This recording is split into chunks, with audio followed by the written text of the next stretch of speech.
making a massive hindrance for them chasing after you, if that is the plan. Yeah, it's just mainly just for like a, our escape tool. It's a surprise tool that'll help us later. Hell yeah. I just hope everyone else can follow suit. Other than that, we're just running. All right. So, let's see. You guys are significantly down the tunnel with Alu, Luna, and Merrick still being here. The Ichthyists are finally starting to stir. Intruders! Intruders! And they're, like, jostling the ones that are asleep with their action. Those ones are going to have to move only their flat movement. The others are going to try and dash. So that is 30 feet. He wakes up groggily, moves 30 feet. The ones that start their turn in the whirlpool need to make strength saving throws. Well, that is 2 failures and a success. So this guy manages to get out. I think it's still technically difficult terrain while they're trying to swim out of the whirlpool, right?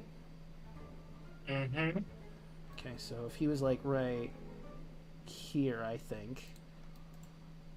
So that's 5, 10, 15, 20, 30.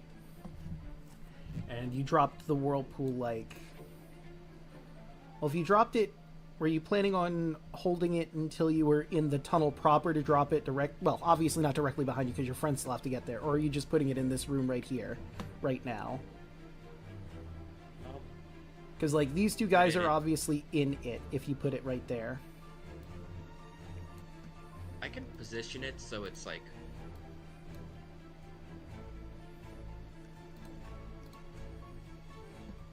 Because also keep in mind, this chamber that you're in is 150 feet. They could technically swim around it, or you could hold off on your maelstrom for when you're in the more narrow tunnels to block them off completely once everyone is together. Yeah, I'll hold it off. I just... Hopefully... I'm trusting in everyone. We'll see how these other Ichthyists do. Yelling, I need you to roll the damage for the Ichthyists that failed their saving throw in the whirlpool. Okay, so that is 13 to both of them. 13. And minus 13. So they moved 30. He woke up, but that would mean he would get another 30. The guy's down here. He would be able to move 45... 50, 55, 60, but that's his dash to get up to you. And that is 30 for the one that jostled him awake. These two can begin their movement. That was 30. And wait, were you... Yeah, that was 30 from there. So he is not able to get into the thick of battle. But this one, however, is going to begin its attacks against Alu. It just makes 2 attacks with the Trident. Well, that's not going to hit. And that will hit.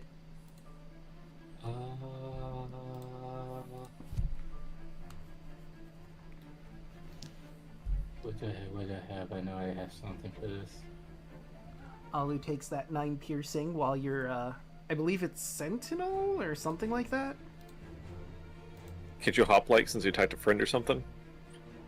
I got multiple stuff for this. Is something I want to see. Are you thinking of the runic shield? Yep. Oh wait, I forgot something that's kind of important that Ichthyists have. Oh well. The ones at the...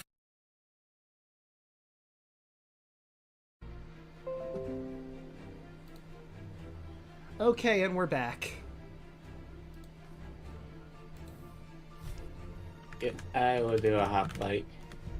Okay.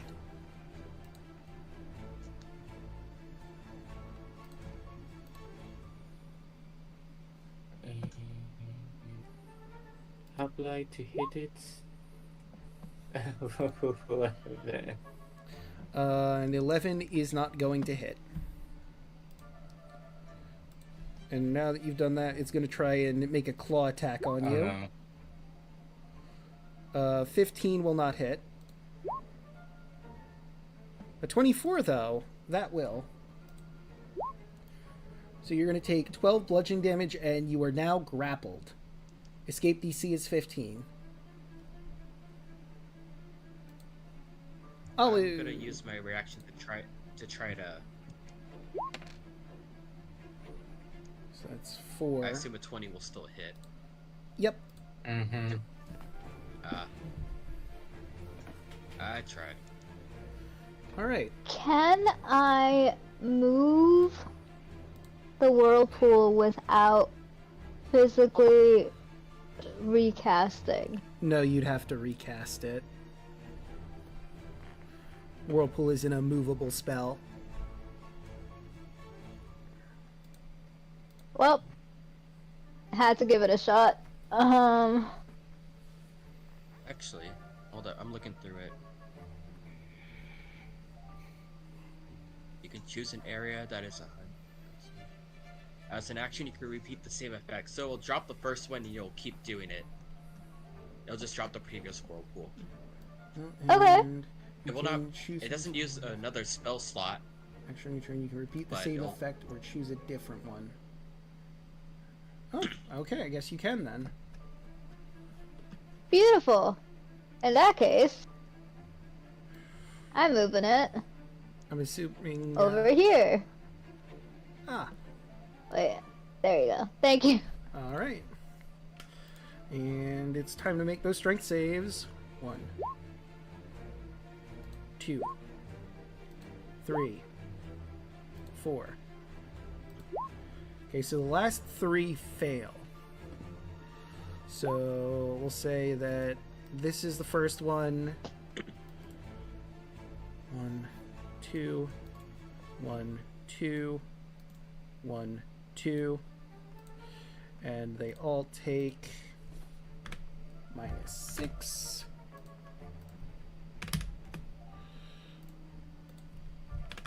Alright. And now it's Luna's turn. Would you like to try and make that break out of the grapple?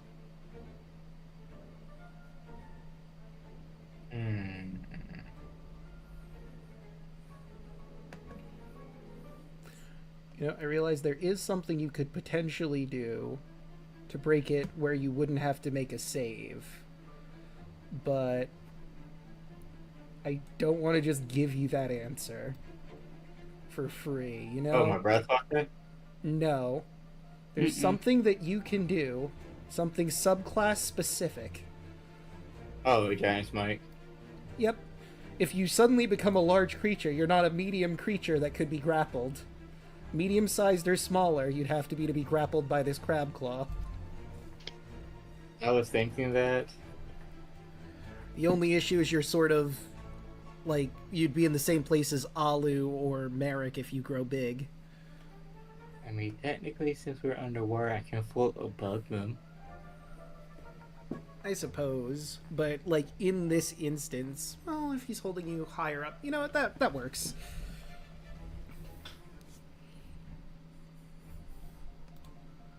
Then let my creature grow. And you are no longer grappled. Luna glares at it and cracks her neck. He glares back and snips his claws.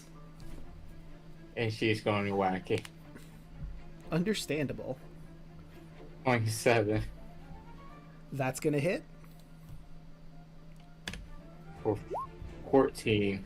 That's 14. Second one for 19 That will hit. for 14. All right. Third attack 28 Will hit. for 14. Give it up for 14. Consistency of the 5e fighter. Nice. Action surge. Okay.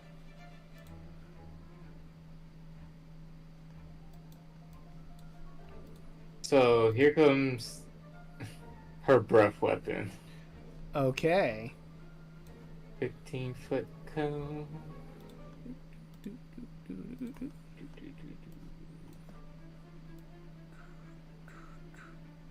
Oop, that's 20. 15-foot cone. And then they will need to do a dex saving throw. This. There we go.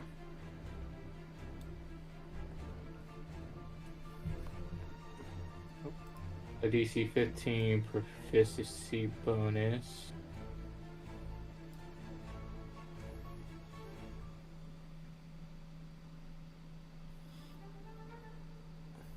Oop. Okay. I don't think Giant's Might stacks with Dragon Breath. Would this count as a magical effect? It's thunder. It's more racial than magical, right? Okay, racist. I mean, I'm just saying. I mean, I suppose... Like, be it's the- like a dragon's It'd be the breath same thing like a weapon. regular dragon breath weapon. Yeah. Or like, Does a dragon's breath weapon count as a magical effect?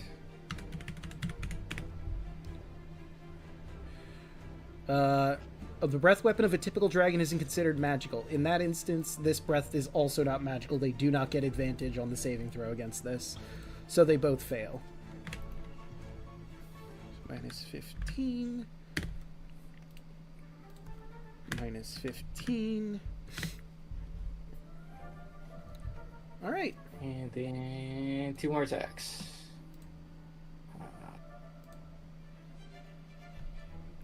16? That just barely doesn't hit. 20. That'll do. Or 15. Minus 15. Alright. And that's Luna's turn. Right, that brings us to Merrick. All right.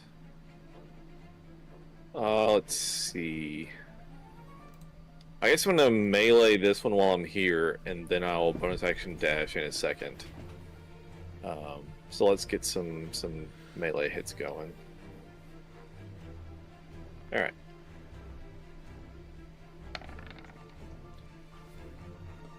That'll do. Sweet. And he's within 10 feet, so I get my Aura of Hate. So I did not trigger Hoarfrost this time. So yeah, let's do that. So it'd be 20 damage. 20. And then one more attack. That'll hit.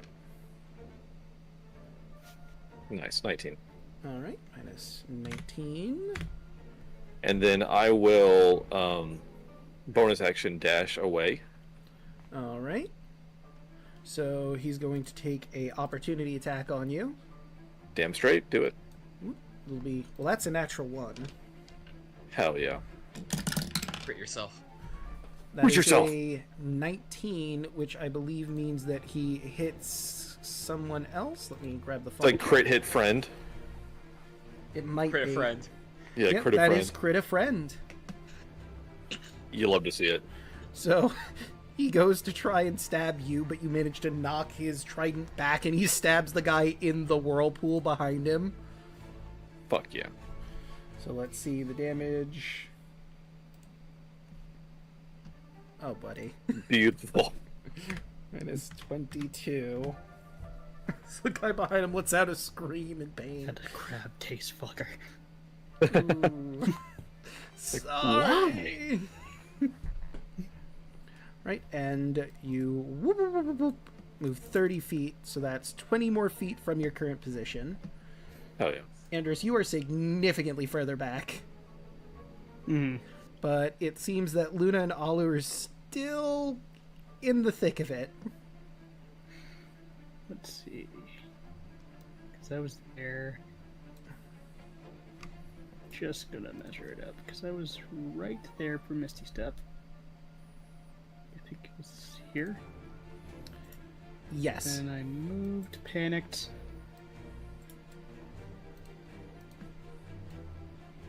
So. Okay. Yeah, I'm pretty far away.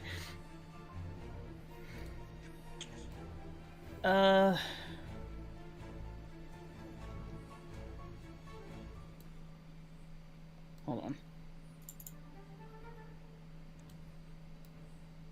Get a proper measurement, that's 20.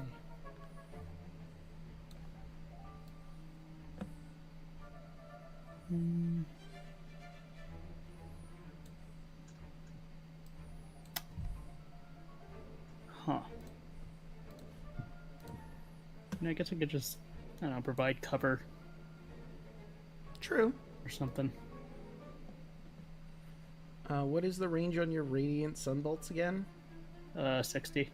So, same amount as my speed Okay. for walking.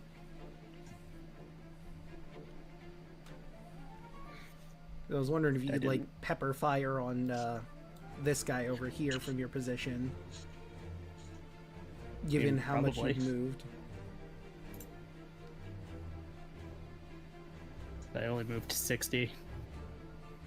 Okay. And 6 feet off the Good. edge.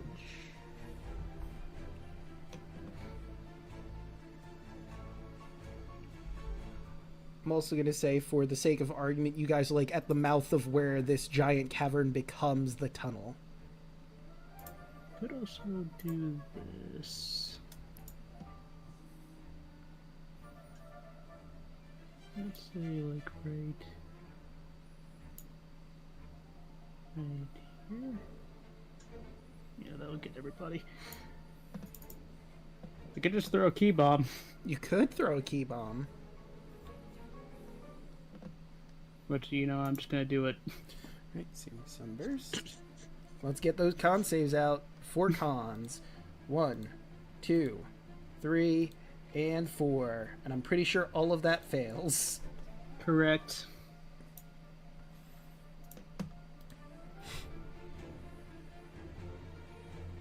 Four. Not too shabby. 5, 6, 7. That'd be minus 23.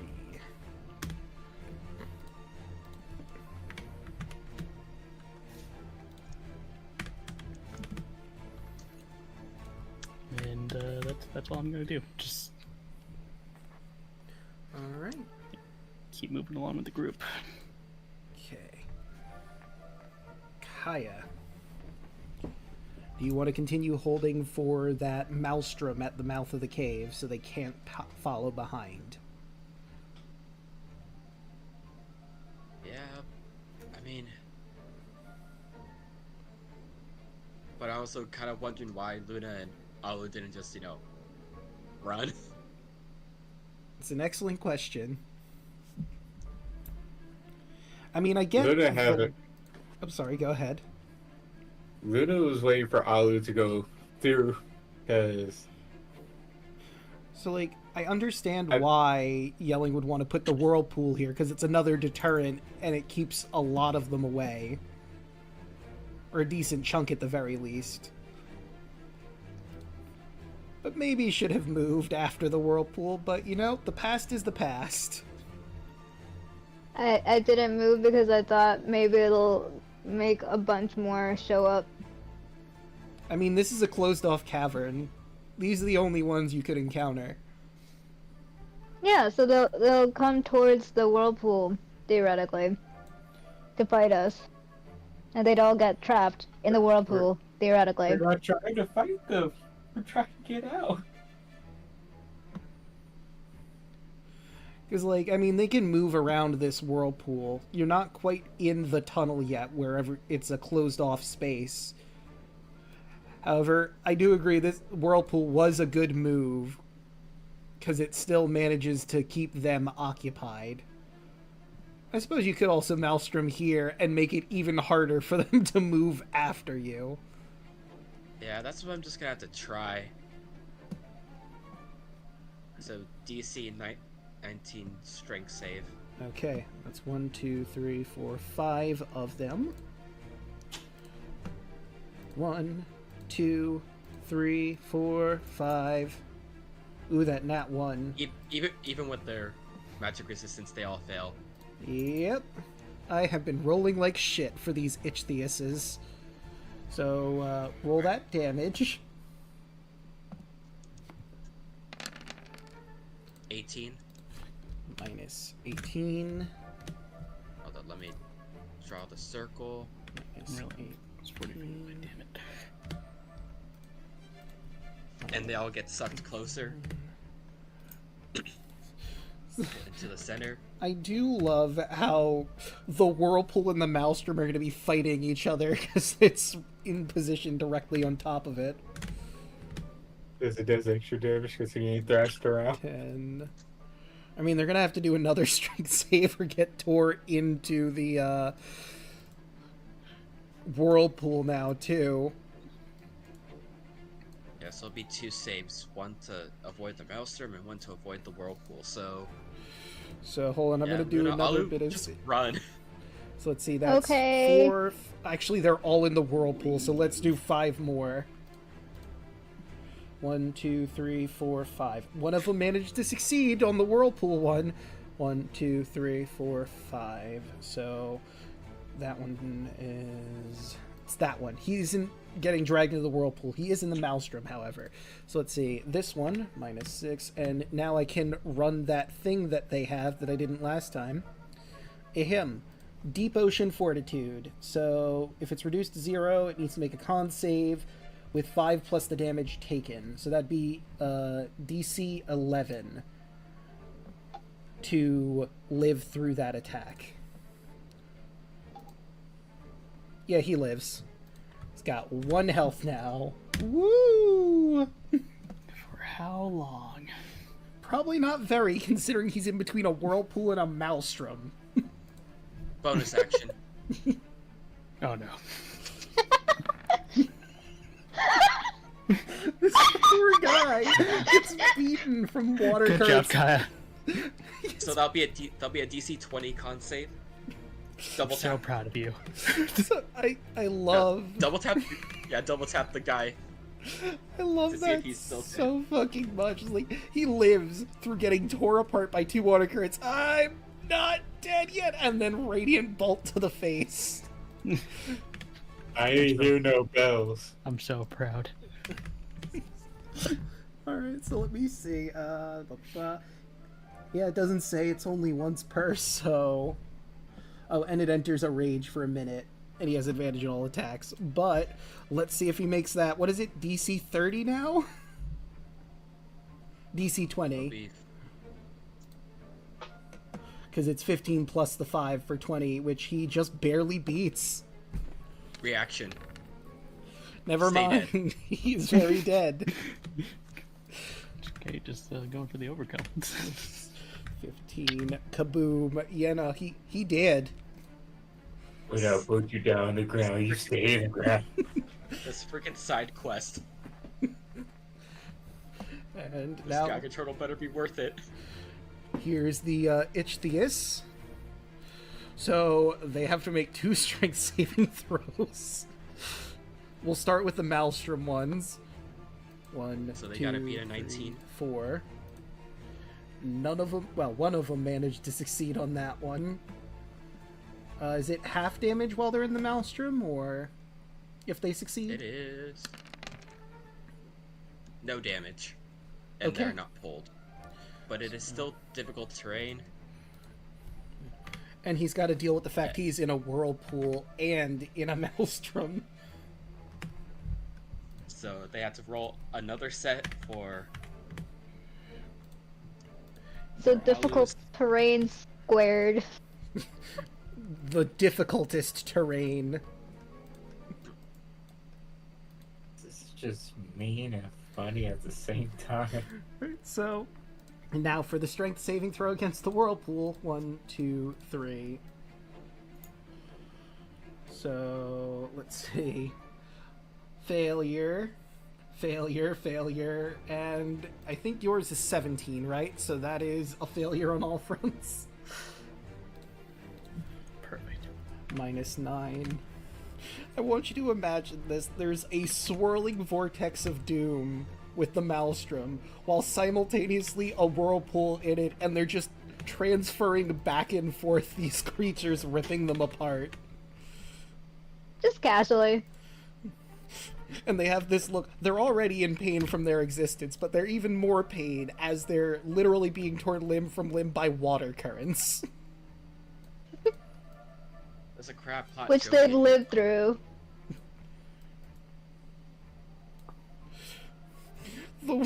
The two spells are playing tug of war with their bodies. Oh wait, there's still the other Ichthyeus. How could I forget? They're not going to be able to make it up to you, but if they dash, they could see you. That was 55, 60. 55. He doesn't want to be in the whirlpool, so... No, that's 65. 55. He's just going to have to stay there. The ones down here. 50... 6. No, that puts him in the whirlpool. 50. Right there. Do. 55. 60. And that's it for the Ichthyeus. Bringing us to Alu. It's time to go. Okay, fine. Alu moves 15 out of the way. Alright. You could dash and move the full 30. Nah. Oh, I'm also slightly moving the whirlpool with me.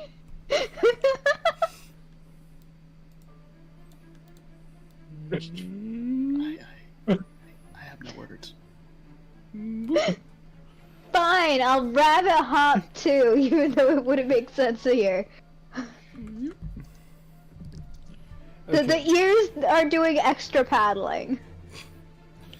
I don't know. You know what? I'll allow it. You'll allow it? Alright. Luna? Time to go? Yep, Luna dashes away. grab the rabbit. She grabs a rabbit and puts it on her belt buckle and keeps swimming. Alright. Just keep swimming, just keep swimming. Okay. And that brings us to Merrick. You can certainly move your movement to get into the cave proper. Or the tunnel proper, excuse me. Okay, and with Expeditious Retreat, that's a bonus action dash. Do I still get a normal action dash, or does that replace that? I think... Sorry, go ahead. Is that how it works? Like it gives you... I think... I mean, I feel like that's more of a DM call, Google. because nobody uses that spell. You're Well, welcome. technically, you can use an action for a dash. Because isn't that a thing that rogues can do? Like they use their action to dash and then their Yeah, bonus it action basically to gives dash you the again. rogue dash. Okay, so Right. yeah, if we're going by that logic, then yeah. It's like a double dash, right? Yeah, double dash. Sweet. Don't forget to That's throw what me I'm haul ass. behind you. That was my Monks game. can do it. I mean, it burns a spell slot, so it says you can move at an incredible pace. So I'm going to double dash and haul ass. Yeah, that makes sense. I'll allow it. It's like, I mean, a Thanks. dash is an action anyway. It doesn't say it Right. replaces the dash action with a bonus action in the spell as Yeah. written, I don't think. Going by rules as written. So it says a bonus action, take a dash action, so I'm going to dash and dash. Zoom!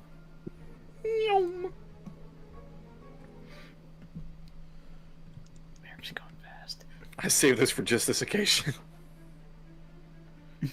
If I ever need to, I can haul the ass. It's a What? good thing you did. Yep. Watch Andrew do the same thing. Yeah. Out of here. Rolling around at the speed of sound. It's just yeah. I'm just gonna go my full 60. All right. Thank you, weird mystic water. Are we all in the tunnel yet? I'd say if you make your movement, you're in the tunnel proper.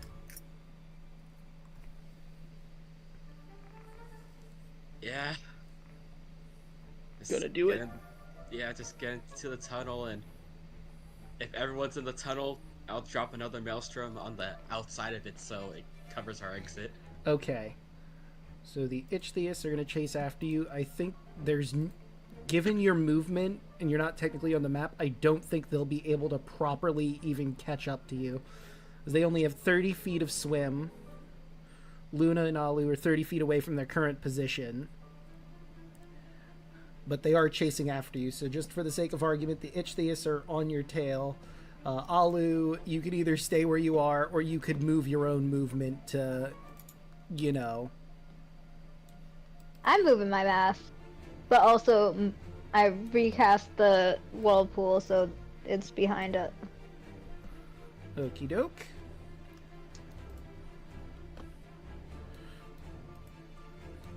Alright, I forgot to roll for the Ichthyists that are still in a maelstrom and a whirlpool. Hold on. 1, 2, So many 3, saves. 4. Seeing that one there. You sure do. Right, so what is the save again? 19? Yep. So 2 succeed, 2 fail. Let's say that one's the failure. 26 and 26. And they can make the attempt to get out of the maelstrom. Let's see, it's double difficult terrain. And if we are going with rules of stacking difficult terrain, that means they can move half of their movement. So what is half? Did they roll for the whirlpool? No, I was going to roll that after the fact. Actually, you know what? I probably should roll that as well. Strength, strength, strength.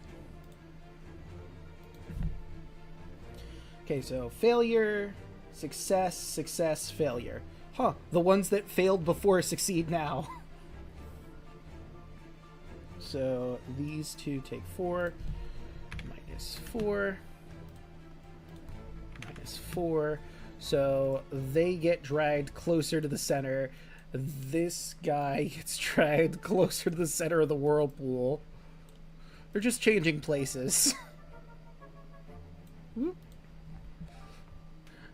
Alright. And the dead body's just going back and forth really fast. Yeah. Just whipping around. Occasionally it'll bump into them and they have to try to push it out of the way. It's Luna's turn. I get the feeling you're probably going to use your dash to get the fuck out. Yep, and grabbing the rabbit on the way. And with Luna and Alu moving that last little bit of distance, Kaya, your action goes off and you cast the Maelstrom at the entrance. Yep. Sealing them off. You manage to break through and find your way back at the chasm.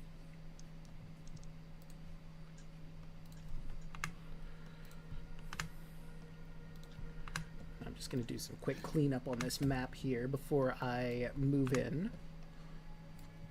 You all hear in your head, I hate the ocean.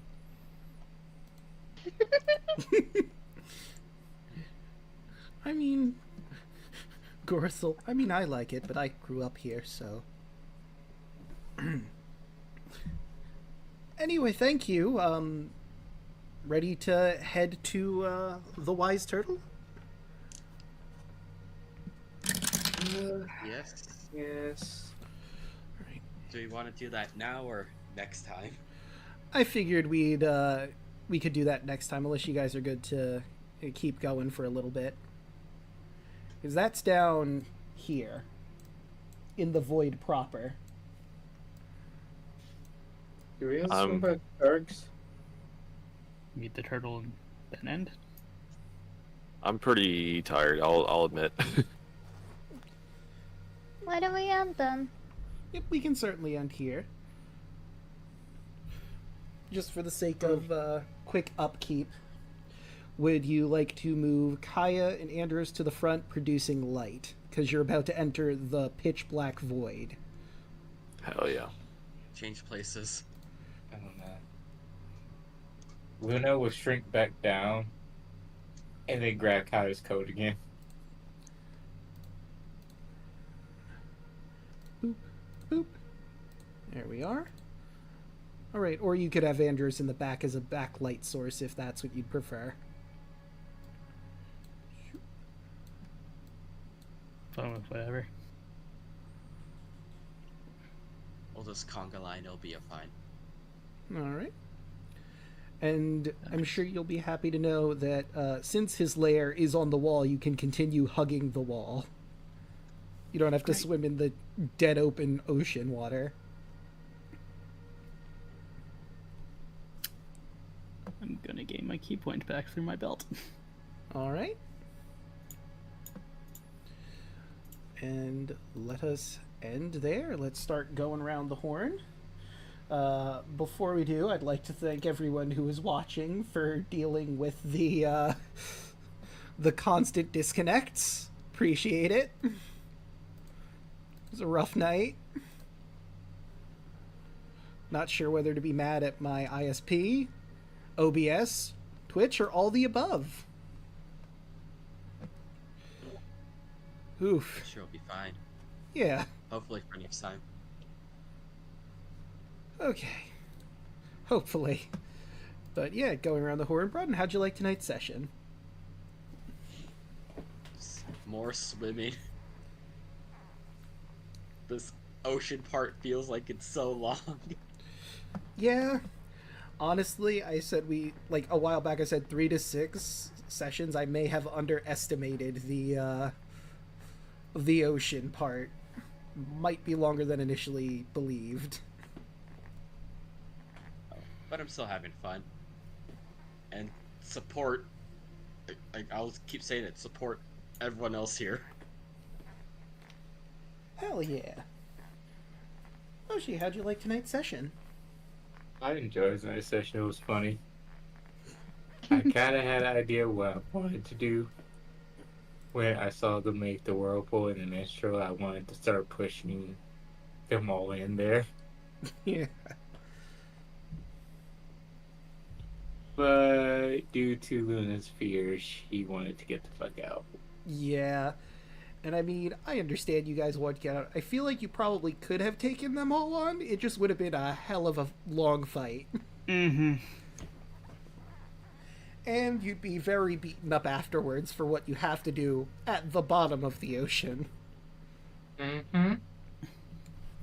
That's why I activated my belt. Of course, you could still make the attempt to take a long rest at some point. It'd be a little risky, potentially. I just need a short rest to get my key points back. Short rests are great. True. It's great for warlocks and monks. Hell yeah. I mean, the other casters, not so much. Unless they're an elf. That's true. I'm still pretty decent on some slots. That's it for me. All right. Than, how'd you like tonight's session? Beat up a lot of crab people. Sure did. Felt pretty good.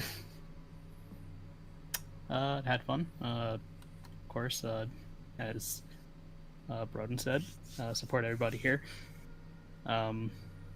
You'll see me as a Solve Rook with Alek over there. And that's it. All right. Speaking of, Alek, what do you have going on?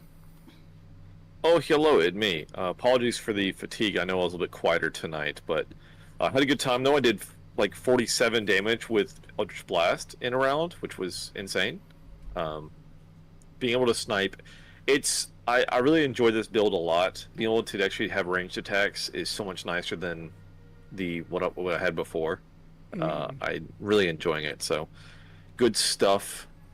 Plus, even my melee damage is still Gucci. So anyway, I should be back tomorrow streaming something with Chaos. We're gonna do something co-op or whatever, and then hopefully next week's back to kind of more of a normal schedule. But the VOD from our latest D&D session that I DM'd goes up tomorrow, so check that out if you missed it. It was good stuff. Lots of RP, and just the most insane bullshit ever.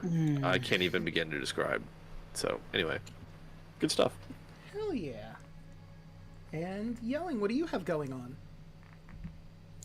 I am working on art and also models. So for next session, actually. Ooh. Sorry, next campaign, I should say. Yes. Yeah. Understand. So that's exciting. Hell yeah.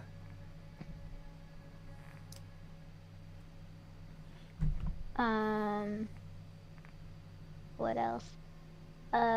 If you want to have a peek at it, there might, maybe, just possibly a little snippet, a little sneak peek on our Blue Sky, on my Blue Sky. Ooh. Maybe, just possibly. Perhaps. Just have Mayhaps. to go there, follow, and see. Yeah. Just mayhaps. Alright. And you've already found me here. I stream Monday, Tuesday, Wednesday, Thursday, and Fridays.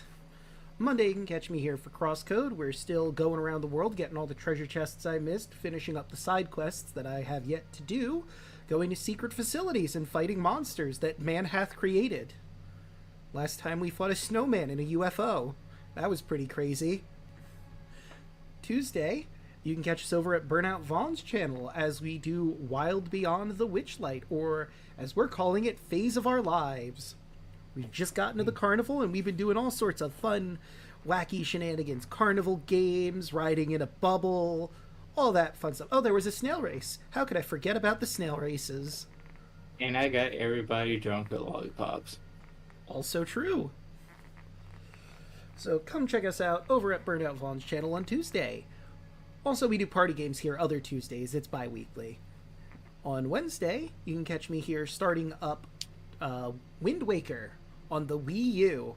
I still need to work out a way to record the Wii U screen. I'm probably going to get another webcam, one for my VTuber model, one for the actual tablet, so it makes it a little easier. And hopefully that goes well. Thursday, you can catch me in DeLuna 13 here, playing through Dream Drop Distance. We are about to start the next world with Riku, and Sora needs to finish up the Country of the Musketeers. What happened? Did I cut out again? It sounded like you were. Sound like it. Well, I'm assuming that the stream at least heard it, because it doesn't look like we're disconnecting on OBS. Anyway, Friday, you can catch us back here as Immortal Samachia continues their delve into the void. They will hopefully meet with the Wise Turtle and maybe get an ally in their fight against Scylla. You'll just have to tune in to find out how that goes. But with all of that said and done, how about we find someone to raid? I think we're going to raid Hey Mr. Rabbit. He's playing through Chained Echoes. I'm not familiar with that game, and I'm curious to see what that's all about. What should our raid message be? Tonight. Oh no. Why? That's good. Because I just went into the other thing of like, oh, I need a trinket for like a character background. I'm like, okay, I'm just gonna roll a d100 to see what happens on the table. I get a 100. I'm like, oh no. Oh, Oh. no. Well, Wow. It doesn't matter because it's just like, oh, here's just a random item. I'm like, okay, I was just curious what I would get, but I guess I get 100. it's a good thing we're not going to be fighting anything dangerous tonight. Wait a minute. Oh. I have a It's plan. gonna be fine. Oh, fuck. Yeah, I'm sure it's fine. We're live, by the way. We're Leve? We are Leve. We had to do it. Had I to. had to. That's just tradition. Mhm. Someone has to. That's just tradition. Absolutely. Bye-bye. Wait. Hey, We only just hey, started. What are you doing? That's my stick. Is it a beaten stick? I have one. It's my boomstick! It's always good to have a boomstick ready. It's true. Hell yeah. I cast iron. Thud had a boomstick. Did. I remember the boomstick. Almost got us killed in the snow. Yep.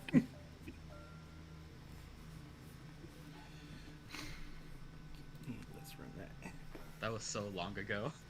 Yeah, feels like forever ago. Right? Way back when. Back in the day. We're older now. Remember when all of the zombies were a serious threat? They probably Yes. still are because they never go away, but hey. Fuck those zombies. That was a very harrowing battle. Mm-hmm. Oh yeah, I was not having a good time. I don't think a lot of us were. Yeah, that was pretty rough. Yeah. But at least none of us died during that part. Yeah, on that part. Yeah. That wouldn't come till a That's little why- later. Thud died twice. Got cursed on by golems. Okay, it was kind of hilarious because he kept going after he died. Why would you say run? Oh damn, that was crazy. Yeah, Anyways. as soon as I saw that they had haste, I was just like, oh no, we need to get out. Yeah, that went very poorly. I still feel a little guilty about that because, like, I'm sure we'll be fine. Like, come on, Thud, you can do it. What's the worst that could happen? Oh Immediately no. watch him get killed. Okay, we could try. We could try to get out of here, and you're dead a second time. Oh no. I didn't hear no bell.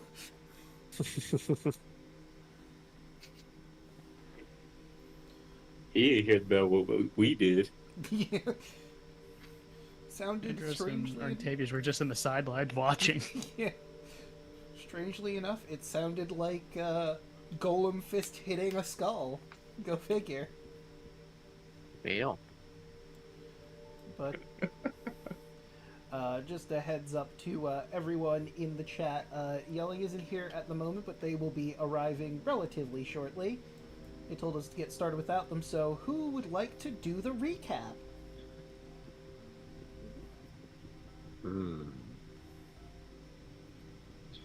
Not it. I do not remember what happened.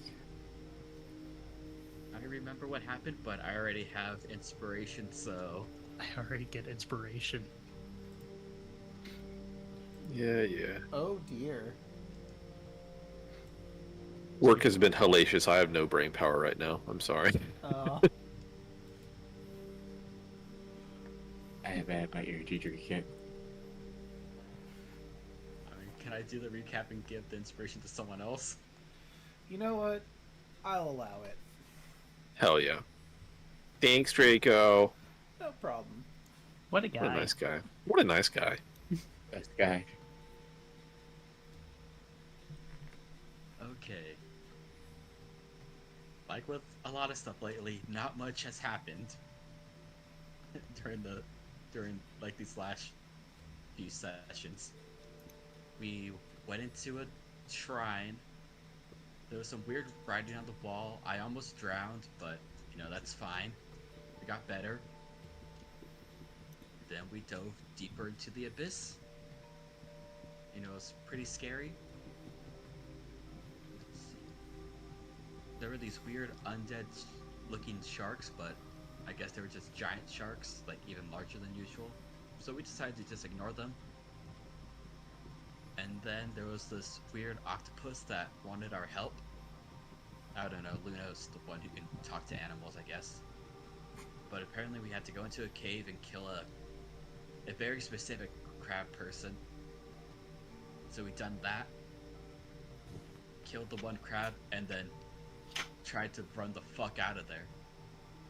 And now apparently this octopus is gonna lead us to a dragon turtle. And I think that's where we left off. Yep, that is exactly where you left off. I mean, you know, the octopus was possessed by a ghost, but, you know, that's not super important. I mean, It's fine. And now it's like possessing Luna, but again, not super important. I don't Oh. told anyone that, you know, there's a ghost possessing the octopus. But let us go back into the chasm. Who are you giving your point of inspiration to? Who wants it? I'll take it.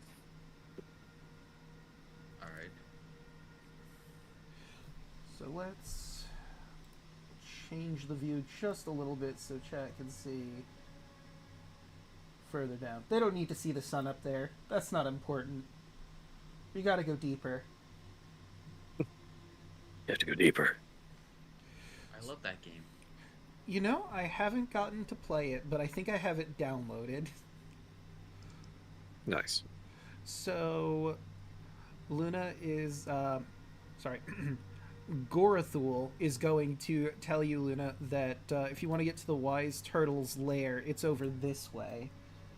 So, do you want to take a moment to swim in the center, or just go to the last plateau and then hug the wall from there until you get there? Or you could hug this wall closest to you and then swim across. I'd say hug this wall and then swim across. Alright. Does anybody have any objections, thoughts, concerns? No? No? But I do have a dumb question. I might have an answer. Whether it'll be dumb or not is totally undecided. If this is magical fire, can I light it underwater? I've used it to, like, attack people, but... Because it also has the effect where it kind of acts as a torch. So... It's a very small torch, but does that work? So, yes, it will work. It just, if you fling it at someone, they will have resistance to the fire damage because you're underwater. But it will light. However, you do Okay. have daylight going on right now. I mean, you could do a Just, you know what? produce flame and put it somewhere, I suppose. Yeah, just wondering. Hmm. I could do the old SpongeBob bit of lighting a fire underwater. You absolutely can. So we're gonna move you guys over this way. I'm gonna hug the wall over here. Oh, I just realized something. I should probably have grabbed my dice tower. Mm. I mean, that's You don't weird, need is it. it not? No, Who no, needs it? I should. Just cause. Just cost 3. There we go. Let me grab that. Let's see, you are coming back out here into the expanse. So it'll probably take not even really a minute to swim from your position to the Wise Turtle's lair, given like it's 1,000 feet from upper reaches down to the void. I'm just trying to do some quick math here. Good math. Let's see. Yeah, I'll just throw all my dice right there and grab the ones I need. Yep. Shit. There goes my D12. There we go. Alright. Let's continue making our way.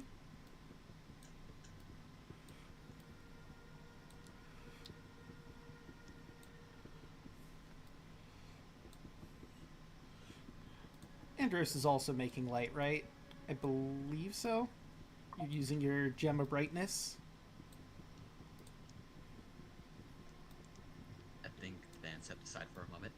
Ah, So let's say sure. seeing what I'm seeing on the I think he had map. it before. Yeah, seeing what I'm seeing on the map, I think he is, yes. Mm-hmm. Okay. And let's move y'all down just a little bit more before.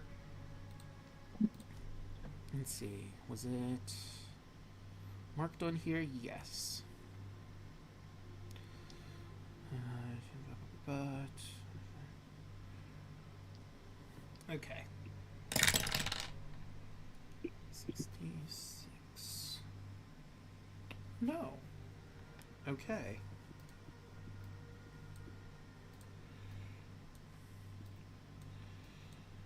Right.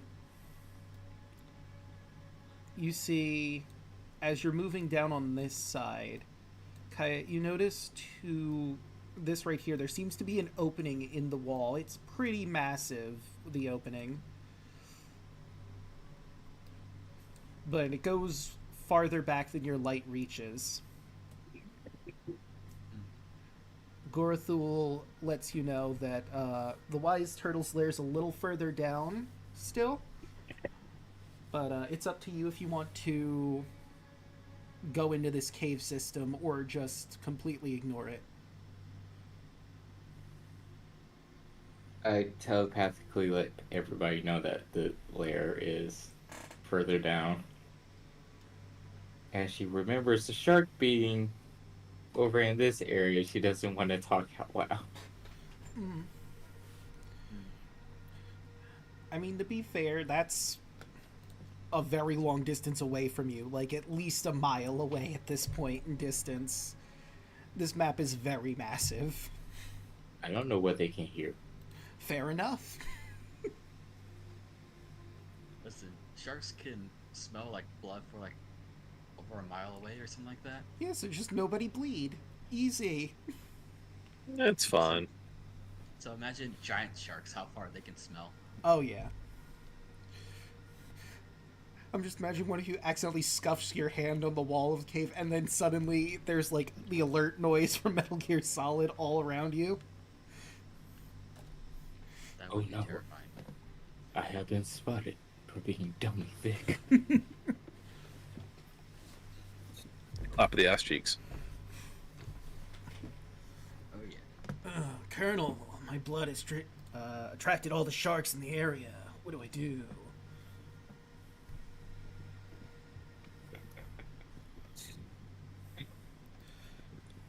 I guess just keep going further down. There's no need to explore. Fair enough. Could have possibly been treasure in there, but you'll never know. Oh, well. Who needs it? We're fine. Yeah, you have treasure at home. Yeah. We just got treasure. Mom said we have treasure at home. The real treasure was the friends you made along the way. No. Fucking hate you. Oh, God. What are friends? We'll teach you the power of friendship someday, Merrick. No. No. I refuse. Listen, Merrick, you're immortal now. You'll learn someday. God, no. I'm gonna die alone. All right. And if I can't, I'm gonna rot alone. There seems to be another cave over here, but Gorathul tells you that the Wise Turtle's lair is literally directly across from you now. You will have to swim into the open sea, though, to get there. I let everyone know. Oh, I guess everyone just huddled together. And we just go out into open, deep water. Just out of pure curiosity, y'all just looking straight ahead, or is anyone looking down, or... Not that you can really see much, just out of pure curiosity. Luna's Say we're on alert. Yeah, Luna's gonna be looking around Alright. as much as you can see in the light. Yeah, outside of the bubble of light produced by Andros and Kaya, there isn't much you can see. And it probably makes you a Yeah. little uneasy that south of where you are is just pitch black void. Whatever, That's not great. whatever's lurking underneath there, you can't really tell. You can obviously hear the sounds of the ocean, the water moving along with the currents, the occasional sound of a sea creature in the shadows.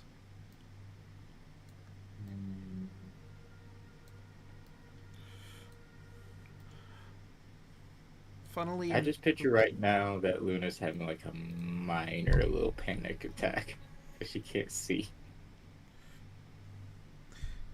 quick question: high or low? Hi. I rolled a 43. Mm.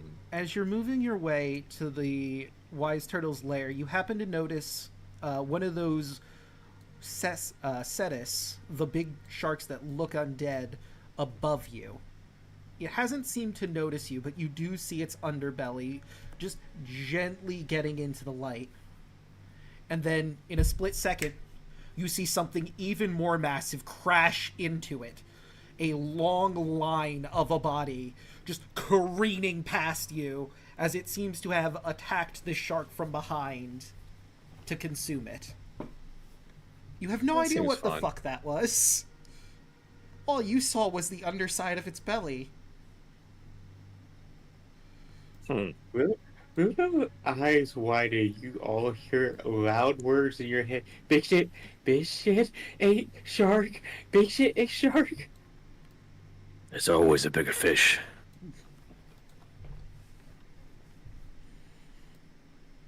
Well, it doesn't seem to notice us now, so I just try to sneak past. Oh yeah, like, you all were well aware of that. Like, imagine, if you will, a train had just gone over your heads. Is basically the amount of motion and sound that just passed you. Huh. But it seems preoccupied with its kill. Yeah, let's get the fuck out of here. Agreed. Please. I fucking hate the water. It's not that bad. Bullshit. It's not so bad you almost got mauled by a train. It's not so bad. Yeah, that's fine. To be fair, we've been through worse. True. Yeah. I'd rather deal with dragon than where the fuck that was. Maybe it's a giant underwater dragon. You know what? For funsies, Kaya, I'm gonna let you roll nature with disadvantage because you saw only its underside. But just to see if you recognize what that might have been. Hey. Yeah, you have no clue. Nice. It's a little hard to tell. There's lots of deep sea creatures that sailors don't really interact with unless they decide to come up to the surface, which happens, but it's a significantly rarer than, like, the occasional kraken attack. It's like those legends of the oarfish. Yeah, Oh, yeah. but hey, you've made it to the wise turtle's lair. I imagine you all go in as soon as you possibly can. Yeah, that'd be great. Yep, fast. You make your way through this cavern, and eventually you see some light glimmering. Your light seems to be shining off of coins and gems. And sure enough, lying on top of it all, you see this. The image is a little small because of the token, unfortunately, but you see a dragon turtle. He regards you. Ah, it has been some time since folk from the surface have come to my domain. Actually, I don't think I've ever had guests from as high up as you've been. Tell me, what brings you down to my humble abode? Well, we're trying to get the Promethean flame from the Scylla. Ah. So you wish to become gods yourselves? An interesting goal. And I imagine you want help from me, is that right? We would appreciate it. Tell you what. If you have 10,000 gold for my horde here, I'll join you in your crusade against Scylla.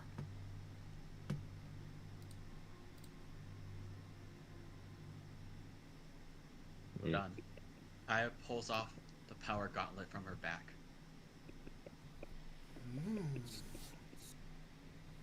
Each gemstone is worth 5,000, so this is 20,000. Oh. His eyes light up. Very well, this is acceptable. I will join you in your crusade. And let's say, since you gave me another 10,000, after the slaying of Scylla, if anything else should arise, I don't see why I couldn't help you out with that as well.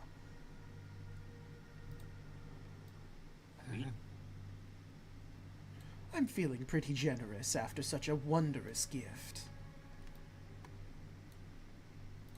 Oh yeah. Straight from the treasure vault of the old god of storms himself.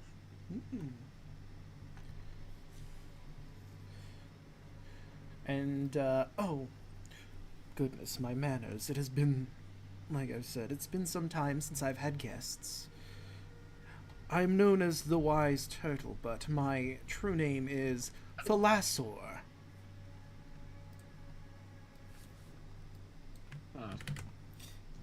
Yeah, I thought you'd find that interesting. Hmm. Last sword. I mean, Thalassor. it is literally Greek for ocean. Yeah. Mm-hmm. Hmm. So, like, I rolled It's up... also Kaya's name. Cocky bitch. I rolled up dragon turtle names, and that was one of the list. I'm like, you know what? I kind of have to use the Thalassor. That's fair. Same name. That's my name too. Say psych right now. Huh. Yep, Kaya will say that excitedly. That's my name too. Small world. I swear, if I'm somehow related to this dragon turtle. Listen, gods get into some crazy shit. God, you got a weird family tree.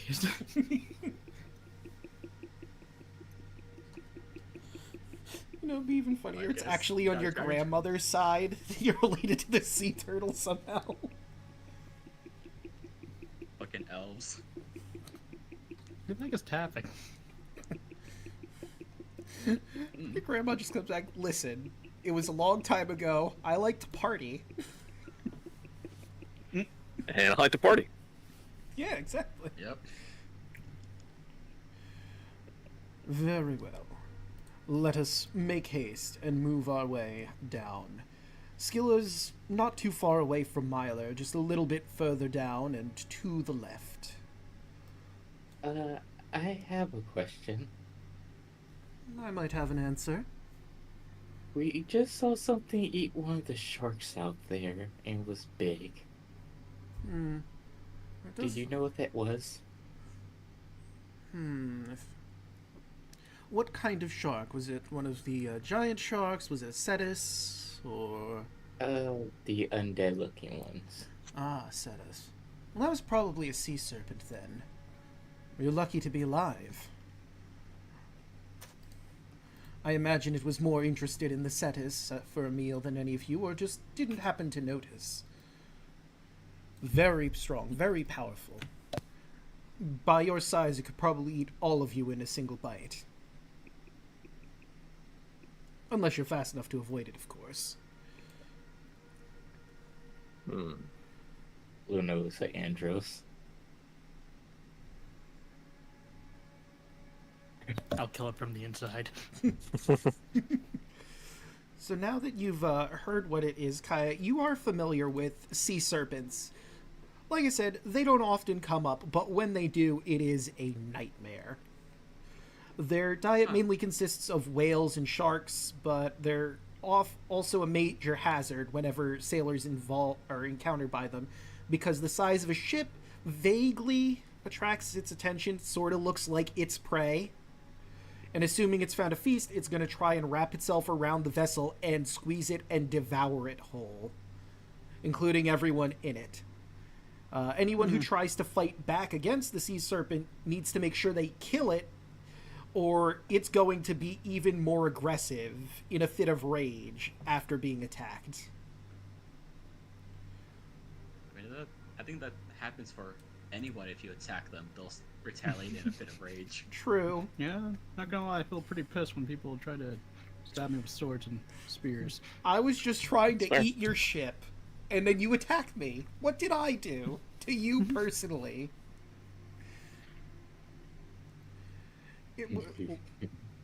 It will inevitably swallow any prey in its jaws.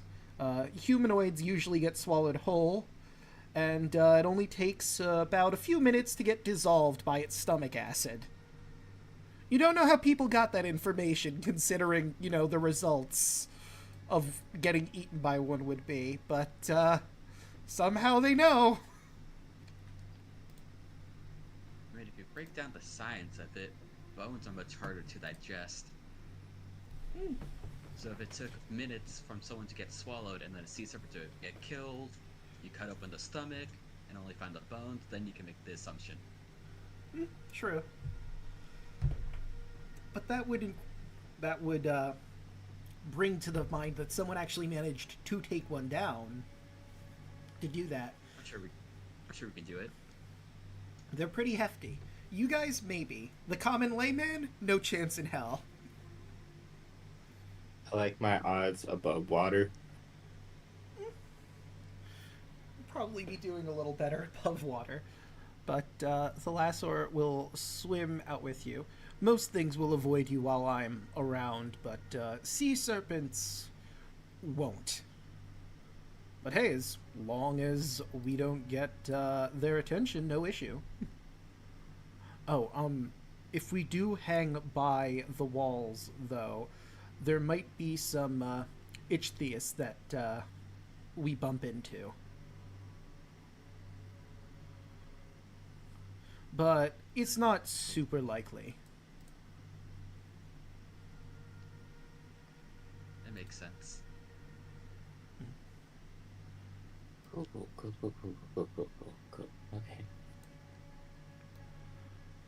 No doubt. Listen, if these crab people want to throw hands again, you've done it so many times. Yeah, I'll kill another crap, man. Okay, not this time. Right? Is it wrong for me to wonder how one of those crabs taste? That's a thud talking in you. Yeah, I mean, they are people on top of crab bodies, so... Is Maybe it, if we... is it like the centaur thing, where if you eat the animal part, it tastes like the animal? I mean, probably. You know, he probably tastes like crap all around. I like your third showing. Listen, we're surrounded by pitch darkness. I'm trying very hard to mask the fear. Plus, I also almost drowned. Oh yeah, that did happen above game. Yeah. Yeah. You ever just drown? Wouldn't I recommend used it. to. When I was a kid, yes. You almost drowned? Why do you think I don't like being here right now? Huh. Yeah, that'll explain it. Right. I'm sorry. You finally find yourselves down at the ocean floor. The long descent into the chasm has finally reached its end. The sandy black bottom of the ocean is littered with the rotting corpses of gargantuan whales, leviathans of the deep brought down by some monstrous apex predator. But you know that predator. And you know that it should be further down this way. Not just whales, though. There's a smattering of half-eaten humanoid corpses dotting the ocean floor, evidence that whatever the horror dwells here will feed on anything. And there's also a path over this way. You see vaguely.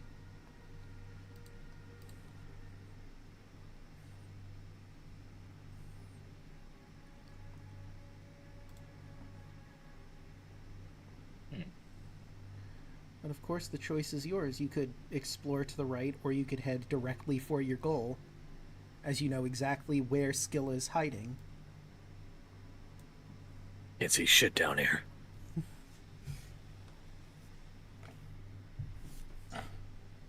Do we explore or just head for the quarry?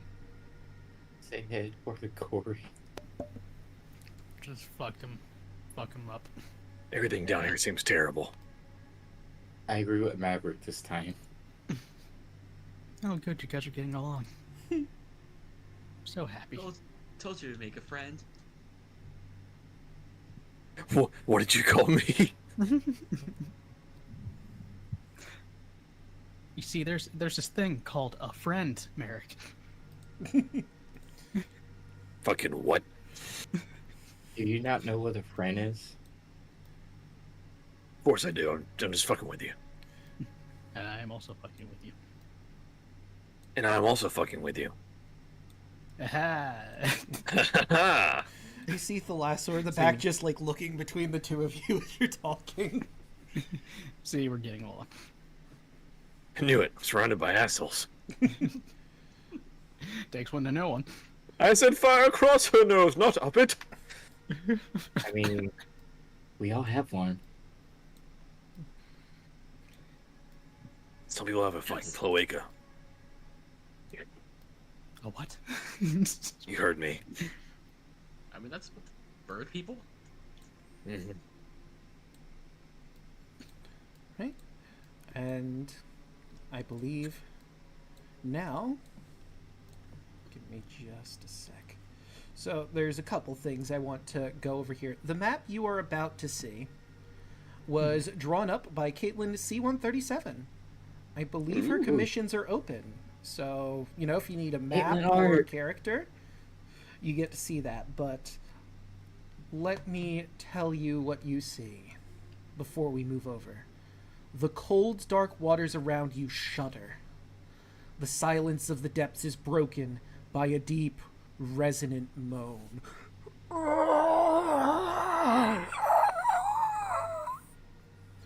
The cry of an entity both ancient and horrifying. From the gloom, a gargantuan abomination emerges. 6 serpent-like heads twist and writhe on long necks protruding from a grotesque, bloated torso. The undersea nightmare lurches towards you with terrifying speed, writhing across the ocean floor on 12 monstrous black tentacles, gnashing its hungry jaws. As you see, coming straight for you, this.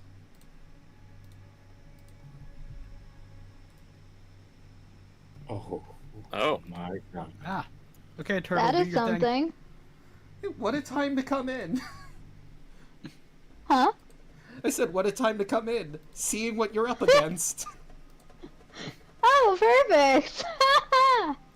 Well, yelling on the plus side, we have the dragon turtle as a friend. True. It only cost I 10,000 can see. gold. Technically 20,000 gold, but, you know, he's gonna help you with other stuff, too. You know, considering what he is, pretty cheap. Yeah. This song is Hydra by Stephen Guthines. This might be copyrighted, but maybe it's not. Anyway. I But, think that chance. yeah, no, I grabbed these songs beforehand. We'll see how this goes. But the turn order is up. Feel free to roll for initiative. Not gonna lie, I love this map. It's so good. I had her commission this from her a while ago. Oh god. Woo! Oh, damn The it. shittiest initiative. This is my old token. Oh, damn it. Did I not switch it? God damn it. It's fine. In this economy? I thought I switched everyone, but I guess not. Okay. There you go. Alright. And did you roll initiative? I'll click you back. Not yet. Okay, so we're good. If I roll, I was gonna say if I roll well, I have a plan, but Holy shit. everyone rolled like garbage. Oh boy. What Holy plan? Well, it looks like the Skilla's going first. Haha! I don't like this. I can't imagine why not. We're in danger! So, you've caught up into her lair, into her house. She's a bit miffed, understandably. Thalassor, actually, technically, he would be in the back because he was behind you, unless you wanted him at the front. In the front. Okay, Yeah, fair enough. front. He's our tank. Yeah, that's valid. Alright, he's gonna run on up, or well, swim on up. You see this horrifying monster careening towards you. And she's gonna take 3 bite attacks on Thalassor. 28's gonna hit Holy shit. for 48 damage. Yikes. Okay, good thing we have own. And that's Oh. attack number 2. Yeah. That's 35 Holy shit. for... Hold on, I'm gonna grab a calculator. 36 plus 16. 52 damage. Yeah, I'm not getting up close to that. Why not? And third attack. 26. For 39. And you just watch as, like, 3 different heads come in and bite Thalassor on either one of his arms, one on his neck. And they're about the same size, thankfully, so obviously Skilla is not eating Thalassor. Yeah, I kind of figured this thing would swallow us. So, you know, there's an interesting thing about that. There's a lore reason why its stat sheet doesn't have a swallow. But I'm not going to get into that until it's dead, and then I'll explain it. But that does it Okay. for Skilla. It is now Luna's turn. And you're right there with your seahorse.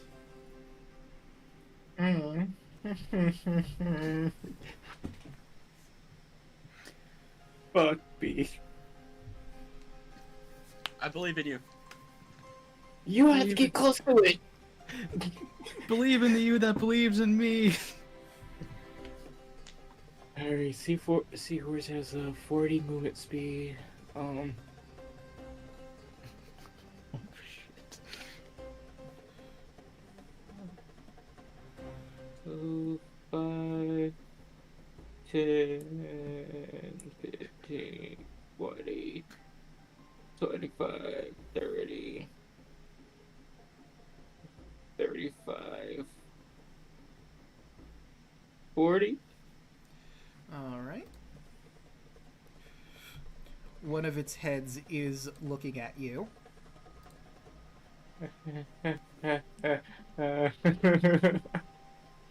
Fuck.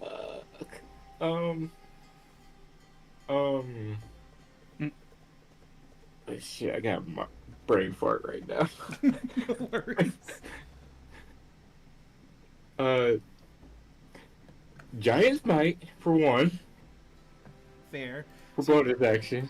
So you're not going to be riding your seahorse anymore. Since you're now as big as it. It did its job. Sure. He got you up there.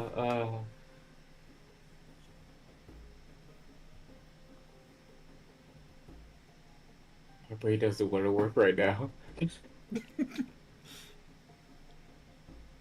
It is an open arm, dude. I got three or four attacks.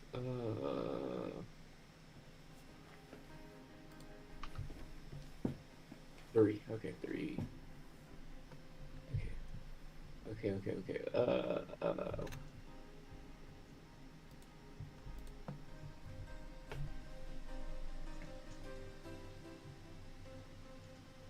First attack. 18. That will hit.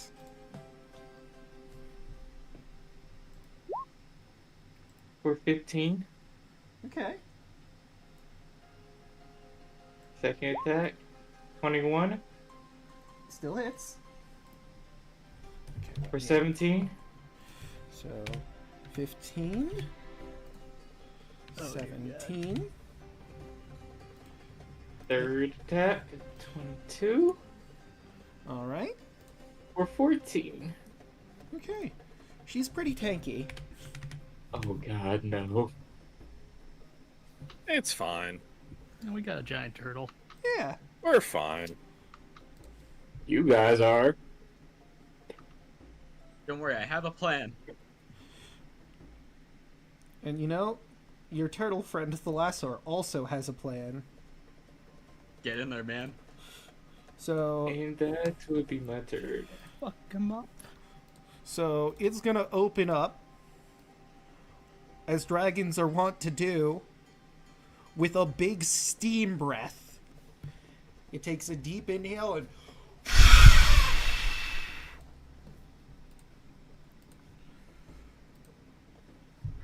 right. So Skilla needs to make a DC 18 con save, or is going to take 15 d6s.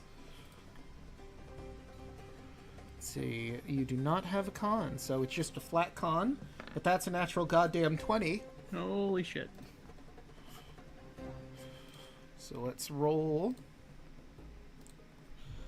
15 d6s. So it's going to take 22 damage from that. And unfortunately, that will be Thalassaur's turn. We'll see if he recharges that steam breath next time. And what everyone else does, because now it is Andros' turn. Yeah, I'm not getting up close to that. Fuck that.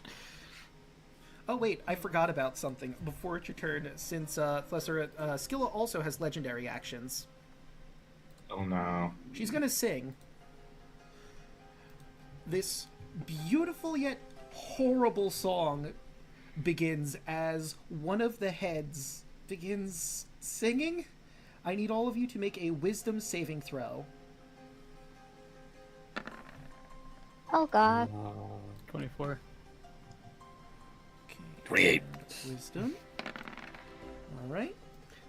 Not jump, Eric. Thalassaur. Oh my god. But, nope, he does not have legendary resistances, so... Oh boy. So not ideal. 1 second. I'm looking something up.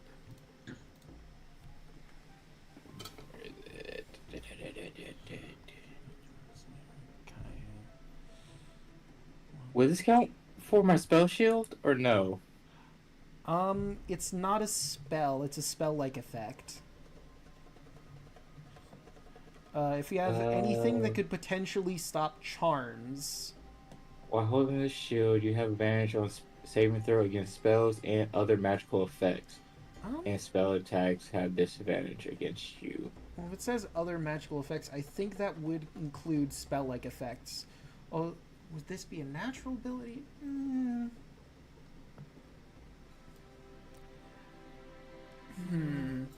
gonna say it's a natural ability of Skilla specifically.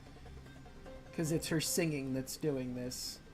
Much like a Harpy's song. Okay. And you're good. 6.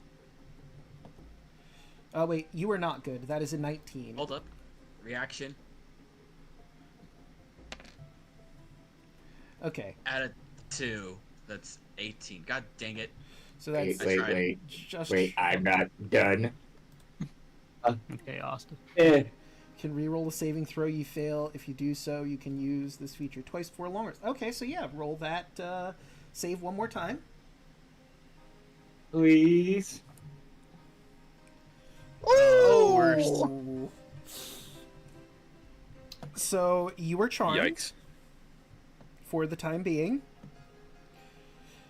You let me read it properly. So you and Thalassor are now charmed by Scylla until the end of Scylla's next turn. Once the charm effect ends, you will be frightened for a minute. A creature can repeat the saving throw at the end of each of its turns, ending the effect on itself on a success. If a creature's saving throw is successful, for the effect ends for it, and you become immune to Scylla's Dirge for the next 24 hours. So you just gotta succeed once. Same with the Lasser, but for right now, you don't want to attack Scylla. You know, the song is just so haunting. It's kind of enchanting in a weird sort of way. Now it's Andros' turn. Your voice sounds like shit. Anyway. Get in there, man. We'll do your thing. Yeah, I'm not going with a melee rage against that thing. Are you fucking kidding me? Come on. What's the worst that could happen? I don't want to be eaten. Fair.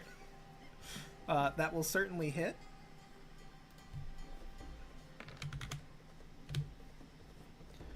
And that will too. And then I will use my blessing. I will use a sunbeam as a bonus. All right.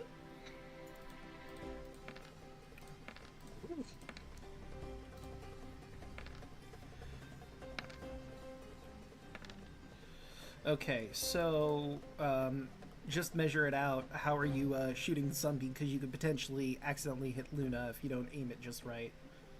Actually, with where you are right now, how long is... Pretty sure I'm good. Oh, then yeah, you're fine. Yeah. Alright, so let's do Scylla's con save. That is 22, so she succeeds. Damn. But that's still Still half the damage. 15. No, not blinded. Alright. Alright, that's my turn. Right, that brings us to Kaya. What's the game plan? Right. Gonna do like a sick backflip off aggro. And I'm gonna throw Howard as well. Polymorph Howard into a second shark. Okay. Paste. And I'm gonna send in the 2 sharks. Alright. Well, and I'm gonna change this aggro's name to Howard. Yep. There we go. Since Scylla has been attacked, both of these are with advantage. Okay. 25 Is gonna hit. for 25 damage. Ooh. 17. Just Yeah, we're barely enough. Wait. I think I didn't hear you. Was it enough or? Just barely enough. Okay. For 30. Alright. And I'll bonus action activate my starry form.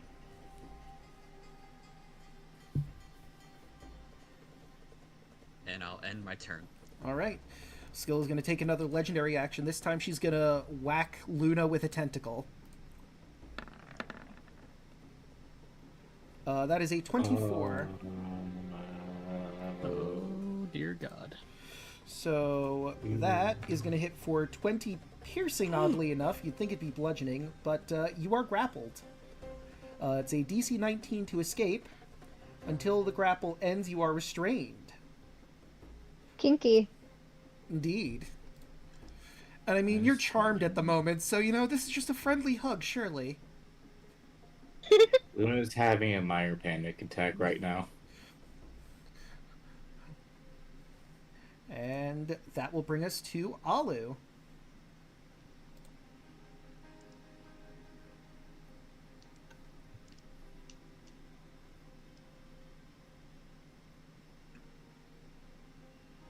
How far is the movement again? The giant seahorse can move 40 feet, and there's 3D movement here because you're underwater, so you can go up and above someone. But that will spend some of your movement to do.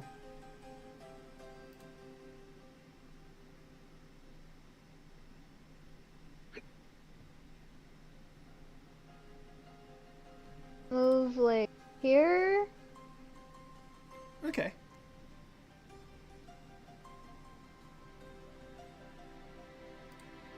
And, do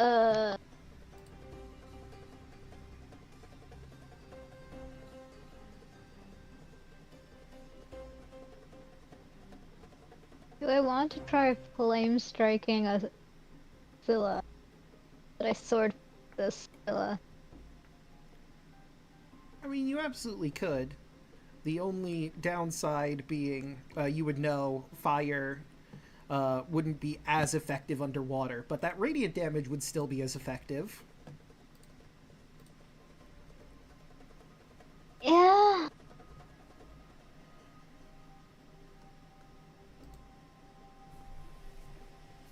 Or I can sort of.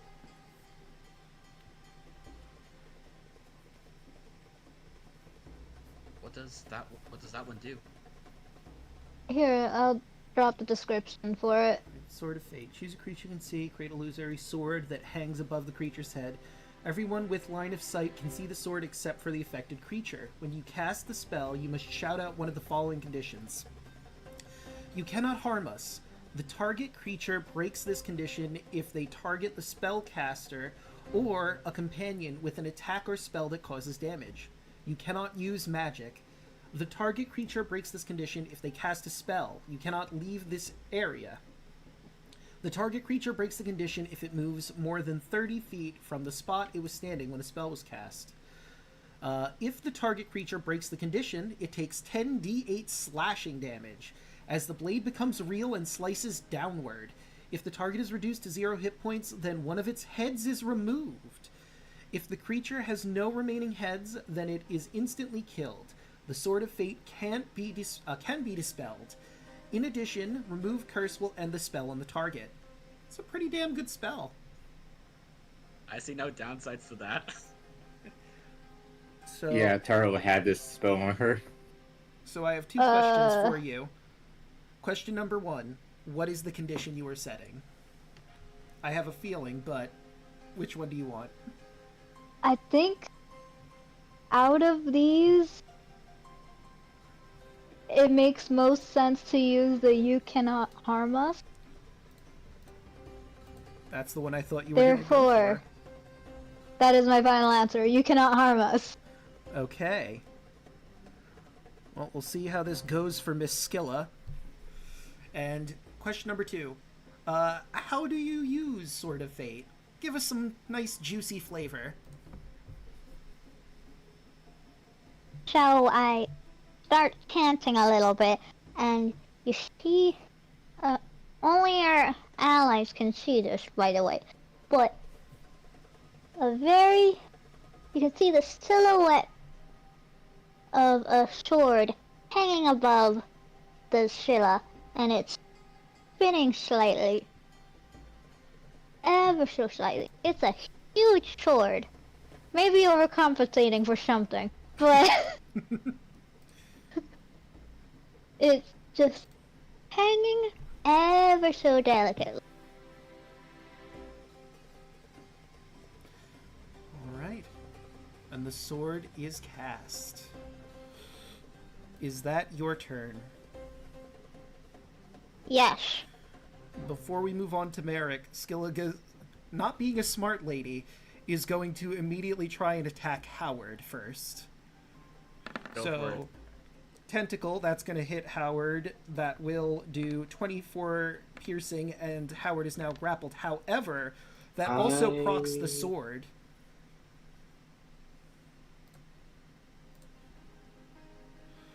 I would like to use something.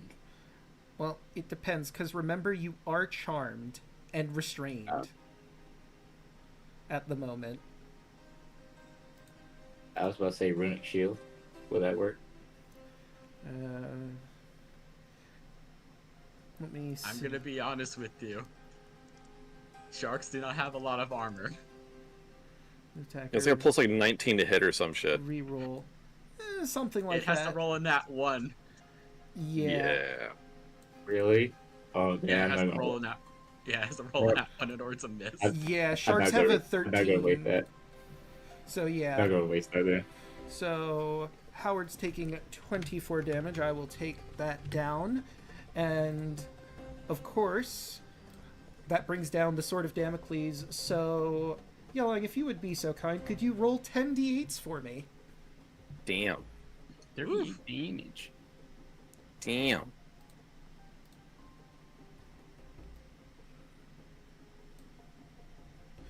That's pretty good. 30 minus 38. And you all watch as the sword comes rapidly down, faster than anything you've seen before, and Skull lets out a shriek in pain as one of her heads comes flying off. Although you're underwater, so it just gently floats to the ocean floor. Lots and lots of blood careening out of what was once her neck, and Agro and Howard are enraged. A blood frenzy has begun. But it's Merrick's turn. Sweet. I'm just gonna use this turn to kind of buff a little bit, I think. Yes, I need to move within 30 feet. So I think here-ish. Do you want to have the seahorse be your movement? Because it doesn't have Yes. difficult terrain. Yes, that'd be great. Alright, so that, and then little Dragon Burst, which will give me some temp hit points and give me some like free damage on each turn. And then where is it? I will Hexblade Curse Scylla. All right. That'll be my turn. Let me put on a tasty hex. And just Oh yeah. for the Dragon Burst, what type damage is the damage from that one? It's cold. Interesting. Good to know. Yep. All right. So now it is Scylla's turn. She's back again, a bit surrounded, but she's got these two creatures in her tentacles. It's probably going to start biting at them, starting with Howard. Do it. That is a 30 to hit for 39 damage. Okay, so the damage you rolled, is that just done at the beginning? Why is that? Why'd you roll that? Sorry, that's my temp HP. Oh, okay, gotcha. Sorry, Alright. my bad. So, no worries. Anyway.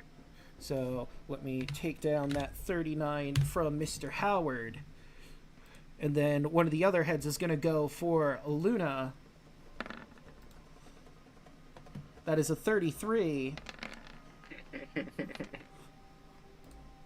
23 plus 8 for 31 damage to Miss Luna. Oh, he rolled low this time. Yeah. And now Thalassaur. That is a 30 to hit for 36 damage.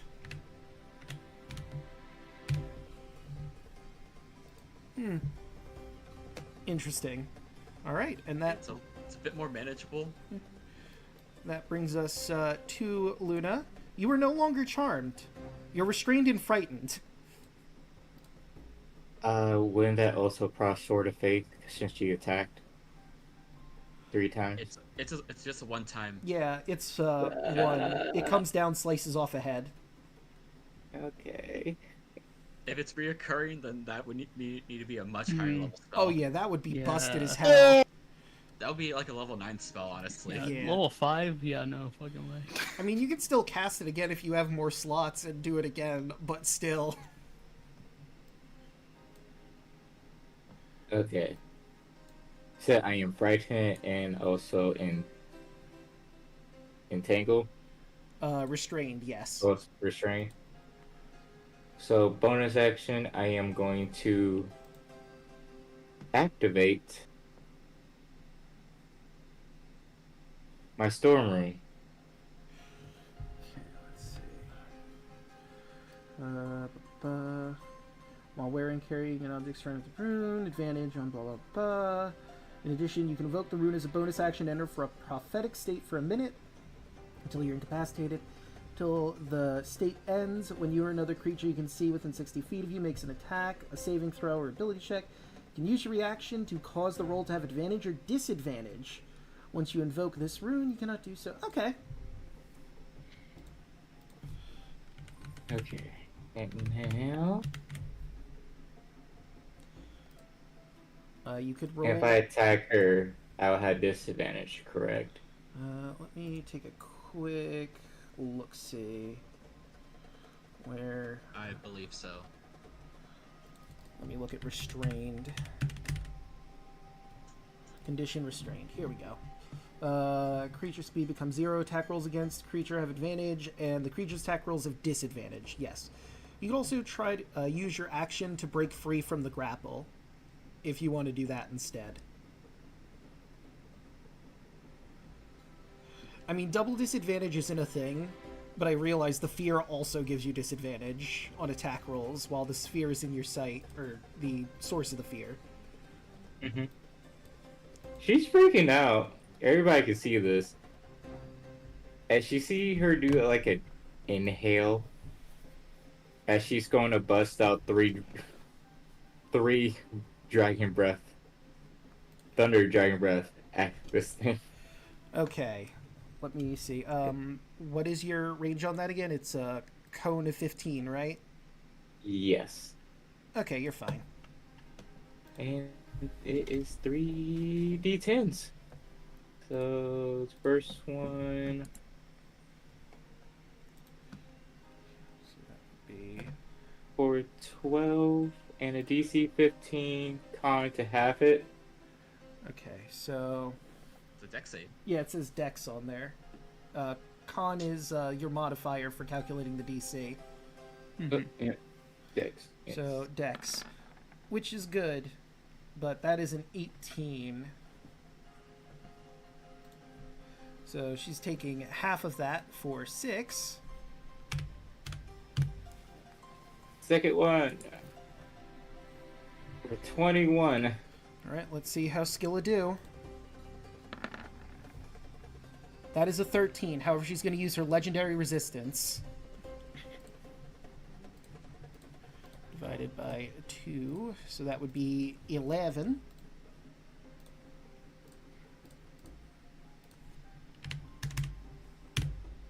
$19. Right, and let's see how she does on that. It's another failure. Will she use the resistance?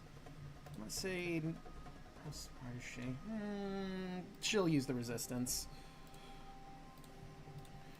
By 2, so that would be 10. God, I keep using them up. Oh, that's 2 down. And is that it for Luna? Yes. Alright. And so what kind of save to try to break the fear? It would be a strength saving throw, but I believe you would have to use your action to do so. Wait, the fear? For the Oh, pricing the effect. fear? The fear is wisdom. You are still afraid. Okay. Unless you use your storm rune. It's true. I'm you gonna would have save to- that. Alright. Alright, so it's the last sword's turn. He is afeared, so he is going to disengage and swim the fuck away. I'm fucking. Ugh. You gave up Horror's hand for this. I mean, he did some tanking early on. It's just he had the misfortune of getting affected by Skilla's song, and also a second thing that you'll learn about once the fear is over, if it ends. Huh? I guess roll a d6, I guess. Or his breath weapon, at least. Oh, you know what? Good point. I will roll that, see if he gets it back. Hey, he got a 6. He had it back. He's still afeared. I guess he couldn't scream at it. Yeah. Andros. Does he have to make his wisdom save too? Oh, I did the wisdom save. He rolled a 6. Oh, then I was gonna use my storm room for him. All right, then let me re-roll. Oh wait. So that was actually incorrect. I used a flat wisdom instead of the wisdom save, but I think even with that, it wouldn't have been enough. Because that'd be... Yeah, no, that wouldn't be enough. So I will have him actually roll a wisdom save for the second one for your rune. That is an 11, which is also not enough. It'd have to be like an 18 or something. 19. 19. I tried. Oh, wait, I'm looking at Okay. the wrong one. That is Skilla. Oh, right. Legendary actions. Another tentacle for aggro. Alright. 33. Aggro takes 17 damage and is restrained.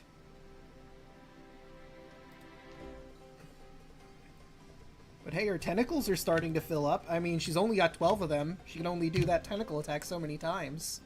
Only 12. Yeah. Only 9 more to go. Now it's Andros' turn.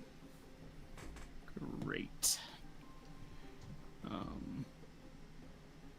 Yeah, I'm just gonna swim up so I can get a view of our enemy here, so I don't hit our allies. Fair. And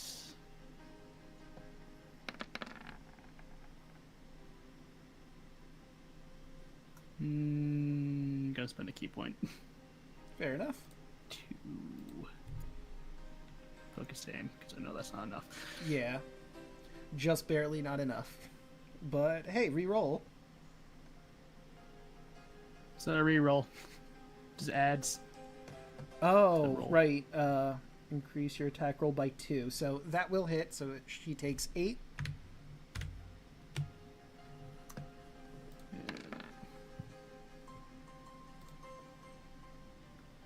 God. 14 will not. I'll spend 2 more key points. Sure, why not? 2, 1, 2. Yep. Actually, you'd only need to spend... Is it 2 key points for focused aim, or... Yeah, for focused aim. You spend... Oh, wait, I see. 1, 2, 3. So you could either boost it by 2 points or boost it by 4 points. Okay. Mm-hmm. So, yep, that's another... Need to get all the damage I can on this. Fair. Skull don't fuck around. No. No, it does not. And since I moved up, but that's hit them. Yeah. Because I moved up at least like 30. Well, Not that's sure if that would clip them interesting. or not. Yeah, that's gonna definitely get aggro and Howard. Even if I moved up? Oh, if you move, like, I'm sorry, 3D up, Yeah, 3D up. then in that instance, yes. I'll say if you move, like, 5, you'll get close to grazing them. If you move up 10 feet, that would be enough to just completely avoid them and just hit Skilla. Alright, let's just do 10 then. Trash. Right, let's see. Skilla with the con save. That is a 27. Fuck. That Okay. would be 7. Oh well. Right, before we move on to Kaya, I learned something by looking closer at the sheet. The tentacles have a range of 30 feet. Who's in 30 feet of Skilla? Kaya's in 30 feet, but that is a natural fucking 1. Just flip 20. it. Just flip it off. Hell yeah. So let me see what we've rolled. That is number 6 on the fumble chart. Skilla has a That's tummy funny. ache. Aww. That's Get disadvantage. for 3 turns, disadvantage on attack rolls and disadvantage on con-related ability checks and con saving throws. Oh. Ooh. Oh, I'm gonna try to fucking stun you. So let's give her. I'm kind of scared what Alu's trying to do. I'm just trying to see the radius of the tentacles. Oh, well, I mean, like, boop boop boop. Alu is also in range of the tentacles. Yeah. Yeesh. So you watch as a tentacle comes careening out towards Kaya, and Alu, you now instinctually know that you are in the threat radius. And now This is fine. This is now Kaya's turn. Okay. Can I roll a quick check to see if Dispel Magic would stop the fear on our turtle friend? I'll allow that. Would that just be an Arcana? Yeah, just a flat arcana. 20? Soft 20. It probably wouldn't. This is more of a, like a physical effect. The song itself is very unnerving, and you manage to shrug it off, but it's somewhat similar to a Harpy song, but instead of trying to bring people in, it's trying to make them feel absolute dread. Or maybe it was trying to draw in, because like there was for like a split moment where Luna and Thalassor seemed to be into it until they suddenly freaked out. Okay. I'm gonna do something silly. Do it. Let's see. Where's the... Because I'm trying to figure out how can I throw something underwater. I mean, you wouldn't really be able to throw it unless it was like a javelin or a trident or a spear or something that like is dynamic. What about a castle? Gosh. I don't think that would work. Let's see. As How- an action, I mean, I'm already in threat range. What if I just get close and just drop the castle on top of it? metal cube. I mean, you certainly could swim up and, well, how much swim speed do you have? You have like 30 feet of swim, right? Yep. So you would be able to get like 5 feet above her if you swim 25 feet and then up 5 feet. But then you were in the threat radius of the tower crashing into you as well. What about 30 feet diagonal up towards it?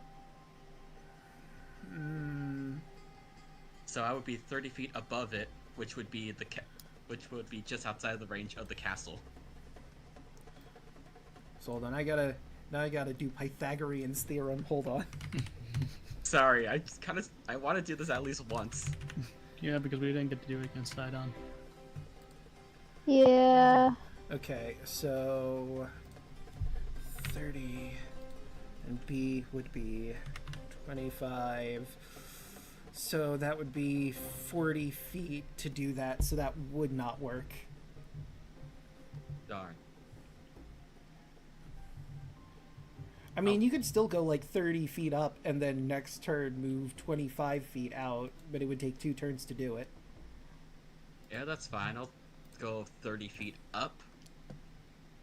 And action, I'm just gonna hit this guy with a fucking railgun. Fair enough. DC 17 deck save. Alright, let's see how Skilla does on the deck save. That is a 5, and she's going to burn her last legendary resistance. Alright, she's weakened. So it'll be 16. It's time for an all-out attack. Yeah. Alright, bonus action, shift starry form. Oh. And that's a nat 1, but I'm gonna use my own. I'm gonna use my own inspiration just to re-roll that. Fair enough. Never That's mind. another nat 1. Holy Wasn't meant to shit. be. So, Wait. Oh. Oh, I already used my reaction this turn. yeah, you never already mind. used it, so You know what? For the sake of fairness, I will re-roll the, Okay. That would not make sense in this regard, because you're not using a weapon. Although I suppose I could say your arm gets tangled in your clothing, and you have to spend a round to get unstuck. It's okay. I only need one hand for this next job. Oh. I have a question. Phrasing. I might answer. How would Kaya's lightning bolt affect it in the water? I'm gonna say this creature is so big that it would not affect you guys. Because we had the same question when you used the Sidon's glaive against the marrow. Yeah. That was a bit more localized, but in this instance, this creature is so massive that the bolt would not affect the water around it. There's too much creature to go through. Thank God. Okay. Well, time for Aggro and Howard to just do flat rolls, attack rolls. Because they're flipping out. It's true. 18 Will hit. or 23 3. and 27 No, that doesn't hit. You rolled too high. or 13. Alright. But we have 2 sharks. Dang, Yep. rolling too high. Daddy shark. Nope. Thank God for We're polymorph. not doing that, please. Nope. Alright, guys, we gotta just try our best. Alright, that Yeah, no, would I'm bring just us gonna fucking go in there. to Alu. Oh wait, before Alu goes, I think I only did 1 tentacle attack, so after you've done that to Skilla, she's going to try and grab you again as you're still in her threat radius. That'll hit. I'm That gonna did too. Kaya. I'm On gonna try. Aggro and on Kaya. Well, we got 3 tentacles used. That's the 4th one. I'm gonna use my reaction to reduce that roll by 6. 1, 2, 3, 4, 5, 6. So that would bring it to 16, which isn't enough. Aha! Nice. Good job. Fuck you. She really I only wants... have one more of these things left. Not Finish today, it up, guys. Scylla. She really wants to grab you, though. The tentacle comes out and tries to wrap around you, but you just barely manage to juke out of the way in the water. And now it is Alu's turn. Sunbeam! Oh, cool. Alright, let me just... Oh wait, 60-foot line, it even says there. I didn't have to hit the description. Mm-hmm. Right, let's beam it out. Boop, boop, boop, boop, boop, boop, boop, boop, boop, boop. Yep, it's good. It's not going to hit nobody. Alright, Skilla, and that is a con save. She's not trained in con saves, but she does have Also a has decent disadvantage. one. It is also Disadvantage to the thing. disadvantage. So that is an 11. That is not Order enough. damage. Blind. Oh no, she already did. Minus 28. Yeah. Nice. So Hell yeah. here's the thing, though. The light blasts her, and you feel like it should have blinded her, but you realize something. Alright, multiple heads. Yeah. Yeah. Multi-head. So no head. Also, if you look at the picture, not really clear if it has eyes at all. It does have vision, but above game, it has immunity to the blind condition. Mhm. Ah. But you at least just have your constant laser beams going now. Yeah. Sure. I'm gonna use my second wind Okie doke. and Wait, but you're at full health. Isn't second wind a healing thing? wait, is it? It is. Yeah. Yes. Did you mean It's action self-heal. surge to do another action? That's what I meant. There we go. Action surge. Where's my action? Wait. Get up. high Did enough I? Yeah. Yeah, Alu. I think Alu at least has 2 levels of fighter, so. Yeah. Yeah. I'm level You're just 2 gonna do fighter. it Again? When did when did we last use action surge? Did it get? Is it supposed to be replenished by now? Well, let me- It's Yeah, like, it gets replenished on a short rest. Okay. Oh yeah, you So- guys did take a short rest, so you would have the surge back. Okay. So pretend I didn't have it at 0 initially because I'm dumb. No worries.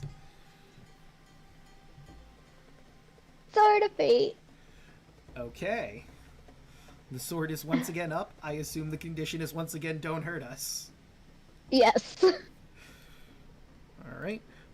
And that will be your turn. Scylla is still annoyed, going to try and grab Kaya one last time. 36 Yeah, you will got me. get it. Okay, so you are going to take 31 There's none. damage. You are now restrained, and that sword is going to come down and do 45 damage. Hell yeah. Because Scylla just doesn't learn. No. Like, above game, she has some garbage intelligence. She has an intelligence of 8. That's just barely more than a shark. That is upsetting. Yikes. Actually, never mind. Giant Shark has an intelligence of 1. Still 8. Yeah. I mean, hey, most of her points are in other things. Like being strong I mean, and fair hardy. enough. To be honest, 8 is probably for like a lot of D&D adventurers for intelligence. Yeah. Yeah, you know, put it as a dumb stat. I mean, Luna has a 10. Ooh. I also have a 10, I think. 9. Yeah, 10. Fuck it, who needs it? You're slightly smarter than this thing, Merrick. Hell yeah. Himbos around here. Fuck yeah. Speaking of which, I think it's your turn now, man. It is. Okay, them up. so I have a plan. It's a whole thing, so bear with me. Okay, so first off, bonus action. They just take damage because of course they do. Right, from that. So That's just the 7 second. damage, straight off. From the Hex. Yep. That's just a bonus action, just to do it, because why not? Hell yeah. Pretty nice. As a treat. Okay, so then let's do Blight. Okay. Ooh, that's a good spell. Okay. So that's con save. Which they have disadvantage on. So con, and let's see, with disadvantage, that would be either way 24.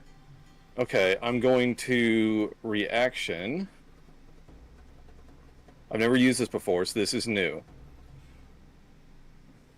Twist the skein, so I get to roll a 20, and we get to subtract 10 from it, I think. So it's whatever you roll minus 10, I think is how Right. it works. Roll d20 minus 10 to produce a number from 10 to 9. Add that number to the creature's roll, or increasing or decreasing the result accordingly. All right, fair enough. Yeah, so it'll either make it, who cares, or it may make them fail. So let's see. Please God. So that's minus 2, which brings it to 22, which is just not enough to bring it down. Damn, not quite. Okay, I'm cool. going to use my last Cosmic Omen. Fair enough. My God. That's Minus another 2, 2. bringing it to flat 20, which is just barely enough to still succeed. Heck. God damn it. I tried. You wasn't did meant to be. a valiant Still taking half effort, damage. but yeah, half Yeah, of still- 28. Right. And then also I should have added it to it, but it automatically takes, I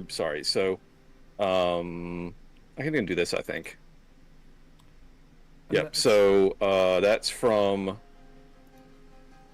Dragon Burst. So, is that just like a passive damage that gets done? How does the damage? Yes, get done from that? you add it to the end of you can deal extra damage to your type to one target when you deal damage to it with an attack or spell. Okay, Equals your so level.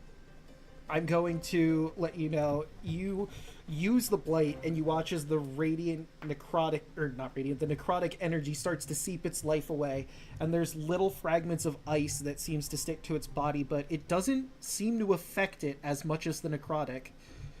Okay. But then you realize it's really cold down here. It lives in cold. And above Gotcha. game, Skilla is immune to cold damage. Okay, gotcha. And then it also again, I should have added this, but it takes Hexblade curse damage. I think you did that at the beginning. That was Maddening Hex. Right, and that's Yeah, it was bonus Maddening action. Okay. No, the Hexblade curse is still active, and it just takes once per turn. It takes extra damage. Gotcha. Okay. So I think that's everything I can possibly do in a turn. All right. This feels like a Yu-Gi-Oh chain thing. Yeah. You activated So, my track so card. when does You Merrick activated Link my track summon a card. fool? When is I that activate part of the evenly turn? matched. Hell yeah. Okay, that's me. So that will bring us to Skilla. Let me take a look at her. Oh, her bites are 15-foot radius, or 15 feet. Good to know. That is a beam. We don't need a beam. She's probably gonna have to move closer if she wants to bite Kai as well. But she's got things to preoccupy her already. No. Nah, try to go for me. We're gonna Go for it. start with Luna. That is a natural 1, but that's still a 20 to hit. Let's see, that is a 2 on the fumble chart, so she falls prone. And I guess all of you are prone as well because she fell with you in her tentacles. So for Fuck. one turn, she's prone. Whoopsie daisy. How do you fall prone when you're inside ocean? Well, I mean, you basically fall, but it's just very slow. Yelling, have you watched the movie Shark Tale before? Oh my god. It's been years, my dude. Long story short, there's a scene where there's seahorse racing, and the horse fucking trips underwater. Yeah. Just like Oh that. The yeah. whole plot point. Oh my I god. think my favorite scene from that movie is the fish that owns a sushi shop. I mean, fish eat other fish. You're like, That's just how that works. Has no customers, gets angry. yeah. Alright, so that wasn't great for Skilla. While she is prone, she's going to try and bite at Howard. That's a 30 to hit Howard for 53 damage. Yeah. That's okay. It's okay, Howard, you got this. And since Howard's almost down, she's going to use her last bite attack to try and get Howard. 25. Go for it. And that'll be 48 damage, which absolutely decimates Howard. And enough overkill to take him out of familiar form too, so he's just gone. Bop. Bye, Howard. See you next time. Skilla tries to begin the process of eating Howard, and he just poofs into smoke, and she looks really pissed off about it. Hope you find her dead. But see, she can't move because she's currently prone for a round, so that's her turn. Luna, you are still restrained and afraid. But it Luna is still prone. Luna is still freaking out. She's going to do her last 2 breath weapons on it. Okay, the first one for 14. All right, let's see how. No, wait, that's the dragon turtle. Ignore that one. That's Skilla. That is a 9. Hey, 14. All right, just take that 14. And then the second one for 7. That is a 15. She will take half, which is a solid 4. As she is freaking out, she pulls out the glaive of Sidon. Since she is grappled anyway, it's going to be disadvantaged anyway. So she's going to whack Fair enough. for 17. Just barely enough to hit.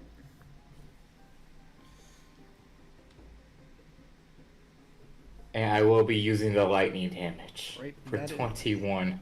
All right, 2 anyone. Skill is looking really rough. And then bonus action, Polearm Master. 17. Natural one, She's actually. weird. Oh, yep, disadvantage. Because you're hitting a prone target, so that's It's true. And it's The flat. target is prone. Yeah, And so I it's a bel- flat roll. Yeah, that would have been advantage. So advantage and disadvantage, canceling out for a 17, which does hit. For 7. She's looking real rough, boys and they, them, and gals. You know what? I have a better way to say this. Yeah. Guys, gals, binary pals. She's looking rough. Yes. And then Okay. to end my turn, wisdom save. You're still afraid. The Lasor is going Turtle? to use his action to dash away. Okay. So he is 80 feet away from that current position that we had him at before. Just for the sake of that, I'm going to put 80 Can we have Aurora's hand back? and wisdom save. I mean, you know, if you want to go back and try and get it back from him, you can. You want to fight a dragon turtle? That is Fuck an 8. no. I paid good money I for this mean- turtle. If he's not fighting now, I'm gonna use him later. And oh no, he's too far away. Never mind. Yeah, and he's gonna keep on swimming. Look, he helped at the beginning of the fight. He might argue that, but he does still owe you even then, so, because he said he'd help you with some other thing. Potentially. Investment. Whatever that means. And that will, before we go to Andros, Scylla is going to, let's see, who's in range, and what does she have that she could do? Oh, right. Another thing that she can do is... Yeah, but that wouldn't work because she's prone. Yeah, there's not really anything she could do as a legendary action, because I guess she could whip one of you with a tentacle. Go for it. Let me Sure, why not? see. Yeah, actually, you know what? Merrick is in range, just barely. Technically. So, get ready to get tentacled, potentially. That is a 35 But no. for 27 damage, and you are restrained. Let's see, is this... Hoplite? That's only Go- within someone within 5. Hold on. Yeah, with whenever an a ally creature within attacks 5 an feet. ally standing within 5 feet of you with a melee attack. Merrick is definitely not 5 feet of you. Yeah. That Do I... one. I think I... This is still like the same... Hasn't gotten back to me, so I guess I still don't have my reaction, right? You would, yes. I do or don't. You already used a reaction, right? So. Okay, that's what I thought. Okay, Yeah, no. just you checking. have- That I can use Sentinel then. Master techniques take advantage of your when you hit a Seven. creature with an opportunity attack. Creature speed becomes 0. No, because you're not making an opportunity attack. When a creature within 5 feet, you make an attack against a target other than you. Wait. You can use your reaction to make a melee weapon attack against it. Oh, that's at the attacking end creature. of it. Mm-hmm. When a creature within 5 feet makes an attack against you, then you target does not have feet. You can use your reaction to make a melee attack. You could. It does have disadvantage, so keep that in mind. But you certainly could use Sentinel. Yes, and she's just gonna yell "fuck off." Natural one. Well. I would like to use my inspiration. Fair enough. The heaven and hell roll. Natural 1 and 20. Oof. 22. 14. Now that'll 14 will not hit. I thought I balanced it out since it's still prone. All right. It is prone, disadvantage, so it would balance out. That 22 does hit. For 21. How do you want to do this? You just yell, you see her just yell "fuck off" as she just repeatedly just whack at the tentacle that she's wrapped in. And then once it falls off, she just goes climbing onto it, just jab it repeatedly in the head. And I just want to get out the fucking ocean. Why won't you fucking die? Blood pools all over the place, and eventually Skilla stops her movement, Thalassor continues to run away, swim away, and Scylla is dead. Good work, team. Now, before you can react, let me change the music up. This one is from Tales of Symphonia. It can waver and fight. Huh? You watch as something seems to poke in Scylla's belly, as a sword tears through, and walking out from it, producing a lot of light, you see this man. Oh no, it was pregnant. It's me, Dio. This angelic figure has Are a you great approaching? sword in one hand, and on his back another great sword that looks like it's made of wood, but it's also on fire. Potentially the Promethean flame. He is covered in ooze. Thank you. I was in there for centuries, but I must be off. I must make those in the city of... that word just doesn't come through. Ascend. What? And his wings beat as he shoots off into the higher parts of the sea, getting away with what you're pretty sure is the Promethean flame. How fast is he going? So, fun fact, water gives you disadvantage. Or not disadvantage, water is difficult terrain, which cuts your speeds in half. However, this Oh, is we a got somebody solar. that can swim. However, this is a solar that has a fly speed of 150 feet. So that 150 feet is cut in half. So he is Angels, moving per go. 6 seconds 75 feet. And he's just... Guess who can still hit him? Bitch. 600 feet, motherfucker. Gonna Hey, step look- of the look wind at- that. Go, Angels, go! I choose you. So... You boy. Why are we shooting this one? To be get sniped, bitch. We need that flaming sword. Yeah, Uh, you want... That is the thing you came for on his back. So I'm gonna roll him into initiative proper. Of course he gets it. You, Of course. What a dick. We'll start from the top again, because you were basically surprised. No!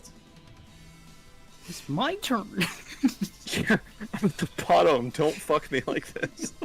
Well, technically, I just went, so he'll be before me, so it'll be Andrew's turn. So, like, Yeah. basically this is how this is gonna shake down. You were surprised, obviously. You weren't expecting an angel to fucking burst out of this thing's stomach. Which is why I'm running it like this. Lasser's gonna keep Was it- swimming away. Wasn't his surprise round him swimming away in the first place? Yeah. Well, actually, so here's the thing. His surprise round would have been a dash, then. So he would just move his full 150 feet in the water, swimming by flying. Oh, you dick. So let's put this back descending order. Pharaoh's took his turn. You know what? In the interest of fairness, because it was going to be your turn anyway, Andros, you can go first. Okay, do great. it! Just gonna step of the wind up to him. How much movement do you have? Because I know it's a lot. It is 60 times 2, so So it'd be 120, and he moved 150 feet away from you. But you're already up in the. Oh yeah, So I was he's 10 100. feet up though. That doesn't make much of a difference. Yeah, so that would He's be 10 feet 130 feet up from ground level. Hmm. Isn't step and wind gives you dash as bonus action? Yeah, that's my bonus. Yes, you dash again with your regular action. Oh yeah, I guess I could. Yeah, why not? I'll just dash again. All right, so where would that put you? Uh, Say you're see. 130 feet up from your first dash.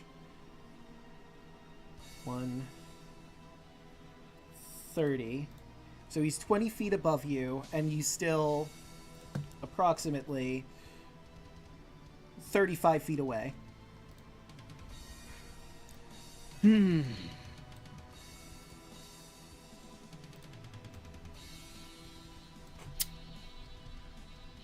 35 feet away.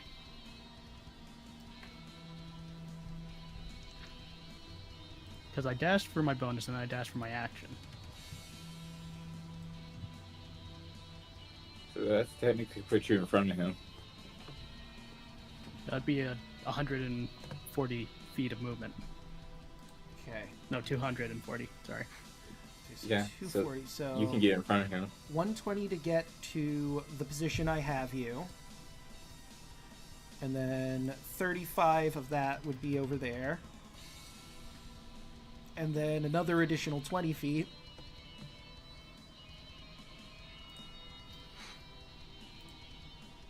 And now you're in front of him.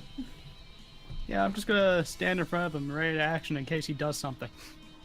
Well, you used your bonus action and your action to get here, so I don't think you can Oh, take yeah, an right. action. Right. Never mind. I just stand in front of him. Right? Kaya, this man's up in the sky. Well,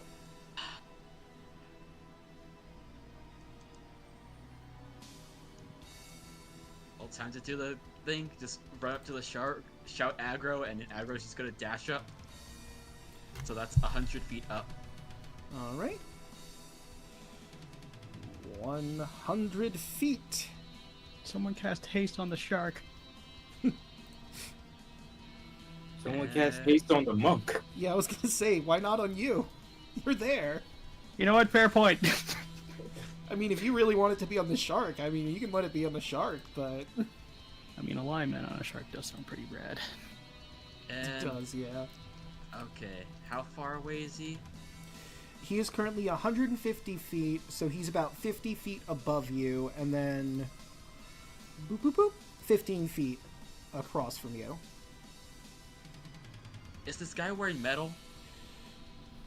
No, but he's got a metal longsword, or a metal greatsword, excuse me. Oh, I know where this is going. Powerless old tricks.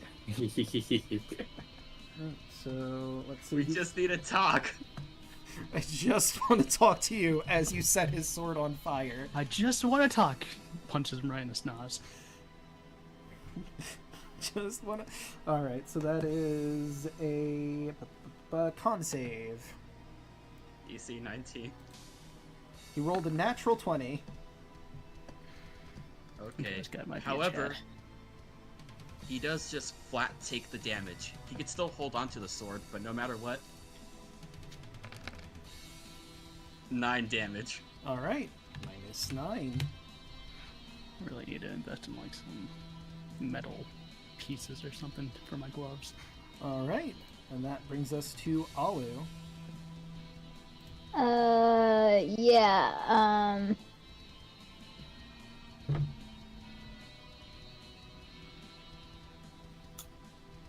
do I want to upcast Planar Ally because I don't have any 6th level slots? Let me see. Do you have any slots of a higher level? Yeah, I'd have to upcast. So you could technically do the sword fade again if you want. You just have to use a higher level slot for it. No, I was thinking Planar Ally, Well, you could also do Planar Ally. Let me which this is the description of. Okay, so let's see. You want to summon an angel to fight the angel? You beseech another worldly Yeah, pretty entity much. for aid. The being must be known to you, a god, a primordial, a demon prince, or some other being of cosmic power. That entity sends a celestial, an elemental, or a fiend loyal to aid you, making the creature appear unoccupied within range. If you know a specific creature's name, you can speak that name when you cast the spell to request the creature. Though you might get a different creature anyway, DM's choice. When the creature appears, it's under no compulsion to behave in any particular way.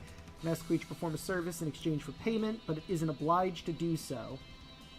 The requested task could range from simple fly us across the chasm to help us fight a battle to complex spy on our enemies, protect, the thing about this is you would need to, first it would be from your patron, who is Valis. Isn't a goddess anymore. I could rule maybe she's a pretty wise person. She might know an angel or something.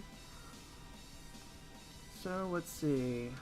Does it mention what kind of creature?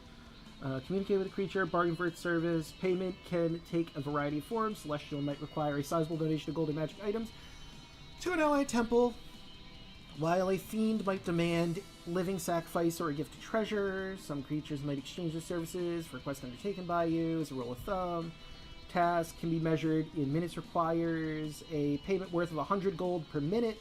A task measured in hours requires 1,000 gold per hour. And a task measured in days up to 10 days requires 10,000 gold per day. The DM can adjust payments.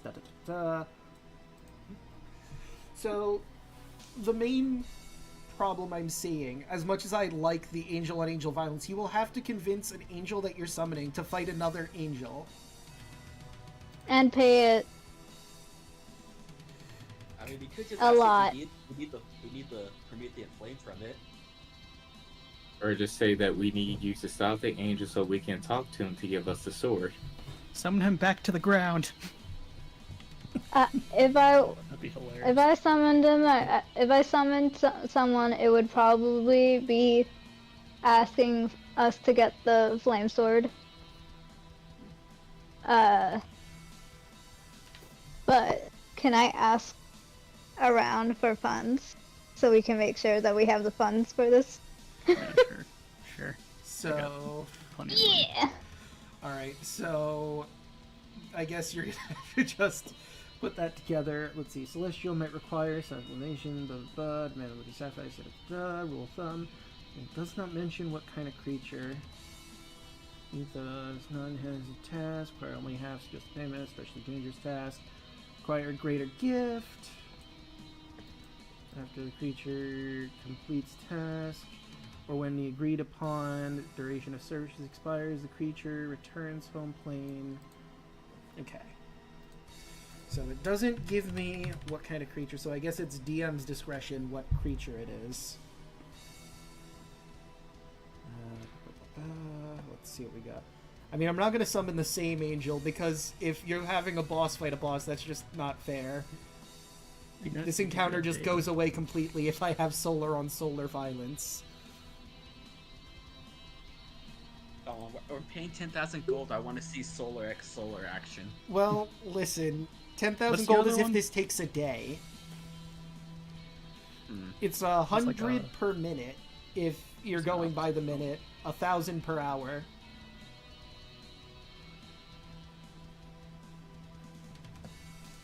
Okay, let me see. Can we? Are dragons creatures?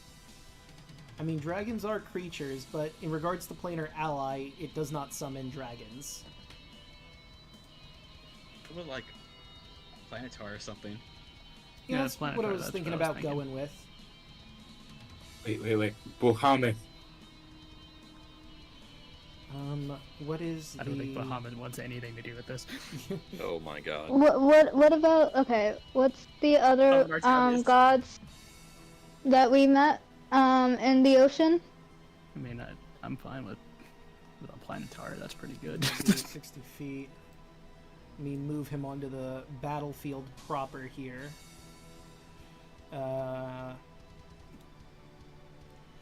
Okay.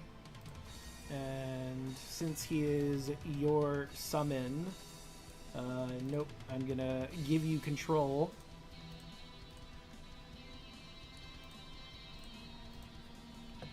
There we go.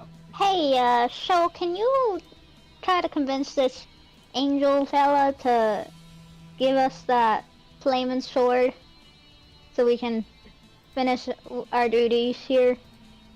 Please? Roll a persuasion. Oh no. 17 versus. 17 ain't bad. Not bad. Let's see. Nope, that's perception. So I guess it's just a flat wisdom.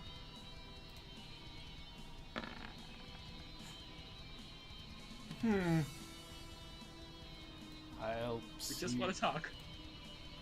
I'll see what I can do. He also has 150 feet of movement. I'm assuming that you summoned him at the max range of 60 feet, so he'd be somewhat close, right?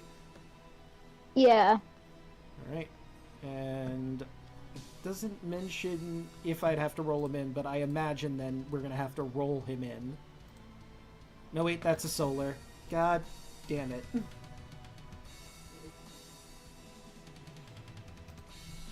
Okay, let me go back to the Planetar, grab his sheet so I can roll him into initiative. Okay, he rolled a 10. And he's got a +5 versus Andros's... What is your dex modifier? +6. Alright, so he goes after you. You're faster than an angel, man. Alright, It's pretty good. Lock him down. so that will bring us to Merrick.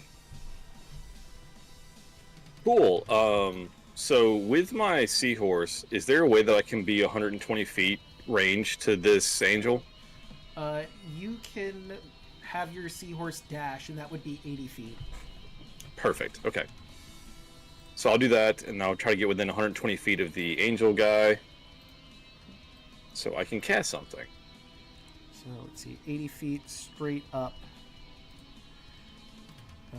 Clear, 150 minus 80. That would be 70 feet. So he's 70 feet above you. Sweet. Also 40 feet away.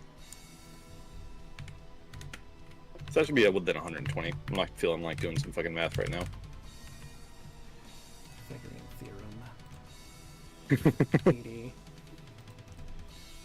And then by 40. Battles. Yeah, right. So that would be 90 feet. So yeah, that's still in range. I'm just going to Sweet. leave this open in the event I need to use it again. So let's do this. Oh. Psychic Lance. Oh. Question. Mhm. How, do we know his name? But It it's says also- that you can see it within range. Yeah. You can see it, or you can use their name. Yep. Yeah. But you did not get this angel's name. No. Does he have one? Yes. Do you know it? No. And intelligence save. That is 29. Damn. Oh god. So he'll take, what, half damage? Yeah, so that'd be the cold damage already put on because the Dragon Burst is still active. Right. So Right. 30 total. So, well, no, you did 30 from the Psychic, 15 from the Dragon Burst. So that'd be 45, and then divided in half, that would be 23. Well, the 30 psychic is halved. The 15 is just 15. Oh, okay. So it's 30 total. All right, gotcha. Okie doke. Dragon Burst is just Dragon Burst. It's pretty good. Yeah. Can you move your hex? No, it actually dissipates, and I gain some hit points back since the since Scylla died with it on it. All right. But I don't see where I can transfer target, so I think it's just over. All right, good enough. All It right. just says if the target dies, you get hit points back. Okay. I don't see anything about moving it, so All right. It's probably a higher level Hexblade ability where you can move it. Maybe. Yeah, maybe. It is. gotcha. All right. So is that it for Merrick? That's all I've got. Yep. All right. That will bring us to our angel friend. well, not really friend, because you just started assaulting him, and he's quite upset about it. He turns to Andros. You fiends! How dare you!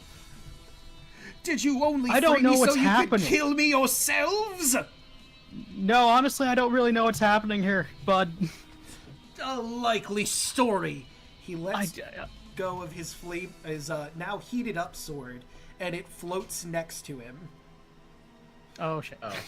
As a bonus Sweet. action, flying sword. He God damn releases it. his great sword to hover magically in an unoccupied space within 5 feet. If he can see the sword, the Solar can mentally command it as a bonus action to fly up to 50 feet, and either make one attack against a target or return to the Solar's hands. If the hovering sword is targeted by any effects, the Solar is considered to be holding it. So I don't think it cancels out... Well, he's not actively touching it for the heat metal. However, God damn it. there is a sword. So I'm just going to draw a makeshift I'm immune to little... fire. Do do do do do do do do. Guys, I want the sword. There we go. There's my little sword. Nice. You guys remember the animated sword we fought at the beginning of the game? Yeah, good times. The secret final boss, yeah. So I think this is it. I think this is the final boss of it. I think this is that version. So here's the one God. attack from his bonus attack. That's a 22 to hit Andros. Oh, that just hits. You're going to take 22 slashing, 28 radiant.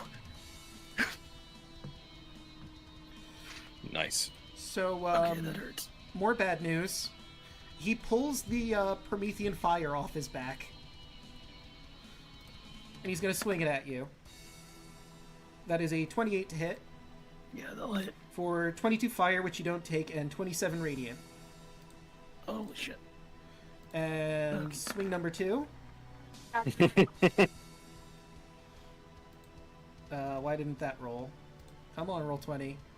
It's going super well. 27 radiant from that one. Oh man, why didn't I wish to be immune to radiant? Well, because, magma is not radiant damage at that moment. On the plus side, though, that's his turn. That's all he can do, and he didn't fly away. Bitch. Oh, Luna, you're big, and he's really high up.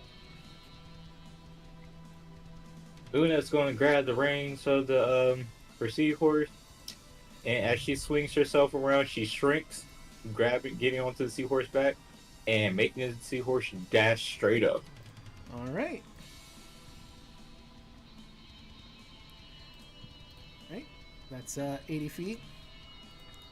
The Lasor is no longer in combat. He has left the combat. God Our- damn it. So, above game, by the module itself, for 10,000 gold, he will join you in your battle. However, if he's reduced to half his hit points in a fight, the dragon turtle will flee and return to its lair. Same. And Skilla knocked him under half his hit point value, so he left. Smells like bitch in here. But it's Andros' turn.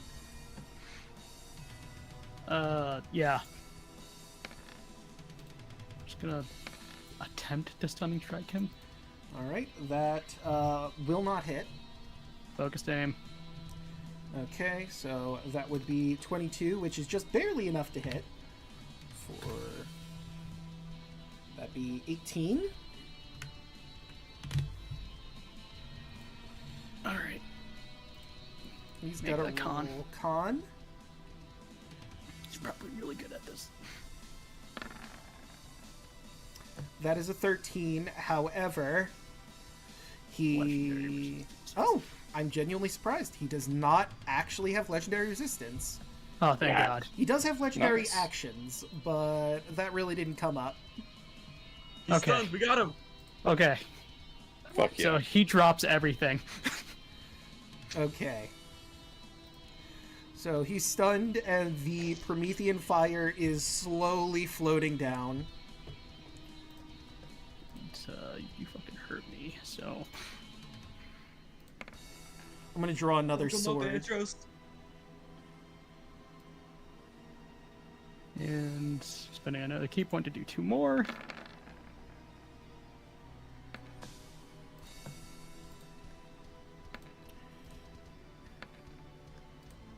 Since I'm already getting an advantage from this, I'm just going to heal up. Oh, I can't. Oh, boo. I was going to put how many feet up it is, but... Oh, well. It's not letting me put that on to the drawing. Boo. Lame. Alright, just know that it's slowly floating down the sword. Okay. Let me just calculate my healing here. So let's see. Let's see how much you did. That's 25 on the first one. Minus 16 on the second. And that'd be 22, I think. 16 plus 6 is, yep, 22. 22. Minus 22. There we go. Cool. Assuming the sword is going to take an opportunity attack if I move. Maybe. Wait, I thought you were stunned. Well, he's stunned. Sword. The Solar releases its great sword to hover magically in an unoccupied space. If the Solar can see the sword, Solar can mentally command it as a bonus action to fly up to 50 feet and either make one attack against target or return to the Solar's hand. If the hovering has to sword command is targeted by an effect, so yeah. Okay. So in yeah, theory, it shouldn't have. I'm just gonna swim down and take the sword that's floating down. Alright, so you have... Yeah, no, you should absolutely be able to grab it. Yeah. Do-do-do-do-do-do. It's just gonna We'll 60 say... feet towards my friend, so I have a better fighting chance. Okay, so we'll say it probably went down like 30 feet after he dropped it before you swim in and got it, so that'd be 130 feet. It took 30 feet of your movement to get to there. Actually, from there, that's 10 feet, so 40 feet of your movement to get from get the sword. And how much movement do you have left after that 40? 20. Okay, so that will bring you down to 110 feet. Alright, cool.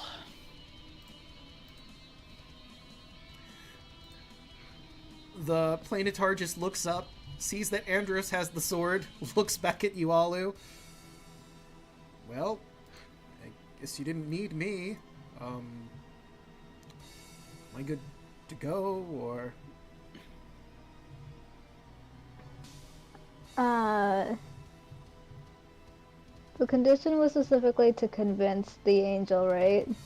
Yeah, it was to convince the angel to give you the sword, but you have the sword, so...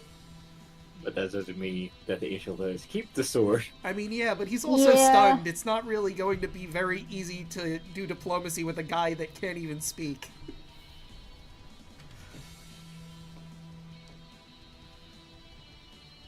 Alright, now Calm listen. down. I know... Can the Planetar heal? Like, can he help heal Andros? I would very much appreciate being healed. Let me see what he has at his disposal. Innate casting. He's got that. Well, if you were dead, he could raise you from the dead, but you're not. That's great. I need something else. That is not in his wheelhouse, I'm sorry. He doesn't have like healing touch or something. Let me see. Oh no, wait, he does have healing touch. Oh, Other angels have stuff like that. Yeah, I was looking at his spells specifically, that's why I didn't see it. It's in his Okay. actions. So yeah, he would just have to get up close enough to touch you. Is it okay to change conditions like this?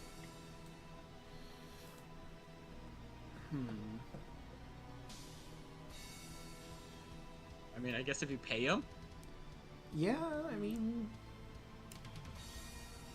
like I'll another $1,000 to heal. I don't know. Yeah, I'll say if you're going with the 100 gold per minute, you don't know how long this fight's gonna last necessarily, but if you pay him 200 gold per minute, he would be willing to acquiesce and switch to assisting with healing.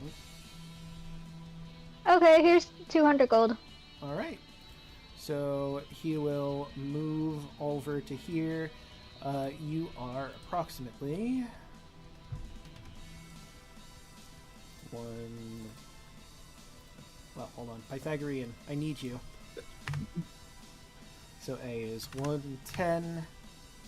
And I moved him how far? He was like right here. So 10 feet. 10. So that'd be 110 feet with his well, if we use his walking speed, because there's no reason why he couldn't use his walking speed for swim speed forward. So that'd be cut in half from 50 for 25 feet, so he can certainly get to there. And then for his fly speed, 150 cut in half is 75. So an additional 75 feet up from there. 60 plus 75 is 135 feet, so he can most certainly get up to where Andros is without having to do a dash. And we'll just have him right on level with you at 110, and he's going to put his hands on you and use one of his uses of Healing Hands. Okay, cool. Or Healing Touch, specifically. So, magically regain 68 plus 3 hit points. Okay. So, let me roll that out for you. 6 D8 plus 3. So, you're going to heal for 39.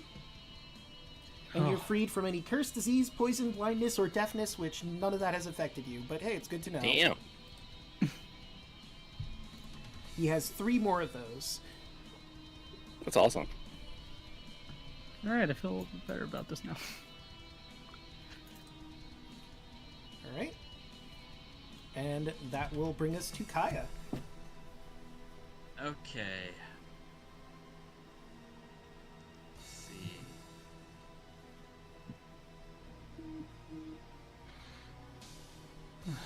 Thinking how Solar almost put me down to single digits.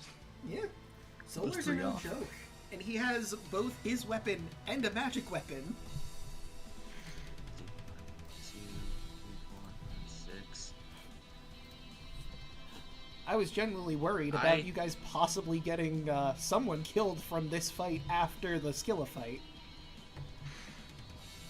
Let's see. Do I just try to take down the solar, or I mean, he's probably gonna come after us now that we have his sword. Yeah, I want to go after him. so he's stunned? All right, Merrick, let's finish Do this it. fight. All right, aggro is within enough feet to go up and bite him with advantage. So what is he again? 150. So that's a 19. 19 is not enough to hit. Darn. I'm gonna have to use my focus aim to get him. Okay. She collapsed, but I guess I'll try to hit him. Okay. So let me bring you to the front. Whoops. Hold on. Yep. Let me bring you also to the front. There we go. All right. Let's hit him with bone it with my boomstick. 27. That will hit. That'll be 16 damage. All right. Minus 16. And bonus action, I'm going to shift starry forms, and I'm going to do a healing round. So let's do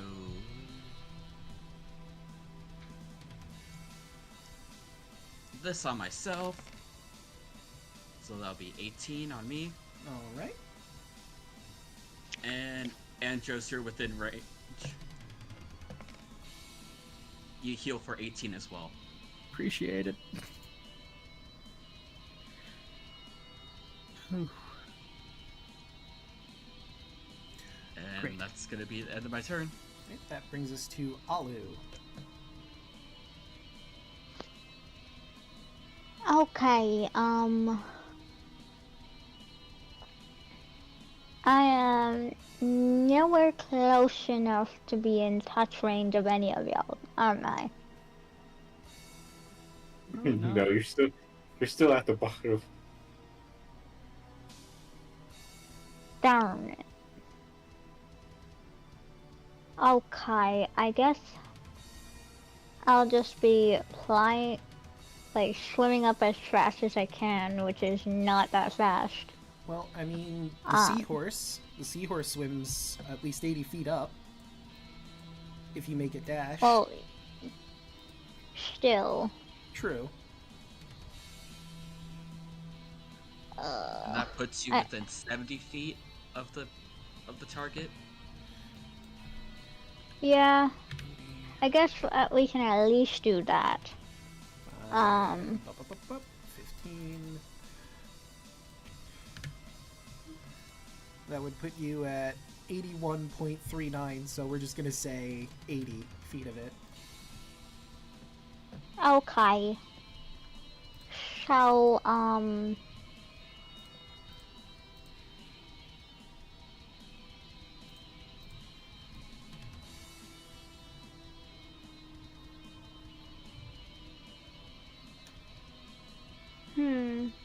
How far does your sword go? I don't have any spell slots for Sword of Fate anymore. Ah.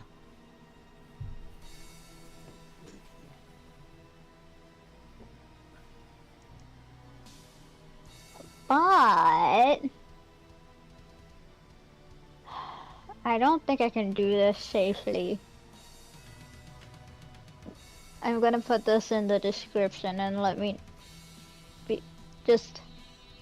know if I can do it safely. I think that's a no. Yeah, there's too many people in here you would get your friends mixed into.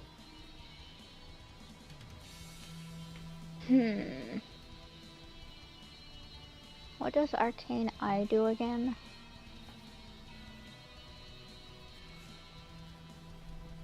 That's not useful in this case. Actually, control water can work, because the only one who's right next to it is me and the shark. Because Andros and the Planetar are below it. But it also goes down Whirlpool. It's not just isolated in that area. Let's see, 150, you guys are 110. Whirlpool. So, you know, Like I want to you're get right to in melee too. Look, I at least want to do something. Come on. Yeah, don't make it difficult to run around the thing. I just wanted to get away from him just in case the shit doesn't work, but I guess in that case, if those who need healing are can get closer to me, I'll hold my cure wounds until they're in range. I'm right next to you. Oh, yeah. Are you? Yeah. And Luna did get hit by Skilla. Okay. I'll start with a regular level.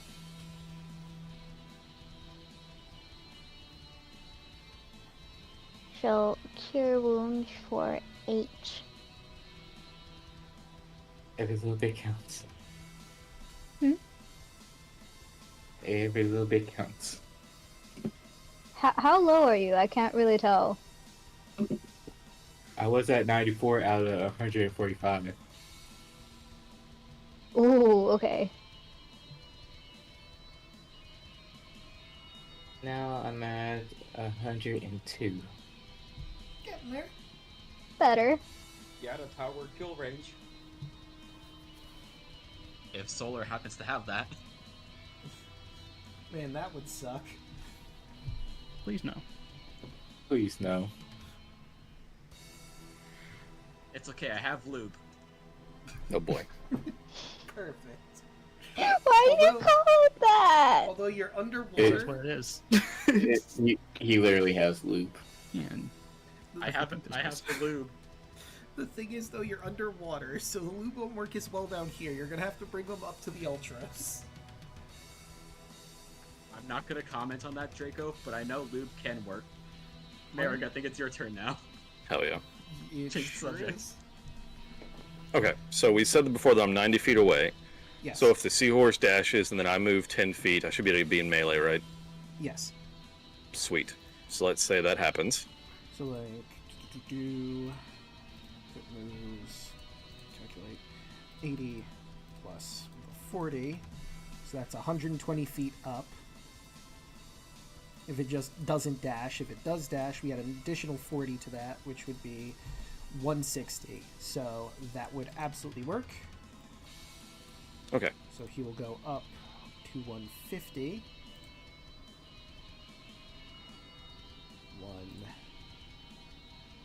150. And then he's got 10 more feet of movement, so the two of you can move forward 10 feet. And if you'd like to dismount, you would have 15 feet of movement, which is just barely not enough to hit. Well, I mean, but you he can didn't have to go move straight up. He could move diagonally. Oh, that's true. You said we were 90 feet away, so if he moves his 80, I should just be 10 feet away. plus he is stunned. So True. maybe he just floated down a little bit. I should be close enough. Yeah, you know what? That's fair. If we're going diagonal. I'm not thinking well enough in 3D space. I'm only thinking in vertical 3D. horizontal. I know. Yeah. Be a lot easier if you were in Straight person. line path. Okay, so I'm within melee. I will bonus action Hoarfrost. Throw that in chat just to see it. Basically, just some extra cold damage, and then let's start getting some melee going. Mhm. So I'm within 10 feet, so I get my Aura of Hate. Okay. Dragon Burst will proc on the first hit. Hoarfrost is on each hit. And I'm going to probably do a Divine Smite if I get a hit. So let's see if I can get a hit on him. Let's do that. There we go. That's within 10 feet. Yeah! You do have advantage on every hit. Alright, so 25 will if it's advantage. And that will definitely hit. Okay, so I'm going to do a second level Divine Smite, plus the Aura of Hate, plus Dragon Burst, plus Hoarfrost. I'm just going to move you like right up next to him because your weapon doesn't have 10 feet of range, does it? I don't think it has reach. No. So yeah, let's does just not put reach. you right there. Yeah, I should be right up against him. All right. Alright, so let's see if all this adds correctly. Let's roll some damage. Yeah! Jesus Christ. Goddamn. Fuck yeah. So that'd be 56 damage. Okay. One more of those, man. Okay, so second attack, Dragon Burst should not proc on the second one, but the rest of it all should apply, I think. Let me double check Aura of Hate just to make sure. I think it also applies, though. Only one damage. Well, yeah, it doesn't say per. It just says it's flat. So okay, so everything procs again except for the Dragon Burst. All right, so let's see if we can get another hit.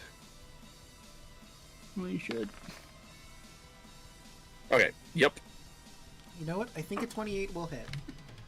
Okay, so Aura of Hate, Hoarfrost, and we're gonna do another second level Divine Smite. Stun is disgusting. Yeah. Right, so Eat shit. 35. Hell yeah. He's looking rough, and your Planetar friend's looking a little uncertain about the situation.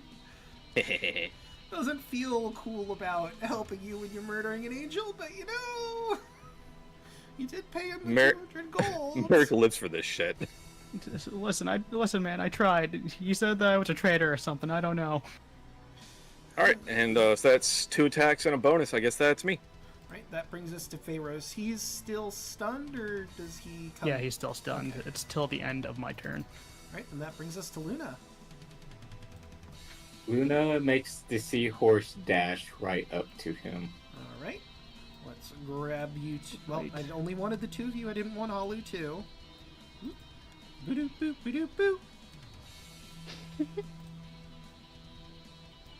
Luna is going to prop Giant Smite again.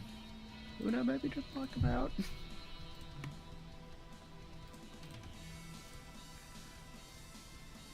Right, and let's make her big. And move you away from the seahorse.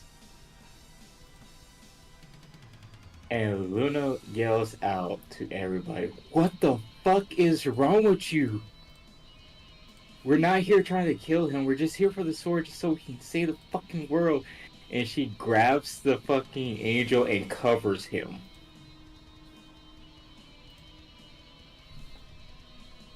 Interesting. Listen, he swung first. I'm just saying. Merrick's gonna kill that angel. Luna covers him with her body from It's attacks. okay. It's okay. I have lube. I can bring him back. Bring him back as something else that's not an angel. Yeah. Yeah. It's kind of a downgrade, really. A bit, yeah. I have a revivify still. Oh no, can you banish him back to where he's from? I mean, if you have the banishment spell, in theory, you should be able to do it. You would just have to hope that Oh. you can roll on him. Yep. Luna's just gonna cover his body, and that'll be her turn All right. from their attacks. Well, that would bring us to Andros. Luna is protecting the solar. Luna, I get where you're coming from, but maybe just knock him out, because soon he's gonna attack all of us.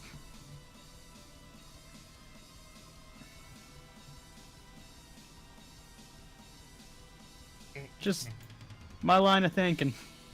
She shakes her head no as she holds him tight.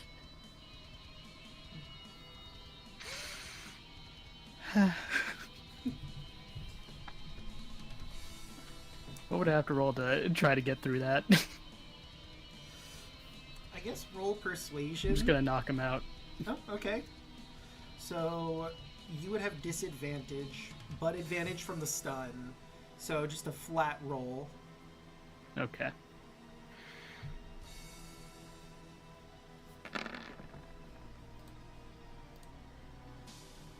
Let's 22. Okay, let me just change this real quick. And let us see. Minus 22, and he is KO'd! Just gonna punch him right across the jaw and knock him out. Yep, he goes unconscious in your arms. Question? Answer. No, I'm not gonna do it. Never mind. No, go ahead, please, by all means. No. I have a way to send him back. If I might. The Planetar flies. I could just take him back with me and see if we can figure out what exactly was going on. Please? I don't like being attacked by... So how many days is that gonna be? Because I don't think that's gonna be a few minute job. Well, I mean, I'm just gonna take him back home with me. Listen, take him far away from me. Is the angel like knocked out, or is it? Yeah, Did he's you do knocked like out. non-lethal? Yeah, Yeah, I did he's non-lethal. non-lethal. He is KO'd. Merrick wants to finish it. You know what? I'm gonna send you a quick message real quick. Okay. Luna glares at Merrick. There you go. I was just gonna try to plane shift this guy to I the might add a little- heavens. Just let him go with the Planetar. Yeah, I think that's just gonna be the easiest.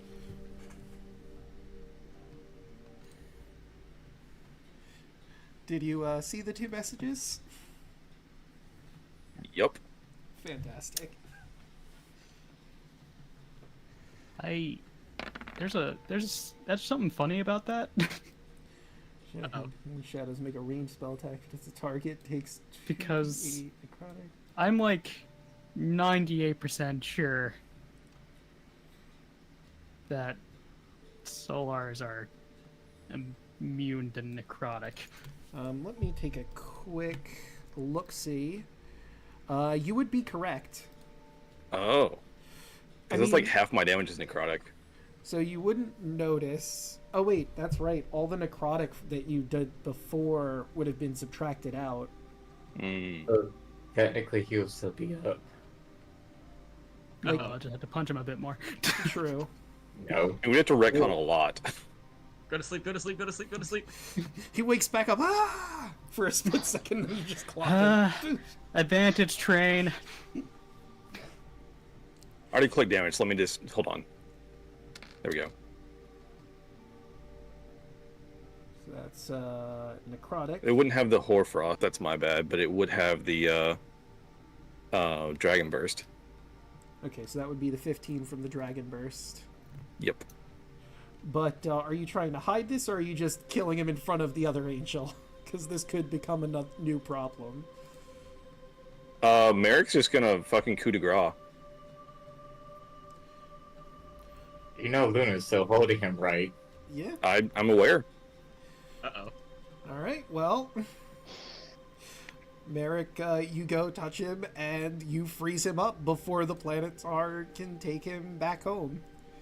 And now he looks at you very annoyed, and he begins to pull out his sword. Hold up. Merrick, what the fuck Come are you back, come back, come back. You have the diamonds, right? You should have. Yep, I diamond. have a lot. I have several of them. Good. You touch I mean, creatures as there? many Dragon Horse we had. Alright, so he comes back with 1 HP. Alright, the Planetar's just gonna grab him and bamf out of there. Before anything else Fly happens. fast! Luna Get goes out to here. strangle Luna goes to strangle Maverick. Maverick? Why, you little? Merrick, what the fuck are you doing? What?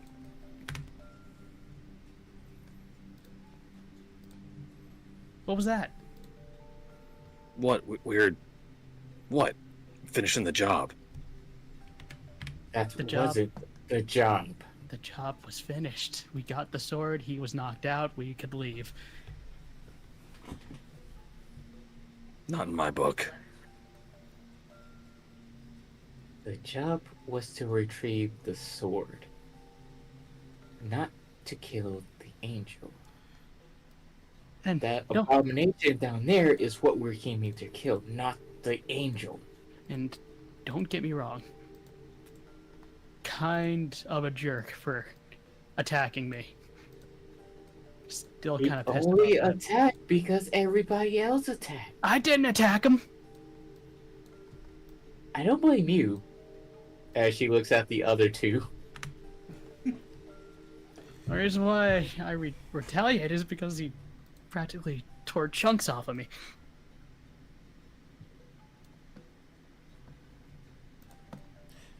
So, I swear, these celestial creatures, they don't listen to reason. Let's just get out of here.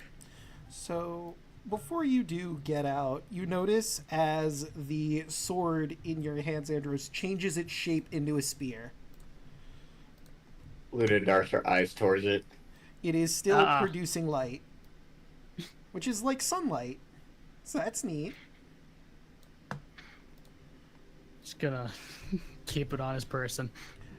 Do you or anyone want to attune to the Promethean flame to figure out what it does? Hey! My... We will attune to this when we are safe. All right. And So, when we talk all of this out. so just for sake of ease, it's going to take approximately 2.5 minutes for you to swim from the bottom of the sea to the top. You don't get accosted. You're not sure if that's because of the fact that all of the commotion down here freaked out some of the locals, or if, you just happen to be really, really lucky and nothing has decided to attack you at this point. But you make it back to the Ultros, and before we do the Theogenesis spell, and whoever wants to...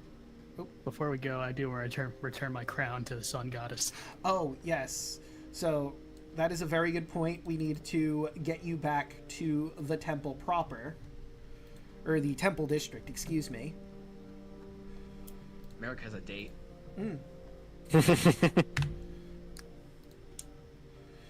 So, We should probably ruin it after that. Like to see you try. So, Oh, we'll try. Don't worry. so all of the gods come up to you, very pleased to finally be free.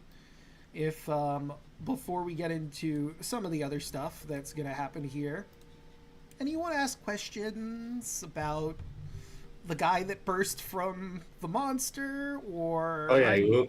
Yeah, Oh, Andros would. Yes. After getting sliced by him. So, who are you asking? Of the gods. There's Guess the I'm sky- asking all the of them- Sun Goddess. All right. Are all of them there? Oh yeah, all of them come to greet you and thank you for the work you've put in. Oh, Luna's gonna show Wait, me. including the cursed one? Yes. He's keeping to Luna's- himself, but he's there. Luna's just going to just straight out say, "What the fuck was the angel inside the fucking monster?"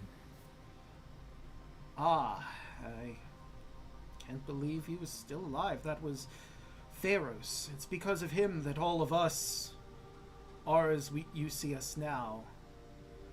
Gods. I guess he was driven insane by being trapped there, unable to move for all this time.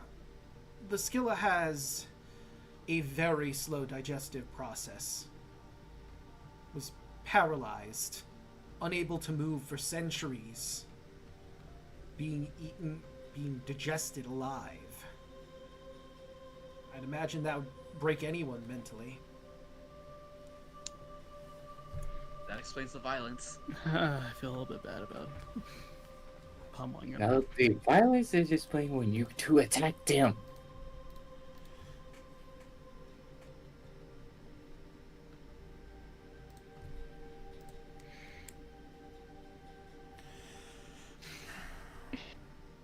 But it's... So why did this sword turn into a spear? The Promethean flame takes the shape the wielder desires most. That's its original form.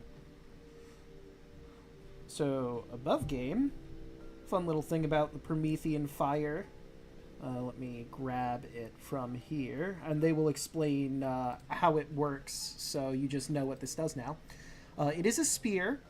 It was crafted from the great tree of Thylea and set ablaze with the fires of creation. When attuning to this item, you may transform it into any martial or simple weapon of your choice. The weapon has all the same magical properties. It is a +3 weapon, so +3 to your attack and damage rolls. Regardless of what form it takes, the damage type is fire. It also radiates with the blazing light of the sun for 60 feet. That just doesn't turn off. It is always a light. And it gives the wielder transmutation spells. You have 5 charges with it. It regains 1d4 plus 1 expended charges daily at dawn. From the weapon, the spells cast have a DC of 17. You can cast Awaken with 3 charges, Fabricate with 2 charges, Plant Growth with 2 charges, and Stone Shape with 2 charges. Interesting.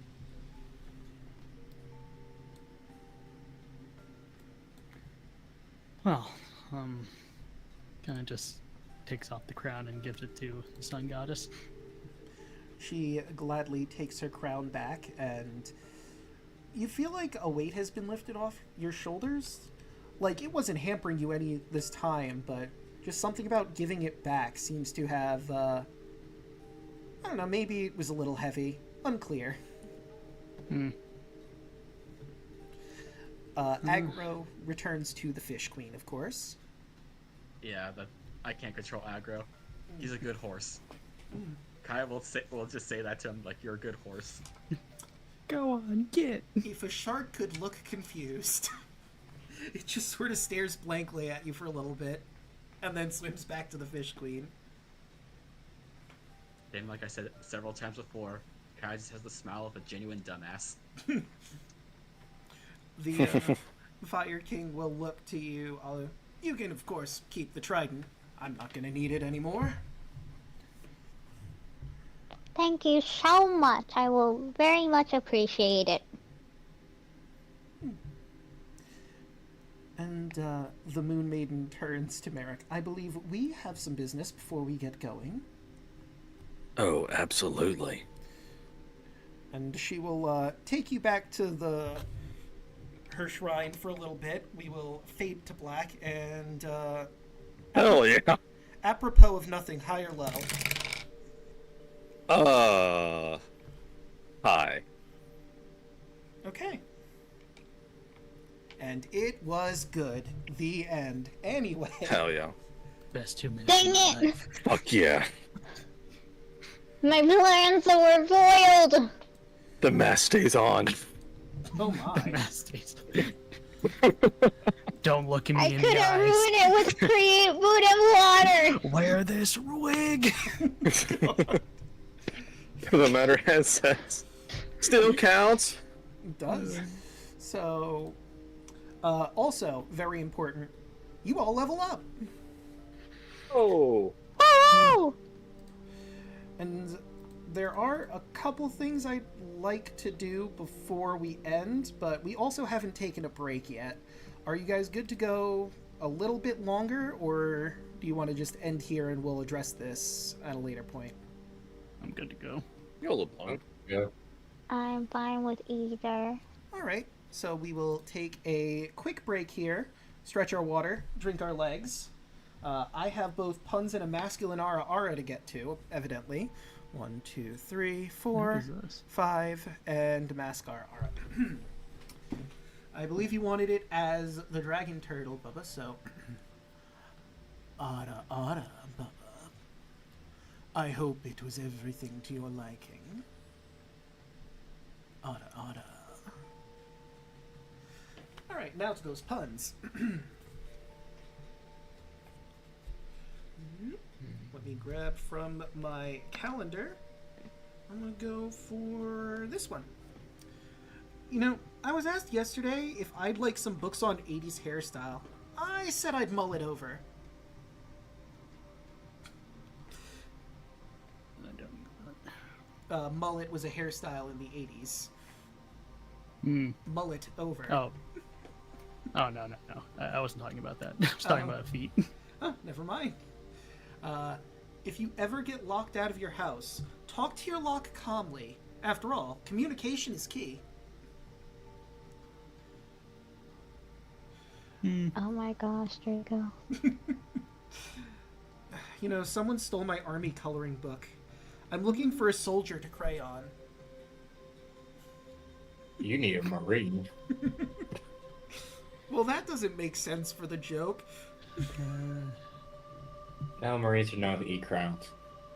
Oh, Sentinel alright. Crusher. Which one? I was going to be an amateur poet, but I thought I'd leave it to the pros. Oh my gosh. The pros. And with that, I will go grab myself some water, drink my legs, all that jazz. Oh, and I should also put the be right back thing up. I picked the dumbest feat, but it'll be pretty funny. I am between 2 right now.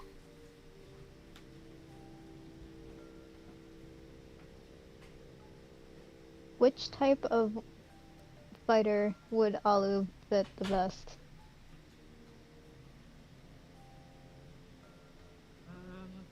That's a good question. I guess it depends on how you want to feel Alu's pent-up aggression, I guess. Yeah. Because a lot of them kind of incentivize you to get like a little closer or use range weaponry.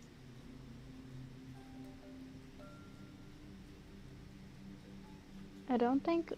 I'm not sure if champion it makes sense for Alu. He'd like to be one, but I don't think he is that. Would not be useful for Luna. What's Eldritch Knight?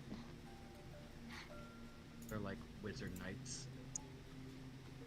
Where you gain a couple extra spells. Didn't you say you wanted to be a samurai?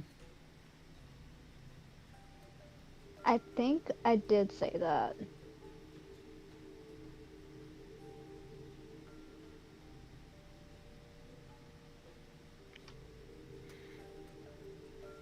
Let me just read through I'm gonna be honest, Crusher's the kind of types pointless if again, I could and just stun then people. Yeah. You want to get tough? I'm saving that for 19. Mm. Thinking about getting Sentinel.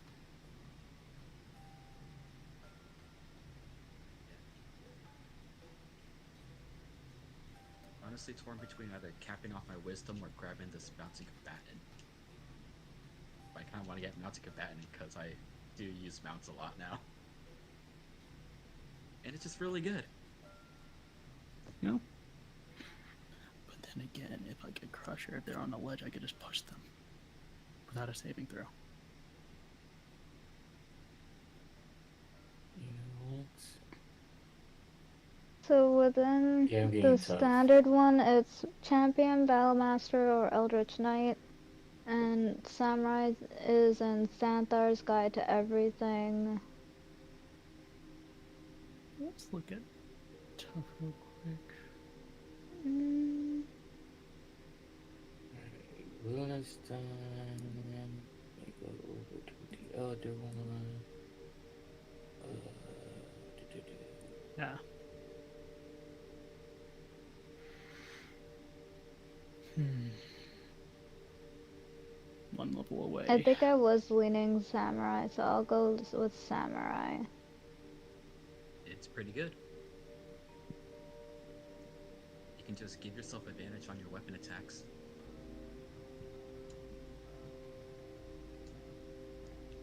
Which is another question I have for Alu. For your... I think clerics get a thing at level...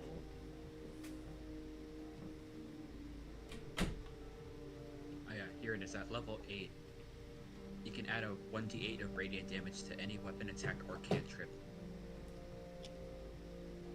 So that could make your trident attacks a little stronger if you have blessed strikes.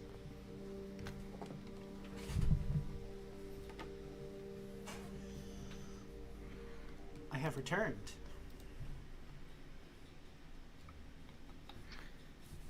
This is hard. You got nothing else to, no other skill abilities to raise, so you just gotta find whatever feats you want. Yeah, just because, like, I'm good on Dex. Constitution's maxed. Wisdom's maxed. I'm trying to figure out what next Eldritch invocation I want. I can't figure out which one I want next. There's a lot of good options for you. So, since you Just don't guys know. have given back your gifts or you were allowed to keep them, would you like to know the negative effect if you didn't return them within a week of getting your gifts? Just for There's negative funsies? effects. Yep, if you didn't give them back. Ah. So, the Fish Queen we'll start with is pretty simple. If it took you longer than a week to take down Scylla, Aggro would have turned on you and tried to eat you. That's pretty funny. If you didn't return the Sun Crown, after 7 days it would explode, doing 20 d6 radiant damage. Or halved if you did a DC 20 dex save.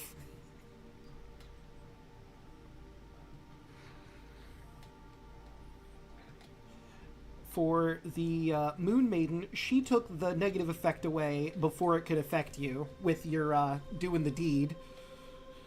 But if it took you longer than 7 days to kill Scylla, you would get your Boon of Beauty transformed into a Curse of Ugliness that would reduce your Charisma score by 4 points until 3 casts of Remove Curse were placed on you. Dang, 3?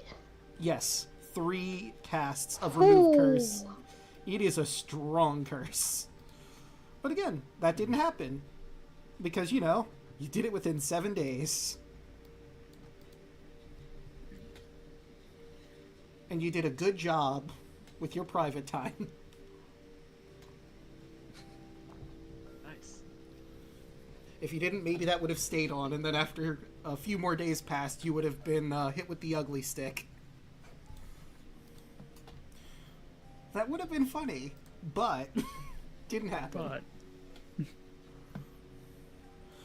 I mean, just imagine you're minding your own business, and then suddenly you just feel absolutely hideous, or randomly the Moon Maiden comes in, slaps you with a stick, and then disappears. The fuck just happened? it'd be fine if I took mobile. Mobile would be fun.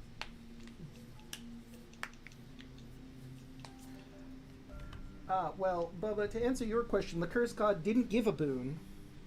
He just tries to kill you when you try to interact with him. Yeah, He's the insane. curse god. We were talking to it, and the curse god was like, "Hey, for your own sake, leave, please. You gave me a glimmer of hope, which was nice." You cured his madness for just a little bit, and he didn't want to hurt you because of it. What Yeah. about the guy that I got my boon from? The Sky Father. Oh yeah, the Sky Father, and you have had the invulnerability, but you didn't use the invincibility of the Sky Father. So his is straightforward. Like, once per day, you can choose to reduce to 0 the damage from any one source. So you could have done that in the Skilla fight. I think you might have just forgotten you had it. This lasts for a week, during which the Sky Father expects you to kill Skilla. It had no downsides. Sweet. And in theory, like, he wouldn't just take it away, so you still have that for a few days. Let's see. You technically did this all in one day, so you have 6 more days to use that invulnerability to reduce damage you take to 0. So you might want to write that down so you don't forget about it. One more level. Okay. Do you also get a long rest, Rico? Yes, unless you want to just go straight into Theogenesis, but after all the work you put in, he's not going to push it. He's willing to wait a little longer, Narcissus. You put in all this work, he's not going to stand on ceremony and go, "No, turn me into a god now! I want to be a god!" I mean, he does. I want it. He does, but he's also understanding, yeah, you fought a legendary monster at the bottom of the sea, you all look like you've been through the ringer, you should take a nap. Listen, have you seen the Scylla? I have You not. don't want to. Fair enough. Noted. Is everyone back? I never I'm learned. I here. never left. I never left. Oh, alright then. I'm here. I'm just leveling. Alright. Because, All like, these spells. did you guys want to maybe get some water, stretch your water, drink your legs, or you get to hop back in? I'm good to go. I always had water. Oh, perfect.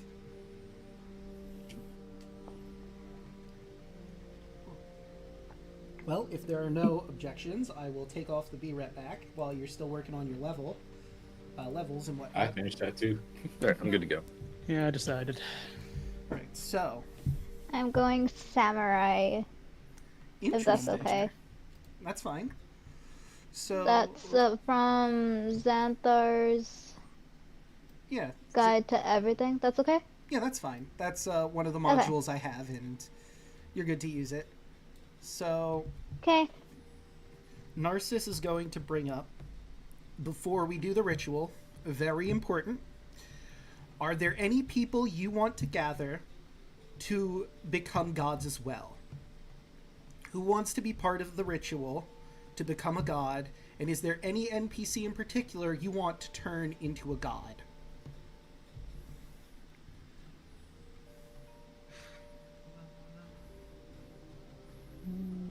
I'm mean, it was just like, do we know anyone who would meet the requirements?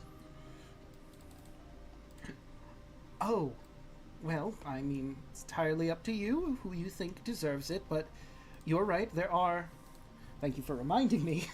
I, of course, meet my requirements to become a god, but there are certain attributes and tasks that need to be done. So let me grab my list here. Where are you?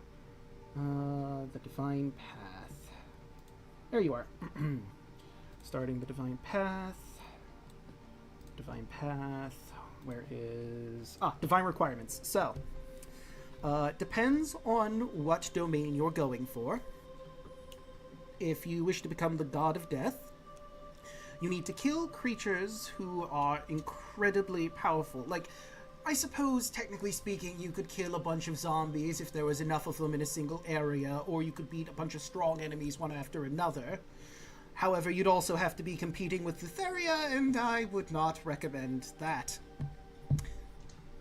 Above board, in the divine requirements here, for the domain of knowledge, it says you need to forge a magic item, but I don't particularly like that. I feel like that would be for a crafting god. So for the domain of knowledge, you would need to use legend lore on either a CR 25 creature, or use it on a legendary artifact that you, like, not the one that was crafted for Andrews, because you already know about that, but, like, if you learned of a legendary artifact and cast legend lore, that could work for the domain of knowledge. For the domain of life, you just have to die and be raised from the dead, so, one of you meets that requirement already.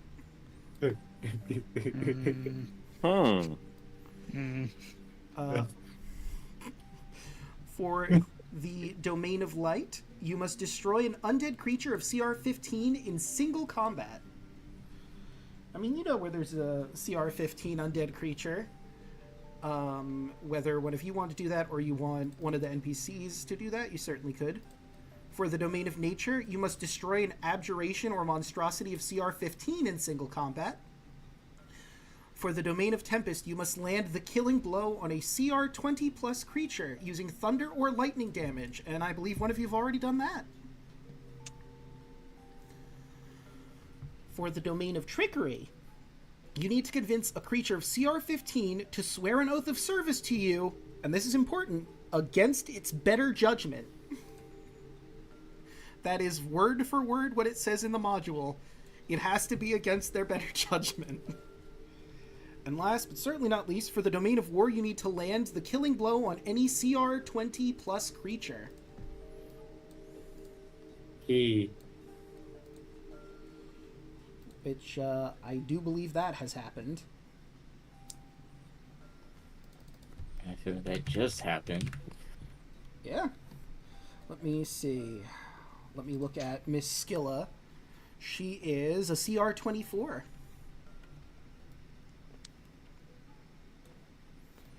So I do believe that means, I know it just happened, I'm drawing a blank, that was Luna who did it, so if you want to become the goddess of war or combat, so it's the domain of war, but it doesn't necessarily have to be war. If you don't want war, it could be like noble combat, like, what's his name from the Forgotten Realms? It's not, was it Pythor? No, that's here. I'm drawing a blank, but, like, you could be just combat instead of actual war, or it could be war, your choice. Luna will probably want combat. Okay. And like I said, Andros and Kaya, you have the opportunity to become the gods of life and the Tempest, should you so see fit.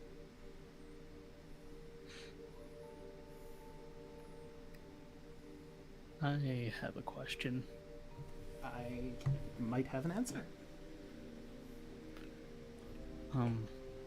If we were to do this ritual,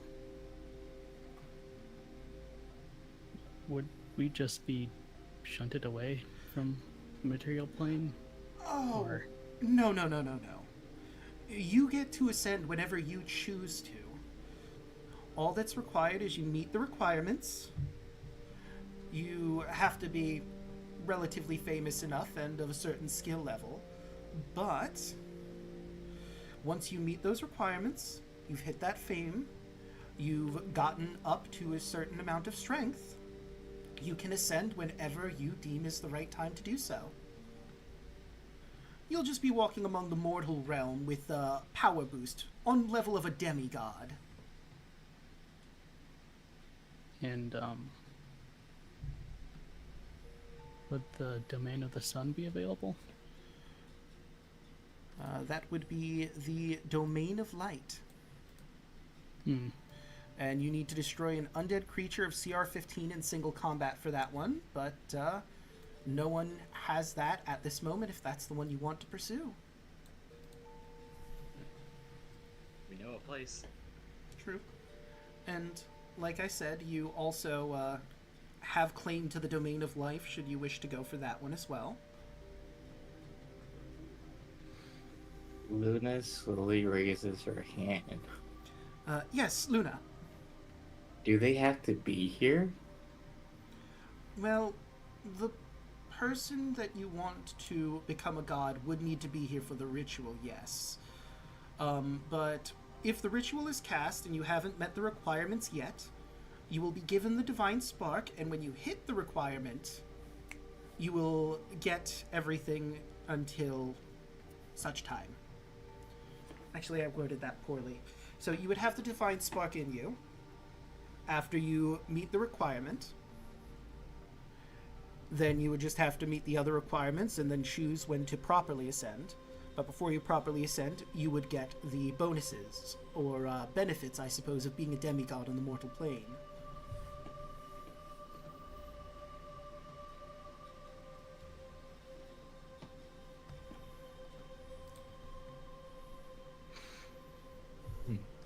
Are you thinking of anyone in particular, Luna? Dad and Tarla.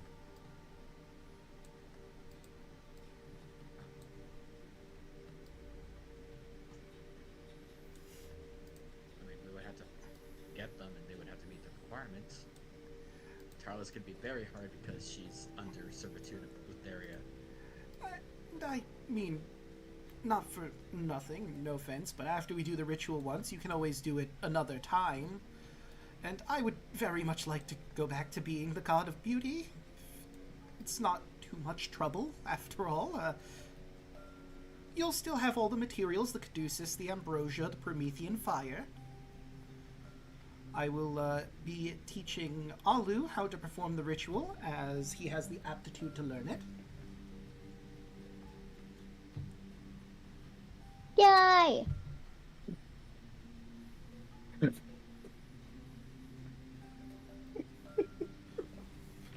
So, we're going to let the ritual play out. It is a level 9 spell, and I don't think you have access to those yet, but for the sake of story, we're letting you do the ritual after he teaches you how to do it. But if there is anybody you want to grab that you could easily grab and make a god, you could do that. The only problem with Tarla is she's currently at work, and her suddenly becoming a god might cause issue with Lutheria since they have a deal. And then there's the issue of does she even want to become a goddess while still under the employ of a goddess.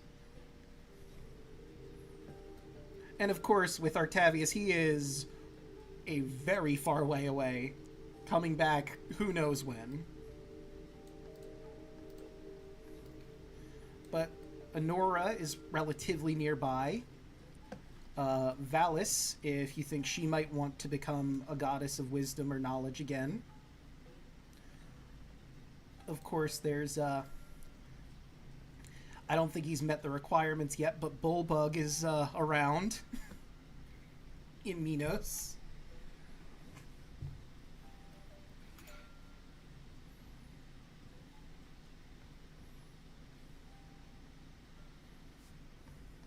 I think me personally, I want to grab Honora just to try to see if she gets the spark, and later on, Yeah, like later on, far down the line, do the requirements for her because she's lower level. But Yeah. other than them, maybe asking any of the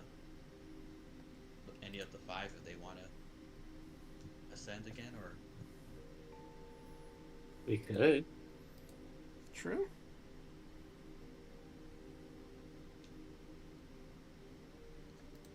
is everyone okay with that? Or I see no fault with that. I want to find an undead creature. we know a place. You do know a place, Going back up the mountain. but we. Well, I mean, The Tomb of Carpathos. We only killed one vampire lord. yeah, there's a whole nother vampire lord still in there. We But just had to send Andros in there alone. yeah, so just point of order: you can do the ritual beforehand and then head that way. Just so you get that out of the way. So as soon as you feed her, you would get the buff, basically, from that. And anyone who's already hit their requirement would become the god in question of whatever one they meet the requirements of. So, Luna would become a goddess of battle, and Kaya would become a goddess of the Tempest. Of course, if you're grabbing Nora, she could also potentially be viable for the goddess of light if you do have her go for that. But if Andros wants that more, she would have to meet one of the other requirements for one of the other gods. Tempest taken. Figure out another requirement for her. But that's me being evil above game. What, you gonna kill her and bring her back? Listen, God damn. Jesus. I'm not going to. That's your wife. But something could kill her when we bring her back. Oh, don't worry. I'm not going to do it. That's why it's me being evil above game. Listen, we'll just have her go up against some really powerful thing, and then I'll bring her back. Easy. I don't know if she's gonna be 100% down for that. Listen, Draco. All in game, we're just trying our best.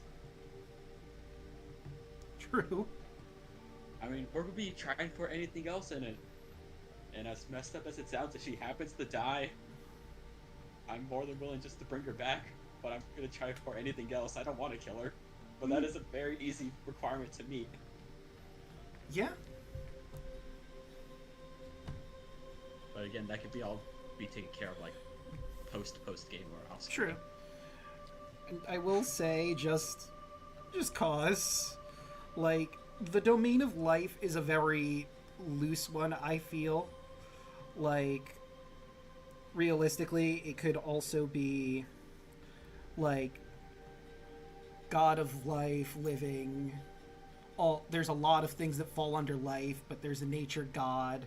So I'm also making that the god of, like, concepts, like redemption, possibly, or could be just the determined spirit of the living creatures, that sort of thing. So if you don't want to try and get Anora killed to make her goddess of life, or see if she funnels into one of the other ones potentially, it's a possibility. Like I said, we can figure that out post game. Yeah. That's probably mine and her final epilogue. Yeah. Fair enough. So, again, just this will take maybe like a couple days, give or take, to gather the people together, the three former gods. Vulcan is okay either way. He's pretty nonplussed about it. He's basically in retirement at this point. If you really can't find another crafting god, he'd be down for the position. Well, if it's gonna take a couple days. But no.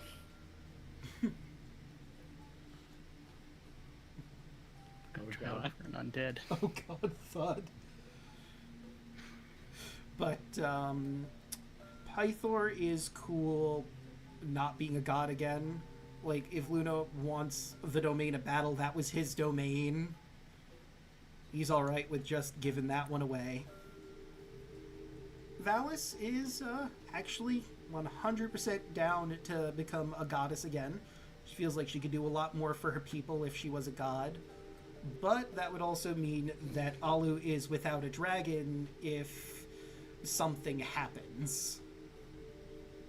So she will ultimately leave it up to Alu whether or not he would rather have a dragon in the event of calamity, or if he would prefer her to be a goddess and retake her position as the goddess of wisdom / knowledge. You can worship my mother again.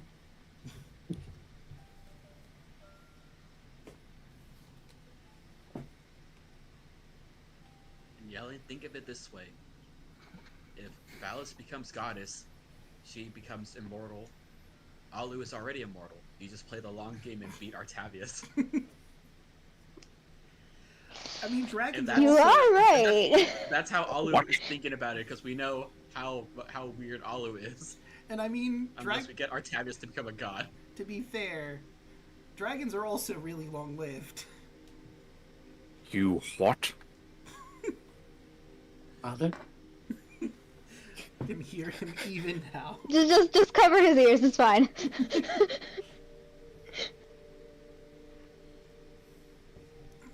I guess goddess it is. Knowing Alu's history. Alright.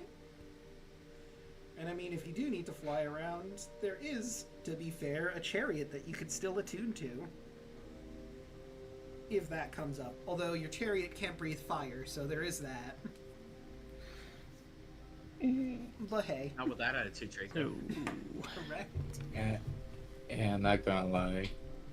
If Taro gets a chance, she'll probably want to be the goddess of trickery. Because she actually does meet that requirement. I mean, I don't think she does, because they have to swear an oath of service to you. Has she tricked a CR-15 creature? Yes. But they didn't swear an oath of service to you, and again, it has to be against its better judgment.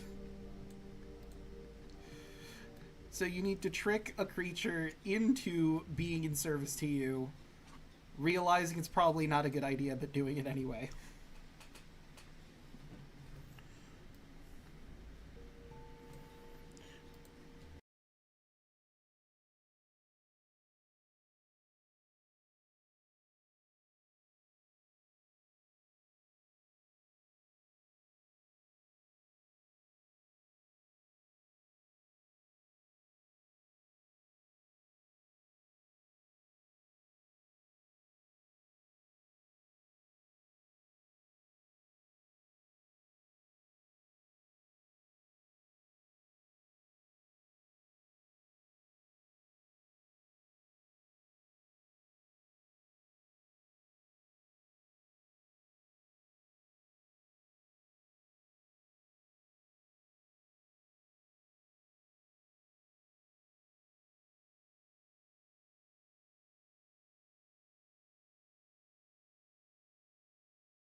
But with all of the proper people gathered, the ritual begins.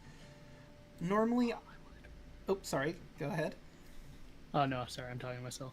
Oh, no worries. But all of the people are gathered up. And normally I'd let you flavor this, but because it's a module-specific spell for this one, I will tell you basically how the ritual works. You grab the jar of ambrosia, and using the caduceus, you focus divine energy into it.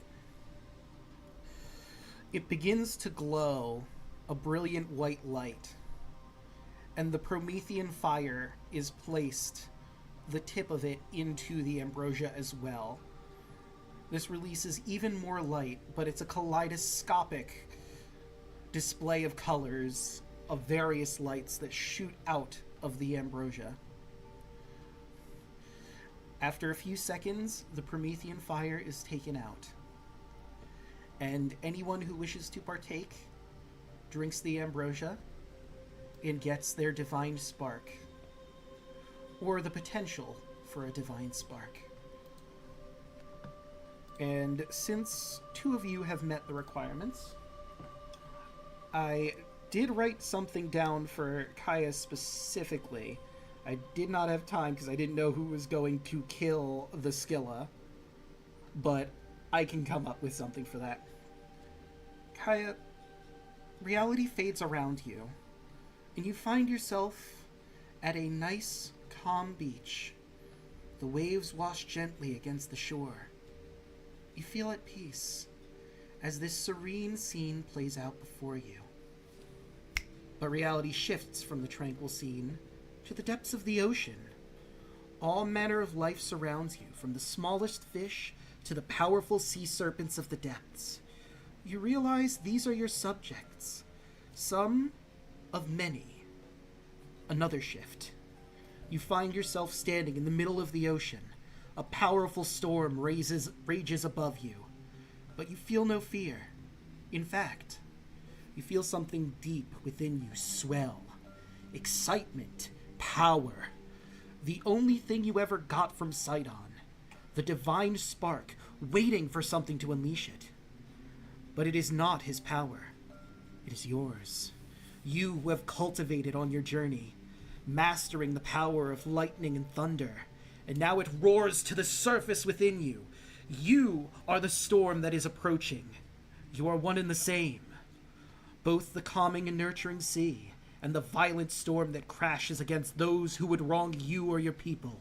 You are Kaya, goddess of the sea and storms, of sailors and aquatic life. Kaya, the Tempest Queen. And additionally, from getting that, Kaya, I'd like you to pick your favorite ability score for me.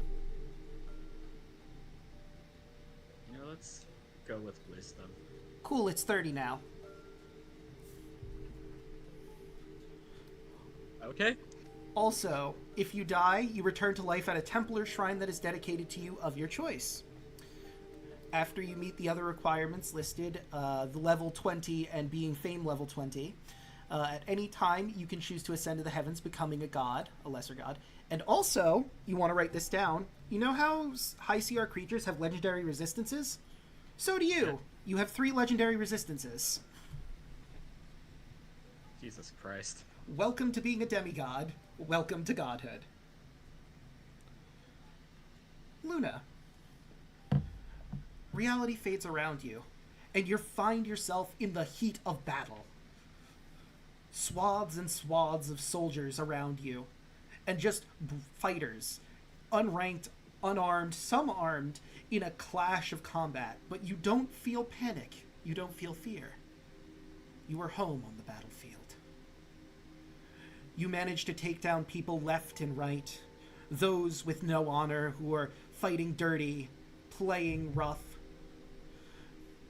With honor and grace. Soldiers who do the same fall, but they are not sad. For you are the rage in combat. You are Luna, the goddess of honorable combat, of just war and battle. I'm pretty sure I know what it is, but Luna, pick your favorite stat. Your strength. Your strength is now 30. You're immortal. And you have 3 legendary resistances.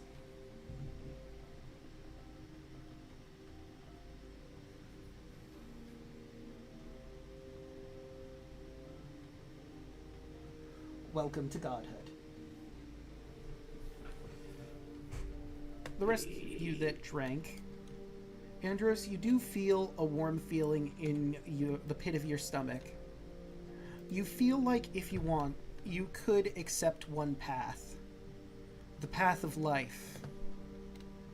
The path of redemption. Or you could save that light and pursue the other domain of your choice. The domain of light. But of course, that is entirely your decision. Yeah, Andros wants to earn it. Fair enough. So you suppress the domain of life within you, but that spark is still there, waiting to be utilized once you deem you are willing and ready. Nope, see you guys. Gonna dive off the boat. Well, before you do that, We can take you right there. it would probably be faster if you took the boat. Nope, I'm going. But, you know what? It'd be funny if it happens while you're diving off. You notice that the sky shifts colors to a dark red. It's sudden and strange. And you see a dragon flying towards you. A blue dragon. What is happening here? Is that Serlene? And with that, I would like to take a quick cut to see what Tarla's doing. So, Hoshi, if you wouldn't mind joining me in our second voice chat that I've created, the Chat of Fate. I have one last thing to share before we end tonight. Oh, fuck. I wanted to fight an undead.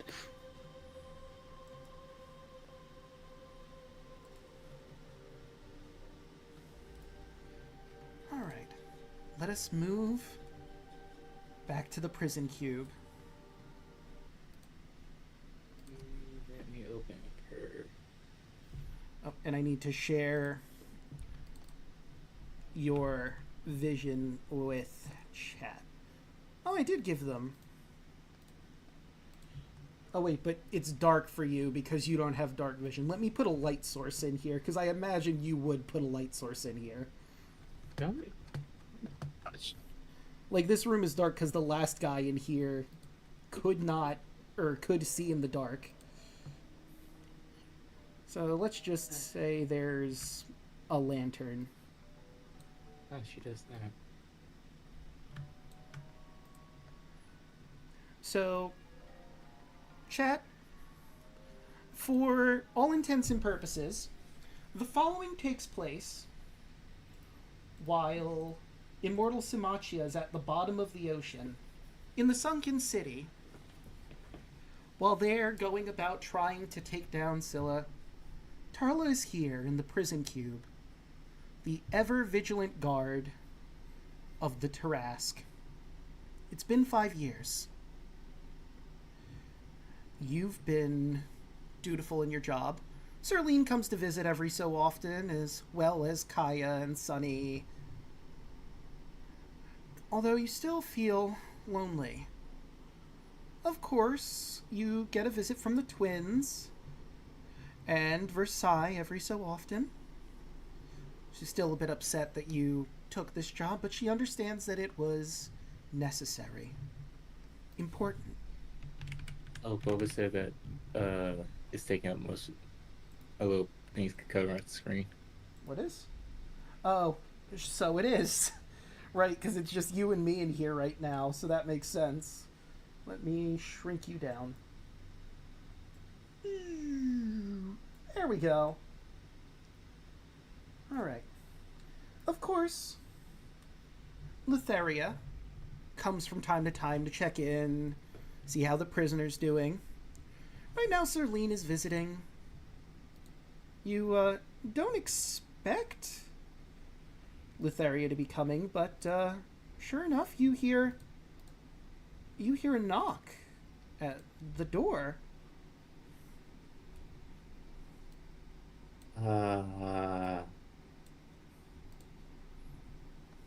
Carlo looks at Serlene and then look at the door. Who is it? Oh, hello, Tarla. I hope I'm not interrupting anything. Just a quick little check-in with my favorite warden. Yeah. What you doing here? Oh, well, like I said, check in with you. Come to see how the Tarask is doing. Any trouble recently? No. Still the same as always. That is wonderful to hear. Would you mind coming with me? For just a moment. Okay. Now, I believe you have the Talisman of Sphere for the Sphere of Annihilation. I would like that back for a moment. I have wonderful news for you. Laura squints her eyes. And what would that be? Well, today's your last day as warden. You're free to go off. You see, I've had the Tarask in here for quite some time. And I think it's time to let him out on good behavior. He hasn't caused any trouble in these past centuries. And you know, I hear that mortals tend to do this too. They'll let out prisoners when they've done good behavior on occasion. And I think the Tarask has had his time. It's time to let him go about his business. He's been such a model prisoner. It's only fair. That's a good joke. Yeah, let it out right. That would be funny if it was a joke, wouldn't it? And she smiles at you. That Laura has like a deadpan look on her face and blinks. You're serious, aren't you? serious as a heart attack.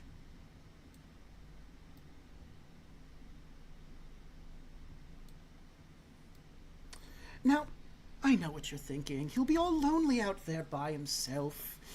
Nothing to do, but that's why I freed all the other prisoners already from all the other prison cubes. This is my last stop. You free the...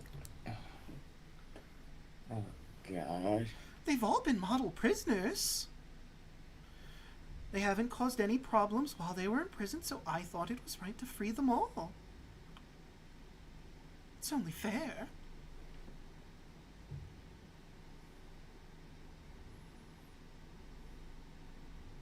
Well, towards our agreement that you set up, it's me to watch the terrace and make sure it doesn't get out. Which is Correct. Correct. Which is why I'm freeing you from your duties.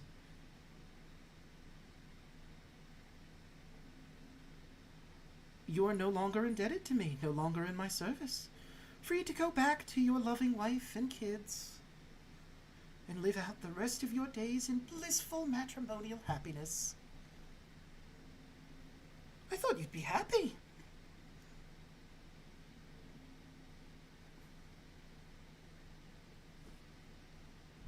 Granted, yes, I am happy.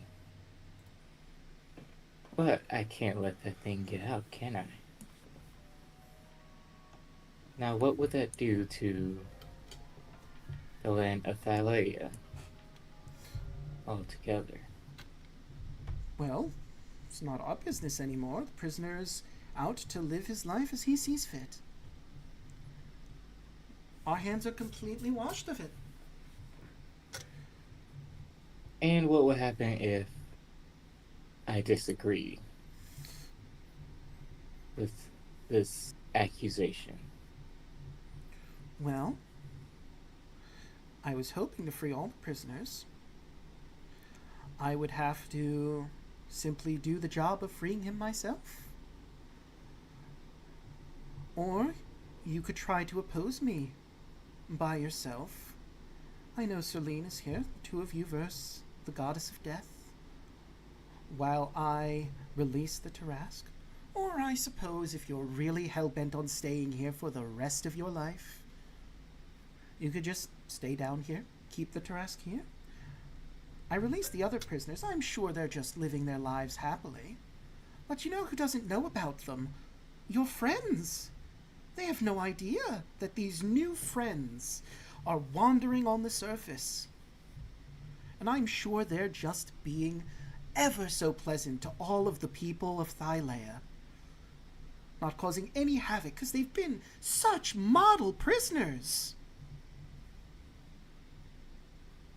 But if they weren't, well, then your friends would never know until it was too late, would they?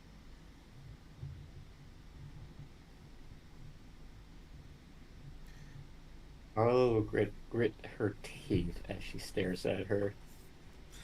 She's kept that smile the whole time. That wicked smile.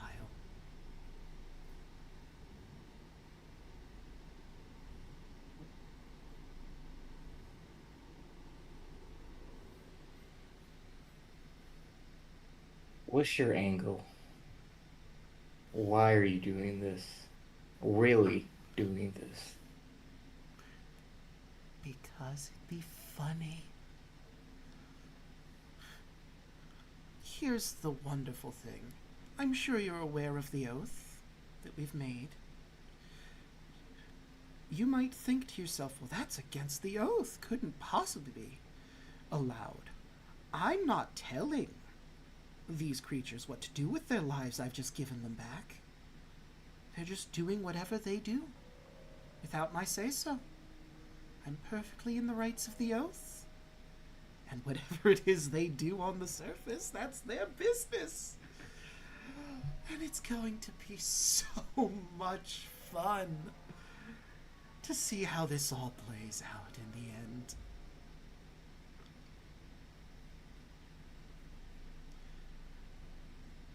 These are just my first stops, of course. I'm a very busy woman. Still things to do. But I figured this was a good first step.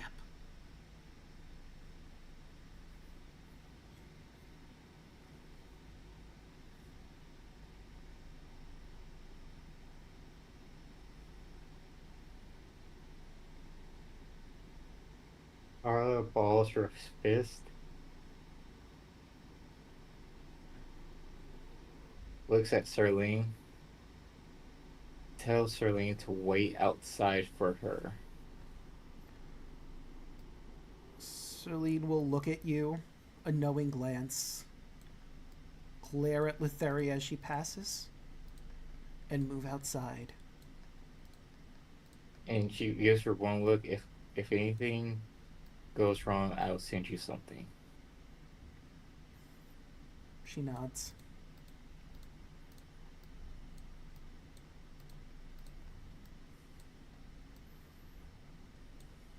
And then she looks at Lutheria.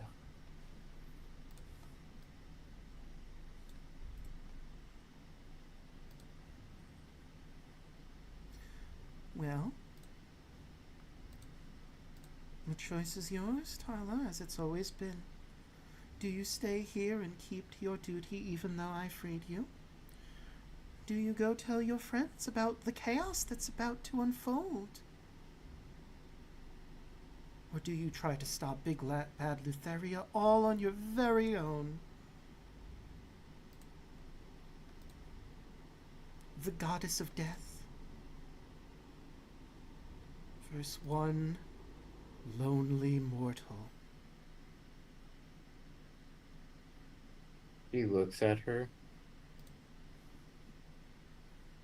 I know I can't stop you. No matter what I do.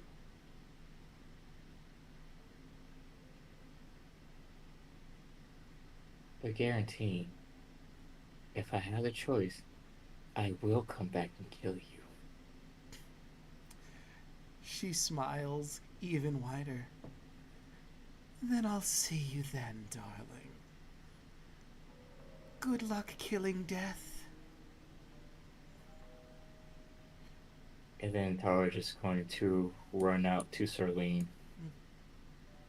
You hear her chanting in a language you don't quite understand, but you know she is releasing the Tarask as you run. Run. Run. And we find ourselves back with Immortal Samachia. Let's head on back over to the other room.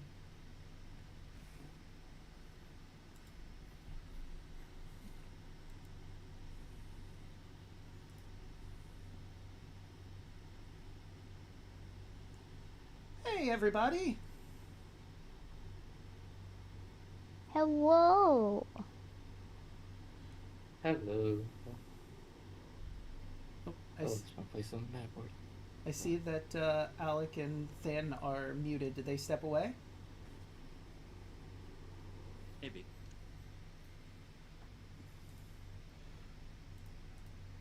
Well, I mean, I suppose I could tint you. I'm here. Oh, there we go. I was watching the stream, so I deafened myself so I wouldn't get double whatever. Gotcha. So, you see this blue dragon flying towards you. And Tarla, you've been flying for days now. Or what it feels like days. And you see the Ultros in the center of the sea. This is good. You can get to your friends right away. The sky has turned red. It seems that whatever creatures that Lutheria has released are already beginning their onslaught. You make your way down to the Ultros, landing right on top. You all see Tarla, a little different than last time you've seen her, although some of you have seen her in this form, to be fair. And I'm just gonna do that. And Tarla, the floor is yours. Pretty.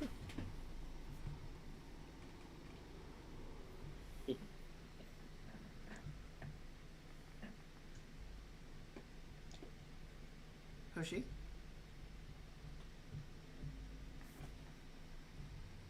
Hey, what, Dragon? Oh, I said that the floor is yours. Tarla, you've made it, you're on the Ultros now, in front of your friends. And a new face that you're not quite familiar with, but that's not important right now. What do you tell your friends? Guys, we have a bad situation going on right now. We need to move, and we need to move fast. Lutheria has released all the creatures from all the cubes. Even the Tarask. Wait, did you say even the Tarask? Yes. Well, fuck. And guys, gals, and binary pals, I would like to welcome you to the last bit of the epilogue. Apocalypsis. 4 massive beasts stroll throughout Thylea, causing death and destruction in their wake. And it is up to you to deal with them. You will need to do research into what their weaknesses are, into how you can possibly overcome them, and actually do battle with them. But I think we'll save that for next session.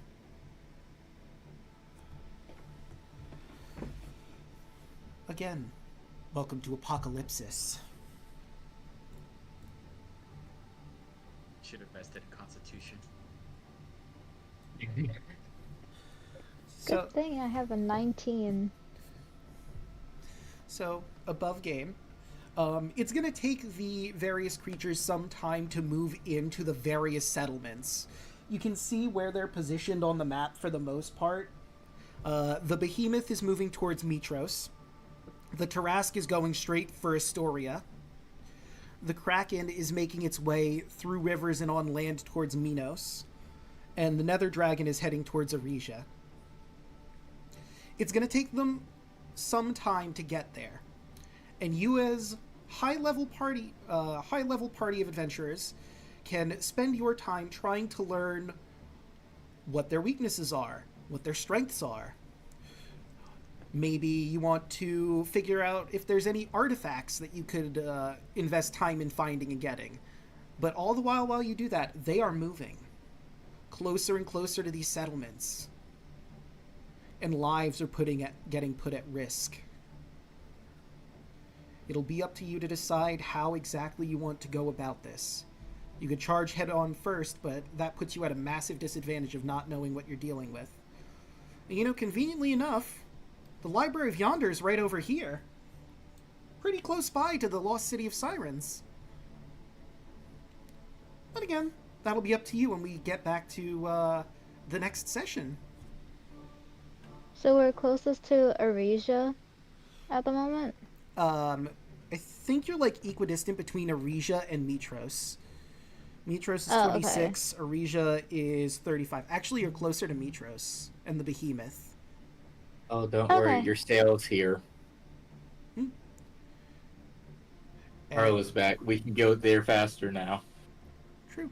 And like I said, your boat is not even a day's away from Yonder if you wanted to do some time to actually hunker down and do some research into these various beasts there. If the Myrmekis are okay with that. But if you let them know, hey, crazy fucking monsters are walking all over the place, destroying everything, I don't think they're going to keep you from the library. Plus, you did them a solid back in the Tower of Praxis, so... You know. Hey, do you want to help out? Hey, listen, shit's whack. Can we read your books for a little bit? Okay. If worse comes to worse, I'm pretty sure the entire like civilization of the Myrmekis can kill one of them at least. I don't know about that. These are pretty powerful creatures. Like, I'm not going to give you, like, their stats, obviously, because that's the whole point of the research section, but I'm going to do a quick search through here and tell you what the lowest CR among them is. But they have magic missile. True. Which is important. And there's, like, hundreds of them. Okay, so the lowest CR of all of them is 23. The highest is 30. Oh, this is gonna be fun. I'm so excited. This is the last few sessions are the apocalypsis, and then there's one more thing afterwards. And, you know, your final closing epilogues, of course. Oh, I forgot, your fame also went up, everyone, from, Oh. Whatever it is, to one more than that. Okay, nice. Yeah, so you're slowly on your way. For the point of order, all of these creatures here are called Nether Titans. Like, colloquially, that's what they're called. Obviously, each one has their own name. And, I could give you this information now, or I could let it be a secret, where your next level ups are. Although it's pretty obvious. I'll just give it away. Each Nether Titan is worth a level up. Nice. Question, would Tarla know more information about the Tarask, since she has to deal with it for 5 years? You would only have gotten the information you would need to run the prison. Like, I was the one that passed the check, though, when we first got there. Like, I mean, if you would maybe attack it, you could maybe, like, glean some passive stuff, but I wouldn't think you'd learn too much about it, aside from just what you could physically observe about it. Every little bit helps. True. But, let's start going around the horn, starting with Broughton. How'd you like tonight's session? Tonight was fun. I finally became a god. Hell yeah. Other than that, like what I always say before, support everyone else who actually does stream here.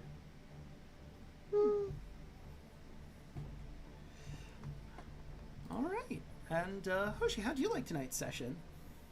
I enjoyed the night session.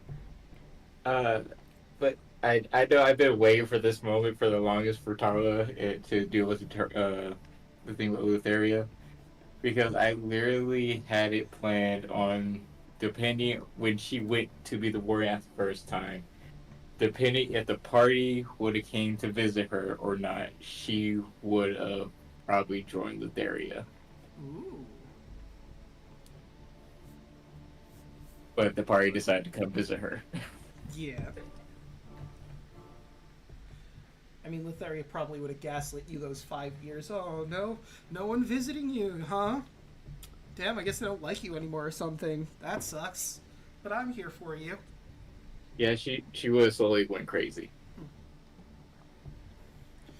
Mama Lotharia is here for you, darling. Well, technically, people did visit. Yeah. So that didn't Yeah, that's why she. And Than, how'd you like tonight's session? Oh. Than, you there? Is Dan muted? Dan, you're muted, Dan. Yep. You might have stepped away. Oh, fair enough. Then I will move to Alek. What do you have Oh, going on? hello. It's me and stuff. Good session, lots of good combat. I really enjoy the Merrick build a lot. I put far too much effort into it, but it's got some fun stuff. And the little coup de grace on the Angel was fun. So fuck everyone else. Anyway, but yeah, back tomorrow for streaming some Stardew Valley co-op with Chaos, my fiance, and then we're gonna do some more D&D Monday. But yeah, good stuff. Good stuff. Nice, nice. Yelling, what do you have going on? What did you say? Yelling. You. Oh, I'm working on separating models for next campaign, which is going to be fun. And yeah, I do have to leave like right now, so I apologize. No worries. Have a good night. Good night. Good night. Of course, you've already found me here. I stream Monday, Tuesday, Wednesday, Thursday, and Fridays. Monday, you catch me doing crosscode. We're going to be finishing up our treasure hunt, getting all the treasure chests in the Sapphire Ridge, and doing the last few side quests we have there. Maybe we'll even do some plot. We'll have to see how long it takes me to do those other two things. Tuesday, you can catch me over at Burnout Vaughn's channel, where we're doing Phase of Our Lives. Our group has gone on a lovely ride on a teapot, which makes a bunch of lovely bubbles, and one of our party members decided to go off and see about some giant dragonflies. I think we're supposed to be going to the big top, but I'm sure it's fine. That's probably not time sensitive or anything. She's just drunk. Yeah, just a little drunk.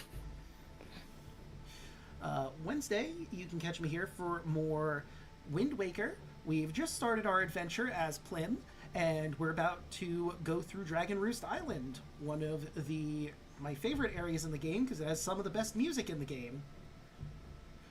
Dragon Roost is best song in Wind Waker. Do not at me. Anyway, Thursday, you can catch me here with Deluna 13 doing more Dream Drop Distance. We're probably going to be ending things off that session.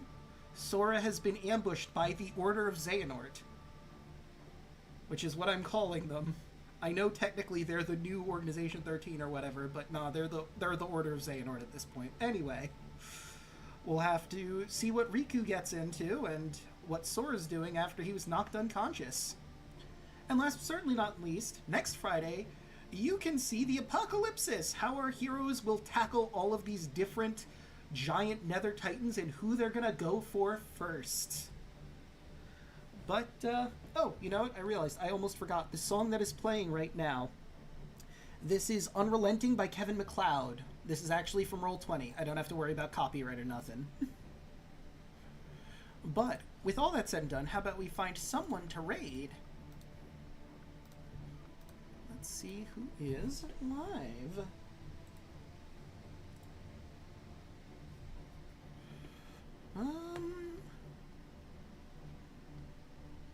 You know what? I think I want to raid into nominate K12, who's playing Final Fantasy Rebirth right now. What should our raid message be? I don't know if we leave A. I don't know if it was like. I don't know if they heard. Did you not hear what he said? I mean, I don't think chat did either, because I think we just went live for the We Leave A. Yeah. Yeah, and chat will never know. No?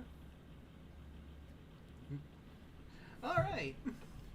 So, I guess I can do this, like, in the starting soon. Just a quick update. I have shrunk down the size of the Nether Titans on the world map because that was their size on a battle map, the tokens I originally had. And that doesn't quite work for the scale of this map. So I shrunk them down for scale purposes. So, like, it's not 2 steps and the behemoth's already in Mitros. Because, like, I want this to be dire, and there is a time clock here, but I don't want it to be, and he's already there, you're fucked.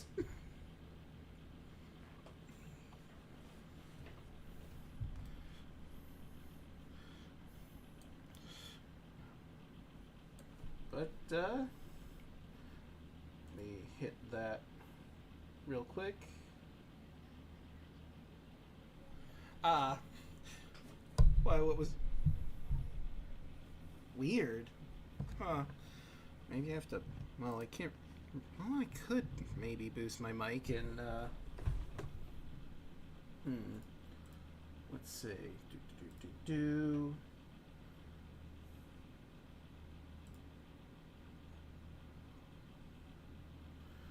I mean, listen, he's probably not going to climb on land for you, but, like...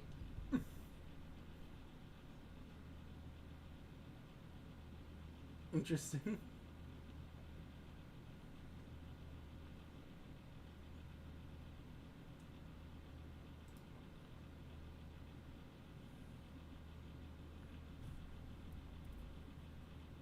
Well, potentially.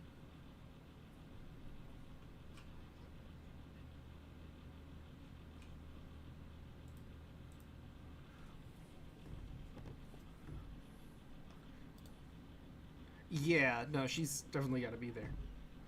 There's also Kira with you again, with all of her music powers.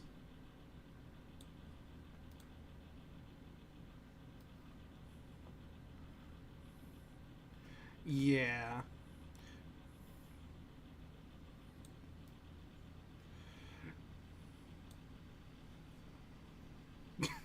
That would be pretty ridiculous. The only thing is you would have to go all the way back down into the void to his lair to address him, because you're on the ship right now.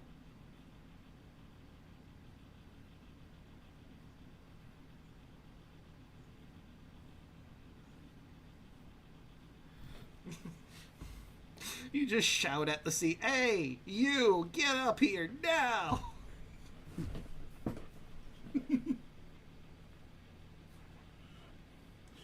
Oh, wait, for some reason, they can't hear you in chat. That's odd.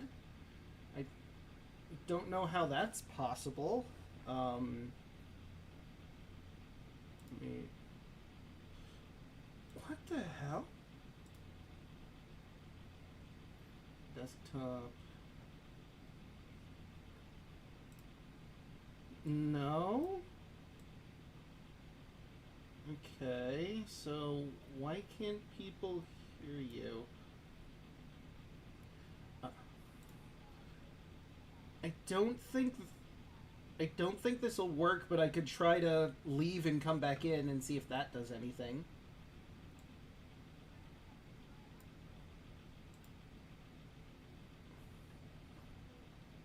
Okay.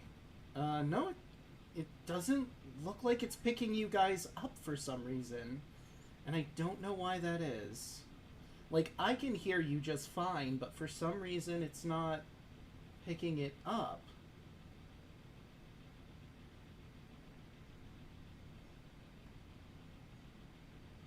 Audio.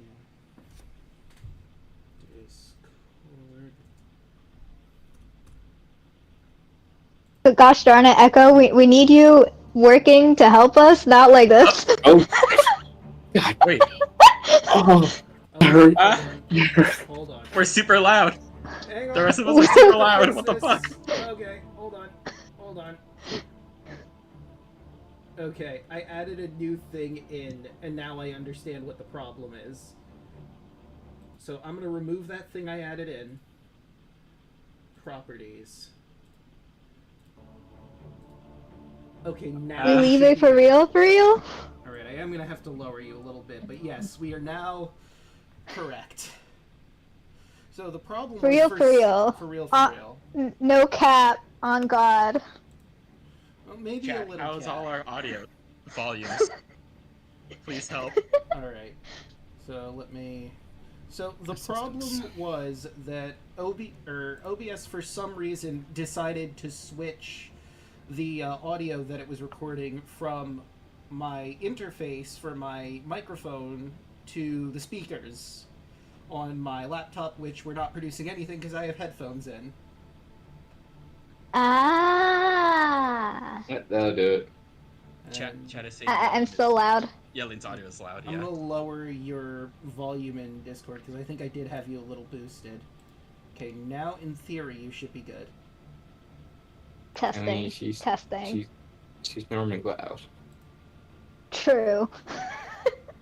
Fair. It's kind of on brand.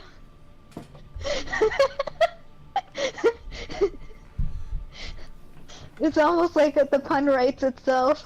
Ah. Unbelievable. This is fun. Can't believe you done this. Tyler's back, baby. Alright. I mean, I rickrolled people with the ocarina on April Fools, so... Oof. How could you do this? Those poor I people. will smite. I will make you On smaller. the ocarina of all instruments. And I'm not good at it. I'm gonna boost my mic a little bit. Let's do And I also spoke it, too, so, like, both. You know the rules, and so do I. Rickroll is my least favorite meme. I know. That's why I'm mentioning it. I don't mind it at all. It's okay. It has gotten in the way of a lot of things that I was excited for. I've been burned too many times to enjoy it. Back in the old days of the internet, when someone would post something like, hey, announcement for a new game that you're really looking forward to. Haha, just kidding, Rickroll. See, and that's when somebody makes a bard that is Rickroll. And then I kill them immediately. Listen. I like stick bugging. Stick bugging is fun. I like the subversion of Rickrolling. That amuses me. Okay, I will learn the stick bug song. Good. So Draco, if you're saying I play a 3-crane bard who specializes in just trolling people. I'm down. Rocks fall immediately dies. I'm kidding. God damn it. I mean, You know what else I you like? gotta get through the. I You like gotta get this. through my character first. True. I like the Spanish Inquisition meme. That one's fun because nobody ever expects it. There. Rickrolling, I can It's expect. always funny. Like, I don't even have to watch the full video. I hear the first note and go, oh, well, that was a waste of time. I think I went from Rickroll into Undertale.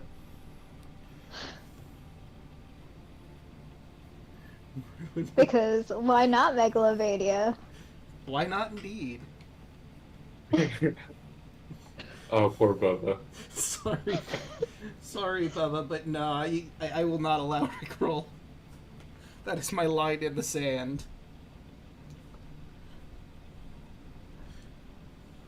I will accept any other song, well, almost any other song except for that one. I just can't think of the other ones I wouldn't allow off the top of my head.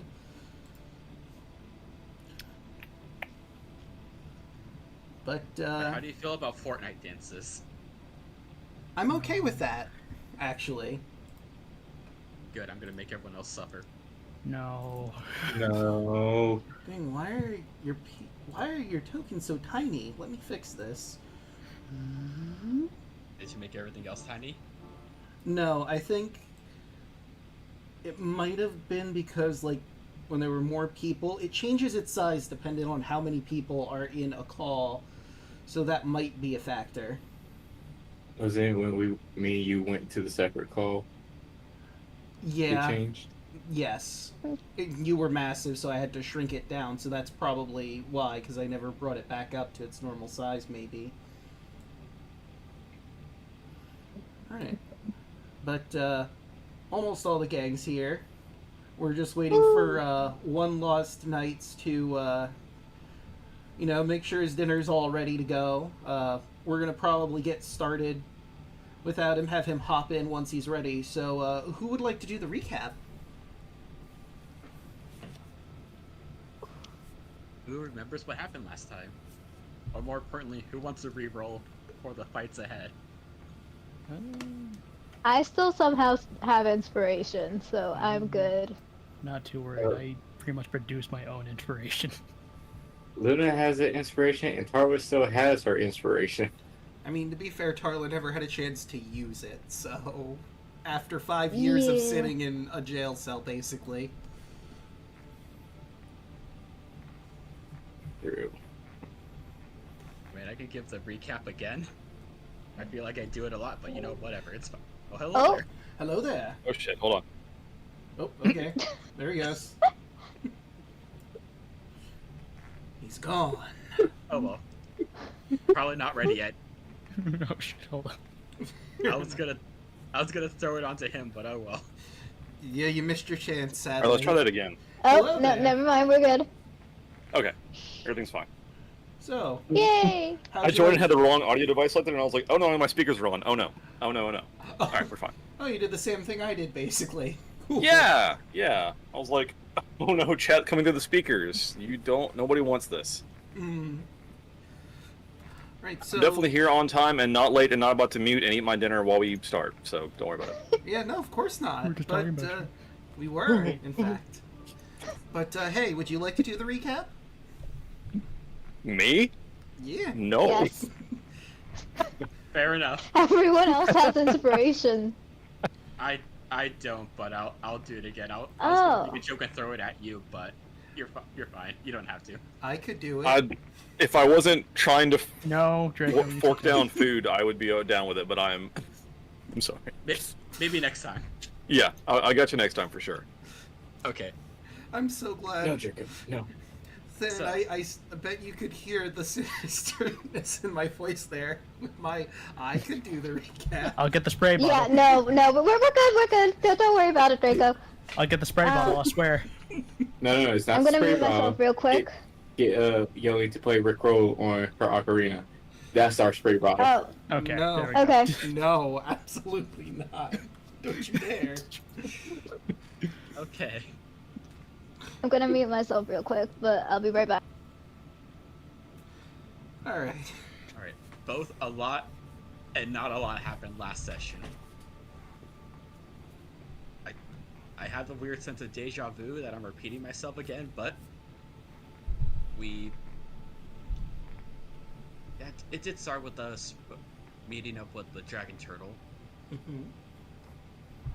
And we met with the dragon turtle. His name is Thalassor, completely unrelated to me. But he's gonna owe us some favors in the future. But we all went down to the Sealess Lair. It was literally just like waiting for us. Who would have saw that coming? It was a really tough fight. Gotta be real. But we eventually did kill the Scylla. And out from its stomach came a fucking angel. Again. Because why not? I don't know, the angel was saying something how... I don't even remember what he was saying, to be honest. But he was trying to fly away with the Promethean flame. We were just trying to catch up to him to talk. He proceeded to stab Andros. But we eventually did take the Promethean flame with the help of Alu and their own angel friend. I have a feeling we're glossing over the fact that Alu can call angels now, but you know what? This is what 5 years does to a motherfucker. Anyway, we returned all the, as many blessings as we could. Because, you know, we're good on our ends of the deals. Then we participated in the Theogenesis. Both me and Luno, we had our spark of divinity, and we both ascended. We also, before Theogenesis, we did spend some time going back into the mainland to gather some other allies in case they wanted to join in with the ritual. But after we achieved our divinity, Tarla showed up. And then she said that, shit's about to, literally shit's going down. Sky turned all reddish, and I guess we're gonna have to fight the Titans.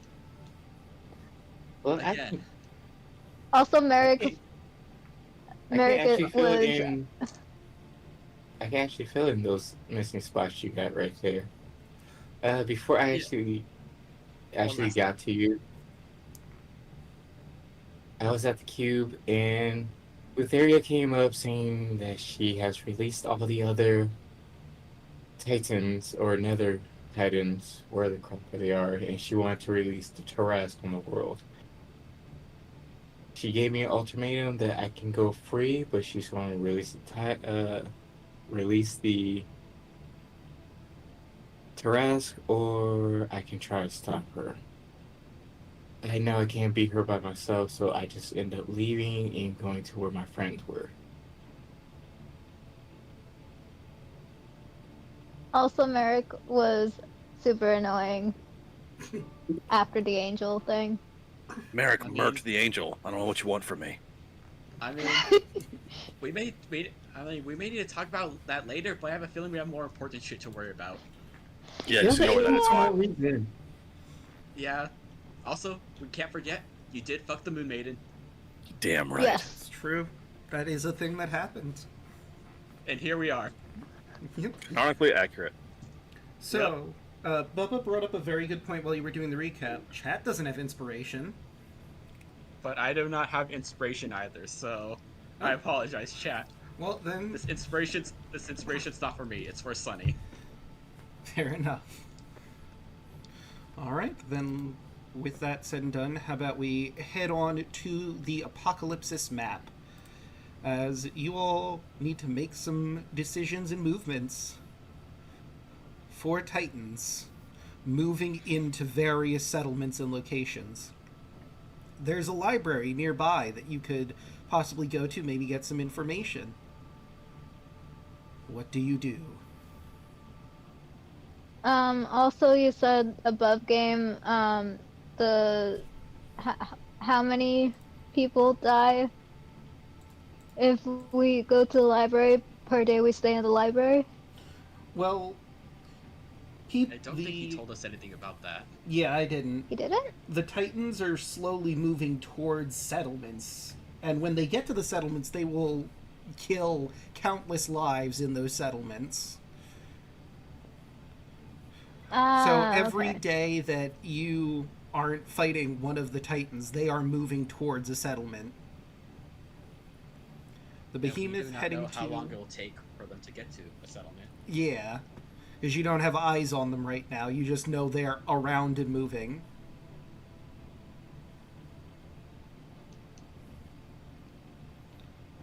Sarah lands on the boat. So she looks at Merrick and Luna.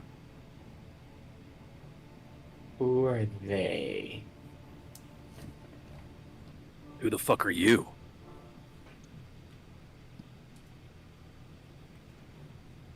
Oh, I guess. The lady Wait, with the ancient I'm dragon. forgetting That's my. who the fuck I am. And I guess introductions are in order. Um, Merrick, do you want to introduce yourself? not particularly. Well, his name's Merrick. He's a ball of sunshine, as you can tell. But he's really, really good at it, what he does, so... Yeah. So Except for the whole angel thing. I don't understand. We had someone on our side trying to help us not have a entire secondary fight with the heavens. So the opposite are Octavius. Gotcha. I honestly think we have bigger problems right now. Yep. Well, right now we have bigger problems. So I know what the library's close by, right? Yes. You would have seen So it we while can you probably flew go over. there and gather information. Is there anything that needs to be done while in the meantime?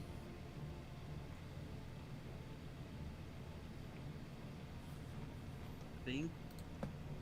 Andros, you think you know what you have to do for, basically, your trial? Yes. Have to have a one-on-one fight with somebody, an undead.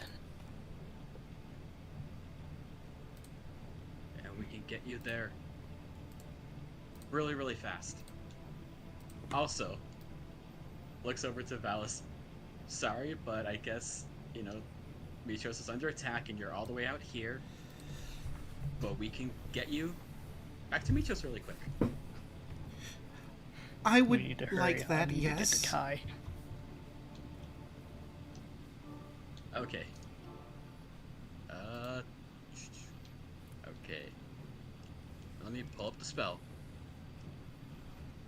Also, just So, gonna, for Kai's just gonna run reference, to the edge of the boat and just shout to try to, like, get a shout, like, the last one, get your dragon turtle ass up here. Useless ass bitch. so for reference, for any particular spells, you are 27 miles away from Mitros.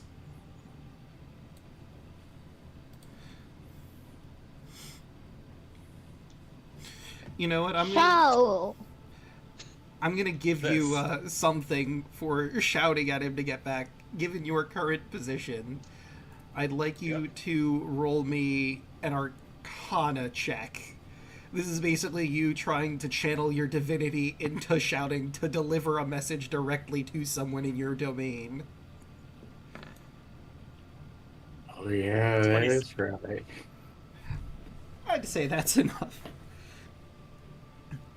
It takes him a couple minutes, but eventually your ship starts to shake as this dragon turtle surfaces from the sea.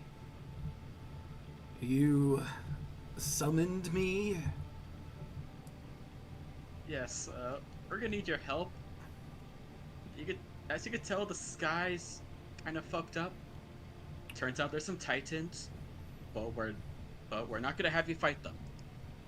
We need you to go with Valis here to Mitros and try to help with, you know, evacuating people out of the city. Can you be able to do that for us? I mean, I suppose I could. How much does the job pay? I gave you the fucking power gauntlet. This is the second favor of that. He thinks for a moment. Fair enough. Cool. Arlo walks up over. Do you know anything about the Nether Titans? I'm gonna have him roll something. A dragon. Nope, not Dragot. Dragon. Turtle. There you are. Let's see. Would it be Arcana? Let's see, what is the Kraken? It is a monstrosity. I'm just going to look around at all of them to see what they all are. Just for an idea on what he would have to roll for knowledge.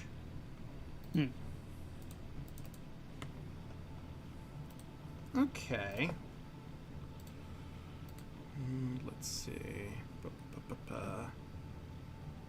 Where is my thing that tells me what I need to know?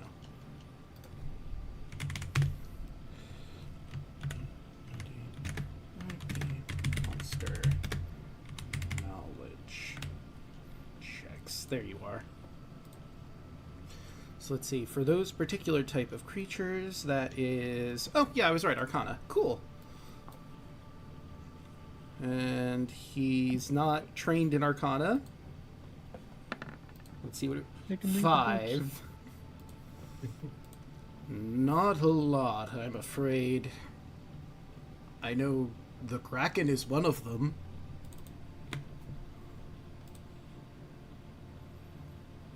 Apart from that, not much. Yeah, he's also going to be near that area, so that's why we're going to need your help to try to get as many people out as possible. Huh. You may need to go up the river from Mitros to the settlements up there, Anoria and maybe Minos, if people can get some people out, out from there. I might need someone to guide me in that direction. I haven't heard of Minos or Anoria. Are those new settlements? I've been under the ocean all this time. Yes. Thankfully, we have Anoria here as well. Ah, okay. So I guess I'll be taking the ladies to Mitros, and we'll go from there. Yep. Okay, so with Windwalk, it'll be Dragon Turtle, Valis, Anora, me and Andros to get to the Tomb of Carpathos. Do we have any other NPCs that want to head back to Mitros? Also, for point of order, Tomb of Carpathos is 38 miles away from your ship's current position. We got time. And, let's see... Actually, Narcissus. You turn and see Narcissus has already left. You have no idea where he went or how he went away. Well... Kira will just sigh. Yeah, that's Narcissus for you. Now, if I were to be generous, I'd say he went back to Arisia to watch after his people. But the more realistic side of me says he went back to Arisia so that his people could adore him some more before the end. Well, he's gonna have to deal with the problem over there. Yep, that's on him. What about Echo?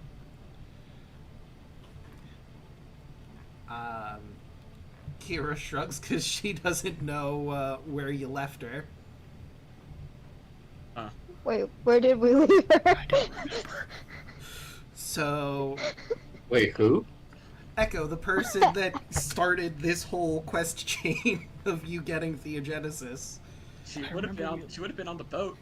Yeah, we left her on the boat. No, we left her on the boat before we went under the water to the undersea water adventures. So, like, I don't know if she stayed on the boat or not, because, like, you had her in Arisia, you had her leave for the obvious reason if it would jeopardize the plan if she was around, because you were informed that she was being spied on. She might just still be hanging outside of Arisia for all you know, unless you, like, specifically want to stay on the boat for some reason. She was on the boat. Okay. I remember we brought her back to the boat. Okay.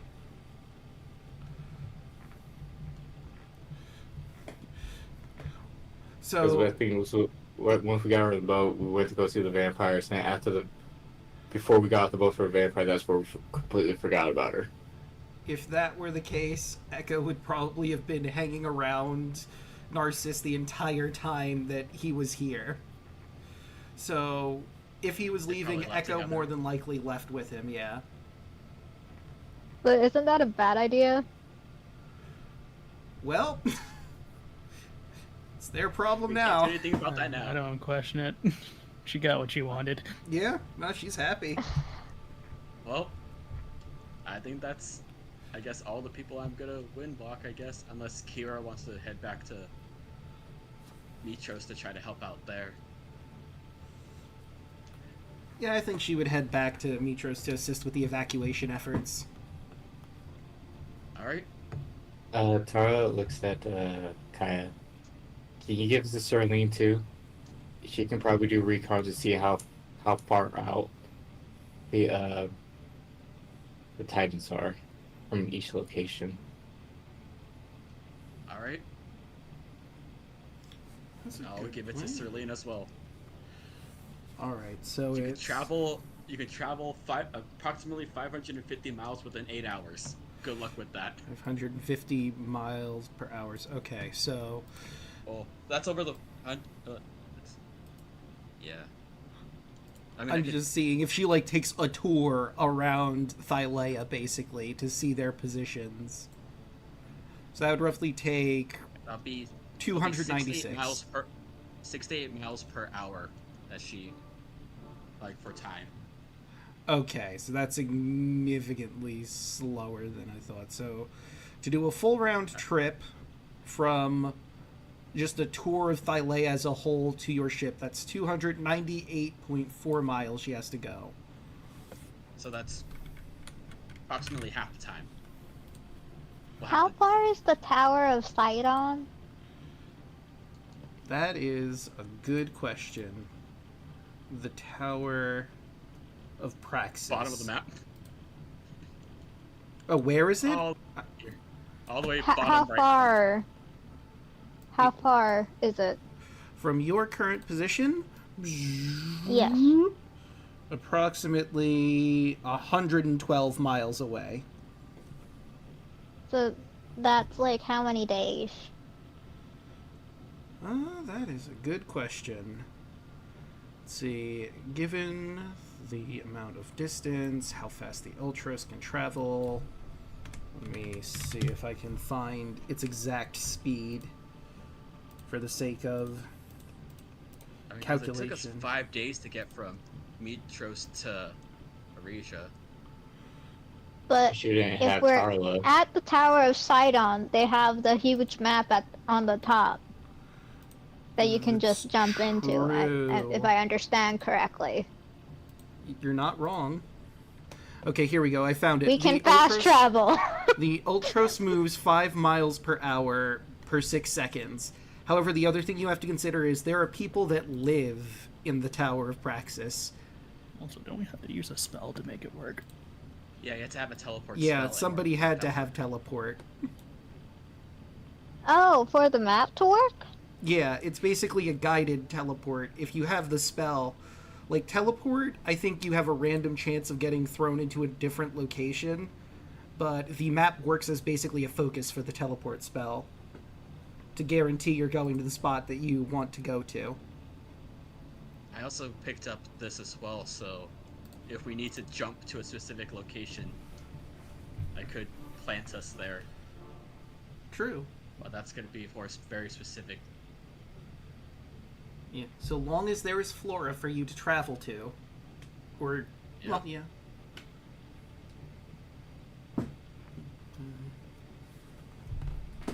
It took the end of the game, but I finally picked up all the transportation spells. Nice. Alright, looks like everybody. I do have sending as well, so we can keep in contact once we get the information here. Alright. So I think within the duration of the 8 hours of Windwalk, Zerling should be able to do 1 round and then return to the Isle of Yonder where the boat will be at. Okay. Give her recon. All right. So you all head to the Isle of Yonder as your first stop to try and get some research. Let me... And I'm just gonna follow Andros to where he needs to go. Gonna summon a little thundercloud for you, buddy. Okay. Oh yeah, so it's your first time. Feel free to properly flavor how you cast the spell. Alright. Kyle will just let out a big whistle as a thundercloud just zoops from, basically just from the sky. And whoever needs to use it, they just hop on it and they'll fly away. Like, Really kind of weird for the dragon turtle, but I'm guessing he's just Gamma Rat right now. so this is like Dragon Ball style. Yes. Yep. We have the Nimbus. Yep. And it just hops on. All right, lead the way, buddy. As Yep. you go 600 feet per second. Oh, hey, look, you're pure of heart. Unless I'm thinking about Boar. Anyway. So, Yep. let's see, who will we start with? You know what? We'll have you roll off for it. Who wants to represent? Well, it only makes sense that Andros represents Team Andros. So roll a d20. Okay. Okay, and who would like to represent the research team? I'll do it. Right, roll your d20. 820. Well, it sounds like we're starting with the research team at the natural 20. Goddamn. You probably needed that roll later on, buddy. It's okay. Yeah. So, 139 check for something that I wanted to do. I'm going to change the music Oh, 34 check. to match the location that you are currently at. Or we could just keep... You know what? No, we'll keep the dread going. It's better to have this for the whole thing, even you're going to a different location.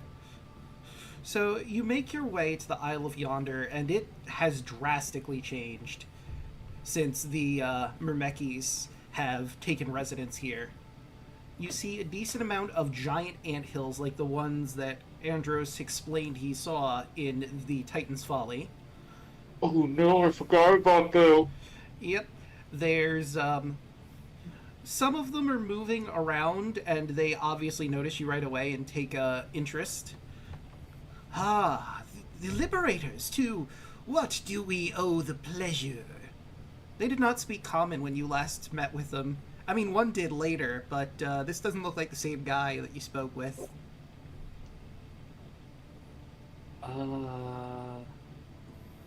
We're trying to find information What of about? the 4 Nether Titans. This wouldn't happen to have anything to do with, and he points up at the blood red sky. Yes. One moment, please. He just sort of stares at the middle distance, leaving you in silence for a few seconds. The Queen has okayed us to join you in your research efforts. It seems that our lands are in great danger, and it would benefit all of us if you were able to get that information you seek. Above game, because the Myrmekis are here and they've been pouring through this information all the time they've been here, you have advantage on any research rolls that you're going to do. Oh, thank you. But it also means, if they're coming with us, they know they'll end up learning more than they should. Well, here's the thing. They're coming to assist you with the research, so all they'll learn is how to defeat the Nether Titans. Plus, they live here now, so they will have this information anyway. Yeah, they've already gotten, if not all of it, a majority of the information contained in the library, which is not limited to him. The language of giants, the language of common, all of the lore from the world before your time skip and the 500 years before the Oath of Peace. How to make armor, spellcraft, potion craft, pottery. They've learned a lot. This was the best place for you to send them. For them, whether it's good for everyone else, we'll have to see. I mean, they seem friendly enough, honestly. They probably know who probably really is. Mm.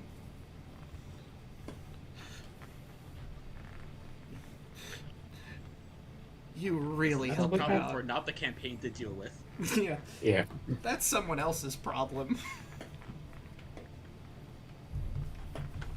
What Remaining- checks do we have to make?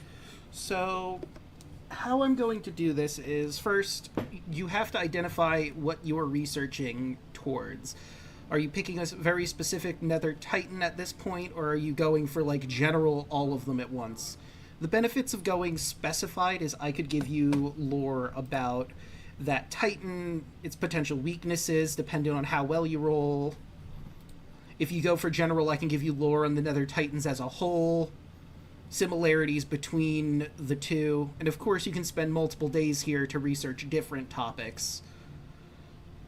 It's really based on what you want to make your focus for this time. For the first day, let's say. I will probably do focus on the Kraken first. Alright, going for good old Kraken. So I need you to roll me Arcana with advantage. You say what? Roll Arcana. Arcana, and you could either do this as a group, like everyone rolls Arcana, or, well, you already have advantage because of the Myrmekis joining you. So you could either have one dedicated scholar, or you could have multiple people rolling this. Can we have, like, each one of us actually look for a different Titan? Yeah, I would allow that. Have 4 different people going on each Titan. I think I'm going to focus on Tarask. Okay. Carlos already doing Kraken. What's Merrick want to look for? What are other? Sorry, Tarask, Kraken, the Behemoth, and Nether Dragon. Yes. Yeah. Nether Dragon sounds dope. I'll do that. All right. And then Luna will get the last one. All right. So I need everyone who's doing research to roll me their Arcana checks. Not me. Just now opening my character sheet. Oops. Is this amateur hour? Yes. I know, right? I was late. Oh my god, thank God, Luna. Ooh, natural 20. Luna got the natural 20, thank God. Right, and Fucking Merrick, +4, I roll a 6. Garbage. No, on you the got plus 23 side, you got because the have 23. advantage. Oh, You have- advantage. Okay, well that works. Yeah, you have the Myrmekis helping you. Hell yeah. You all rolled really well. All right, so we'll start Nice. with Alu and the Tarask. I'll go in order of who rolled what. So, here's what you learn about the Tarask. The Tarask is definitely one of the more dangerous of the Nether Titans. They're all obviously dangerous, but the Tarask has multiple things that make it very unpleasant to deal with. It is a ravenous eating machine that goes across the lands, devouring everything and anything in its path. It does not matter if that is a living entity, a tree, a building, a mountain, several rivers. It consumes. However, one of its major weaknesses is it is earthbound. It cannot fly, and it does not have ranged capabilities. So you could attack it from a range, and it doesn't have a response to that. The book that you read mentions, comically enough, a siren child with a longbow could defeat the Tarask However, it would take so long that everything would be destroyed by the time they finally killed it. The other thing you learn from that Net 20 is it cannot be blinded. It has a blind sight, and its carapace can reflect any magical attack back upon the caster itself. Oh. Great. Yeah, that's why Terrastic It's is not terrible. It's not a constant thing, but it is a genuine problem. If you're going to cast spells at the Tarrasque, there is a very real chance you get your spell blown back at you. I mean, is it like automatic, or you have to roll for it? So, as far as it deflecting back at you. Above games, basically in the stat block it reads, if it is targeted by magic missile spell, a line spell, or a spell that requires a range attack roll, I roll a d6. On a 1 to 5, the Tarrasque is unaffected. On a 6, the Tarrasque is not only unaffected, but it gets reflected back at you. Though Okay, so it's originates immune from and the it can Tarrasque. reflect it. Yes. Horrendous. It also has, I'll include this for free, because that goes with the carapace thing. It also has magic resistance, meaning that it has advantage on any saving throw against a spell or magical effect. Great. The Tarrasque is no fucking Anti-merit joke. machine. Yeah, right. Great. That's what I wanted. Since you rolled so well, I'll also give you that it is immune to fear and its mind can't be influenced by magic, as well as fire and poison. However, it is not intelligent. So theoretically, a spell like Maze could trap it for a bit.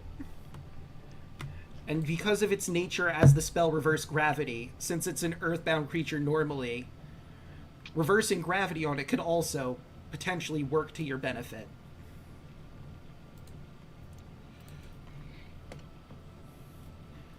It doesn't mention anywhere in the book about any artifacts that you could potentially use against it, unfortunately, but with how much you've researched, that's a sizable portion about the Tarrasque. Moving on to the Kraken. With the 20, Tarla, you learned that the Kraken is the most intelligent of all of the Nether Titans. However, it's also susceptible to attacks on its mind. It is not immune to charm magic. It does have the ability to see through illusions, however, and can call lightning storms.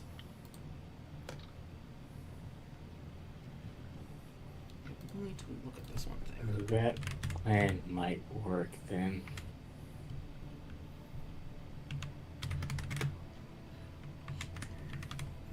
Okay.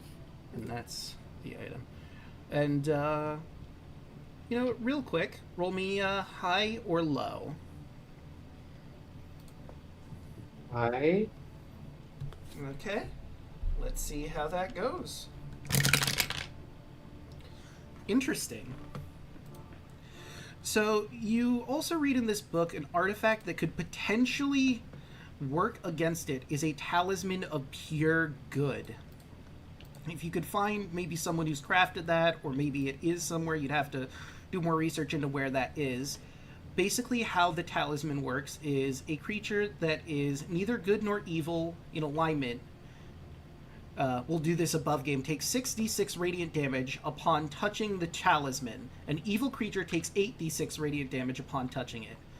Either sort of creature takes the damage again each time it ends its turn holding or carrying the talisman.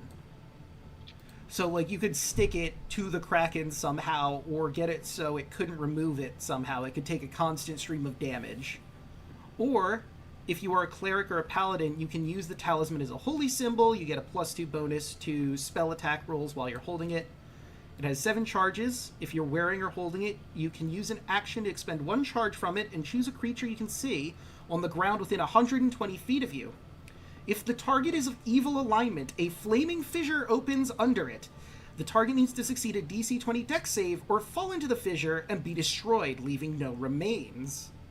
The fissure then closes, leaving no trace of its existence. When you expend the last charge, the talisman disperses into motes of golden light and is destroyed.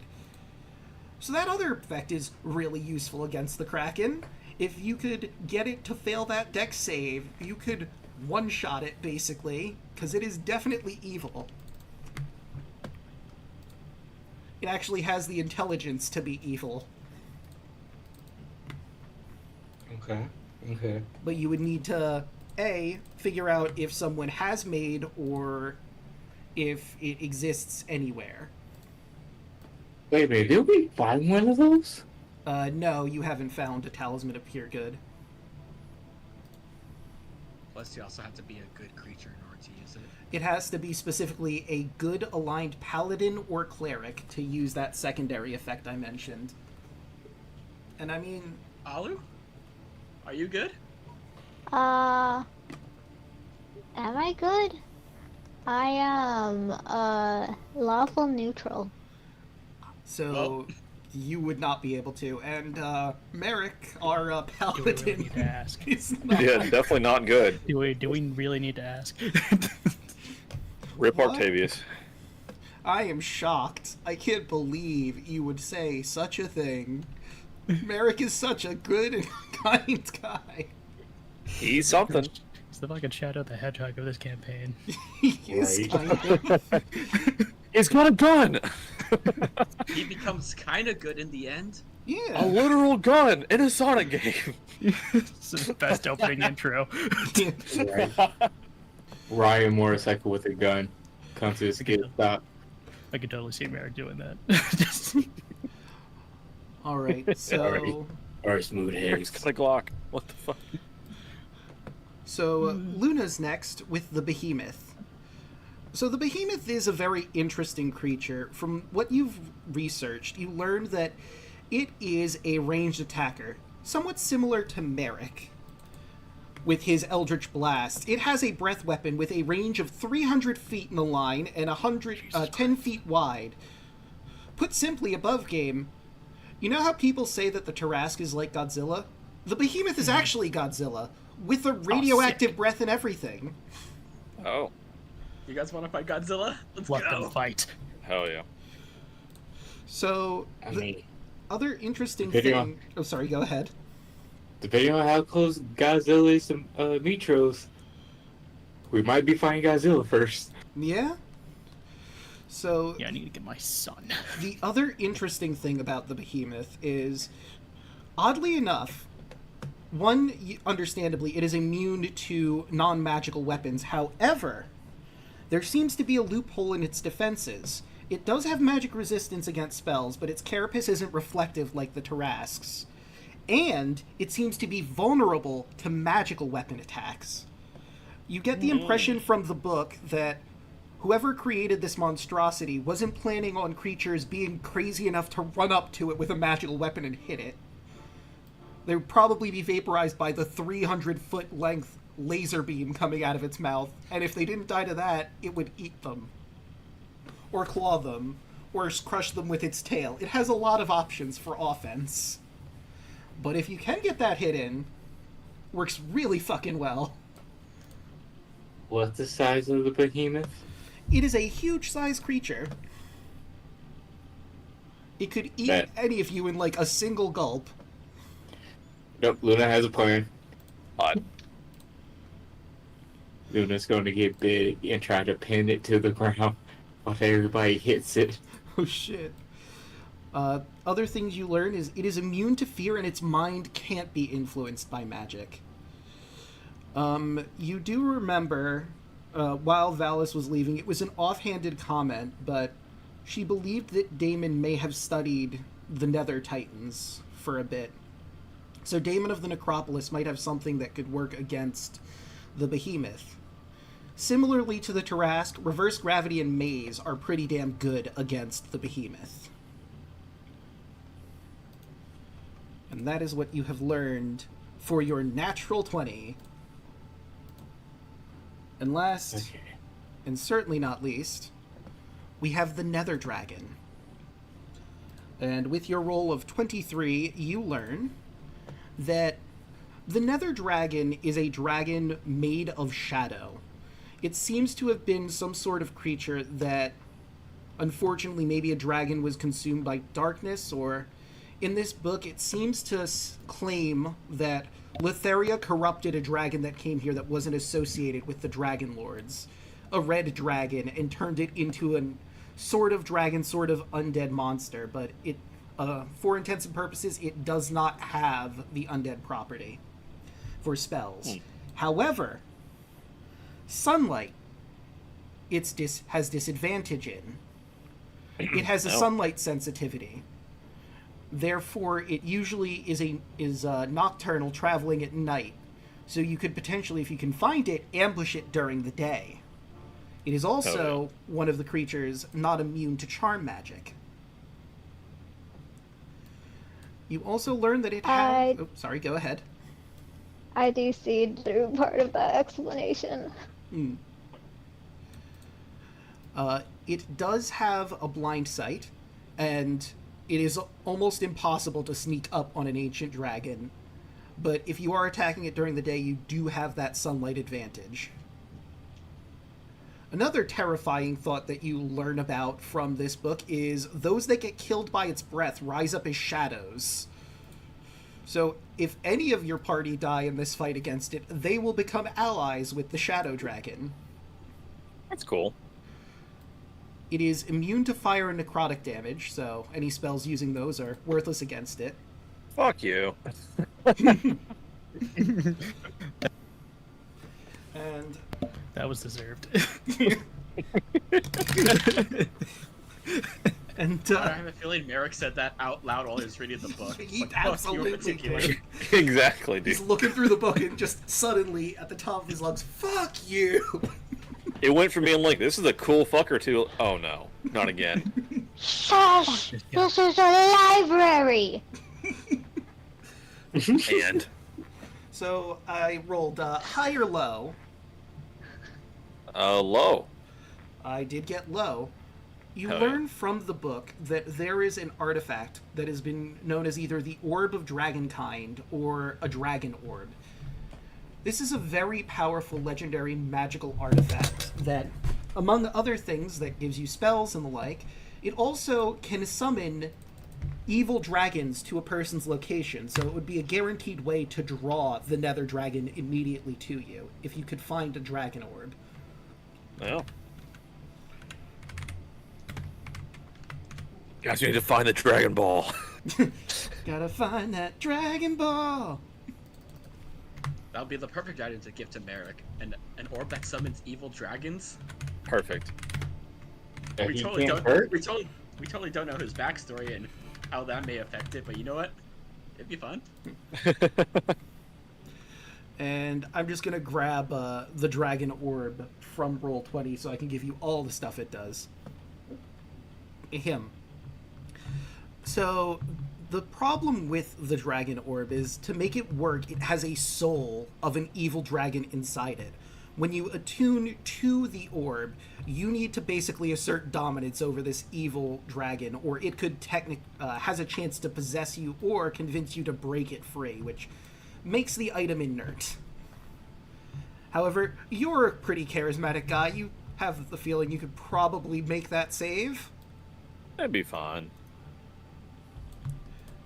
It also gives you spells.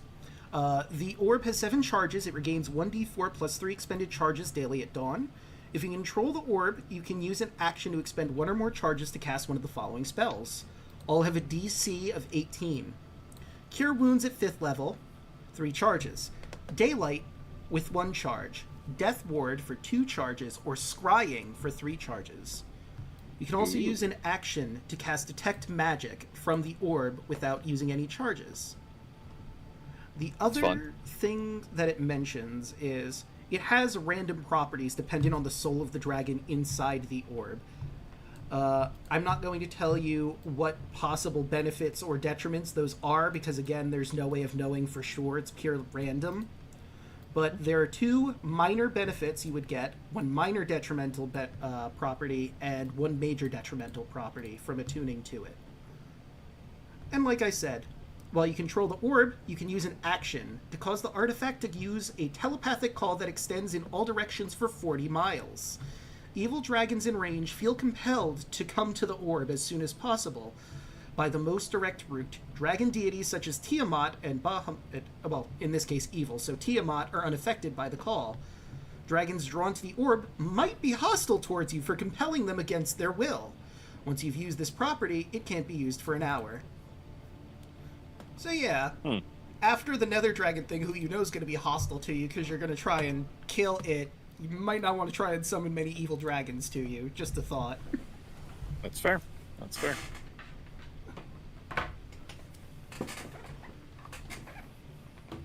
And that is what you get from your Arcana check. Sweet. And we'll say that took about a day to get all of that information, all of you doing research in different ways, in different sections of the library. So I'm going to move all of the enemies. I'm not going to move them again till after we do Andros and Kaya's rad adventure in the tomb. But, and wouldn't Serling get back to us? yes, Serline comes back to you with a report. So the locations of all of these creatures are now 100% known to you. You know exactly where they are. She estimates that it's going to take a while. The behemoth is closest to Mitros and could probably get there within 5 days. Actually, considering the range, I'm going to say that one is probably 2 or 3 after this one. Considering it has the 300-foot length laser, if it gets within maybe like 2 days, it can probably start firing at Mitros and continue moving. The Kraken... And at that, I'm sorry, go ahead. well, and at that moment, that's when Taro will do a sending spell to Kaya and Andros, telling them that the behemoths will probably be the first thing we go for. You want to let them know about the death laser and how close it is, or... I mean, you only have Yes. 25 words, so just type up a quick 25-word message. Be fighting Godzilla, going after it first. Behemoth is Behemoth is closest to Mitros, has death laser that will destroy the city. Hurry up and head there. That'll be it. All right. Actually, I will measure the Kraken. The Kraken is the slowest mover of the bunch on land. It can only move rapidly in waterways. It's 27 miles from Minos. Considering the rivers that are in the area and the stretches of land, it's probably going to take it about 5 days, and she's very certain on that, to get to Minos. The Tarask, on the other hand, is a siege machine. It is eating everything in its path. It does not give a shit about what it is. It is making a dead charge towards Honoria. It's 37 miles away, but given its pace and how it does not care about any obstacle in its way, it's probably going to get there within 3 days. Maybe 5, because the mountains might hold it up a bit more than the open plains and trees that it's currently careening through. The Nether Dragon, she did not see until it was starting to get later in the day. She got around that area when the sun was starting to set, and that's when it started to move. It's pretty close to Arisia. It's 20 miles about, so that's going to take a little longer than the Behemoth's path for 4 days. Given its propensity to only move during the night, that works in your favor. Because it's not going to be moving every single moment of every single day like the Tarask and Behemoth are. Okay. Put the rough time estimates in party notes so we kind of have a. Thank you. And now we will move on to our crew at the Tomb of Carpathos. Let's swap here. Let me move the camera. There I am.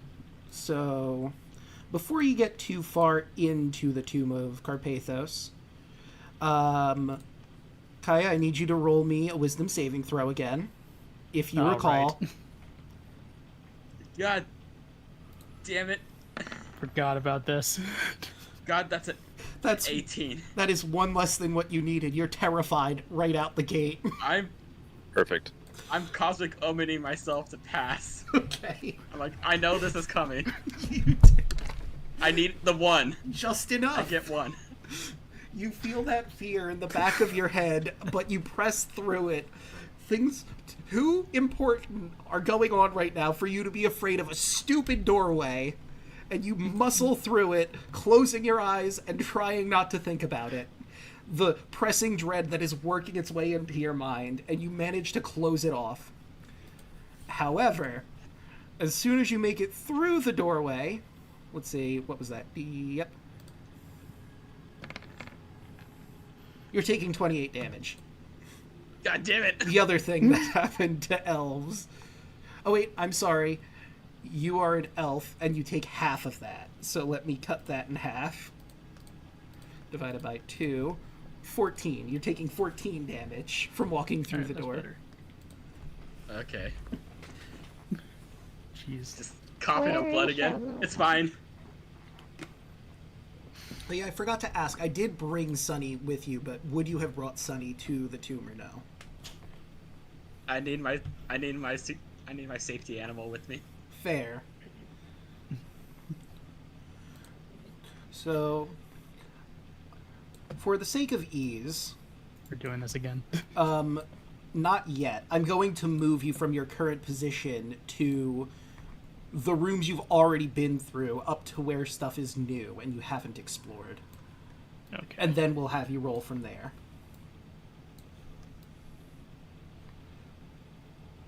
Here we go. So if you scroll to like the more middle of the map, you should see where you guys are. Yeah, I see it. And now I would like you to roll initiative.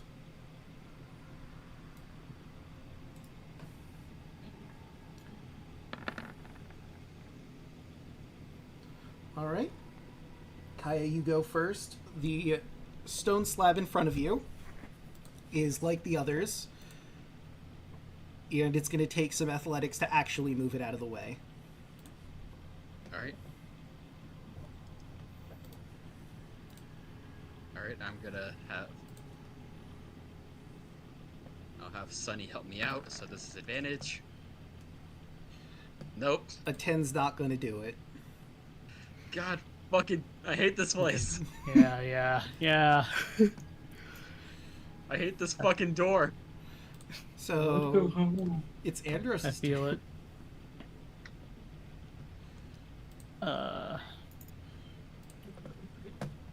Yeah. Athletics. Yes.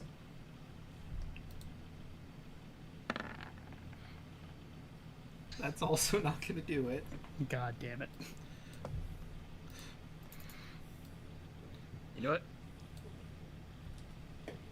Let me check. Actually, who has the higher strength, me or... Yeah, I was wondering that. In D&D... Sunny has higher strength, but I'm actually trained in it. Uh, In athletics. Alright, we're just gonna try again. alright. I'm going to guidance if I need to. Okay, 19 is not enough. Almost. 21. That is enough. You managed to pull the door open. And allow me to describe the room you see in front of you. Where are you? Tomb of Carpathos. There you are. Key locations. Number... This room is filled with 12 golden statues, almost blindingly bright compared to the rubble and stone around them. Forged from layered plates of metal, each statue is made in the image of a different woman. They strike elegant poses as if dancing or strumming instruments. The room smells strongly of oil. You do see that there is a door over here and a door over here.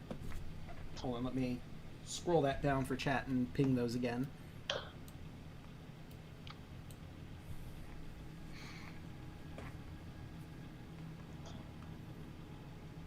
Are those shadows still on the wall? Or some of them? You managed to cleanse some shadows. You haven't seen any yet. You don't know if there are any more further in because you didn't explore these rooms. So there might be more shadows on the walls. But you did manage to save some of them. Maybe the rest of them can help us out. At least pointing you in the right direction. Also, That'd be did very you nice. daylight or not?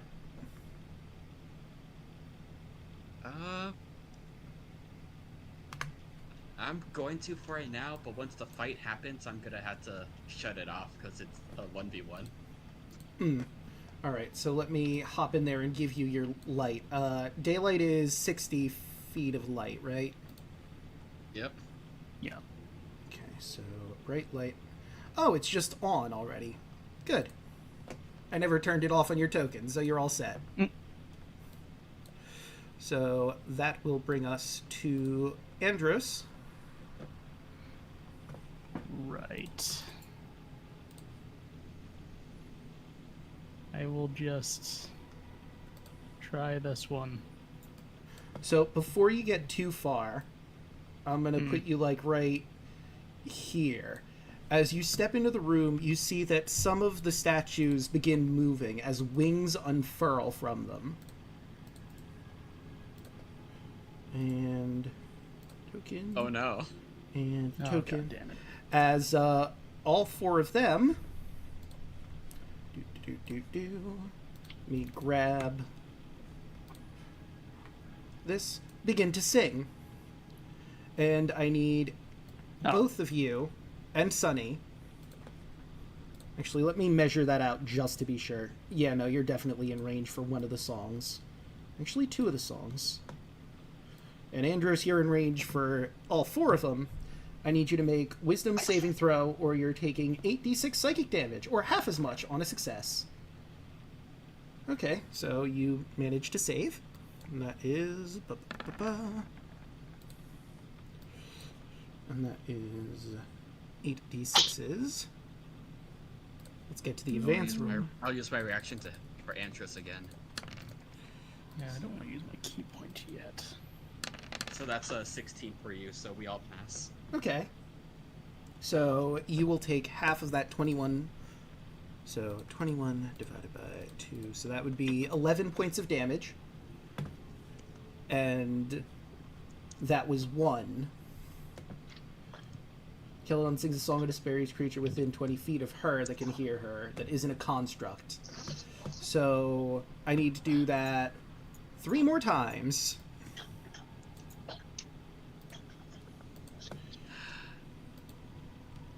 Alright, this place sucks. Just, High level dungeon. just gotta wait for it to be our turn. Yep. And I will roll them into initiative afterwards, so feel free to roll those wisdom saves one more time.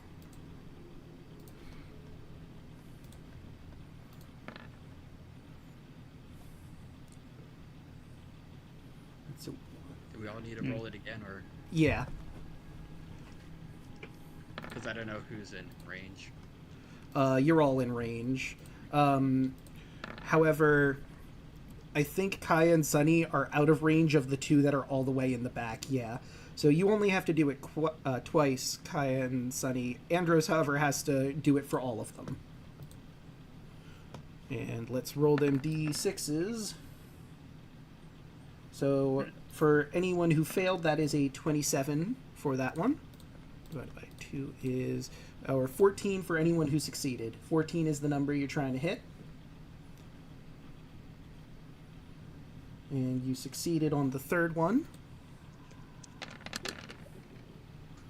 So 31 divided by 2 is 16 for the third one. And you just need to do one more, Andros. I already did.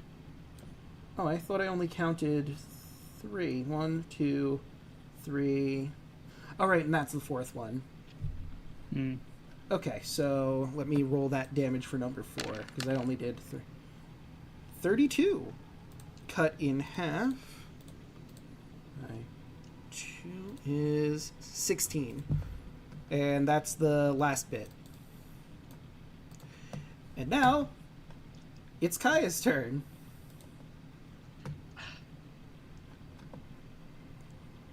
Andros, hold your breath. Oh, right.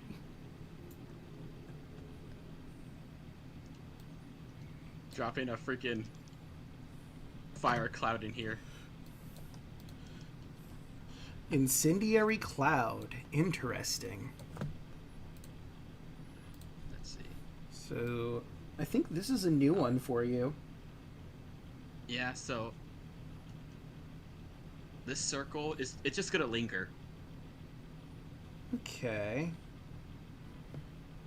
So let me put it to linger.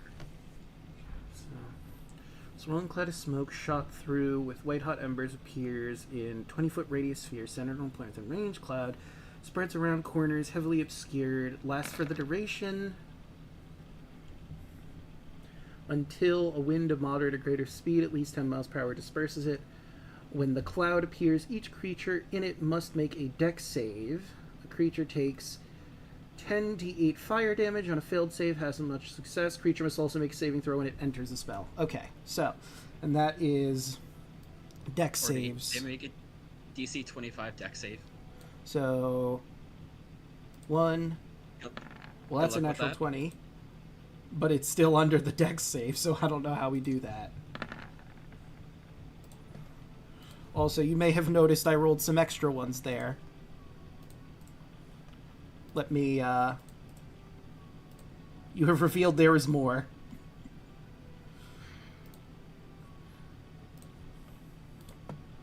And I think I revealed all the ones that are in the range of your yes. So, let's see.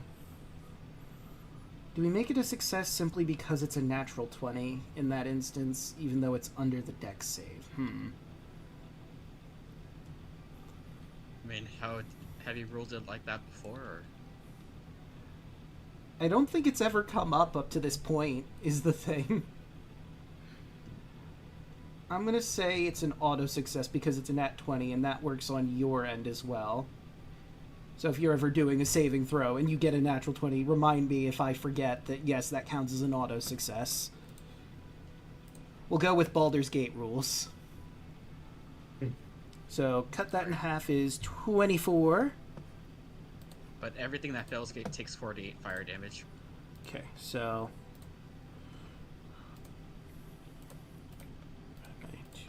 Yep. You notice it's not... doesn't seem very effective against these metal ladies.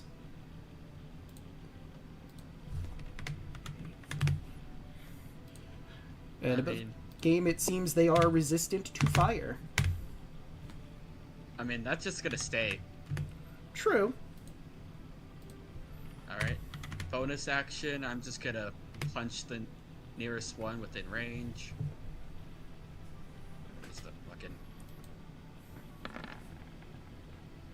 That'll be a 33 to hit. Yeah, that's gonna hit. 18 radiant damage. Right, and So that's this one. that one, okay. You know? Doesn't seem like they're resistance to radiant. Gonna be going next because I have higher initiative. You do, yes. Let me just...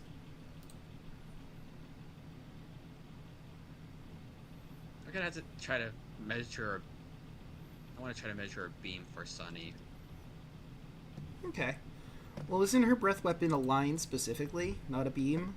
Or am I misremembering?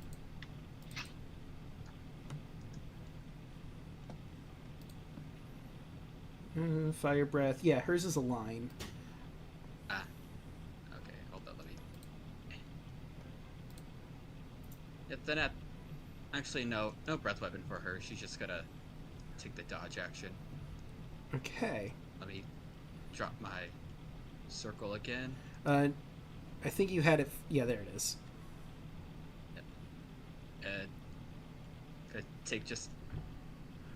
Oh wait, if it's right there, I had to do one more save. Yeah. Let me do that. Dex save. And that's 12. Okie doke. Alright, and now that brings us to Andros. Okay.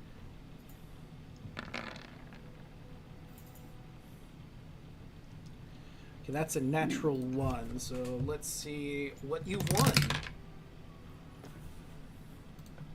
For lucky number 13 on the die, you kicked up some dirt in your eyes. Oh, okay. I'm good. Yeah, your vision and dark vision is halved. You have disadvantage on perception checks, disadvantage on attack rolls and dex saving throws against visible effects. But you also have blind sense thanks to the dagger, so not really an issue. But Yeah, I'm for okay. 24 hours, you'll have to go off your blind sense alone.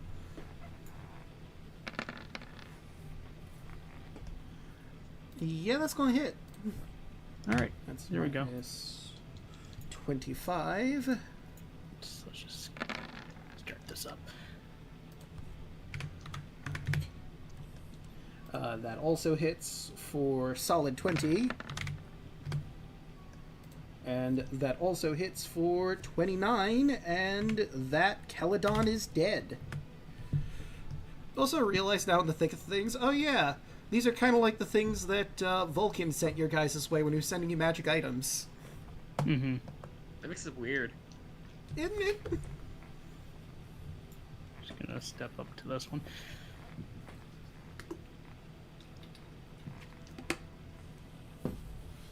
Okie doke. And that's it. Right, that brings us to the Caledon. That's 1, 2, 3, 4, 5 that are going to sing yet again the Song of Pain. So you're in range for that one. You're in range for number... Well, hold on, let me go snap to corner, because that would be more accurate. Because they're, like, in the edges, so... You're in range. You're in range.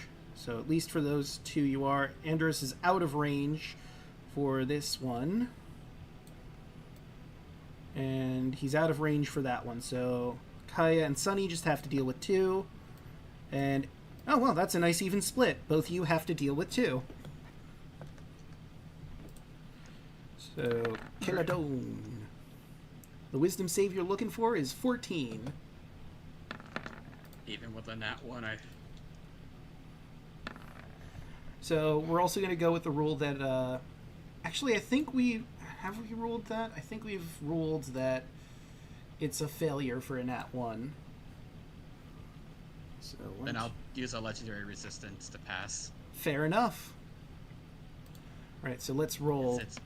Since my turn passed, not enough to save Sunny. We'll say the first 2 are for you and Sunny. So that's 25 and 27. If you succeed, cut that in half. And cut in half, that would be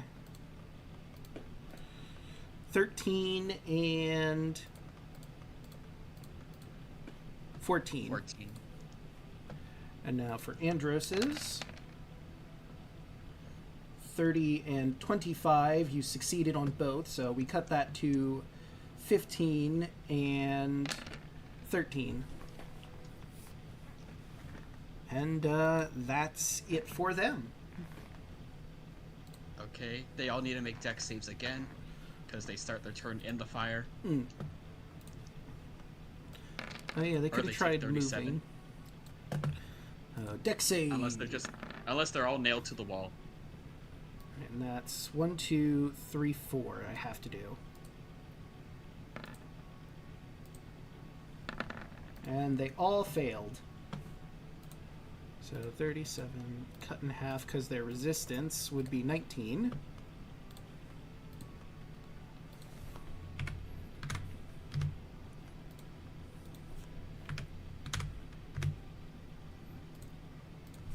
Minus 19 and minus 19.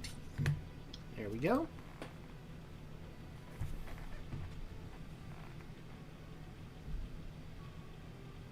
All right, and that's it for the cloud.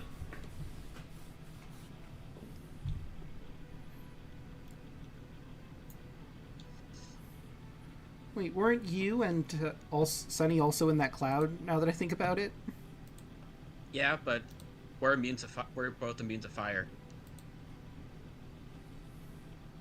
Because Sunny is a brass dragon, so she's immune to fire, and when I mounted on my dragon, I gained that's right. immunities. So it's a really good spell combo. Yeah. I just have to. Where was it? Like here, right? Okay. And I'm gonna draw a circle around that so we have it. Okay. That was the wrong tool.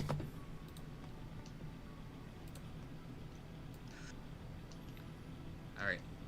Andros, how Dexy do you feel?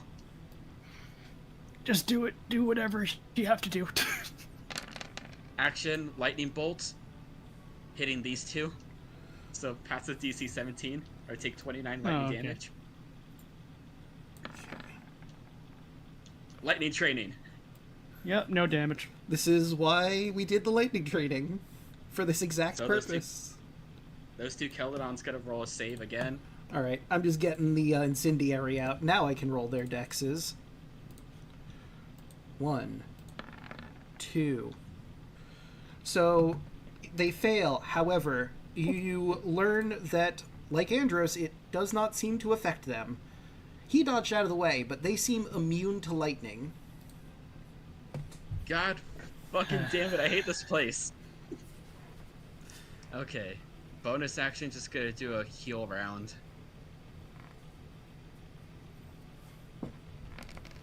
Gonna heal myself for that much. And then I'm gonna heal Sunny for that much. Okie doke.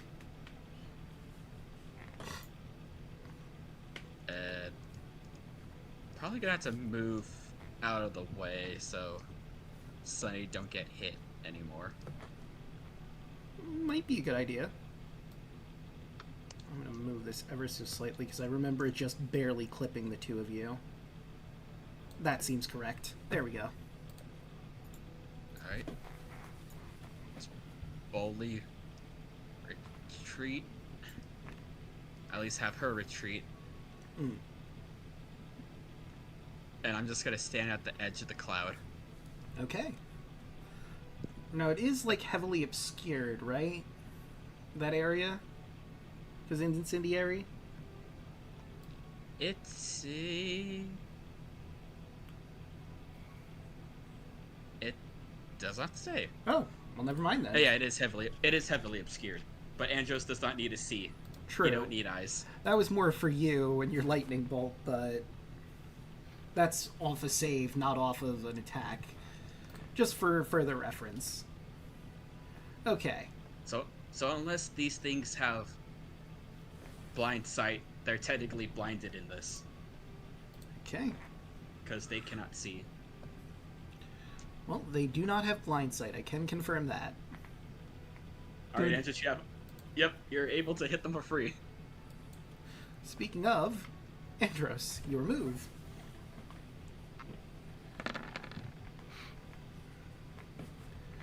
That's certainly going to hit for solid 28.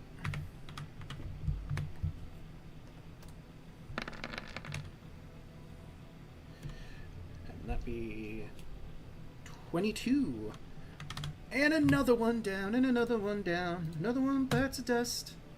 I could hate this place. I swear. You wanted a trial. You're getting one. Does that mean the statues at the end of the room are also alive as well? Maybe. They're not moving at the moment, at the very least. Oh, Draco. We're just gonna have to kite them through the fireball. It's fine.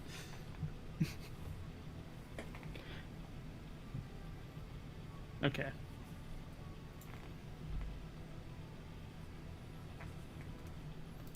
That's my turn. All right. That brings us to the Keladon. Let's see, this one's gonna try and... They have to make the save again. Okay. I'll start with the one moving outside of the cloud, and then I'll start rolling. No, they can move. Yep. So that was 25. She can move up to 30 feet with just her walk speed. That is not what I wanted. I wanted the line, thank you. And snap to center now, so not quite in range for her. She does have a fly speed though, so she can move like with her fly speed up 5 and then over here, and still not in range. Another over. Nah, she's just barely out of range unless she wants to go into the cloud, so she's just gonna stay right where she is and hold her action to begin singing when someone enters range. But now, let's run those deck saves. And that'd be for 1, 2, 3. The other one would have made it, would had to have made the save, because it's when you start your turn in it. Well, the one that I moved wasn't actually in it, she was just outside of it. Ah. I couldn't see that part of the fire. Yeah, she was the only one that was just barely out of range. She was activated when Andros walked into the room. The other ones were activated because you set them on fire. Fair enough. That's still half of 57. True. And that's nothing to sneeze at. So that would be 29. Minus 29. Minus 29. And this one over here. What do you know? That's exactly her health. Another one down. So now that these two are free to take their turn, gonna move out from the fire. God. And they're going to begin singing for the two of you, the Song of Pain. Let's see. Hold up. I need to check ranges. Okay, never mind. They just entered the range. I thought they walked out. So, roll me 2 wisdom saves.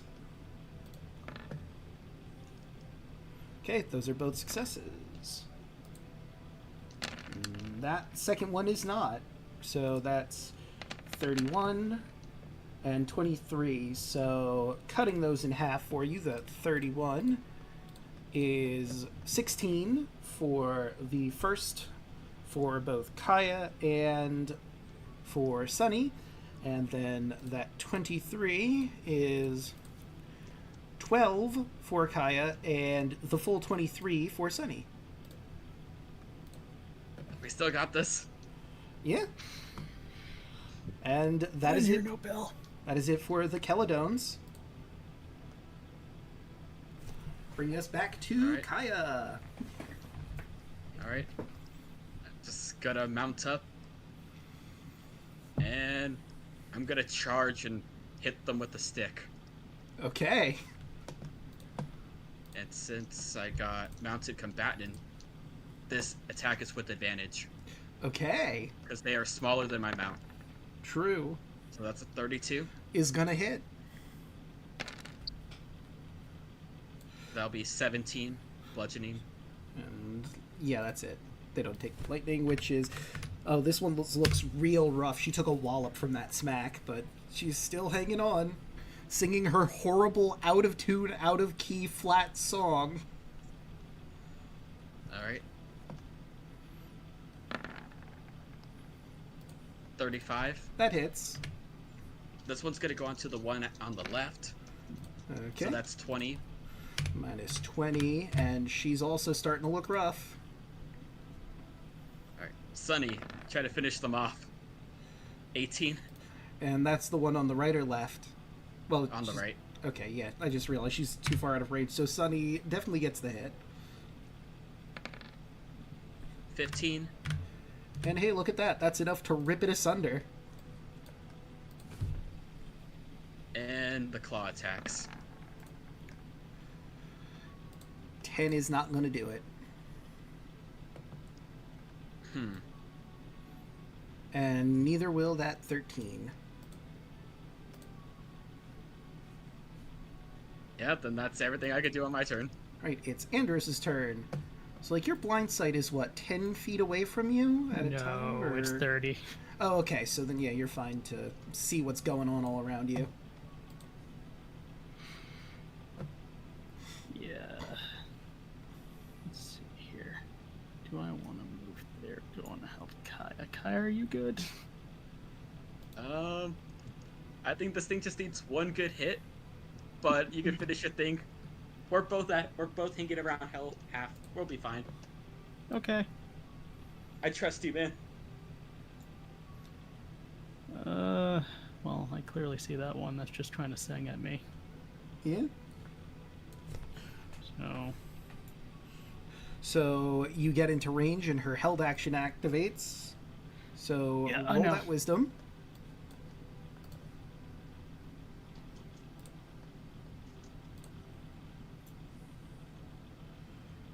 Right. So that is a failure. You're taking 36 damage. I'm gonna spend a key point to just redo that. All right, fair enough. That is still a failure. Still the same.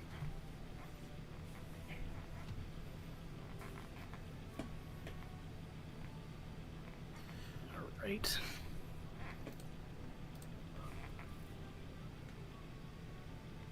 It's okay, just heal it all back. Yeah. Yeah, that's what I'm thinking about doing. It's too bad I was on a nice number too. Dang. Alright. That's weird. It's just complete darkness for me on this side of the room. That's... Yeah, I don't know why the lighting is doing that. Like, it might be because there's no light source on this side of the room. All the light is coming from the room behind you. But she is right here, right? Yeah, she's right here. Your blind sight would show you that, even if you can't actually see her.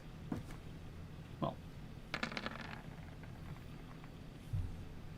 Right, so that would be 17.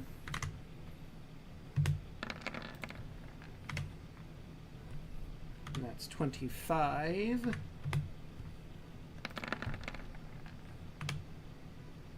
And that is 20. I think it's... Isn't it 22? no, I meant the hit. Sorry. Ah, okay. And throw me off here. Okay, and that one is 21. She's still barely hanging on. But you've really left some sizable dents. Yeah. I'm gonna heal that 10. Alright. You know, just for my own reference sake, how many rounds has it been at this point? I lost count at a 3. certain point. 3? Okay. Yeah, that's what it says on the counter. No, I think that's how many people are in initiative. Oh, never mind then. I don't know. It probably is about 3, because the fire's been up from the beginning. Oh, So yeah. this would be So, yeah, this would be round 4 after the Keladon. Okay. Have these things shown any sign of, like, martial prowess? Nah. They've shown they can sing real bad. I don't think these things can punch you. You could probably just run away. Oh. Could have saved a lot of time. Well, Anyway, here she goes singing again. So just for point of order, because it's funny to me, they do have another song. I just don't know why they would use it in this scenario. I think they'd only go for Song of Pain. There you go. Alright, I'm good. At So that that'll game, be- what is the other song? 11. Ah, Song of Sleep. Could put you to sleep. But this is clearly a defense system to keep people out of here, alive or dead, so they're probably just gonna kill you. Or try to, at the very least. So you take that 11 damage, and it does not seem as though any of the other Keletones, if they exist in this room, have sprouted. Or maybe those are just statues at the bottom. Who could really say at this point? They haven't grown wings, and they haven't started destroying your ears with their horrible singing. And that's a positive. Gonna hit this other one with advantage again. Okey-doke. 36. You know, I think a 36 might hit. 19 bludgeoning. So that would be, yep, 19, and she's down.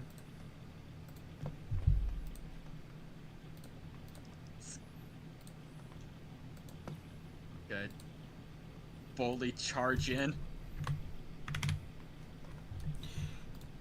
Let me call out to Andros to give him a healing word. All right. Heal for that much. That'll be Thank you. 17. And then I'll give Sunny that much. Okie doke. She's at nice HP now, guys. We're good. Hell yeah. Nice. Right, and that'll bring us Right. to Andros for the final Keledone. Yeah.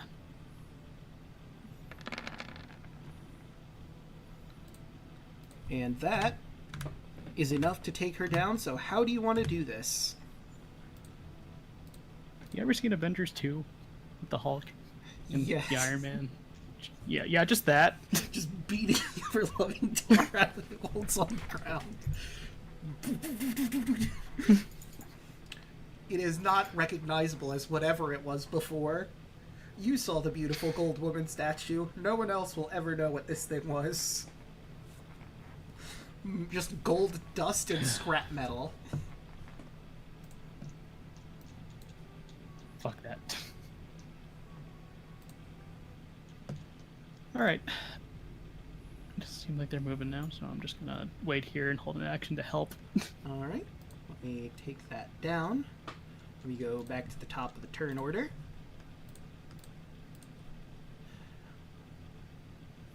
Did you want to take a short rest or just keep moving at this point? Just keep moving. Fair point.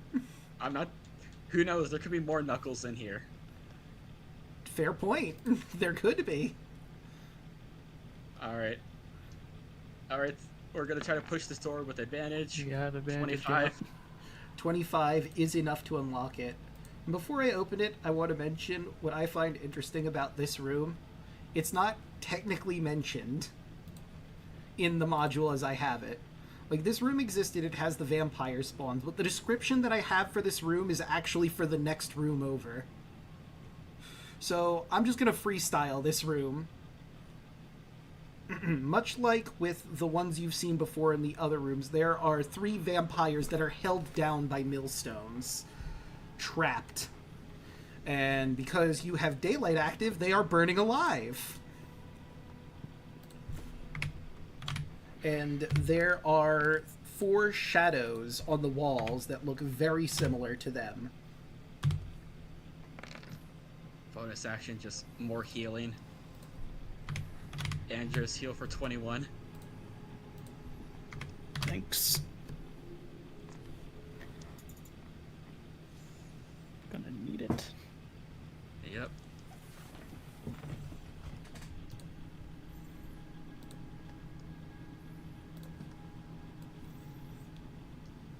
Okay.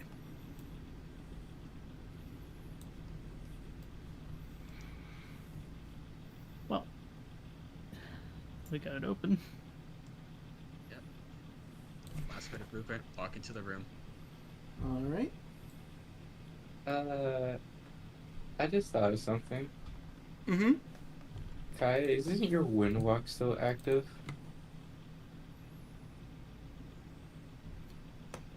Andros, we could have just been wins this entire fucking time and avoided everything. Oh wow. Well, Fuck it. Win time. wait. Hold on. Does it just turn you to wind?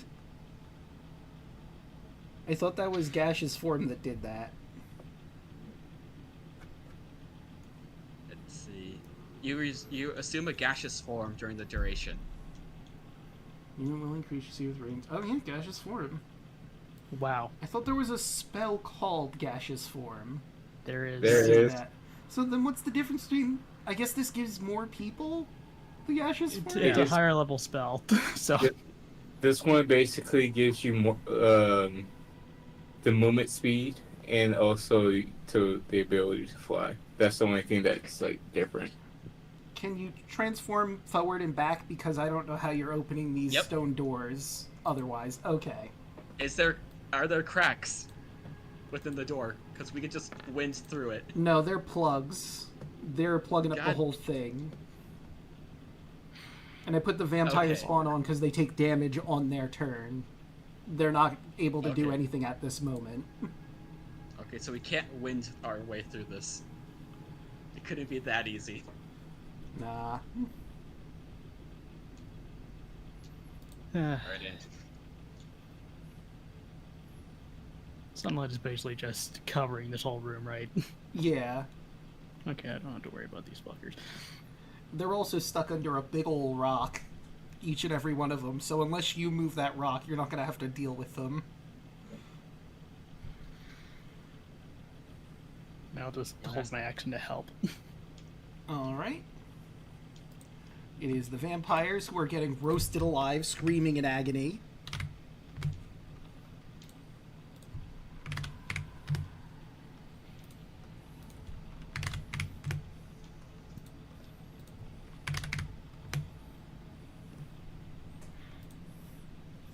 Alright, now we go to Kaya. Alright.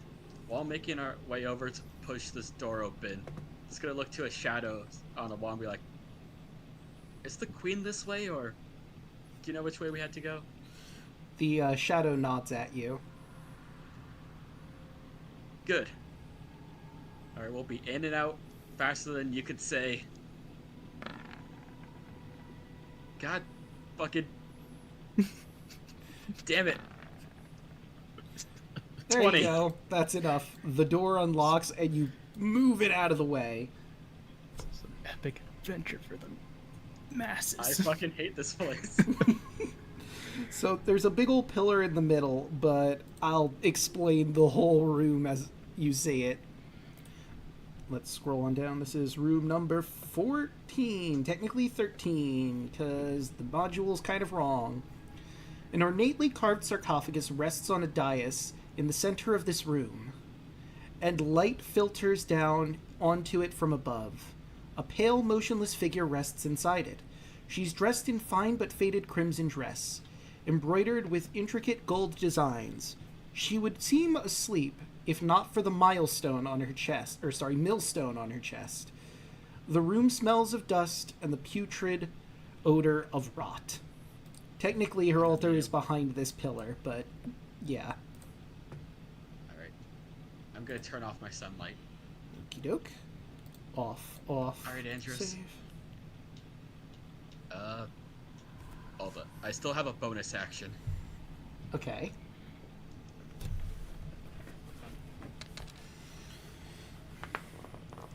Andrews, heal for 24. Thank And you. I'll heal myself for 15.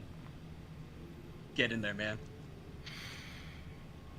We'll hold the line just in case. I'm also going to activate my ever-smoking bottle. Okay.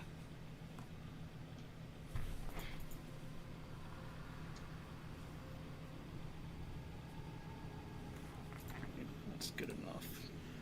So the dais, and her sarcophagus are over here.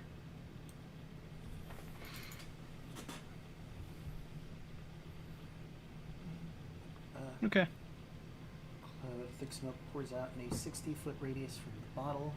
Cloud's area is heavily scurred. For each minute it remains open, it'll increase by an additional 10. Persists as long as the bottle's open. Okay, so it starts with 60 feet from you. Okay. Mm-hmm. So I will give you an aura of smoking bottle. Yep. Let's go for a nice light gray. So a nice cinematic feel. And right? is the tomb closed or anything? We can see her through it, right? Yeah.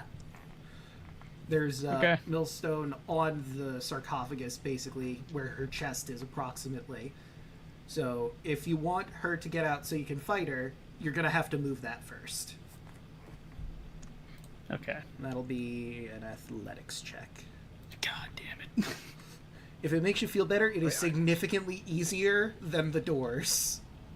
Okay. Wait, can't you just, punch her while she's down if it's only blocking her chest? Can't you just murk her right here? But that's not a good fight. That's not a challenge. That defeats the whole purpose of why My you're kid is in danger, Draco. Look, did you come here for a challenge to earn it, or did you come here to just get your thing? Kid could die, Draco. I know. I mean, realistically, will she wake up if Angelos punches her once? She's just gonna be stuck there while he beats the shit out of her. She can still do what she wants, but she's just stuck. Fight back! Fight back! So, for intents and purposes, because the millstone is there, she's basically paralyzed. Oh. Fuck this. Alright, I mean, that Caledon fight made me pissed, so I'm just gonna... So you just auto crit if you land?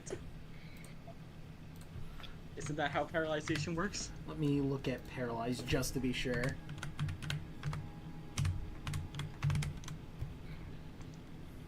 Condition paralyzed. Paralyzed creature is incapacitated, can't move or speak, automatically fails strength and dex saves. Attack rolls on the creature have advantage. Any attack that hits the creature is a crit if the attacker is within 5 feet of the creature, and boy howdy are ya. Mm-hmm. So yeah, that's an auto crit, so I guess just roll again for the crit. That's minus Probably should have just rolled the damage. Oh, there we go. There's a crit. Oh. And so we'll count. Yeah, just roll the damage for the other one, and I'll just count this one as a crit for your second attack. Minus 22. And now the... Whoops. Now the 9 and 4. So that's 13 plus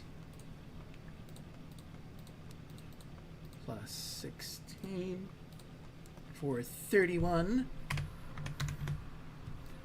Her eyes have not moved. Shame. Another one. God. All right. Man, there were so many plans that are just completely thrown out the window now. Yeah, I'm With sorry. her. We gotta. It's kind of urgent. If it was any other time, I would just open that, but The Keldon was a true fight. All right, and do I even roll her into combat because she can't react? I mean, At I this still got point. one more. I don't know what you're talking about. Fair enough. And that is minus 9. No, not 29. 19. And she Right, there we go. still seems to be with it. Barely.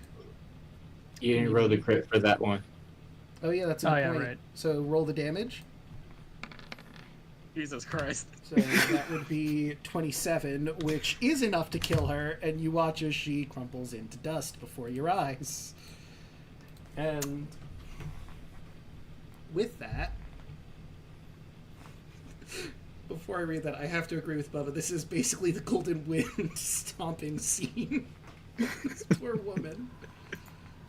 I don't know why the Mamba number 5 is just like playing. Number 4 is just playing in my head Oh my God. as he's punching her.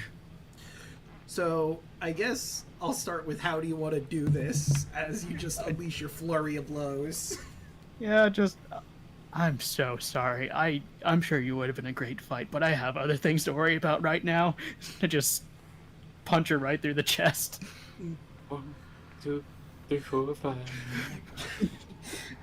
You just Call me Chris Brown because I'm a bad man. Oh my God.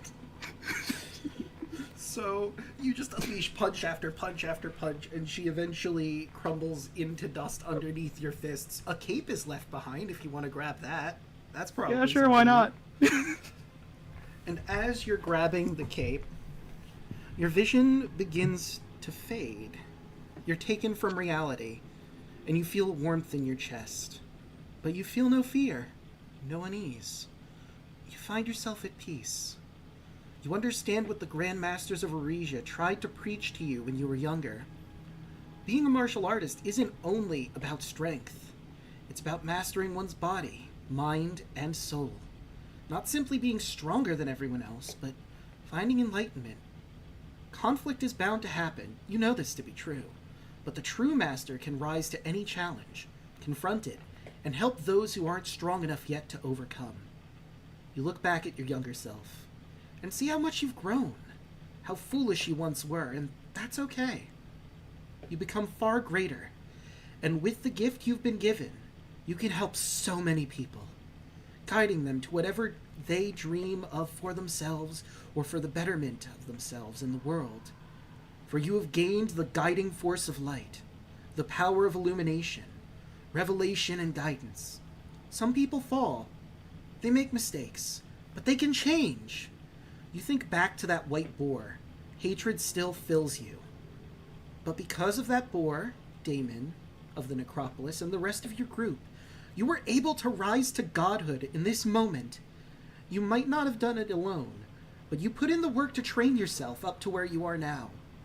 You, a hot-headed orphan, who's challenged all the Grand Masters of Arisia before you were ready, who overstepped and got killed by a boar. With effort and a helping hand when needed, you've changed for the better. You've killed gods! Anyone can change, so long as they are willing, and you are a testament to that. Your vision fades out, and you find yourself atop the volcano at Typhon, where you took the dive and saved your ancestry from its curse. And you look over Thylea as a whole, as power swells within you. The gift of change, the betterment of oneself and the world around it. A beacon to guide those who are lost, light to illuminate the darkness. These are your domains. Andros, dawn of the redemption. Sick. And with that, you have become a demigod like Kaya. You are the god of light. Choose your favorite stat. It's 30 now. Yeah, Dex. And you also have legendary resistances. Sweet. Boss AF Draco. Hell yeah, I worked a good amount of time tooling that up. I was prepared. I guess I'll just heal back all that damage I took because, you know, I didn't really need the advantage on my gloves. Yeah. Where is what I'm looking for? Here it is. Okay, so I did the attribute. You can ascend once you hit the other requirements in the legendary resistances. So we can take a quick break here, stretch our water, drink our legs, but before we do, allow me to share what she would have done had you free her. Step 1. Use the magical item she has that you now have to teleport out of here and go to the room where all of her children, nephews, and nieces are. Break them out. Ah. And then you would have had to deal with her and 20 child vampires. I made the right decision. And, like, I had this whole monologue planned out. Like, if you freed her, could you excuse me for just a second? I'll be right back, I promise. And then she would come back with all her children. It's like, you know, you and me have to fight one-on-one, but you didn't. Your friend over there has nothing to do. I thought you could babysit my kids for a little bit. And you know what's funny about that? Mm-hmm. Actually, hold on. No, if she teleported, I guess that wouldn't count. Yeah. Because I was thinking about Sentinel and just doing Stunning Strike on it. Hilarious, but no, with teleportation that wouldn't work. And Oh no, Draco, I'm surrounded by 20 vampires. Whatever will I do? yeah, I don't know how you were gonna handle that. I mean, there would have been a moral problem, probably, because there's a bunch of starving children faces staring at you pleading for help. Because they're so hungry. One thing I could think of is her just saying, be purified by the light and then glowing. Yeah. But, like, I imagine it'd be hard for Kaya. All these children vampires pleading for help, starving. I mean, she'd probably still get to the point where she, here comes the sun them, but still. You know what I would have done? Scorch the earth. Fuck them kids. And just would have just started smelling and would have just started smelling smoke from the other rooms. It's like, ah. Also, you know what? I might as well reveal what she had. So she was a spellcaster. Aside from all of the vampire stuff she had, like, you know, charming you, potentially, and summoning bats or whatever, she also has spells like, ahem, Fog Cloud, Sleep, Gust of Wind, Mirror Image, Animate Dead, which wouldn't really be relevant here because there's nothing to animate, Bestow Curse, Non-Detection, Blight, Greater Invisibility, and probably what would have been the most frustrating, Dominate Person. Really glad I just punched her through the tomb. Good decision. Yeah, good decision all around. I guess there is one more question I'd like to ask. After she's dead and you've awakened, you guys just leave the tomb, right? Oh, yeah. Fuck this place. Yep. So, let me tell you what would have happened if an hour had passed. The other statues in the room with the Keladon are active. They activate after an hour after you've been through that room and try to find you. But you didn't take an hour to kill her, so you're good. Yay. 6 seconds. You were at, because I was keeping track, roughly 30 seconds before just obliterating Queen Namasine.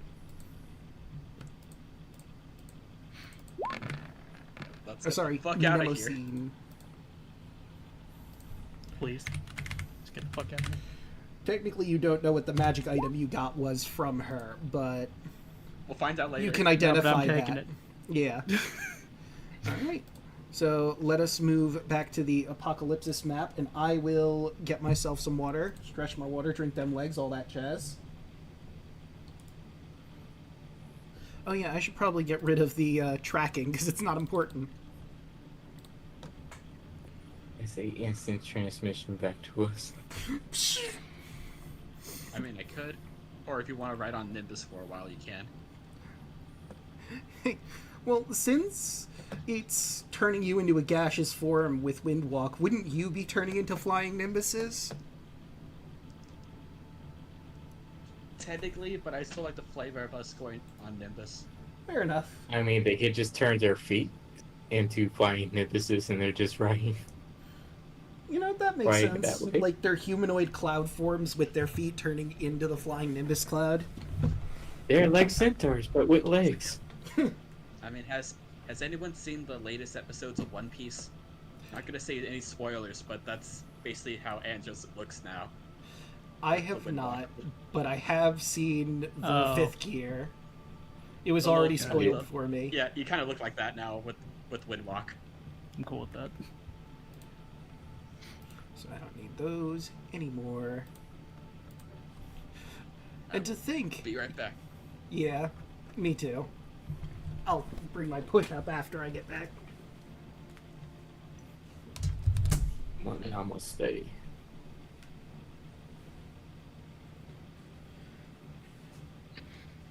About damn time. Fuck the Alright. So our best thing with the behemoth is to have Luna just wrestle it. See, I was thinking that you were just gonna cast a shrink spell on him. No, because that's gonna just make it harder for us to hit it. Hmm. So I'd rather have Luna use her giant smite to get to large size, and then Tarla can use enlarge on her to make her huge. She'll be the same size, so then she can wrestle with it. And since Luna has a strength score of 30, she won't have a problem with keeping that thing down and keeping his head pointed straight up. So the breath weapon does not destroy anything. Is what I'm planning. Yeah,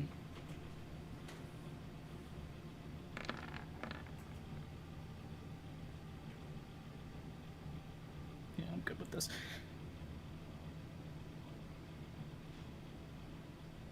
And hopefully Tarla can talk with the Kraken to try to convince it to be on our side. So it's Or technically try to trick it into a deal. Well, after the behemoth, I think, and we should go after the dragon.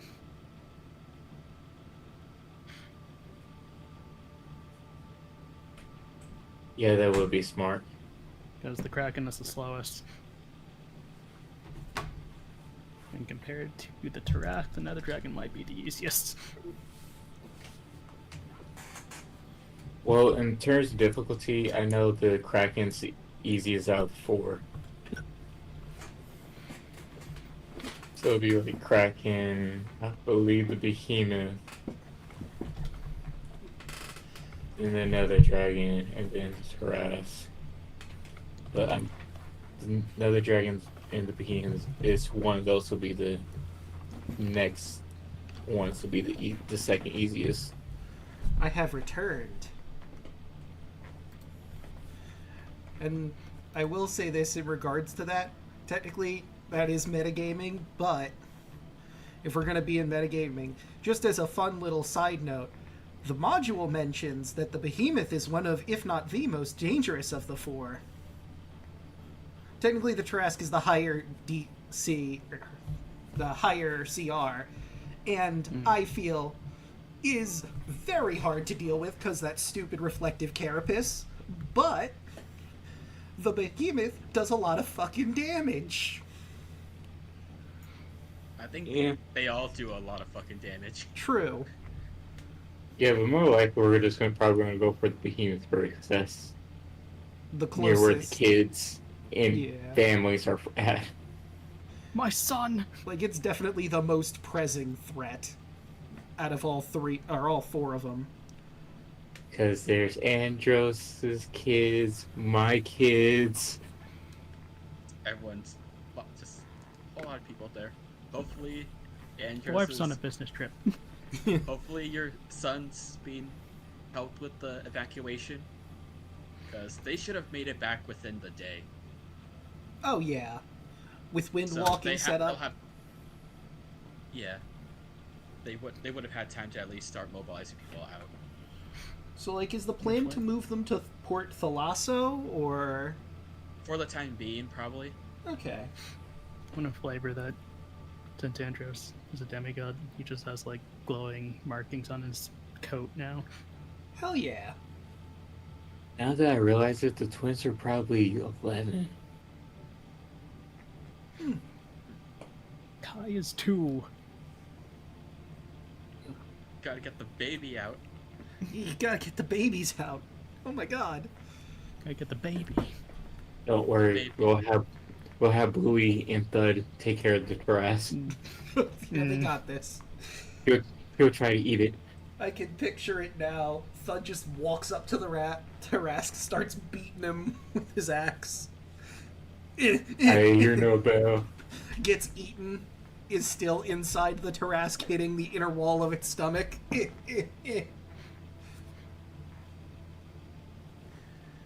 That he's like, I still got a few extra lives. I can do this. I got this. And then He a already building. died twice.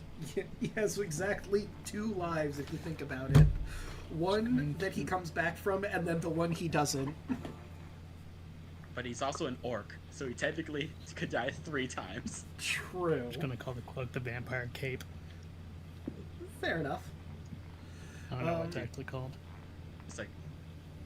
It's like, yeah, do we know what that does now? Or So I would imagine if you go straight back to them, and Alu could do a quick identify, because it only takes like, with a spell slot, 10 minutes, an hour if you ritual cast it, but it doesn't eat a slot. So I'd imagine probably, I mean, we could ask Yelling to be sure, but I'd imagine they're going to ritual cast it. It is... let me... I need the spelling of it so I can pull up the actual document. Give me just a sec here.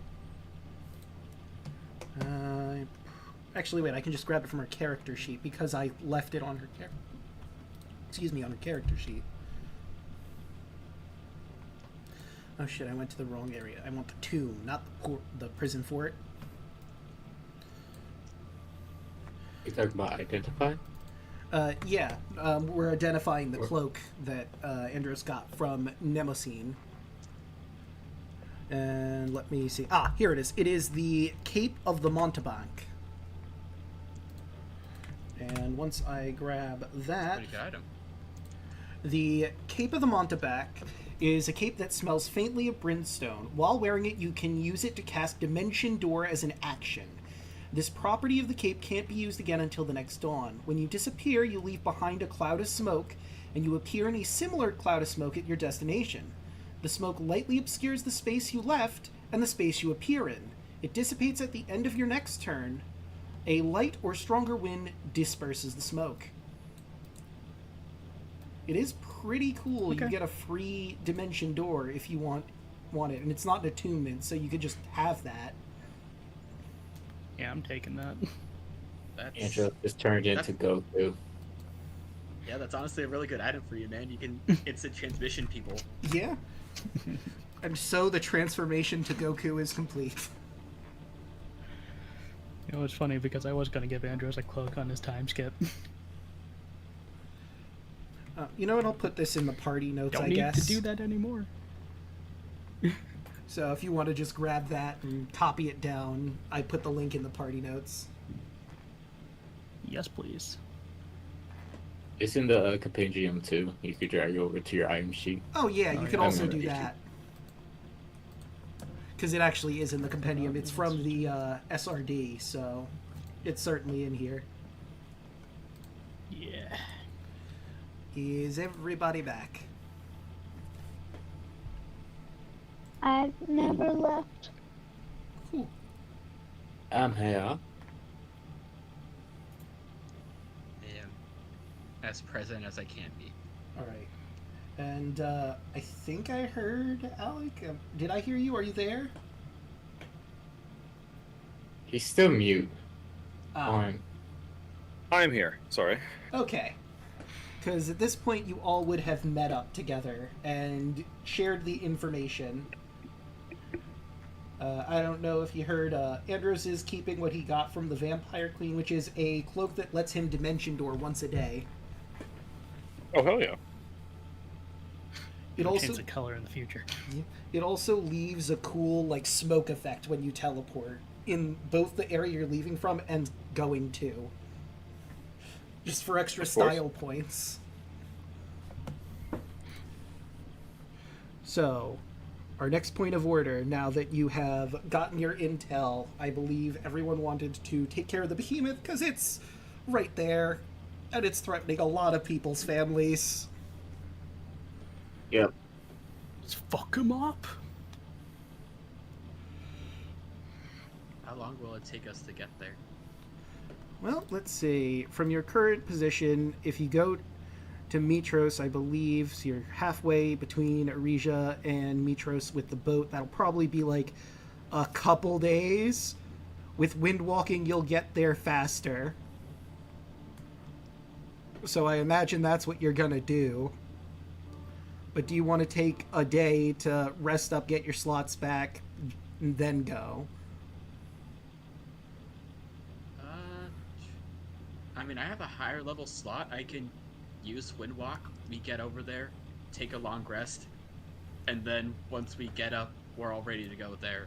Okay, and then he would have moved closer from that point. He's probably going to be in laser range when you finally meet him.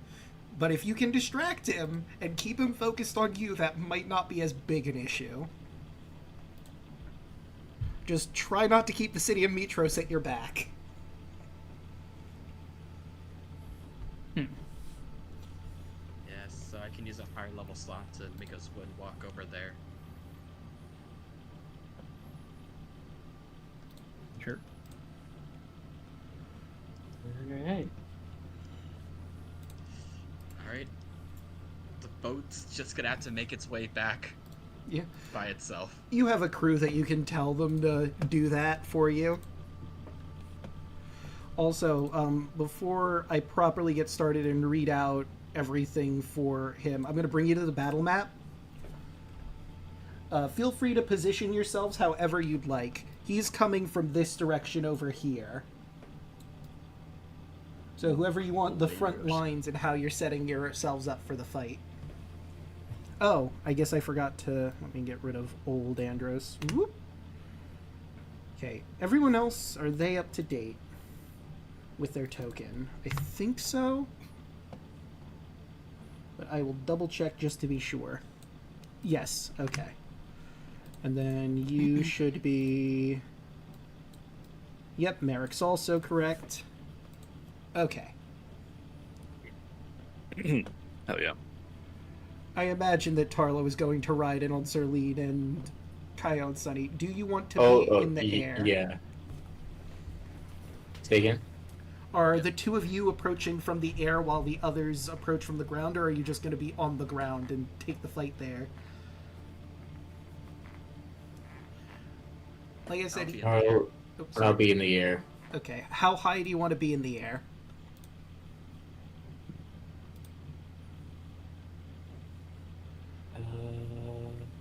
What's the range of the spell before I do?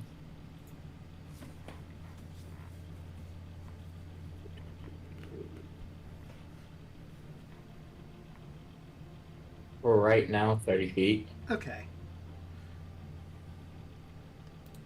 And I'm sure I don't have to remind you, but do keep in mind, he does have that 300-foot line laser breath. Mm-hmm. Yeah. Tower will be in this. She'll stay right there. Alright, I'll be about...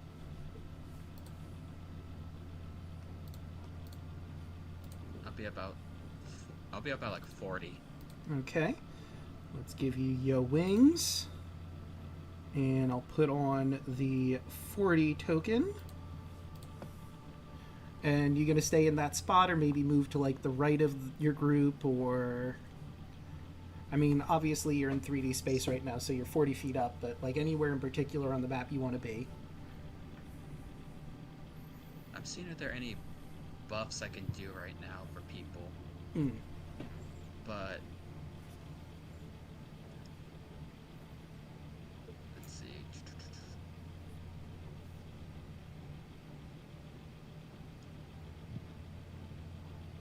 I don't really have any buffs I can do right now. Okay.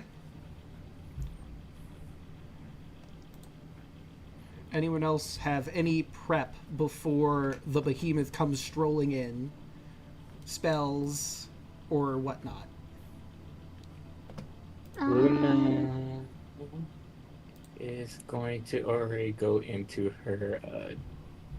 Luna's going to get big. Okay. With Giant's Might.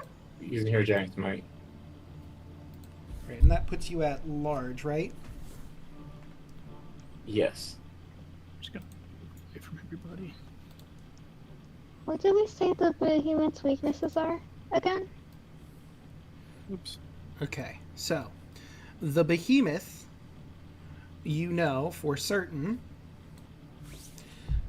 is vulnerable to magical weaponry. Magical one. Also, the spells Maze and Reverse Gravity could be useful against him, but I don't believe anybody has that. And you would have to take time to properly research it, unless I'm mistaken. Should I do. have. Oh, It's a druid spell. well, all right then. Oh yeah. Don't worry, I got a plan, guys.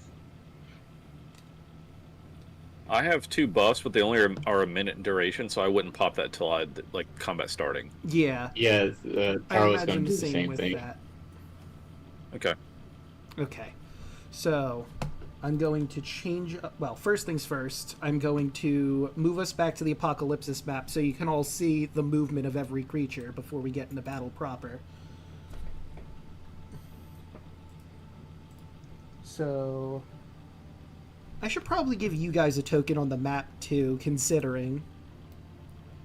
So we'll move the Ultros to like here, as that's moving. You all will be setting yourselves up. Who would like to be the token on the map, just for identification for the party? Didn't we have an old token that we used before? I think It was so. Like, it looked like a silver coin of some kind or something like that. Yeah. No, I'll it's have- that. It was the Ouroboros one. Yeah, I'll have to find it Yeah. again. I believe it should be in Mitros. Let me just look it for it. Nope, that's not there. Where did I leave you? Wait, is it in there? We just gotta sift through my folders really quick. Oh, it should be in Astoria too. I Okay. could just drop one of the familiars as well. True. Do we have Howard guide us the way to the end? Okay, I have found the Ouroboros token. But if you would prefer to use Howard, I am not going to stop you. It is your choice after all. Oh, I'm asking the group. Yeah, sure. All right. We can use the Ouroboros when we complete that one. Complete one. Howard. Kaya's familiar. There you are, Howard. Oh, you already put him on the map. Boop. Yep. Right, and you guys are basically going to meet him, like, yeah, right there. Yep, I really should have positioned this better. Maybe if I send that to the back. There we go. Now I can grab the Nether Dragon and move him properly.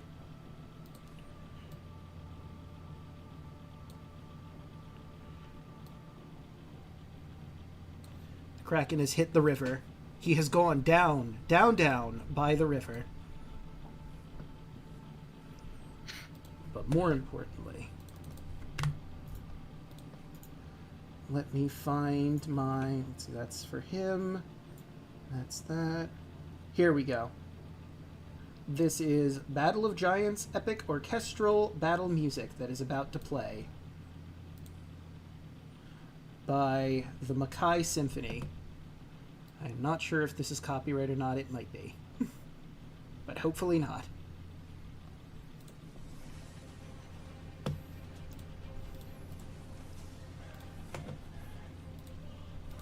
Alright. Let me find the art. Perfect. And one last thing to grab, and we can start rolling for initiative. And that would be... Where are you? The voyage... Or do I have it in my... No, I don't have it. Oh shoot, I must have accidentally closed it out instead of the Tomb of Carpathos. God damn it. Titans. Perfect. Okay. I will probably have to change this because this assumes that he's in Mitros. But this works at the beginning. Even the largest buildings are dwarfed by the massive beast, laying waste to the lands around it. As he strolls towards all of you in the city of Mitros, you see this monstrosity. It's out a blast of yellow energy and just completely eradicates a bunch of trees and a mountain. He takes another inhale, looks onto the other side, and black energy shoots out of his mouth. This time completely turning dust, any landmark into dust. Most terrifying of all is when he opens his mouth with that primordial energy. Anything that gets caught in it seems to disintegrate before your very eyes. You can't help but feel anyone that's in its path is doomed. But you can't think that now. It's time to fight. The people of Mitros, your family, your friends, all those innocent lives are counting on you. Roll for initiative. Oh, wait. Take us back to the map. I have you on the fucking map, damn it.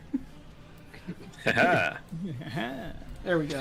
Try this again. Roll for Joke's initiative. on you. Let's fuck him up. It's been an honor, everyone. So were you saying that we could pop those 1-minute buffs right before initiative? Yeah.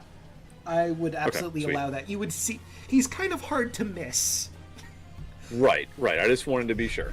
You would see him in the Okay, distance and then. go, "Up, it's game time. It is time to turn this on." Then Taro is going to use enlarge on Luna. Me and the behemoth rolled the same thing. Oh boy. Do you want me to roll Sterling in a different initiative or use the same as Tarlo? You would go before... First, you would go before the behemoth, because I believe you have over a 0 in initiative. I have, yeah, 12 10. hit points. I have 10 now. Yeah. So, to answer your question, I think I'll have Serlene and you work on the same initiative, because you're in mounted combat right now, just for sake of ease. Okay. And, Andros, you are up first. Yeah. Oh, Luna goes up one more size category. Oh, Glad I you're went right. first, actually. Because, let's see. Where is he away from me? Alright, that's fine. I'm going to cast Hex on him. Okay, and there is no my save. thing. There is no Nope, save. no for save. Hex. And I'm giving him a curse on strength. Fair. Yes. So let's see. Use one ability, cast spell. Target is disadvantage on ability checks made with the chosen ability. Okie doke. Yep. And let's see. Camp on here. Yep, that's just enough. Me proc Hex. Because I'm not getting close to him yet.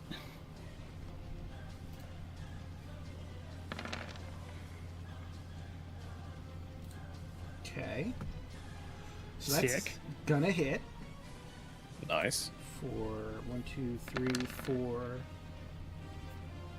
So that'd be 12 for the first one. Minus 12. And then the second one hits. 2, 3, 4, minus 21. And Hex with my bonus, so I can't do any more. Alright. I will just move. Okay. And before the behemoth, he has his legendary action. He's going to spend 1. Let's see, you did just hit him. Yeah, sure did.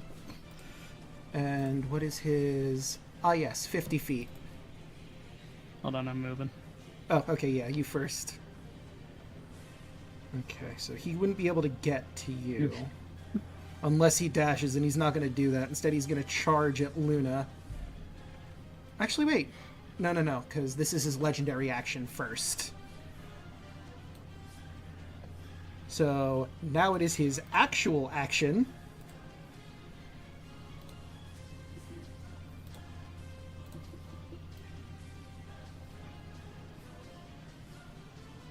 No, that would just hit you. However, he can maneuver himself better.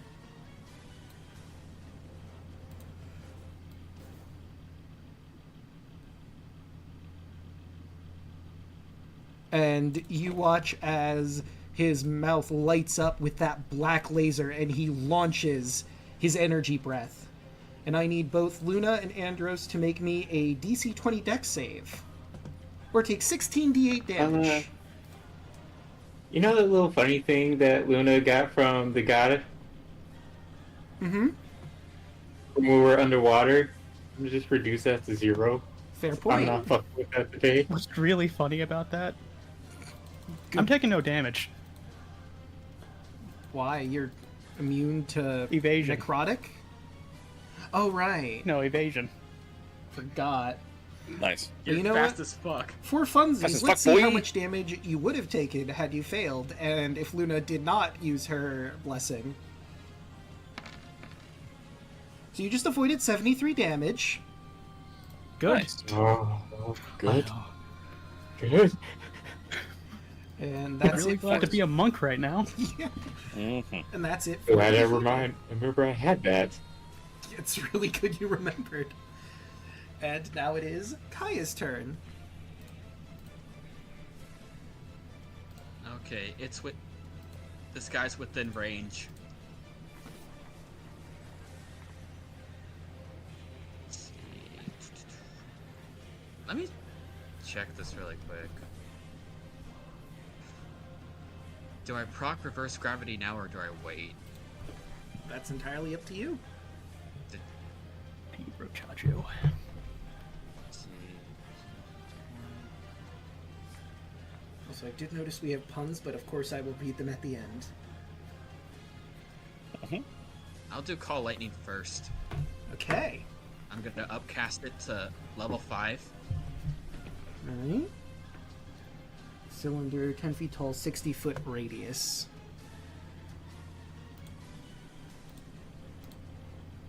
They are with. He is within my lightning range. So he needs to make a DC 25 dex save. Okay. And he does have advantage. But Or- that is a 7. He's going to use a or legendary he takes resistance to 29. succeed. That's 1. Yeah.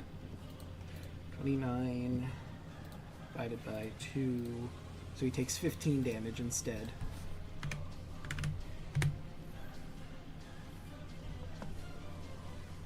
And bonus action. I'm gonna punch him. That'll be a 20 to hit. That will hit. Just barely, but it That's does. 3 on the deck. That'll be 16 radiant. Minus 16.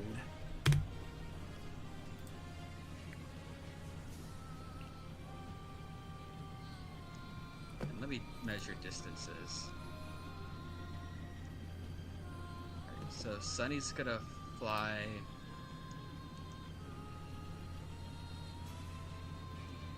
35 this way. So the behemoth is within range of a fire breath. Okay.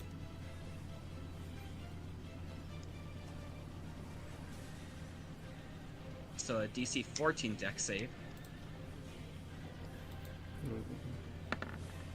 And I am rolling garbage. So he's going to take that. Alright, I'm trying to bait out his resistances. So that'll be 44 fire damage. Alright. See, that's 35. And with my starry form, I can fly. You can fly? So I'm gonna dismount. Move 25 this way. While Sunny separates off into a different angle. Okay, and you are 40 feet in the air because you jumped off of Sunny. Yep. Okay, so let's do that. And unless you wanted to also go up a little bit, I imagine you just wanted to fly off. I'll stay at this. Hey, Just Draco, Mm-hmm. is music playing? Yes, it is. Yeah. Yeah. I can Okay, hear it. can't hear it though. Oh, you might just need to You may refresh. be you problem. Okay, thanks, Alec. Perfect. You're welcome. But before we move to Merrick, he's going to Exactly use what I need. his legendary action, 2 of them, for a bite attack on Luna. And eventually it'll roll. Come on, roll 20. I clicked it. There we go. A 24, I believe, hits. He rolled like shit. Yes. You took 20 damage, and you are not a large creature, so the second part of this does not apply, but you take that full 20 damage from him biting into your side. Alright, there we go. And now it's Merrick's turn. Sweet. All right, so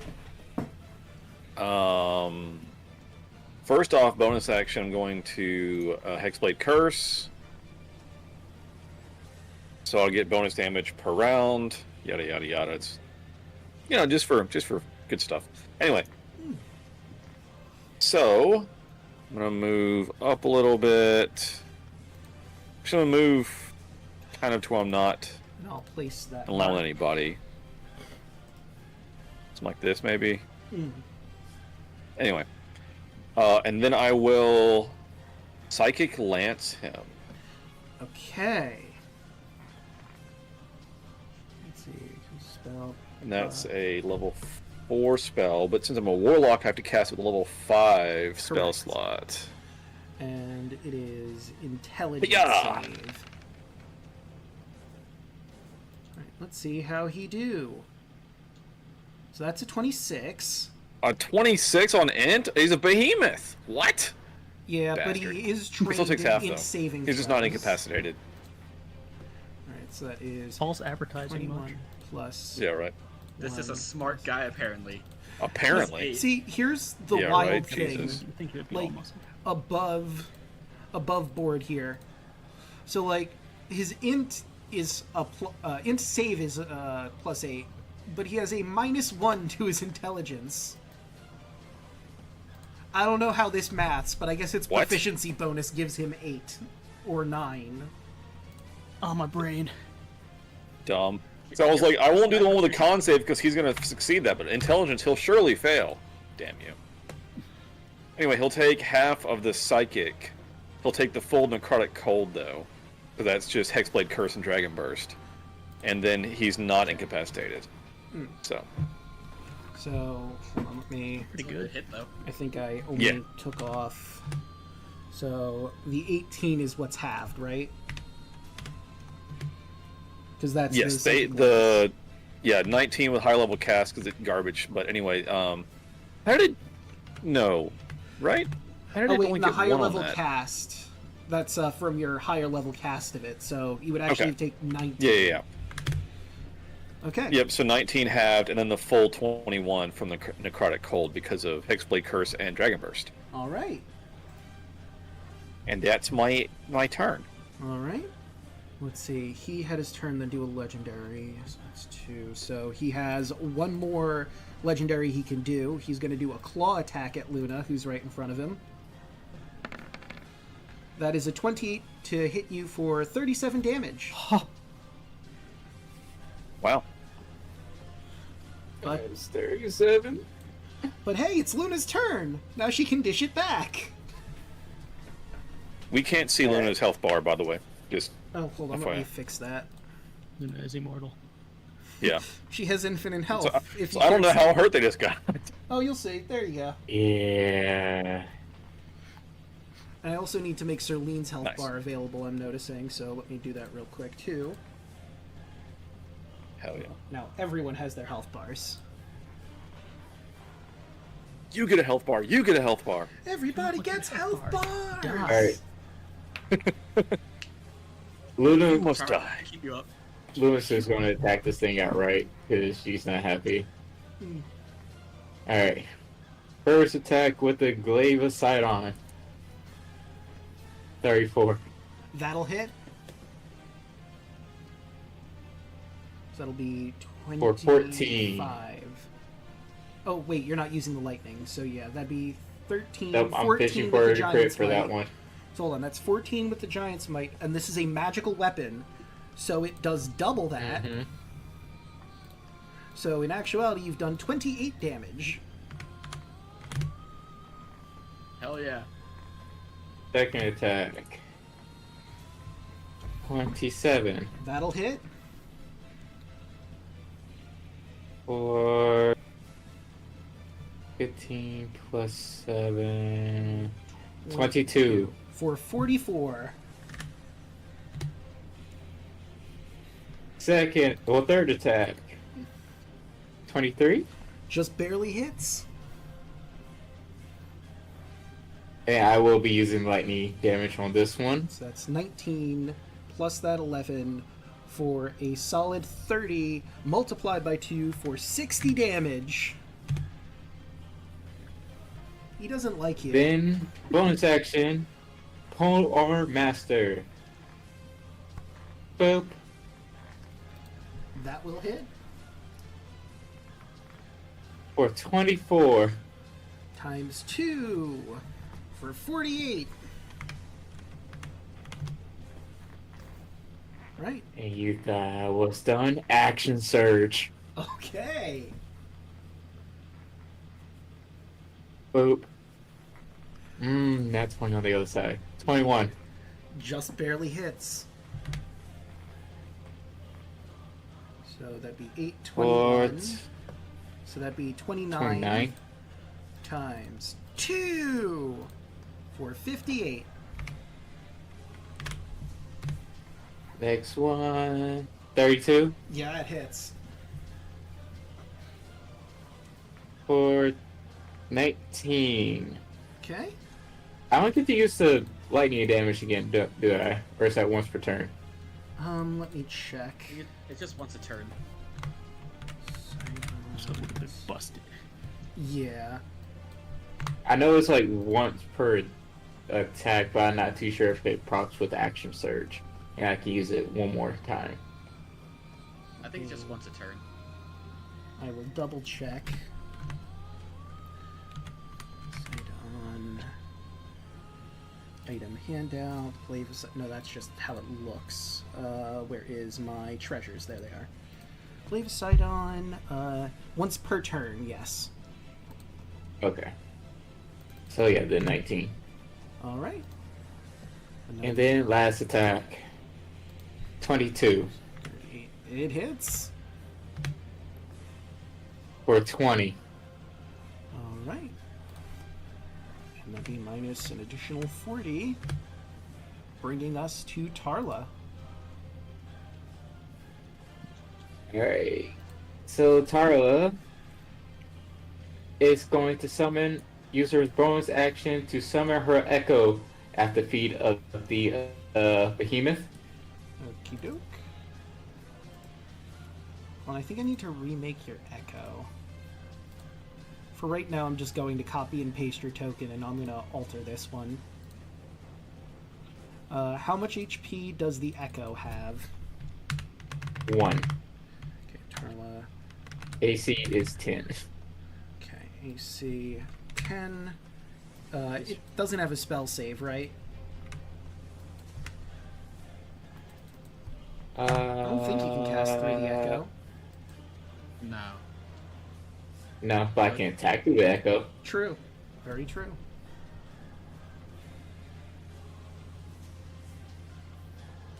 Okay, so Tarla will have 2 attacks using her chakrams. Okay.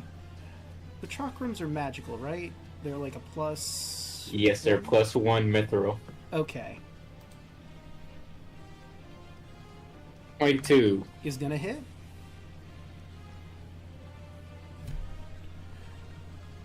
For 6. For 12, because magic. Second attack. 15. Is not enough. And then I can also do... Where is it?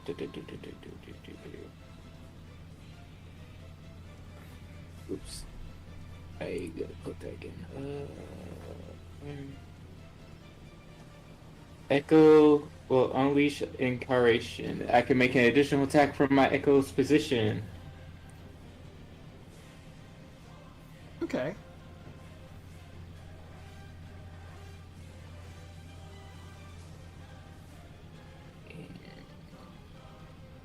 This attack will be 17. Is not enough.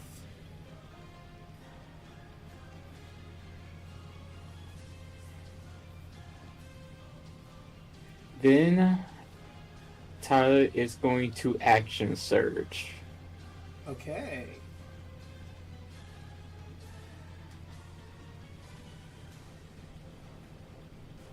And she got my shirt. And she's just gonna do 2 more attacks with the chocolate. Actually, she does 1 attack with the lightning javelin and use the Okay. command word. So 15, Is not enough to hit.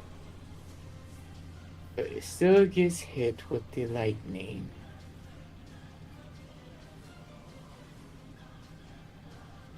Which is 4d6. Wait a minute, I just realized something. So you're throwing the javelin not from your echo, but from you, right? Or are you doing it from the echo? I will do it from the echo because Okay. it's closer. Yeah, that makes sense. Because otherwise you'd be doing it at disadvantage anyway. Since you're 30 feet up and then 30 feet away. But I digress. Roll that lightning. So lightning for 12 lightning. Right, that's... Since it's solely the lightning and the weapon didn't hit, that'll just be the flat 12. And then last attack for the chakra. Oof, 12. Yeah, that's not going to do it. And now time for Serling. And Serling. I think I grabbed all of this. Serling will do her breath weapon at him. I need a DC 19 dex saving throw. Okay. Take 12 d10s. So let's roll. That was Dex. See if he can get Dexy. He can't. He will use a legendary resistance on this, though. So half of 73. 73 divided by 2. No, not 3, 2. So that'd be 37 damage.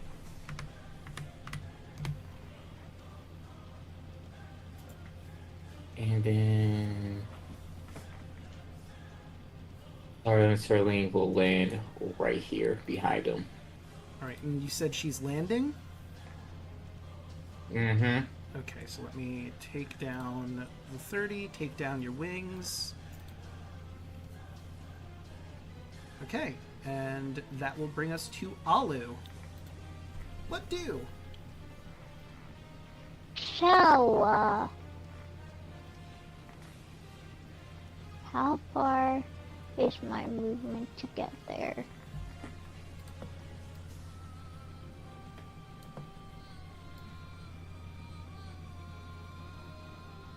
Can I get in any form of... I can probably get here.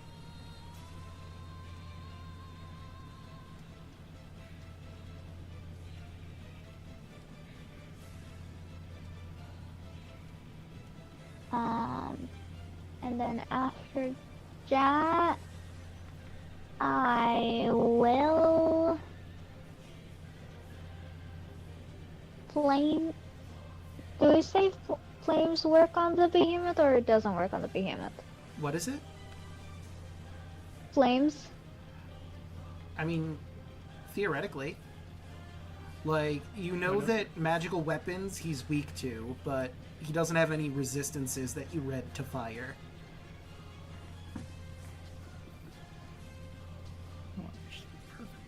Okay. Flame. Flame strike. What does higher level do?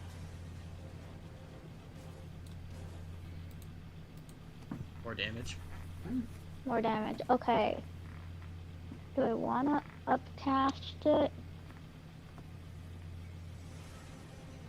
I'll upcast it to level 6.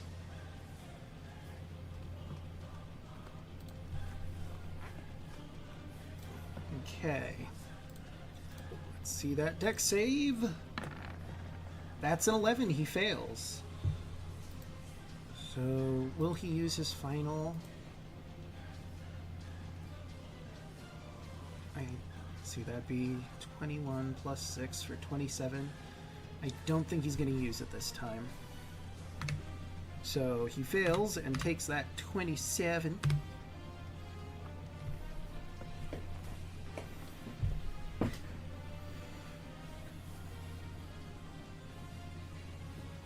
Starting to look pretty rough.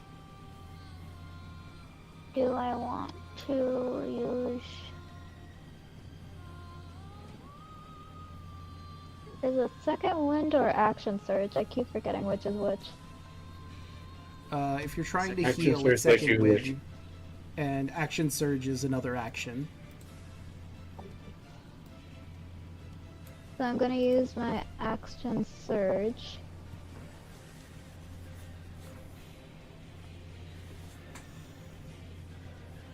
And I'm gonna do another flame strike, but regular level 5. And that would be 36 if he fails. And he does, but he's going to burn that last legendary resistance. So, instead of 36, he's taking 18.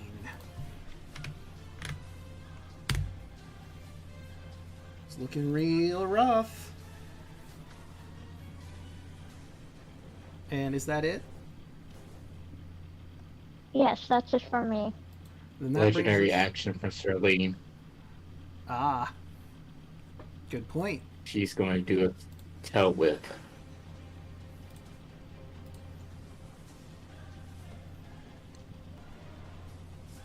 For legend, 11 bludgeoning. Alright, so Is that's... it does Serlene have a magical weapon? I don't because think she I don't does. think dragon. Yeah, I don't think dragon. Yeah, dragons aren't naturally like magical attacks. Let's see. Just still insane to me. Yeah, considering there being some magic, you'd think they would, but nah. So, since that Yeah, is so I not don't know if this magical, thing has that resistance. won't do damage. Because you know from your research, he is immune to bludgeoning, piercing, and slashing from non-magical attacks. So the tail whip does not affect. But that Okay. will bring us to Andros. What's up, bitch? Finish him! Yeah, hold on. Me. Roll 20 being weird. I'm gonna roll this for the funsies. Okay. This is weird. You notice as you walk up to him, his mouth is starting to spark again.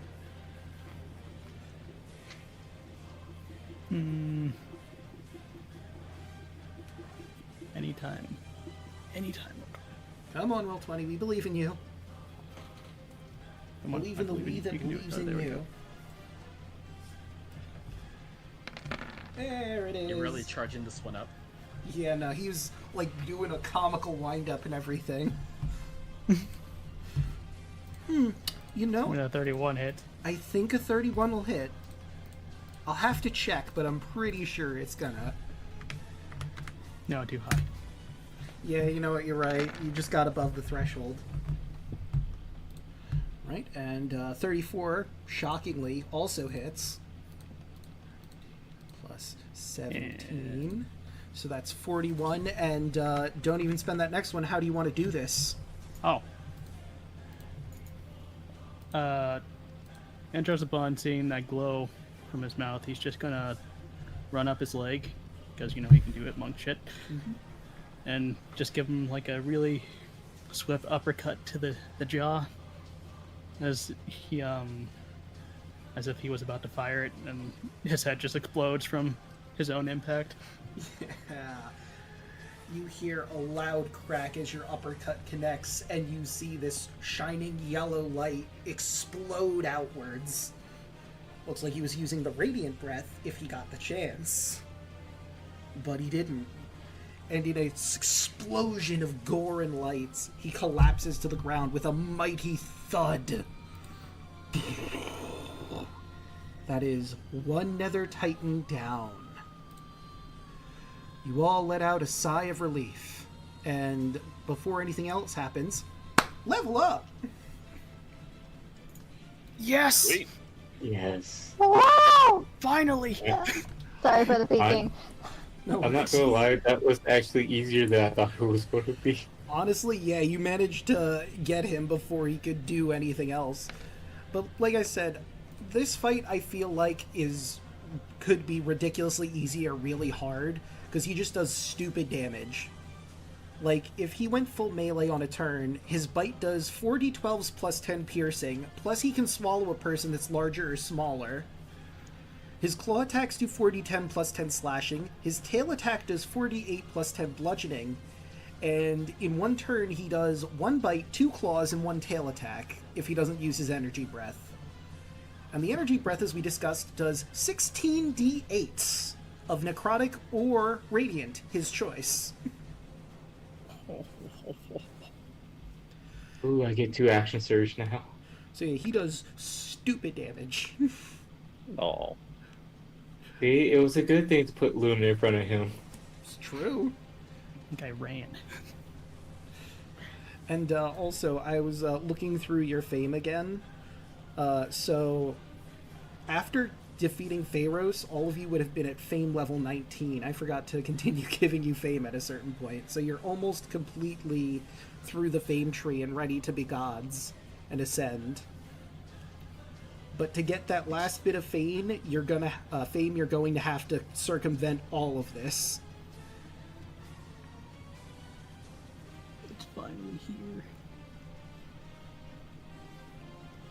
And I will move. I have level spells now.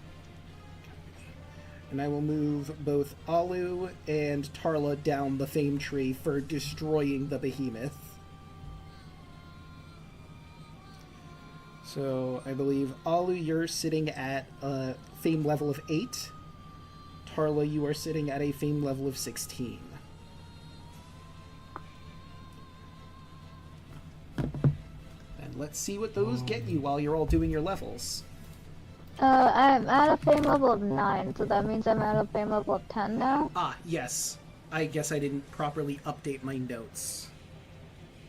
Because I realized I did forget to do that. So, yeah, if you were at 9, you're at 10 now. My bad. Tarla, I know for sure, was at 15, though, because she's been in prison for a while. So, at your current fame levels... Why is it not showing me the full chart here?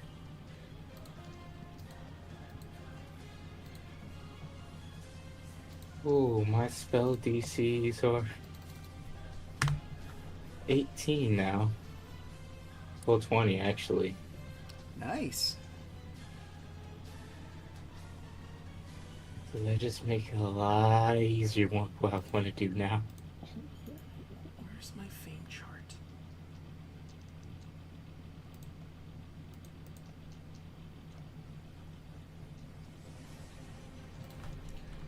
Fame. Is it? No.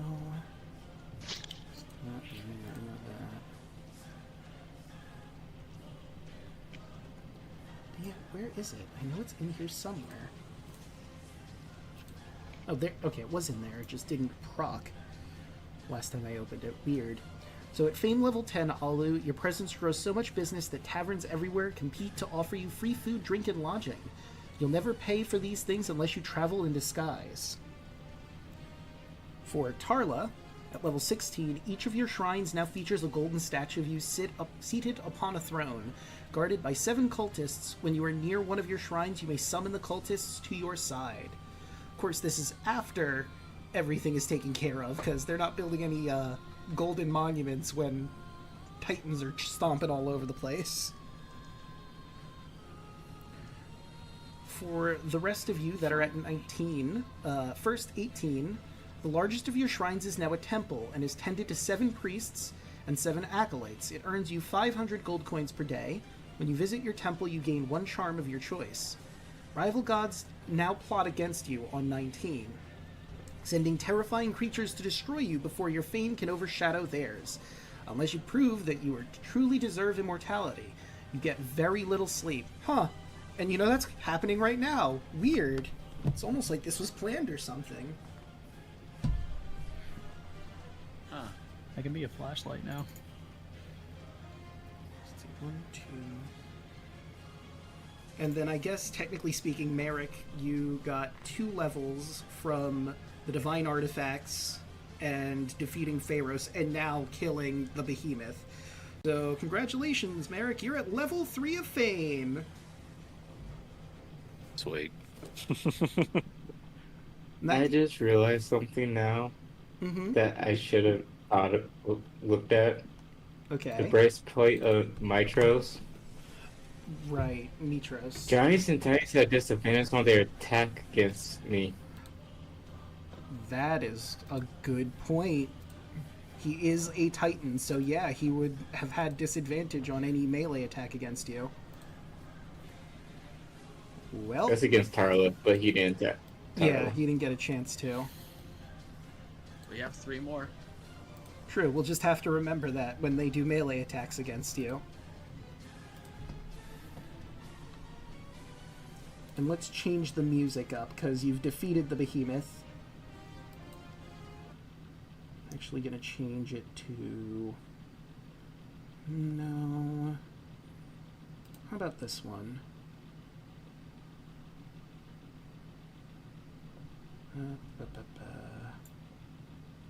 If it wants to play... No?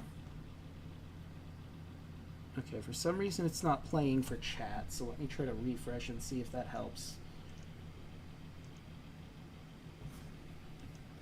Because I would like to make sure this is a good song to play for what I'm setting up in the background. Or I suppose I could use the Apocalypsis theme at the moment.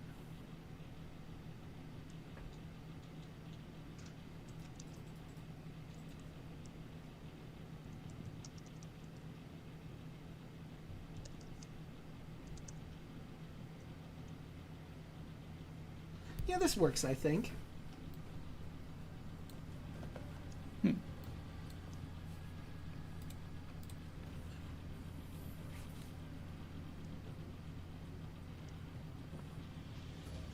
Alright, so which one's next? So, before that, everyone has completed their levels, right? Yeah. Yes. Okay, so, before you move on to the next one, there's a sudden burst of noise. The wretched sound of reality itself being ripped apart. The awful sound is followed by a burst of darkness that momentarily envelops everything around you. When the darkness disperses an instant later, you find a horde of demonic creatures standing before you. A man-sized beetle? No, multiple man-sized beetles, standing on their hind legs. Brutish winged troll with long dead horns. A green-skinned humanoid with a smooth amphibian-like skull. What appears to be a human with a jackal's head.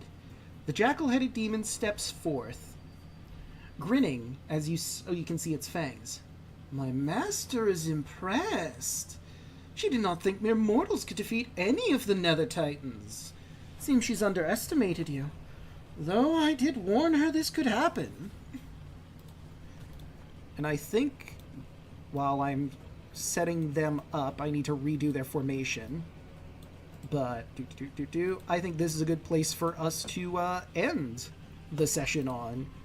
Next time you'll deal with this horde of, well, you've seen some of them already, Yugoloths.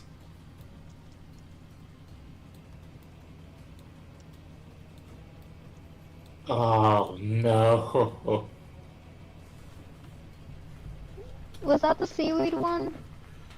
No. So, if I show you the picture, you remember the original Oh. warden of the prison cube. This isn't him, but it's one creature that is his race.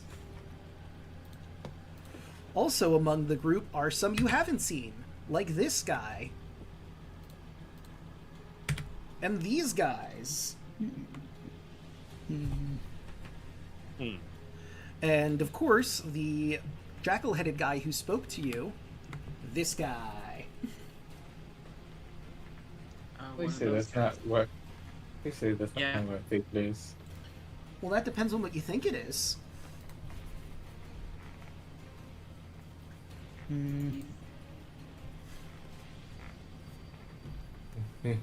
Above game, I know what that guy is. Yeah. Yep.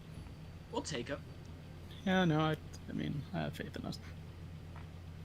Yeah, you know, you just took He down one killed of the... the human, we can kill these guys. Oshi, why are you worried? You got a giant dragon on your side. And Luna. You got 2 giant dragons. You can just stomp them. And also there's Sunny here, who isn't a giant dragon, but she's a dragon.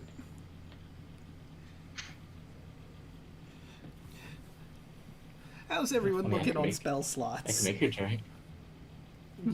You could make Sunny giant. Well, we just leveled, so we got all our stuff back. No, you don't get your proper slots until long rest, but you would get... I think that's how we've been running it, if I remember correctly. Like, you get your level, you take the How it's long rest, supposed you to get all of the slots that you would have had. Okay, I thought the sheet would like automatically update. 'Cause I know it refills your health and stuff. Like, it shouldn't, like, fully when you heal level. you. But if we... Like, That was for- so bizarre. Yeah, for example, I got a level 9 slot upon this level up, Mhm. but I've gained that spell slot. So not until a long rest would you gain the spell slot, but you do have it once you take Okay. that long rest. Okay, just wondering for... What about Everyone. class abilities? The class ability, I believe you would have. It's only the spell Okay. slots that don't get restored, because obviously you haven't had them to expend them. But with a class ability, you've just figured out how to use your Just abilities wanted to that way.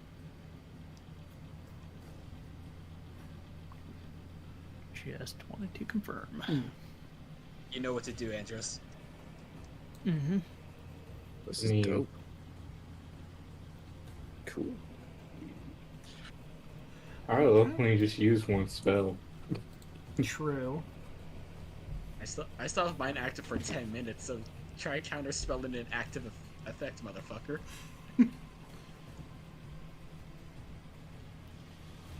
Well, let's start going around the horn, starting with Broughton. How'd you like tonight's session? Tonight was really, really fun. Gotta have one last little brave little adventure with Andros as we fought Keladon Prime. And we beat the shit of a vampire, and I'm pretty sure that's not gonna have any repercussions in the future. Nah. None. Got a cool keep out of it. Yeah, but support everyone who actually does make content. And moving right along, Hoshi, how'd you like tonight's session? Oh, I enjoyed this night's session. I'm glad Taro is back and I get to play her again. Honestly, I think Taro would make this a lot easier for us. Oh yeah. And I have a feeling I have a high possibility that next week we might just have 2 more sessions after this if things keep going how it's been going. Well, we'll have to see. There's 3 more Titans, and then gonna have to figure out where Lutheria is and possibly deal with her.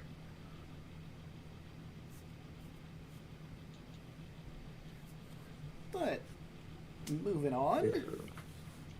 Fan, how'd you like tonight's session? I finally got the ability that I've been waiting for since session 1. I'm happy. Also, feel bad for that vampire lady, but priorities. Fair. Had a lot of fun. Killed the behemoth. Can't wait to kill the other titan after these guys. We'll have to decide which ones you guys are gonna go to next. But yeah, I'm excited to see your new ability in action. Yeah, if it can proc. Yeah.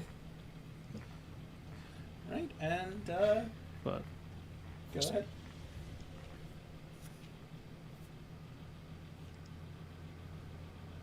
All right, and hey, Alec, what do you have going on?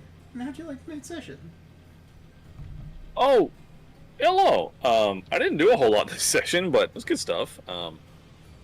Always looking to, if it had gone like one more round of combat, I was gonna be like, I'm gonna do this thing. But of course, that's always how it goes, right?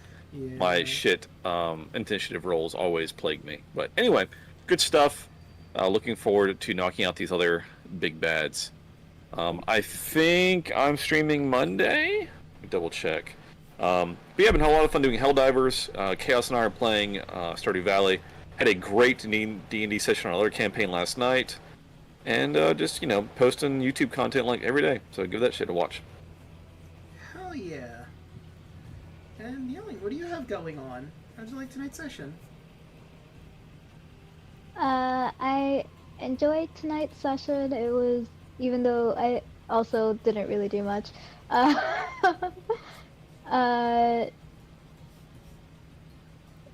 And I'm glad that we learned more about the new bosses in this round, because now we know that Tarrasques can't fly. They suck at airborne things. So, flying attack best suited. Good to know. And then on the other side of things, it's now, well, kind of has been for a bit, but it's the Singley's Tamil New Year, so Happy New Year, everyone! Happy New Year!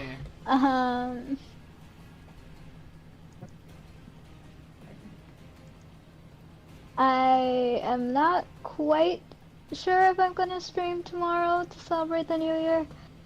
I might actually take part in local celebrations.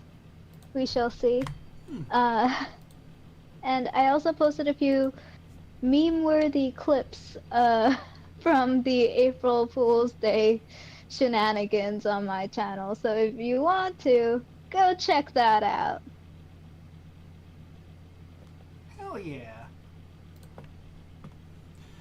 Alright, and of course, you've already found me here. I stream Monday, Tuesday, Wednesday, Thursday, and Fridays. On Monday, you can catch me here doing more Crosscode. We've hit the DLC.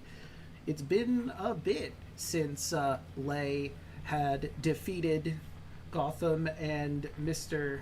I believe his name was Sinclair. And the Instantainment has decided that Evatars get to live out their lives in a whole new area, do some experiments. We'll have to see how Lay's life goes from here. Maybe see if there's more puzzles and combat and fun to have. Tuesday, you can catch me here where, well, no, actually, this coming Tuesday, we're going to be on Burnout Vaughn's channel for more Phase of Our Lives, the Wild Beyond the Witchlight campaign. We're in the Big Top, and the big event is happening. We're really excited to see what's going to happen with Mr. Light, and hopefully get some intel on where we can go to get our missing items. Wednesday, you can catch me back here, where I will be playing more Wind Waker. We're about to, get the final pearl we need for whatever quest that the King of Red Lions has us going on, but we're going to hang out with, the folks of our hometown first. See how Grandma's been doing. She's been waiting all this time for us. Hope she hasn't missed us too much.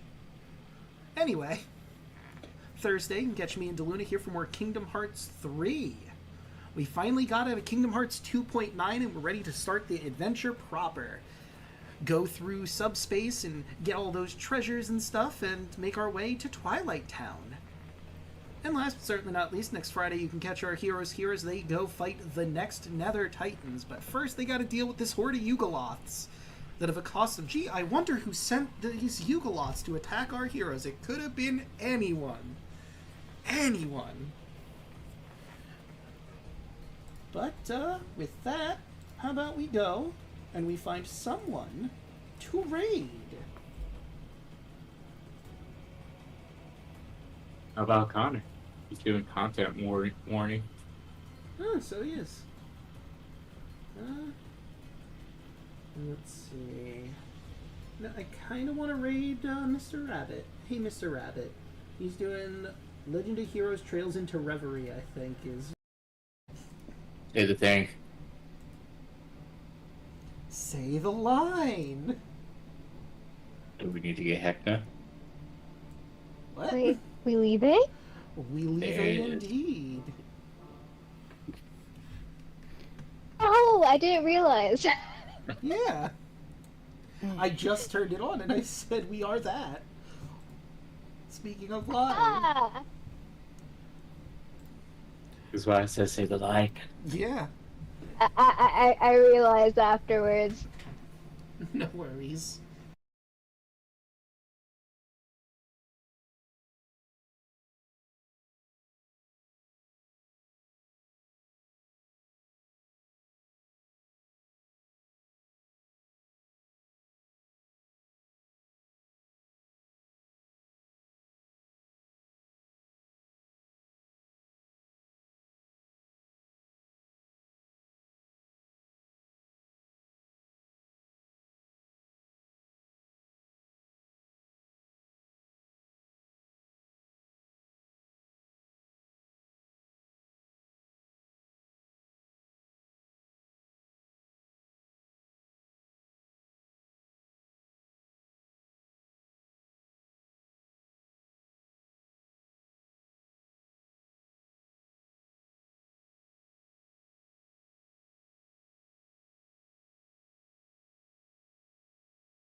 I mean, I'm technically still in one of them. I know, you're not. No, you're 50 feet in the air now, because Oh yeah. Okay, That's why I need it. That's why I grabbed you. Let me find a 50. 50. There you go. Luna's replacing as your dragon mount at the moment. oh my. You get the mom, but you got the daughter at the moment. Anywho, that's her turn. So Tarla, I got a roll to save for her right now. Do I? Yes. The 2 for Tarla, the 1 for Celine.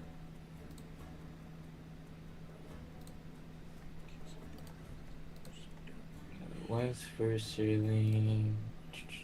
Loud kill. Okay, so she makes it. Is that damn? That's 27. So it'd be 14 for Celine.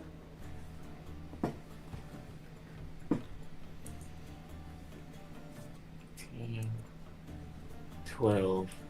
Okay, and those both make the save. So 14 times 2, you take 28 damage. 28. 27? No, 28 because you're in 2 at the moment. Serlene is just barely in. Actually, no, Serlene is also in 2, isn't she? So 1 more for Serlene. She's probably going to make it unless she rolls a natural 1, but just for the sake of doing it.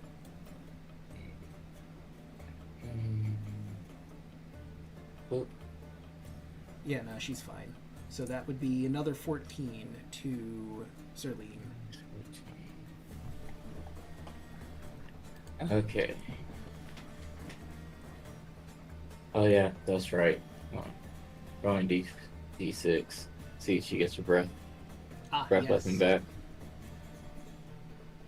And she does. Serlene is going to start to fly to here. Oops, no. Whoops, So right there. did she fly up first? Because She will fly up 10 Okay. and then over. And Yeah. lands right there. 10 over.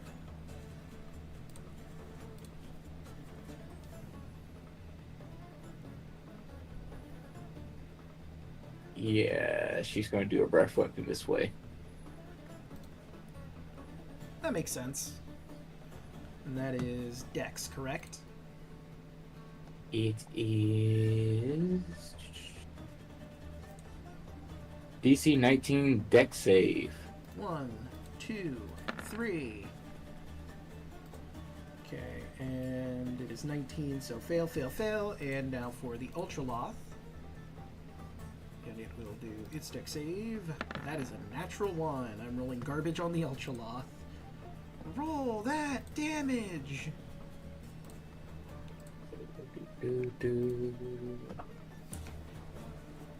So 12d10. Roll. 49. Okay, so 49 divided by, so it'd be 25. It does not seem to be as effective as Serlene thought it would be.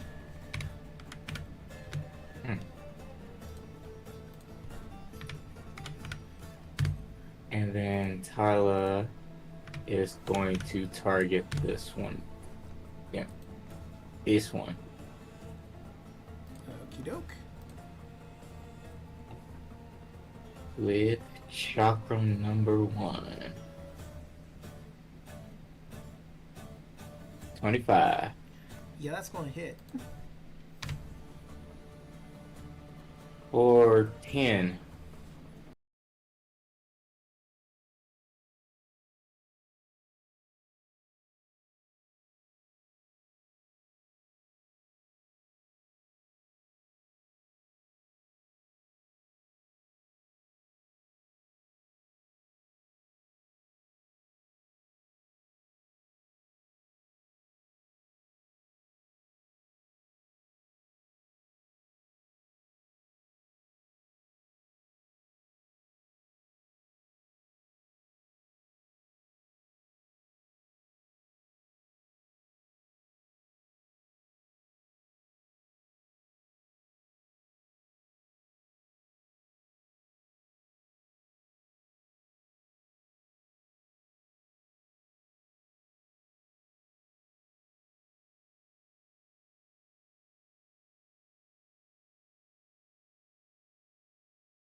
I'm gonna do Flame Strike Okay.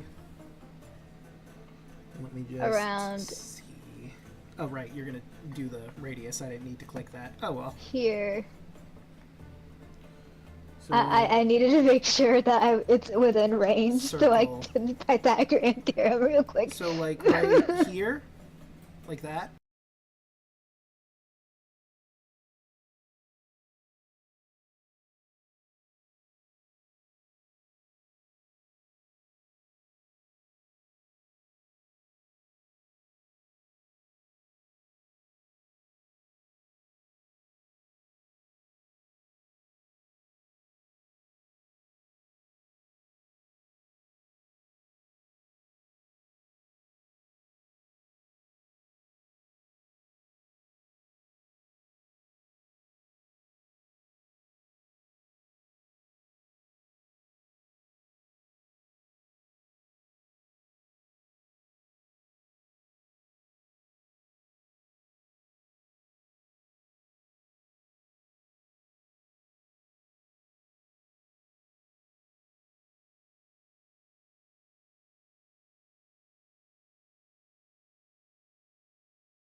And then you failed.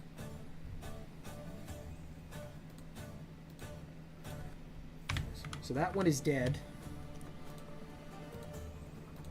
And the last one succeeded. Okay, so that's 3 that succeeded. So 7 divided by 2 is 4 plus 17. So they take 21. Minus 21. And minus 21. Alright, and is that it for Alu?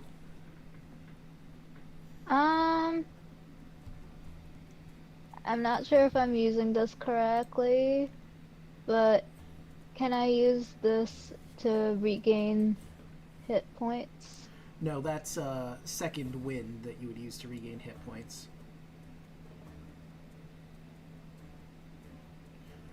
Fighting Spirit gives you temporary hit points.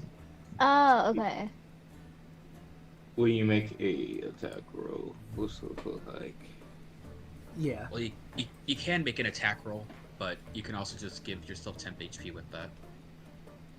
Let's see. Intensity battle can shield you, help you strike true. As a bonus action on your turn, you can give yourself advantage on weapon attack rolls until the end of the current turn. When you do so, you gain 5 temporary hit points. So yeah, you could theoretically just use it for the temporary hit points as a bonus action. But it also gives you advantage on weapon attacks if you were going to do a weapon attack. I already used my action surge, so I can't Yeah. weapon attack right now. Do you have any more second wins, or no? I have a second wind, but I thought that was for when you're faint. No. Or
Nice. Okay, and that will bring us to Andros Vermilion.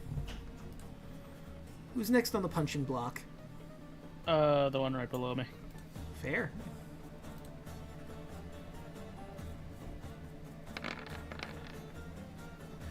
Goddamn. Crit. Hadouken!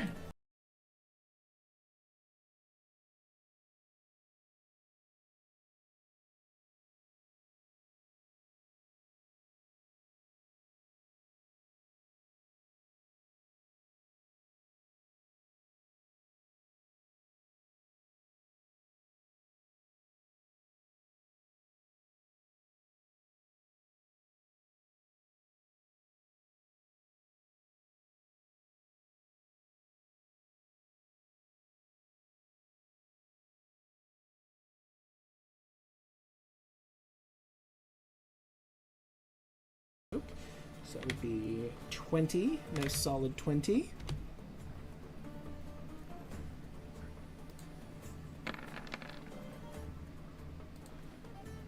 Okay, and 15 plus 6 for 21.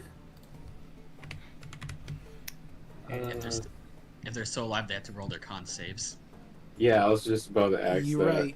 Let me first get rid of the one that's dead, because obviously he can't concentrate on anything if he's dead. Not with that attitude. You know what? Fair point. I'll leave it up. No. Boop. Andreas is One, having two, the three. weirdest trip right now. Okay, so hold on. 1, 2. Did I get rid of an extra one? No, right? They broke concentration, the other one, so yeah, that makes sense. That there's only that many. And now let's see how he holds up to concentration. So half of the damage you did to that one. So that'd be 21, so cut in half. 21 divided by 2, so that'd be 11. So he makes that barely.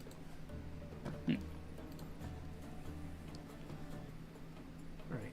And is that it? Or did you Yep. want to... Okie doke. Now it is the Measoloths. I'm getting rid of the Nikoloth because he's no longer here. Question. I- Wouldn't this Hmm? wouldn't this one and this one make in con saves too? Because the Sirling's Dragon Breath. Oh, you're right. I completely forgot. Okay, so let me roll those. So that'd be 2. Well, one of them definitely loses a con save, loses their concentration. So we'll do that, and it would be half of the lightning damage done, which was 49, which was cut in half. So it was 25. So cut 25 in half. The DC would have been 13. So the other one did make that. And this one would need to make it for Alu's Flame Strike. Also true. And con. Well, that's a natural 20, so he's holding on to it. Okay, so you know what? Let me mark who still has Cloud Kill concentration, so I don't forget who's concentrating on something. There we go. Perfect. Alright, and now it's their move. Let's see, what do they want to do?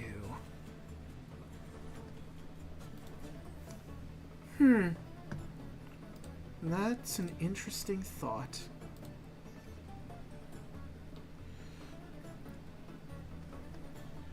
So, your gem wings, they're a magical effect, yes? Technically speaking?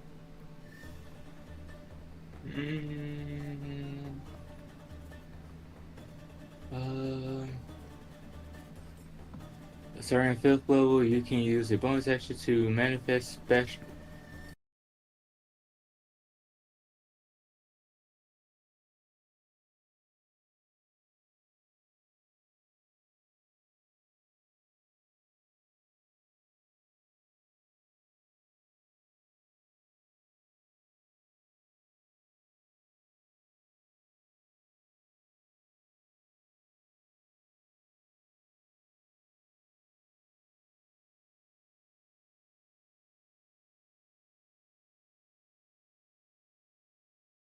doesn't count as a magical effect. Okay. That is good to know. However, Tarla's concentrating on Enlarge for Luna, and I don't think you've rolled any con saves for that. You've taken a bit of damage. Tarla's is concentrating on it. Yeah. Oh, we got hit 4 times. Mm.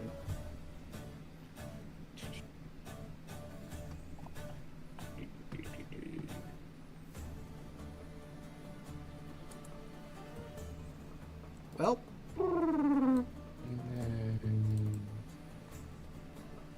Yeah.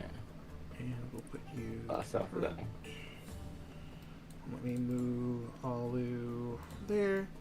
Perfect. Alright. So now she's just big. Okay, so that gets rid of that plan.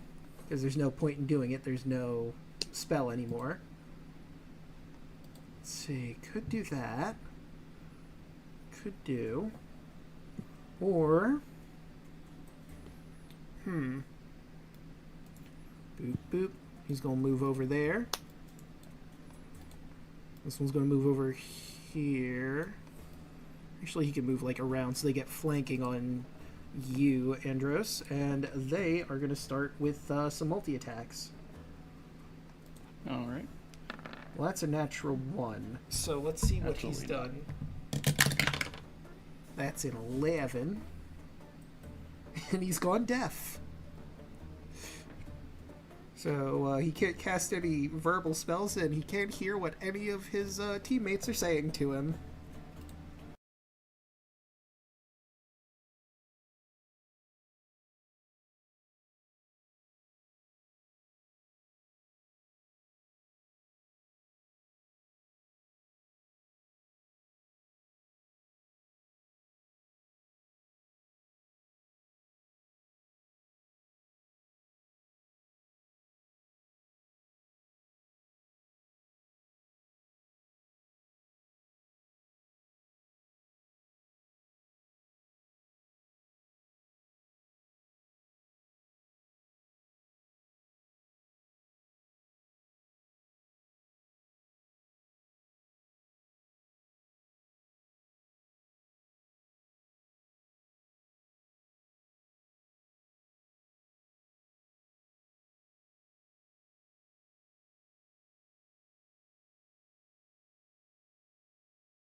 Not have. The heck did I put Caduceus?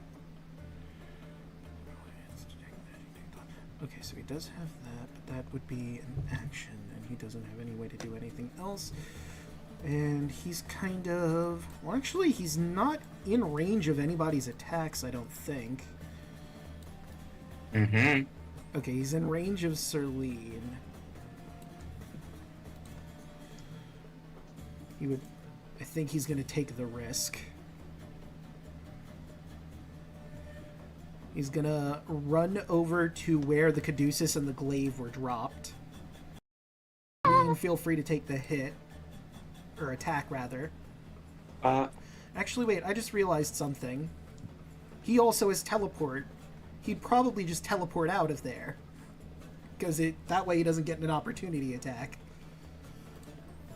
I apologize. I just remembered he does have teleport, so he would do the smart thing and not move away from the dragon that he's in range of an attack of. He's smarter than the Meseloths. So he will warp, grab the Caduceus, grab the Glaive. And that means he still has his movement. Let's see, he's got 30 feet of on the ground and then 60 feet of fly. So he's going to continue moving over this way, and then he's going to use his fly speed to fly up 30 feet. And then out 30 feet.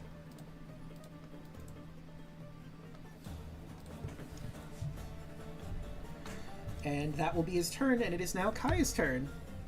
This Ultraloth is making off with your guy's shit. You gonna let him do that? Nah. Oh. That is... We're gonna go within melee range. Okay. Okay, Yo. that's fine. We're gonna drag Merrick with us, I'm sorry. Alright. Woo! We'll start with Sunny's multi-attack, Yeah, that's an action. which he rolls very poorly. Yeah, that's unfortunately not gonna hit any of those. He's juking and dodging like crazy. Well, thanks to mounted combatant, this is gonna be with advantage. Fair. That's a 26. Oh yeah, that's gonna hit.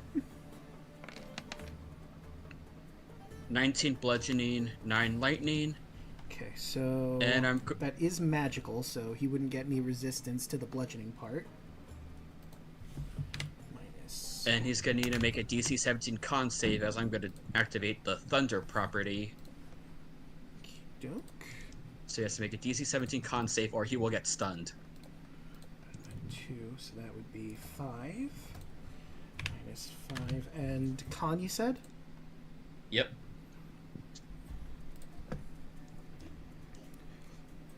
Would this count as...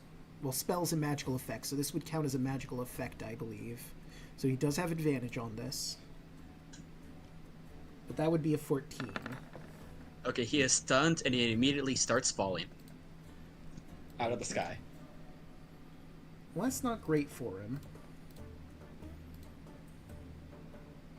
And we're just gonna follow up with a 23 to shoot him, I guess. Yeah, and that's gonna hit. Another 19 radiant damage, As on top of whatever falling damage he takes.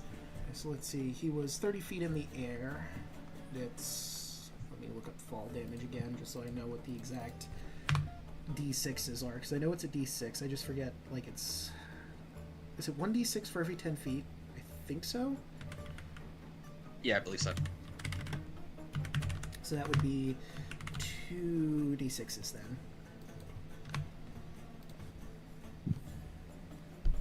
Actually, does it count the first 10 feet?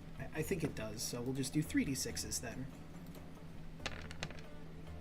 So that's 12 more damage done to him. That's 12. And how long does that stun last? Till your next turn, or does he have to make another save? Okay. Yeah. So he's just stunned, so hopefully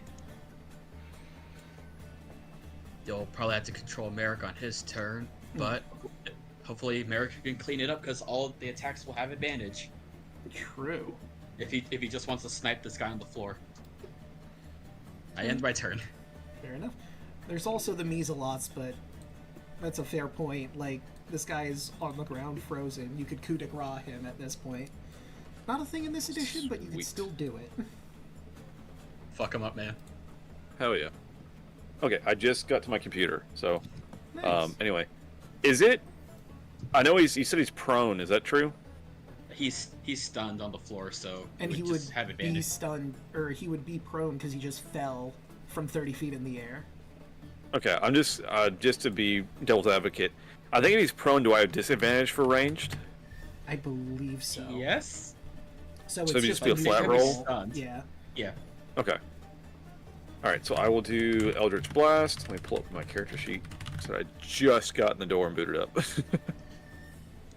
I made good time. Anyway, all right. Let's see. Eldritch Blast. So that's 1, That'll hit.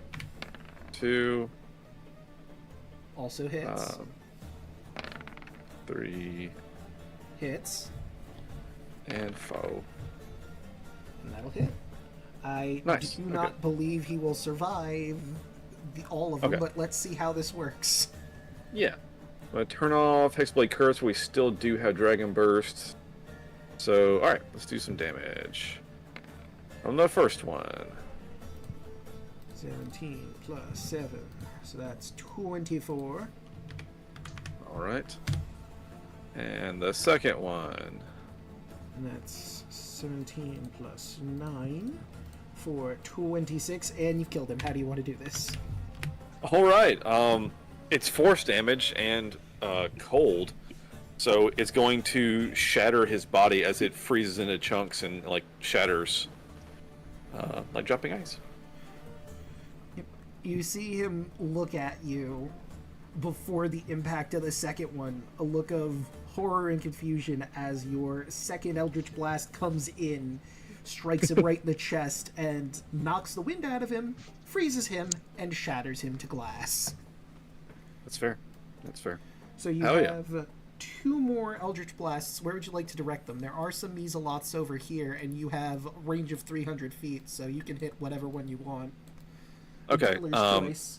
Oh, hold on. I just can't noticed- see their health Yeah. bars. Let me take care of that, because I just noticed that you cannot. It's all good. So, one of them is almost dead, so I have a feeling you're going to go for that one with one of them. Yes, I certainly will. Yep.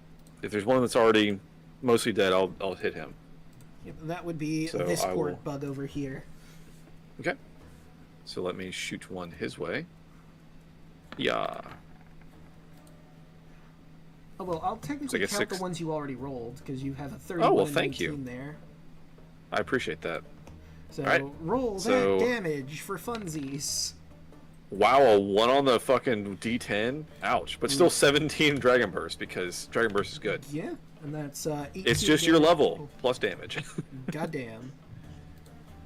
Alright, and then the second one was a 19, which also hits. So, which bug are you aiming for? So the one I just hit, it's still up? Oh no, he's dead. He had 2 health, and you just obliterated Oh. him. Great. Okay, so another one that's injured, that's close to death, I will hit. Alright, that'd be this guy over here. Alright. Yeah, toast. Rip. Rip Measaloth. We hardly knew ye. Hell yeah. Minus 22. Alright. Alright, and that is it for Merrick, I believe. Yeah, I don't want to feel like doing anything else. That's enough. Yeah, I think you did a pretty decent job that round. Yeah, dude, a 4 Eldritch Blast in a round is brutal.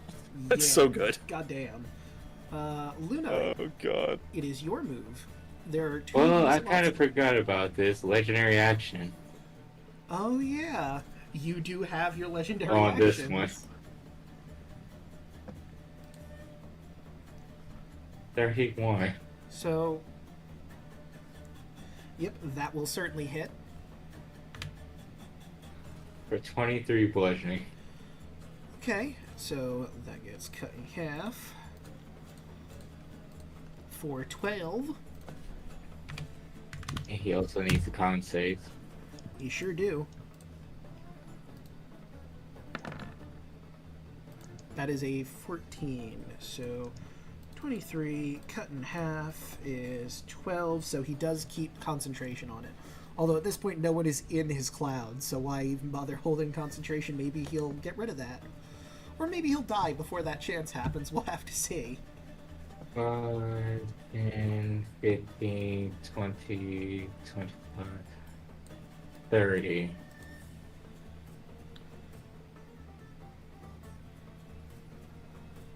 You said we're gonna drop all her weapons? Yes.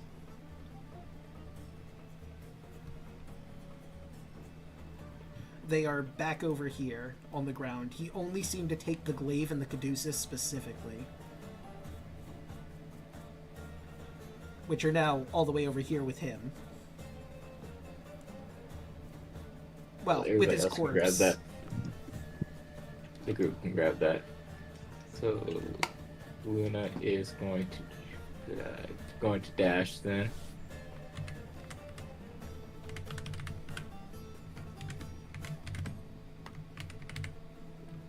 Five, 10.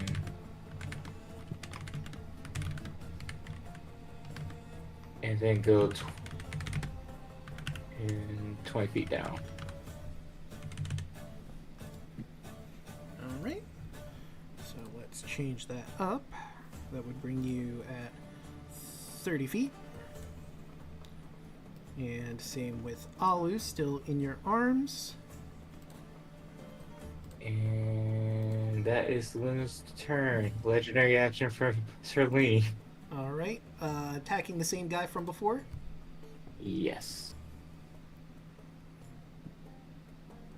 Oop. 29. You know, I think that might hit. I'm not sure, but it might. For 17. Oh yeah, he did. And that will bring us to Tarla's turn. Bless you. Oh, thank you. Alright. I was attacking this one. With...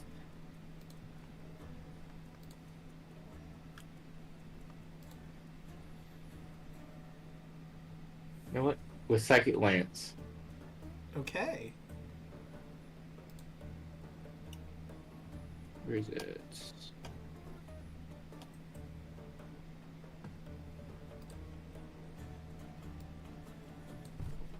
DC 20.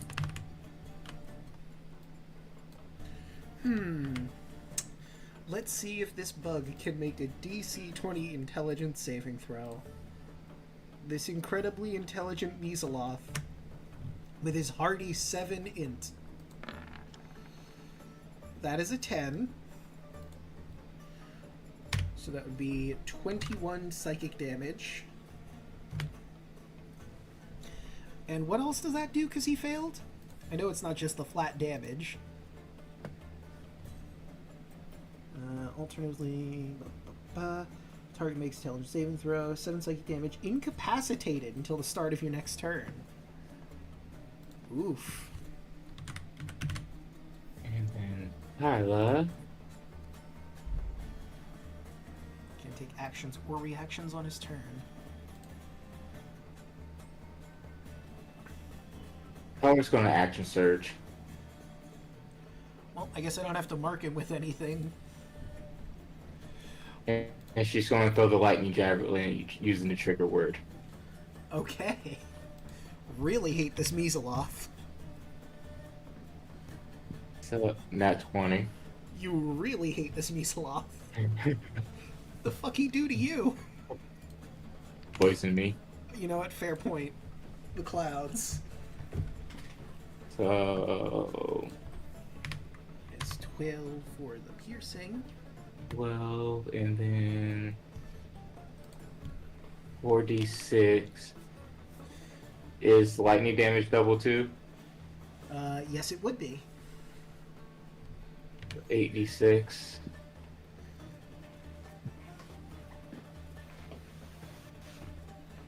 $29 lightning damage. So, I think sitting at negative 36, he's dead. How would you like to fry this bug?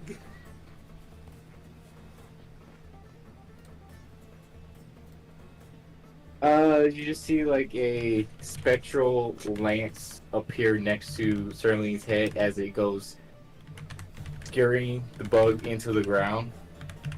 And you just look at Carla, pulls out the lightning javelin, and say, "God have mercy on your soul," and just throws the lightning javelin.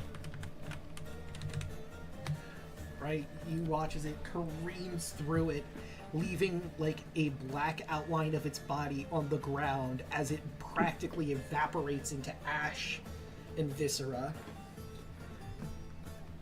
leaving absolutely no more. And thus battle has concluded. I'm fucking stupid. I just remember something. What? Luna has legendary resistance. She sure does. Yeah, you forgot that you're playing a god character as well. Well, Tarla So? doesn't have, but yeah, Luna does have. Well, now you have those legendary resistances for another battle.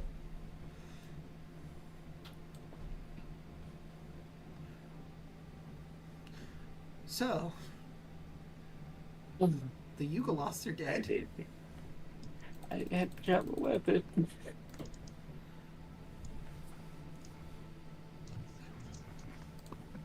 Good work, team. Harley broke a sweat.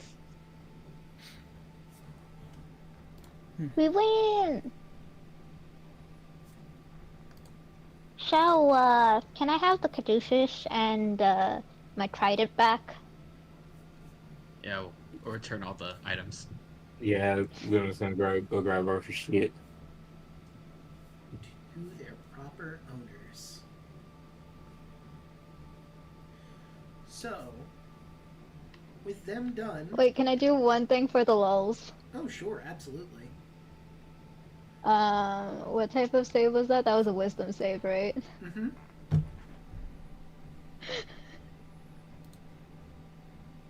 Would that have passed? Oh, yeah, once he got shattered, that would be over with. Pretend it wasn't. Pretend he's still alive. Okay.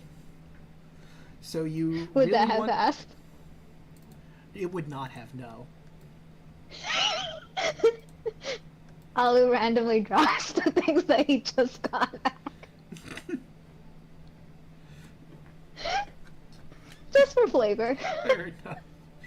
After, like, about a minute, let's say, you break free from the suggestion, both you and Luna, and you grab your stuff again.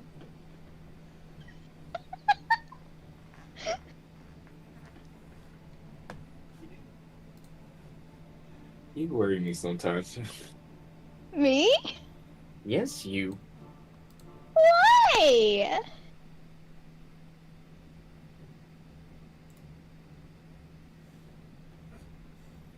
I saw the fish again, and yeah.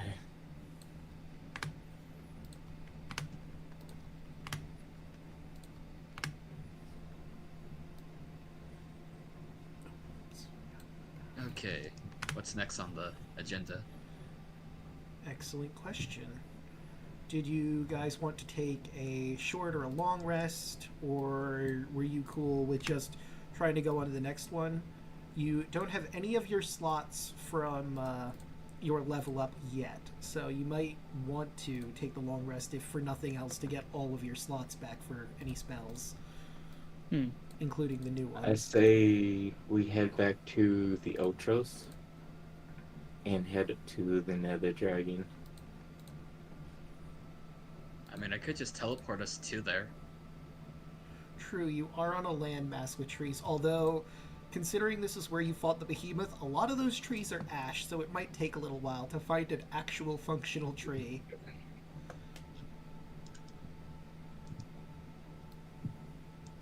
Let me see. It just says plant. It doesn't have to be living. I mean, like I said, they are ash, the plants, because they were subject to the behemoth's actual breath weapon of necrotic and radiant destruction. We kill a titan within like a minute or two. I'm pretty sure we could spare a couple extra to find a tree. No, yeah, that's fine. Technically, I'm it just was saying- 6 seconds. It's going to take you like a little bit to find, but you most certainly can very easily. All right. And also, just what time of day is it? Is it still like? I'd say, let's see, you fought the behemoth, and that was the first thing you basically did today, so it's probably like morning at this, or probably more like the noon, after everything that occurred with the behemoth and the Yugoloths there. Yeah, so we can teleport towards Aresia. Take a rest. And then hunt at night. When it's most active. Yeah. So, for the Nether Titan, you know that it is nocturnal. There are some advantages to doing it at night. You'll be able to find it easier because it will be actively flying towards Aresia. Where during the day you would have to take some time to track it down properly to where it's resting. But if you track it down and you wake it up and you haven't rested, you don't have your resources. So it's up to you whether you want to do it when it's at its prime or if you want to do it when it's not at its prime, but neither are you.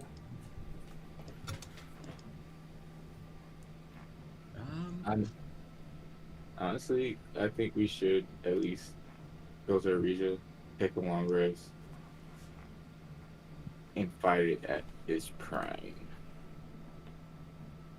Yeah, because we can always just hit it with a daylight bomb as well.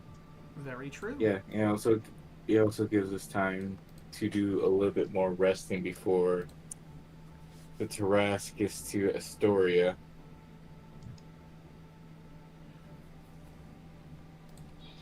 Yeah, because it'll technically still be the same day. Mm-hmm. So, yeah, so after a long rest, assuming it doesn't take us long to find the Nether Dragon, we defeat that.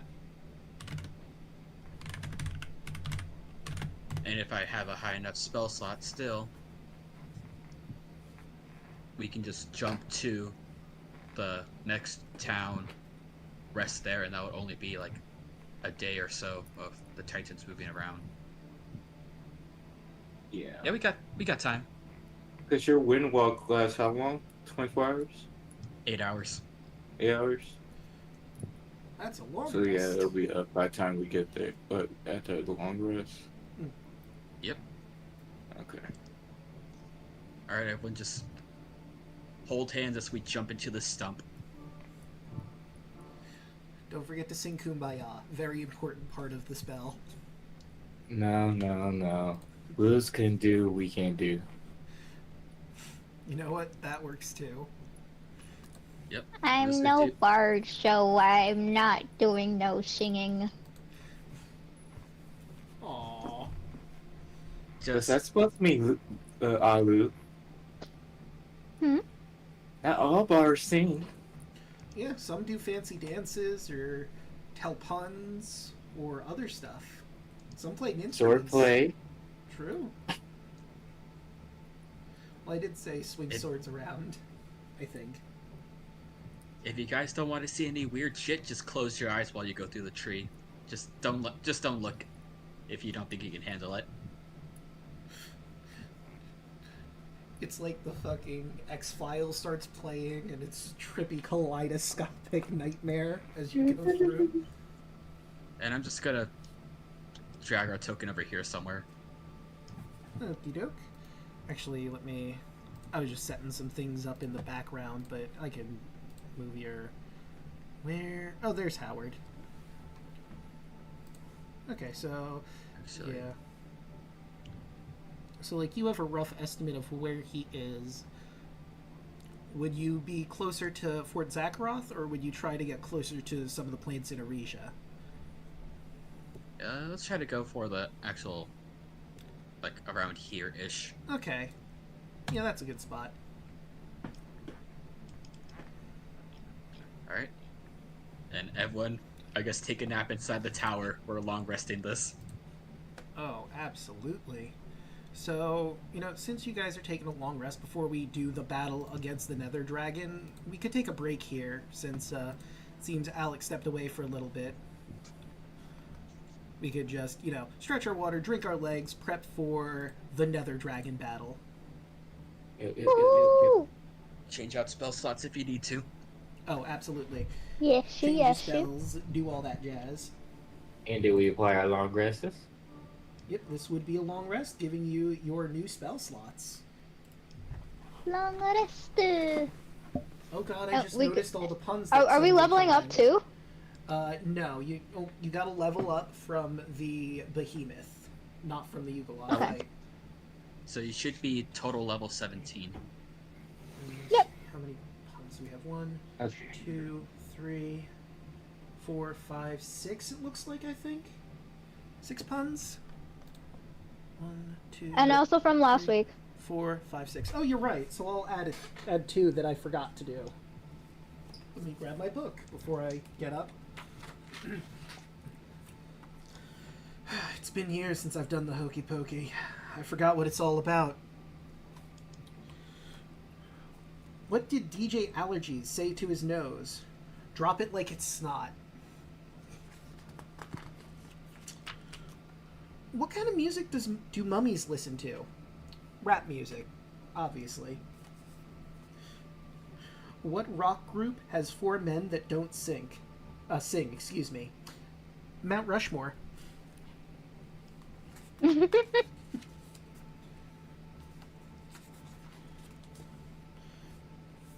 Nurse asked me once if I knew my blood type.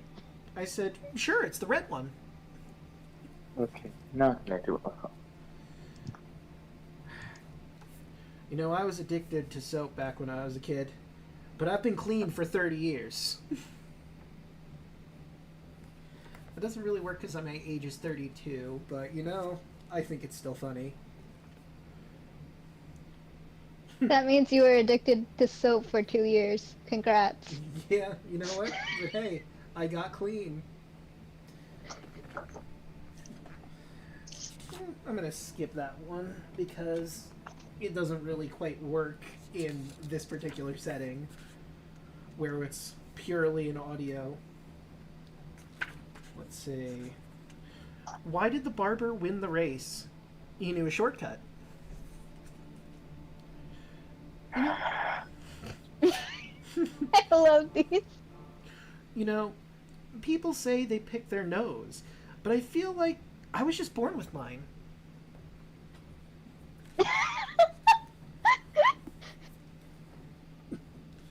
And with that, I will get up to stretch my water and drink my legs. I shall as well.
just realized the flaw in my plan.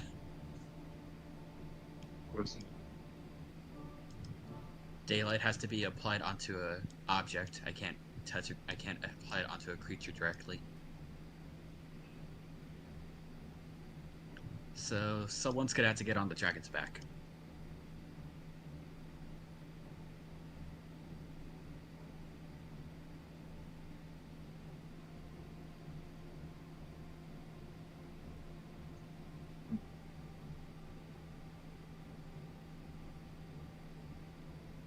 That shouldn't be a problem.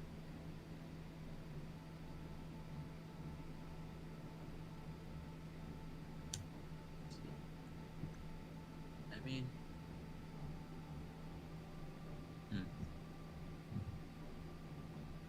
I guess who's brave enough to get onto its back and just start beating the shit out of it? Most likely might be Luna. You know, I was thinking either Luna or Andrew, so I could give it onto them.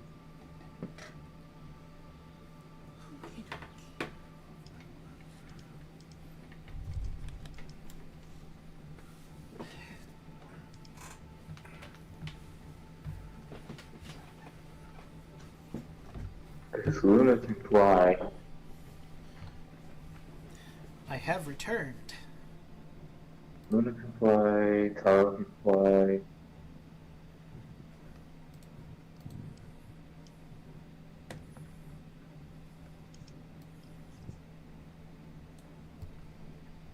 Excuse me.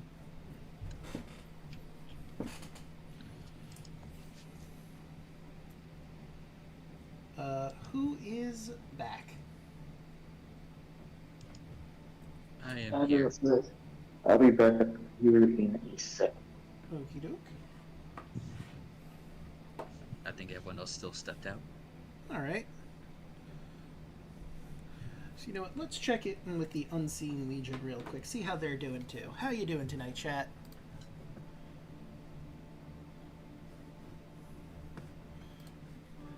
Honestly, I feel like that Yugoloth fight could have gone so much worse for all of you. If we didn't get rid of the Arcanoloth first. Yeah, no, if the Arcanoloth was there, he could have been counterspelling some things. Probably would have been great. Yeah, it's... But that's high level play for you. If anything hits, that's bad news for you. But it's the same for all the monsters too. If you hit, it's bad news.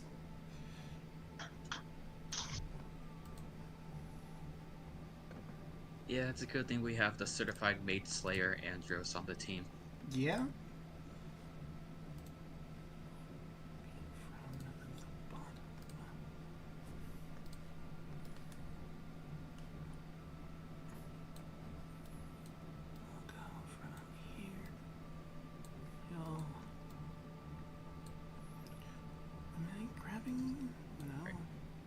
Oh, because I'm on the wrong layer. No wonder I'm not grabbing the things I'm trying to grab.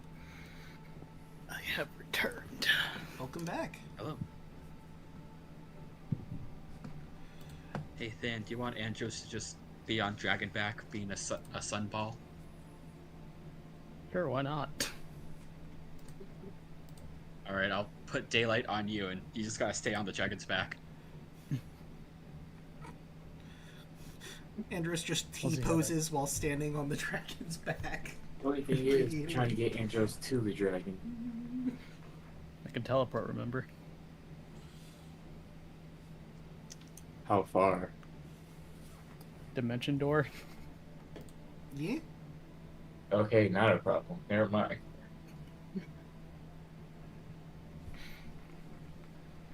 Remember, I stole it from the vampire lady.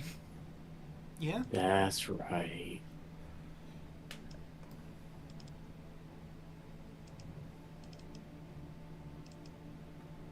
I have to see what other buffs I have so I can give to people. Because someone's getting foresighted this fight.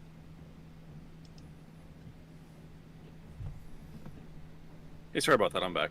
No worries. Welcome I back. don't know if you saw, but I did send you a message by the by. I see that.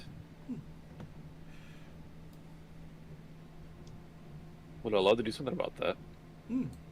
Well, you are taking a long rest, so feel free to, get your spells sorted and do anything else.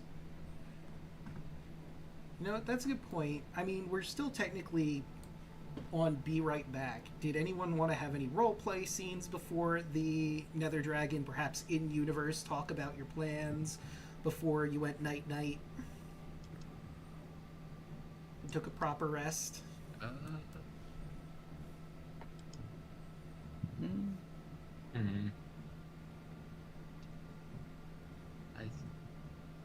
think the only thing Kai would do is just let Merrick know that when we're done resting, she's going to give him a blessing if he chooses to accept it.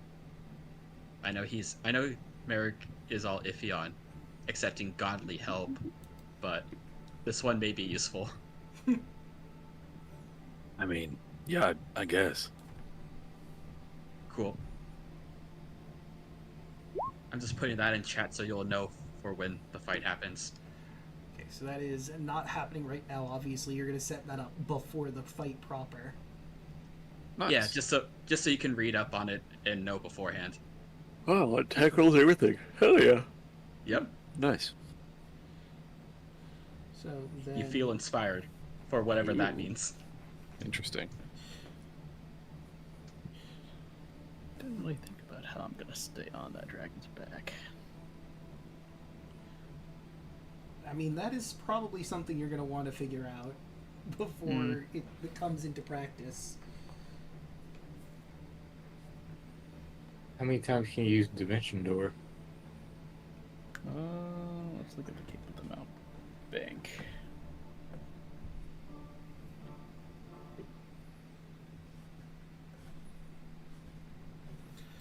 Take a look at our find another friend.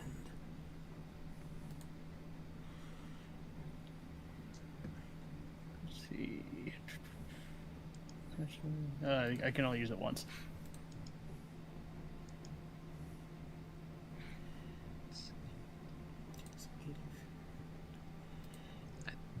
I think the only way I can buff you from that is enhanceability. If the dragon tries to shake you off, just so you can maintain a grip. Mm.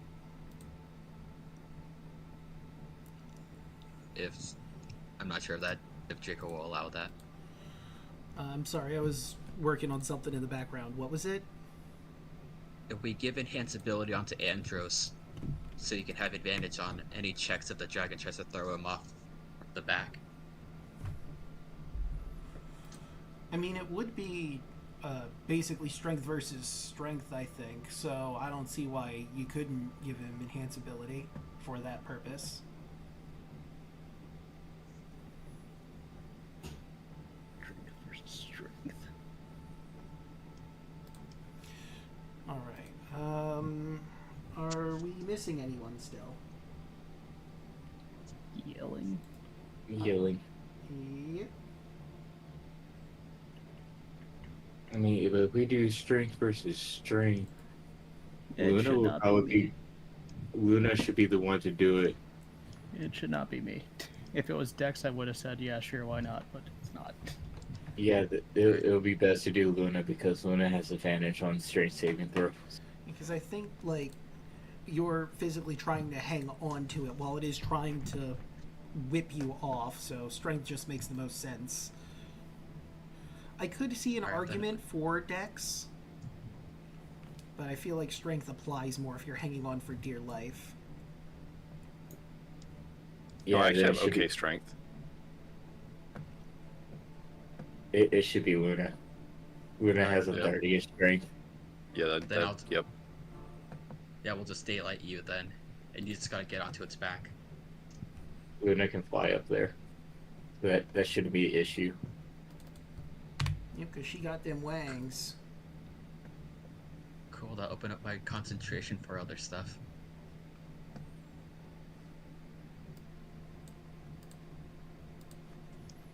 I kind of want to hear this song before I switch to it. since we're being back, you'll get a preview of this song I grabbed for this fight specifically. Battle against Nether Dragon versus Ender Dragon. The end is at hand, which is a fan-made Minecraft theme by Solunary. So, let me copy this. I was giving you a little taste for right now of the theme because I wanted to see if it would fit the other stuff that might be happening soon as well. Where do I have... There's Apocalypsis.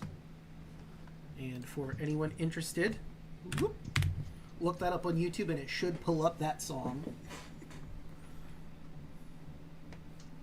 There's Apocalypsis. Oh shit. Oh wow. Oh hey, Luna's me. stronger than Serlene. Huh. Wild. Hello? Hello. She has returned. They have returned. As we continue with the battle of the kaijus. Indeed. Let's see. Maybe I'll use that. Maybe not that. Themes. No. Yeah, I think I'll just stick with Apocalypsis for now. But, just, apropos of nothing in particular, is there anything that anyone else wanted to do before the long rest and the battle tomorrow? Well, not tomorrow, but later in the evening, I suppose would be more accurate. Last call for doing things. Bless you. Bless you. Thank you. Is there a store nearby? I mean, you could try to get into Aresia, but considering the current turn of events, it's probably locked down pretty hard. And / or evacuated. Okay. That is perfectly fine. Also, Action Surge and second one, do they come back after a long rest? They do, right? Yes, they are. Yes. They come back after a short rest. Oh, short rest. Nice. Oops, I have cap lock on. That's not going to help me.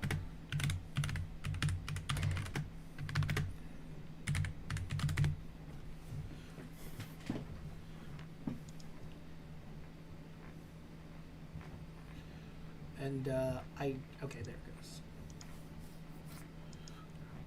Alright.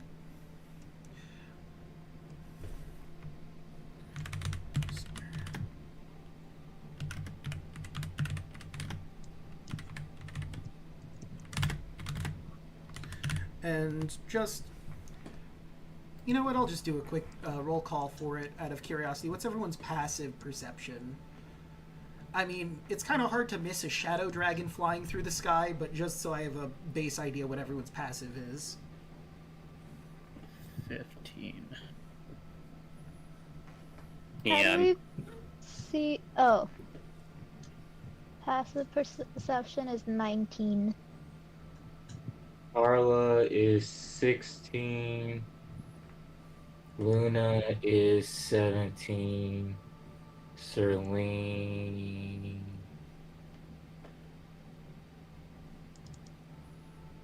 That's another interesting question. Passive perception is 22. Okay. Kaya has a 16. Oh, Kaya has a 26, rather. All right. I thought Merrick's passive perception is trash. I mean, Like, he just doesn't invest in care. Wisdom. Yeah, he just doesn't care. Imagine needing perception. Imagine. Yeah, right. In this economy. So, you know, that I just thought of another question. Do Serlene and Sunny sleep in the tower? I don't know if there's enough room. I mean, they could sleep outside. Serlene could polymorph. That's true. Sunny can. And she's about large at this point, I think? Yeah, she's large. So then, She would still fit, because it's 20 by 20. Yeah, then she could fit. And Serene can just polymorph to properly sleep inside if she wants. Although, to be fair, both are dragons. I don't think any wildlife is gonna fuck with a dragon on the outside of a tower. Not even the most, like, determined of bandits are gonna take that action. Especially an adult dragon. Although that would be hilarious, like a bunch of random thugs walk up to your tower. Oh, what's all this then? It's a dragon. Maybe we can get some loot from that tower back there. And then they get evaporated. Yeah. But I digress. Everyone has... you would all hear this. While you're resting in the night, you hear a bunch of clanking armor, and you wake up to see Merrick moving around. You don't know exactly what's going on, but he seems to be moving towards Alu, and Alu, you would wake up from all the clanking. What the What? fuck? Oh, sorry, did I wake you? My bad. What the fuck are you doing? But going for a Yeah. fucking walk. Sure. We'll go with that. Well, I have Yeah. sensitive ears. I can hear from very far away. My, And what you big ears are you have. Very loud. Oh, it's all the armor, yeah. That's fair. My bad, I didn't mean to wake you there. I was just gonna, get a little bit of moonlight. does anyone want to roll insight, or just take him at his word? Yeah, right. Taro doesn't know him. Fair enough.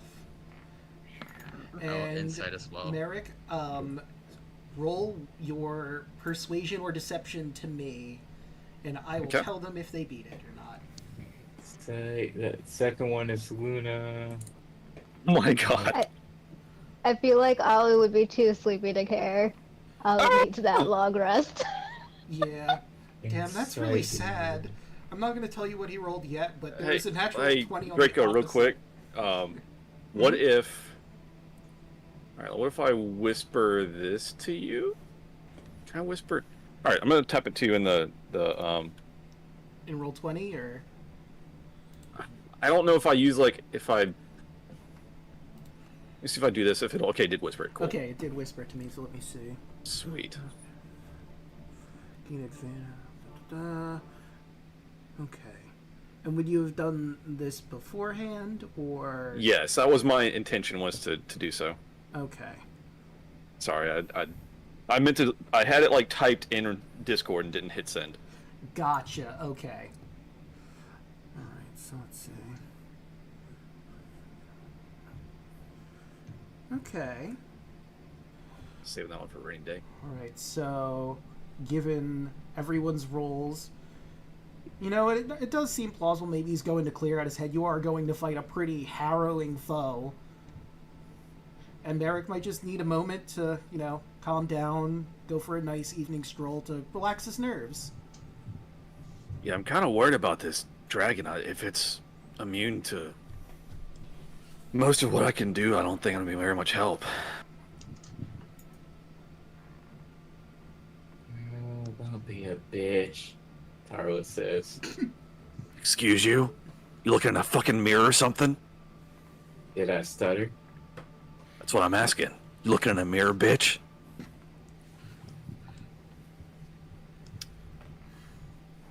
I think you'll do fine, Merrick, as long as you just provide cover.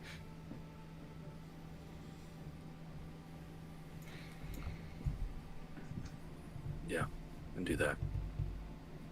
Now's not the time for us to be fighting each other. We got much bigger foes to take care of. Exactly.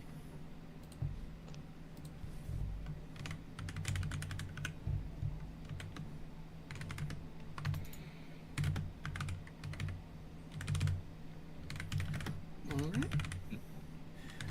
So, Merrick, if you would still like, you can go on your walk before the battle and then get a proper long rest. Yeah, I'll go take in some moonlight. Alright. Gotta go fuck the moon. Just stares up at the sky, chuckles to himself. You trying to visit your girlfriend or something? Or... Don't worry about it. It's all good. I'm just gonna go lay Nick in the moonlight. Don't worry about it. And whatever happens, happens. Mood. Okay. That's a huge mood. I could feel it. There's too much information that I need to hear. Luna says.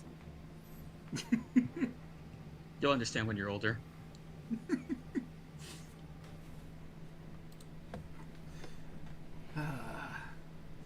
All right. Luna just like deadpan stares at you, like she knows what you're talking about. Just gonna roll over and fall back to sleep. All right. Other than that, the night goes pretty uneventful. You're always safe in your tower. And again, who would fuck with you at this point? Who would have the stones?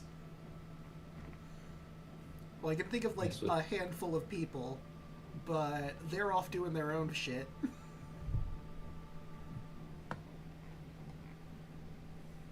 Oh, whoops, that's the landing page I want.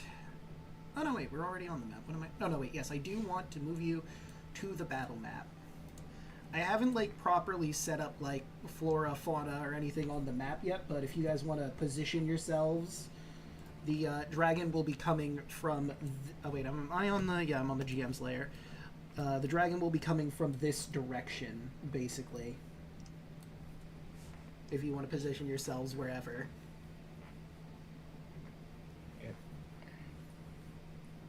Right. Gonna be there. Luna's gonna use giant smite to get big. Right. Oh yeah, I still have you big because I didn't shrink you down. She'll just use it right before the fight, Fair enough. and then Carlo will probably use enlarge on her.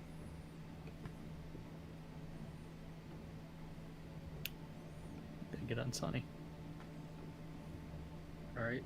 It's just gonna hang back until it's needed. Just gonna shoot. Merrick, you get your foresight. Ooh, foreskin. I mean foresight. Uh-huh.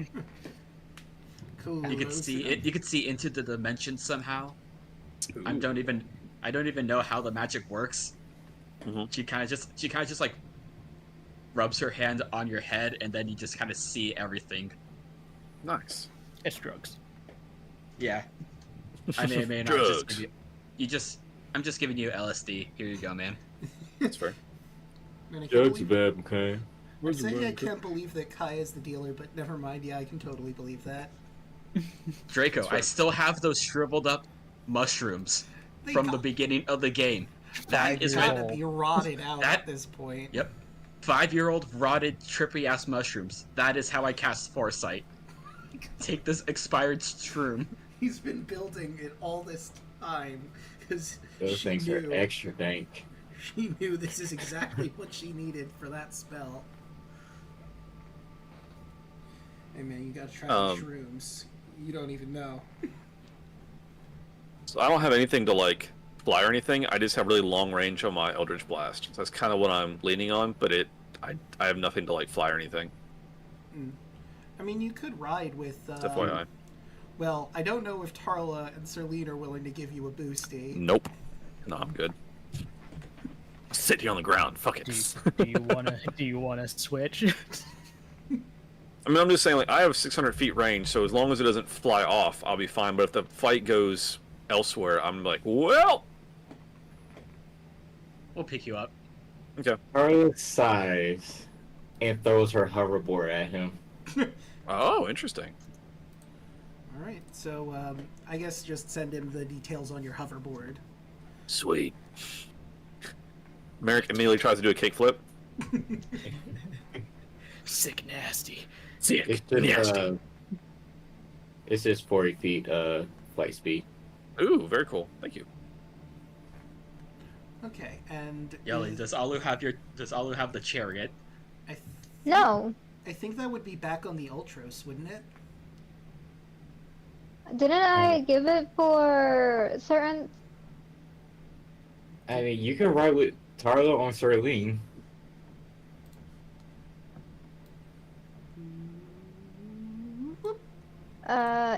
Okay.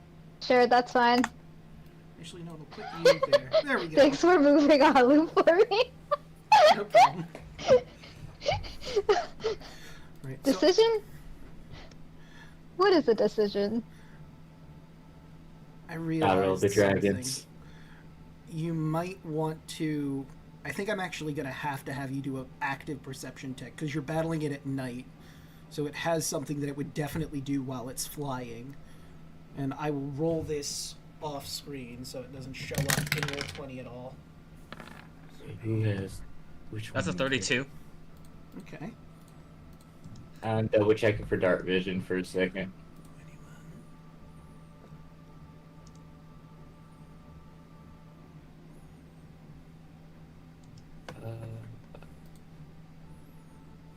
Sterling has 120 feet of dark vision. Okay, let's see. And she rolled a 15 with a plus 12. What the fuck?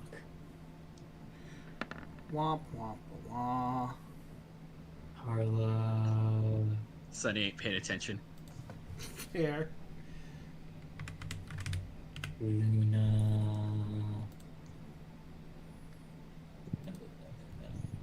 Your perception, lucky Luna. And that 20 on the other fucking side. Okay, so according to Pythagorean's theorem, this would still be in range given its height. Oh no. Okay.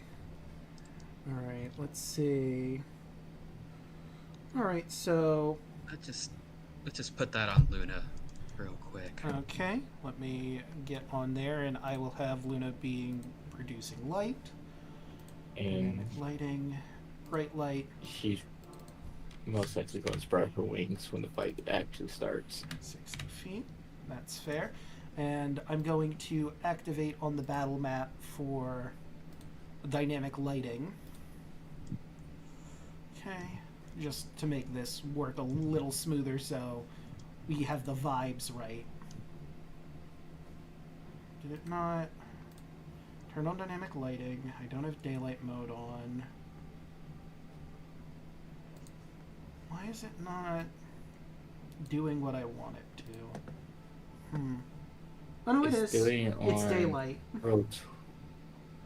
I forgot the It's size of doing the it on actual map. Yeah. It's doing it on the stream. Yeah, so we are good. Its daylight was so big I wasn't seeing it. Okay. Also, for whatever reason on my end, on the GM's end, it doesn't seem like it's there, but as long as it's there for everyone else, you still see, like, the dark edges, right? Mm-hmm. Okay. Yeah. Okay. Yep.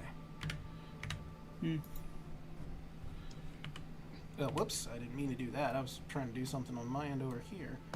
Okay, that should be good. Perfect. Okay. Let me do this. So... Wait, check and see in the... Oh, because... Who are they on? I guess they have night vision. Alright, so none of you managed to see this, except for Kaya. You hear something whooshing in the air above, pretty far away from where you are. And Kaya, it's very faint. Difficult to see the black dragon on the black night sky, but you see the shimmering movement as it comes into battle. It definitely recognizes you and is flying in your direction. Let's change the music for our combat and let's roll initiative. Alright, everyone. Go!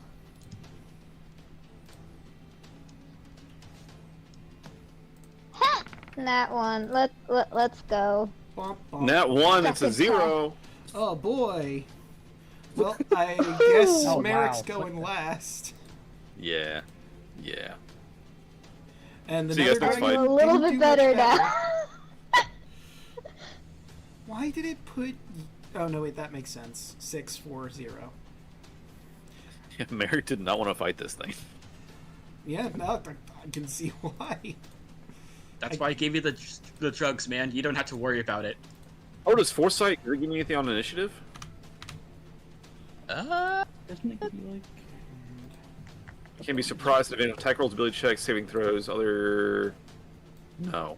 DM. No. Okay. Damn. Okay, so I have the Pythagorean theorem calculator up on Google, so I can figure out who's how far away.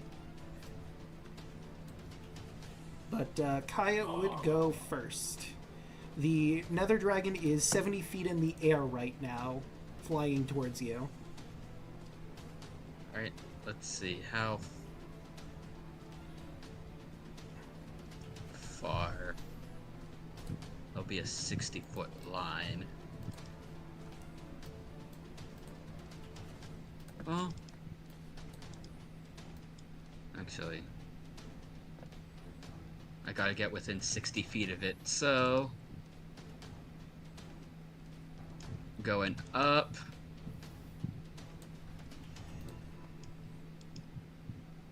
I'll say more like, gotta do math. Yeah, let's go 50, 30 up.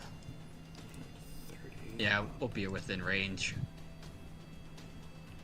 So that'd be 30. And Oh, Kidok. Oh, you have two numbers on there. Let me fix that. Let's get rid of that 50. We don't need that 50 there. and So it'd be 40 on high, 40, and see, you I could are use. Sunny. You are. Whoop, nope, that's a cone. I don't need a cone. I need a line. You're about 60 feet away. So for the Yes. sake of any breath weapons or the like, it is approximately 72 feet away from you. All right, 72 feet away. Yes. Yeah, I need Oh a wait, little you bit we're at closer. 50 actually, so let me change that leg. So it's 64 feet away from you. I went to the center of the token, that's probably why it didn't quite work for me.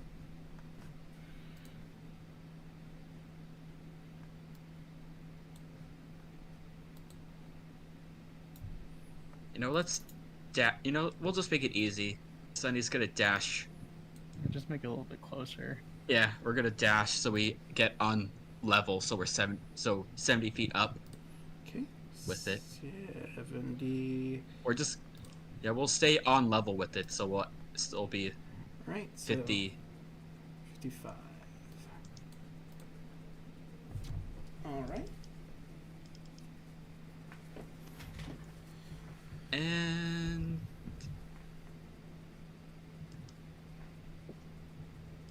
you know what? Fuck it. I am going to hit this thing with what I think is its weakness. Sunbeam. Alright. Let's see. That's a con save. Yep. That is a 27, so it just barely makes the save. I will use my reaction to Cosmic Omen. That'll be a -5. Alright, so that's actually a 22. And let me double check. Come on, Notes burn it. there. Where you at? Not you, you. Okay. I will count that for that particular thing. And that is going to be 31 damage done to it. Surprised it doesn't want to burn a resistance for it. Interesting. Oh well. I mean, it has a lot of health, to be fair. It might at a certain point. You know, that's fair. And with Sunbeam, I have a 30-foot radius of sunlight as well. Hopefully that'll deter it away, but offhand punch. A 29. Well, yeah, that's going to hit. for 21 radiant. 21. Alright, let's see here. So it's like 30 feet around you, or where? Yeah. Okay, so let me Yeah, add it'll be some 30 feet bright around me. light to you. Is it bright and dim or just bright? 30 bright, 30 dim. Okay. And this is considered sunlight, so Yeah, so while it is around he is within. you, Yeah. I think he's barely within the sunlight. and I'll also put the aura just to make it easier. Let's do 30, and we'll make it a light blue 30 feet. Well, technically it'd be 60 feet, because 30 dim as well. So, 60 feet. Yeah, it's just barely clipping into it. Alright, and I end my turn.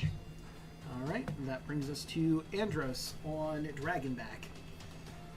Cover fire.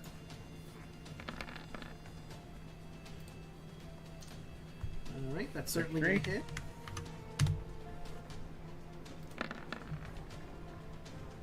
So that's the 28. 11. Will hit. 21. That misses. Barely, but it misses. Okay. Crit. That, on the other hand, certainly hits. End my turn. Alright. That brings us to Tarla and Serlene. Alright, looks at Alek. Hold on. Serlene is going to dash. She's going to fly up 80 feet Okay, so you're and going then above it. forward 80 feet above it. 80 feet. Add those wings in. 80, so be right about here. Okay, so yep, you'll be right above it. Let me grab both of you and... Uh-oh. That was weird, it froze on me for a sec. You come here, grab both of you to the front, and... Dang it! Oh, and I'm gonna bring I'm Ollie being too. left behind. Give me just a sec. There we go. Perfect. Oh, a little further in? No, it's right there. Okay. And Tara looks down towards it and casts Psychic Lance. Okay.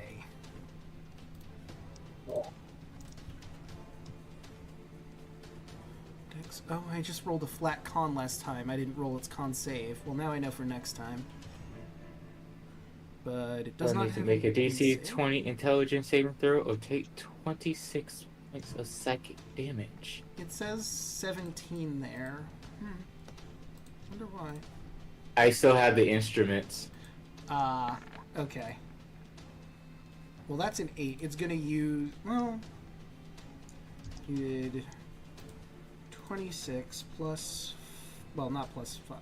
Yeah, because that's not a weapon attack, so that would just be the 26. Yeah, it'll take that damage. So it Although... That- Since it fails, there is that part of it. Incapacitated. can- It's gonna use its legendary reaction to resist that. Damn it. Yeah, it's like, what's this dragon doing? I was say, what? It's really cocky. This dragon, super cocky. You have no He doesn't idea. need he doesn't need a turn. Who needs a parade? Who needs a turn? You'll all fall before the mighty black and reddish dragon. Action surge. Psychic Lance again. Okay. Trying to burn through him, I see. Nether Dragon, what is with your rolls? What the heck? Is he just not intelligent? No, he's got a decent intelligence. I'm just rolling absolute garbage. I don't think dragons get proficiency in intelligence saves. I They think that's the don't. problem. So he's gonna use another legendary resistance on this one. Oh wait, That's two. You rolled Phantasmal Killer, not Psychic Lance. Oh, wrong one. Well, there goes that surprise. 22. There we go. So 11. Lay it. All right, and there is still Serlene. Bonus action for Tarla. She's going to give Bark Inspiration to Alu. Okay. And since Serlene she dashed, she used her action. Okay, so that would bring us to Luna. Luna Actually, is going to dash as well. Hold on, before you dash, legendary action. Although, let's see, you are 10 feet above it, basically. It could use 2. Let me see. Yeah, so it's gonna start beating its wings at Serlene, trying to knock her off course. So I need Serlene, Tarla, and Alu to make a dex saving throw, or you're going to take 2d6 plus 10 bludgeoning damage and get knocked prone from the sky. Legendary resistance. Okay, so you will not be knocked prone. You will take half damage. But the rest Always- of us have to do Yeah, this. Alu's. Yeah. Yeah, it's just Alu. Cool. Oh god. Okay. And you said I have Bardic Inspiration? You do? Yes, you do. Can you beat a 25? I don't know if there's enough inspiration in the world to help with that. Yeah. From 4. What is your Bardic Inspiration die? Just for the sake of curiosity. A D10. Yeah, I don't think that's going to do it, even if you roll the max, so... You're taking 15 damage, and you get knocked off Serlene. Oh no. You are 80 That's an feet 80 in the foot air, drop. falling, yep. So that would be, when you do eventually hit the ground, 8d6s. For, 28 damage. Okay, that's survivable. If she hits, So 28 on top of that, right? If you Yeah. hit the ground, if no one can save you in time. Okay. You are actively falling. Luna might be able to get to you. Luna dashes Alright. to get under Alu.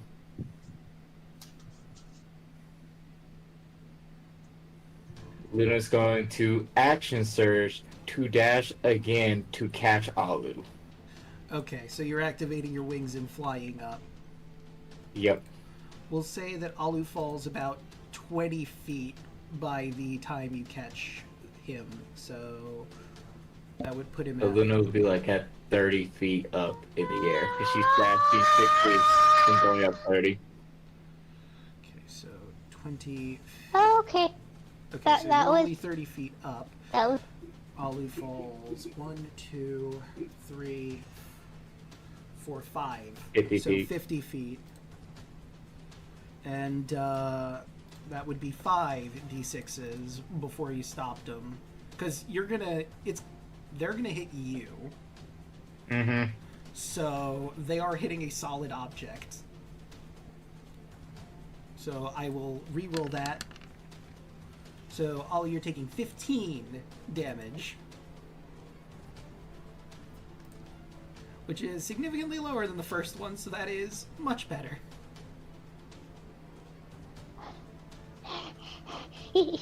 Couldn't you have maybe caught me sooner? Maybe? Oh, also it can fly up to half speed. Forgot about that, Chestnut.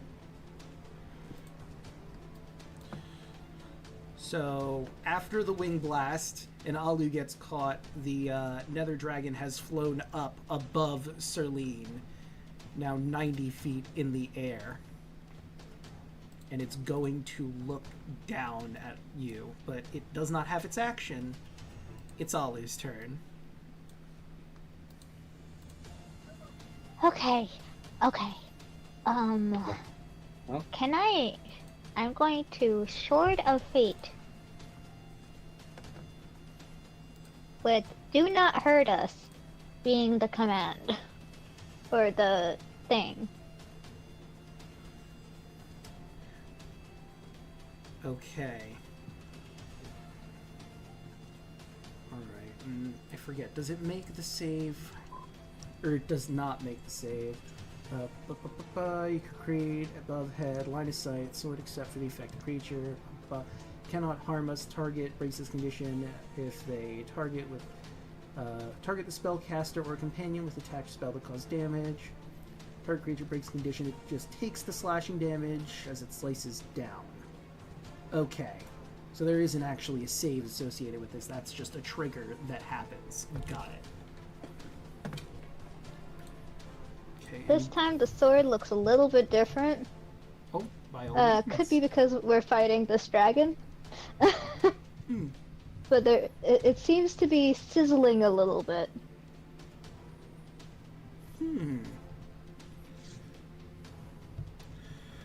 Okay. Does it care? Is it going to attack you no matter what?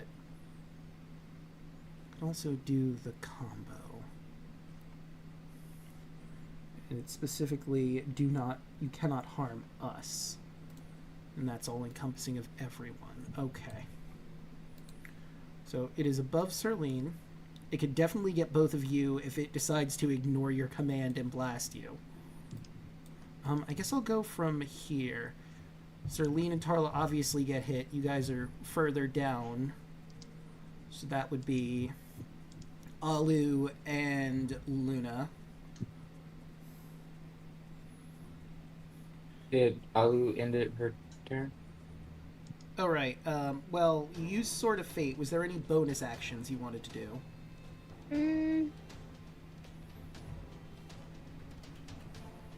Do I want to action surge and try doing another attack?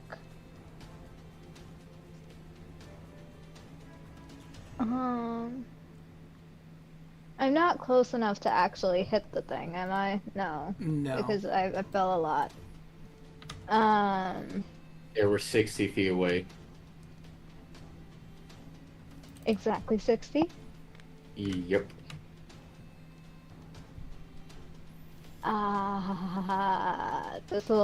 This...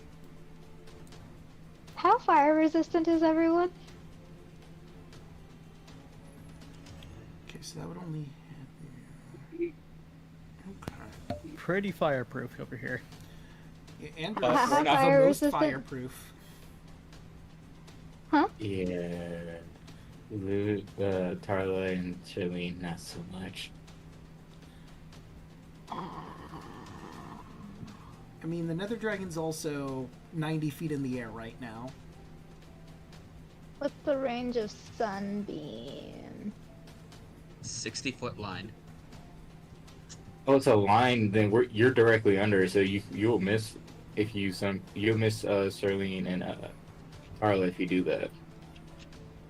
You know what? That's I true. will, in that case, Well, action surge into Sunbeam. yeah, that makes sense, because... I mean, she might hit Serlene, because she fell from Serlene, who was above the Nether Dragon at the time. The Nether Dragon went further up now and is over the two of you. But I can still, like, do it in this direction. Yeah, you have the ability to maneuver where you wouldn't hit, I think. So you should, in theory, be Yeah. okay. So let's roll that con and use the actual con save, not the just con score. Man, I cannot roll well tonight. That was awful. 18. Oh wait, that still makes it. Yeah, that makes it. So it just takes half. I rolled a 2. That was rolling a 2. That was rolling a 2. Yep. 16. Alright. Do I have anything that can boost my proficiency that would work. Besides having some magic items on you, probably not.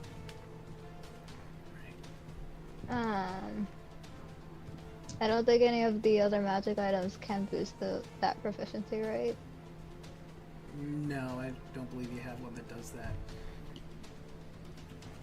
So, Is that your turn, Alu? is that, yeah. Yep.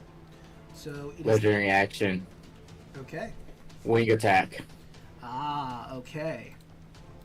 You can play that game. Fair. Alright.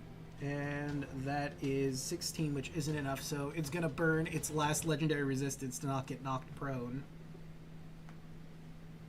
2d6. Plus 7.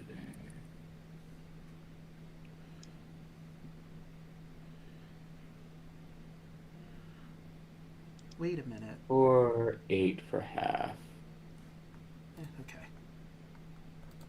Just do that. Minus 8. You don't have any resistances to that, right? So now I ain't 100 feet up above it. Huh? Well, now you're just doing a dick measuring contest. I had the high ground.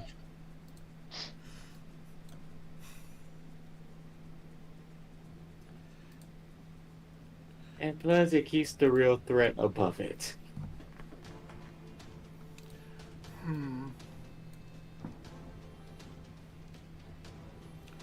Let's see. If that's the case, then it's gonna look up at you, a sinister smile on its face, and it's gonna start flying down.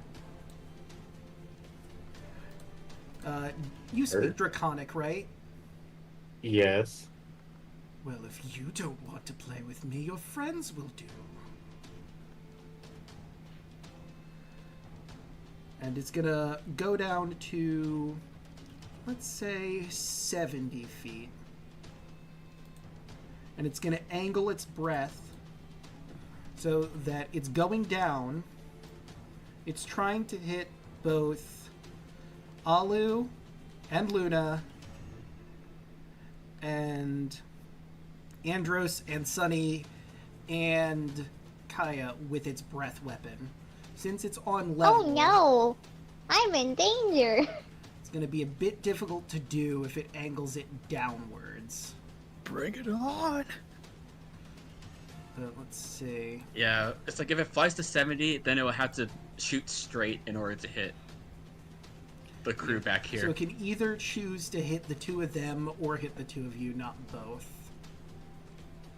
What if it goes from down and angles it up? If it flies all the way down 30 feet, and you guys are 70 feet up, so let me calculate this. 50 minus 30, so that'd be 40 feet up it would be angling it from down, so 40. The power of math, the final boss of D&D. So let's see, you guys are roughly 60 feet away if it wants to hit all of you. So let's see, that is 60, so that'd be in its breath weapon range. So yes, if it flies down to where Luna and Alu are and then aims the shot up, it can certainly hit all 1, 2, 3, 4, 5 of you. Ah, okay. So, you watch as this dark black and red flame shoots out of its mouth towards you, and I need you all to make a dex saving throw, where you're taking 26 d6 damage, necrotic damage specifically. Question. Possible answer. Can I cover Alu to take the blood force of the blow? I also have the Ring of Fire Resistance, which I'm attuned to. It's not fire. Yeah, this is It's necrotic. not fire. Fudge. I'm going to re-roll that. So I'll put it this way: you can try to shield Alu, but you will take double the damage if you do that. Alright, that's better. Mm. Take no damage. I'm going to do it. I'll do it. All right. Maybe use the legendary. Hey, use a legendary resistance to help me. Okay, I'm gonna use my legendary resistance as well.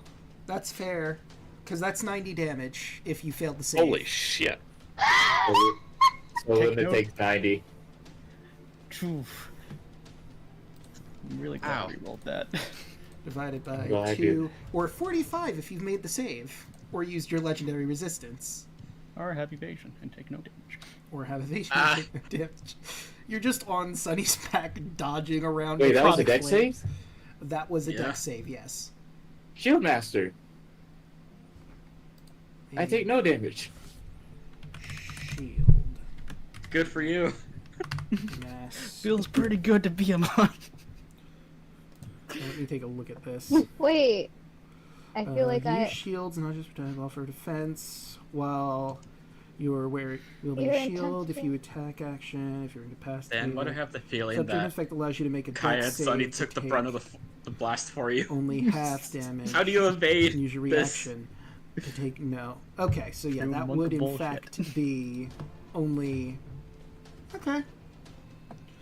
So yeah, you would take Ow. no. No, You did protect Okay. Alu from taking damage because you nullified it by grabbing Never with your mind. body. Kaya took the 45, and Sunny took all the 90 because she did not make that. Yeah. Just a 4-point of order. You can probably see it in the breath weapon, so I'm sharing it. It has a 90-foot cone, its breath weapon, Ow. Oh. which is most of the So- battlefield. so am I taking 45 or am I not? You're not taking the damage God, because Dark Soul's broken. Luna tanked it for you, basically, by covering you entirely. Okay. Thank you, Luna. But No that problem. will do for the Nether Dragon. It is now Merrick's turn. Okay, so did I not see this thing coming since it came in like darkness and stuff? Yeah, we're going under You the can see it assumption right that now. Kaya's I mean, yeah. told everyone where it is, and plus with this light here, you now see it for sure. I'm just curious if I saw it coming enough to buff pre-combat.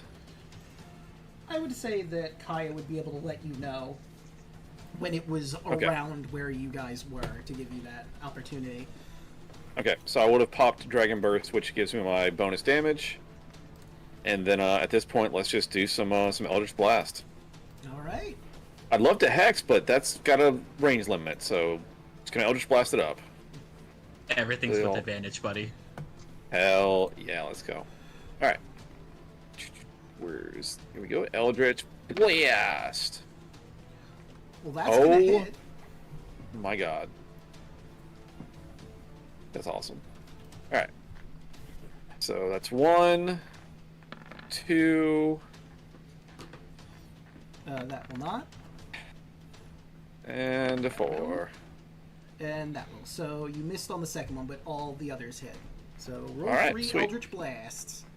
Alright, so I get the plus damage, the 17 cold from Dragon Burst, and this is all force damage, so thankfully it's not necrotic in Yes, this so case. it should work out. Alright. Sweet. Let's do it. Okay. Minus 17 and minus 8 and 6. Right, and then this one. Actually, because that was a nat 20, I think it would get the Dragon Burst double as well, so I'll take off another 17. I mean, I'd love extra damage, but the Dragon Burst is not a rolled number, it's just like a modifier. Oh, then yeah, just be the 17 then, so hang on. Me. Trying to be, Six. fair.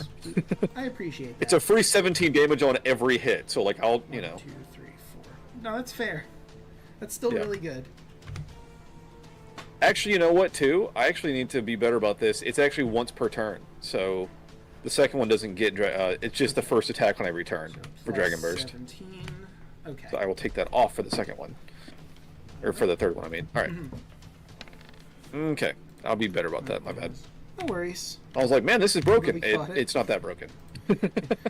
I felt the same way Do you have about... Agonizing Blast? I do. then you should be adding the charisma modifier to the force damage. Because I don't think I had it added in, and whenever I leveled up, it took it back off. Oh, okay. Damn. Each one of those is got a +7. Okay, The so charisma that'll be an extra modifier. 21 damage. 7. Damn. Yeah. And minus another 7. 'cause I'll fix was that. the Thank you. I 2. forgot about that. Yes. And then we have your last one for 11. Okay. Okay. Blast. Thanks. All right. All right, and that's my turn. Right, that brings us to Kaya.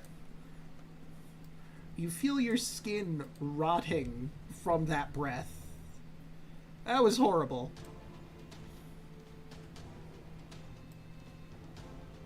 I am very pissed off at this dragon.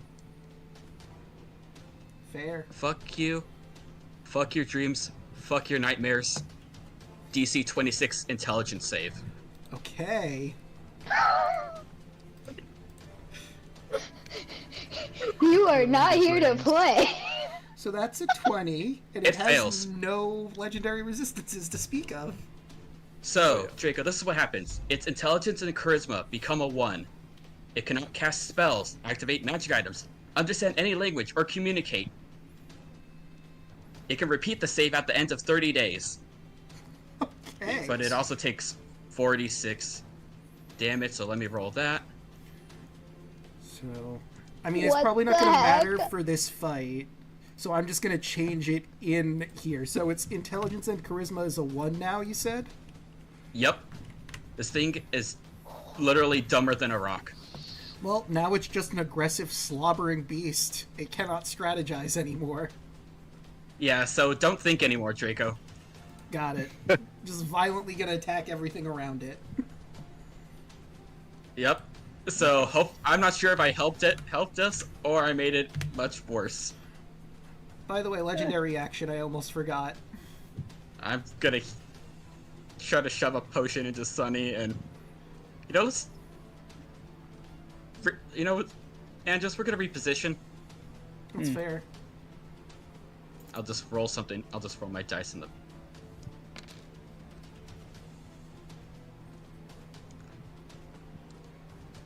Okay. So that's plus 12. And I don't know how much distance you need, buddy. But I'm good. With Okay, whatever. yeah. So where do you want to move? Actually, that depends. Are you going further away or are you going closer? What are you doing? Away from its fucking killer cone. So we're just gonna make awkward angles for this thing. As long as I can be within like 60 feet of it, I should be okay. So let's see. You're currently 50 feet 70 up and plus it's okay. So you're 64 feet at your current position. we'll just drop down 5, and we'll just move to the side. Okay, so We'll just be over here. all right. Whoop. And Okay. you're at 65 now. Right. So for sake of, well, that's, oh, cone. I don't need that, I need this. So now you're 55 feet away and 65 feet up. Well, technically speaking, 55, 65 feet, it is 30 feet down from you. Okay. 65 divided by, or not divided by, minus 30. So it is 35 feet difference. So you are now in 65 feet of it. I'll move whatever I need to in order for Andros to. There. So you boop, boop, moved yourself just a little bit closer. And Fucking that will put triangles. you- Triangles, man. What even are they? He's okay. You're not gonna believe this. You're exactly 1 foot away from 60 feet. Fucking Draco, that's the name of the session. Triangles. Triangles. Just all lowercase, just triangles. Now I end my turn. You know what? I'm just gonna give it to you. Alright, speaking of, first, legendary action before we get to Andros, because it has not done that. It's gonna swing at Luna. Mad that you didn't take... Well, that's a natural 1. Crit yourself.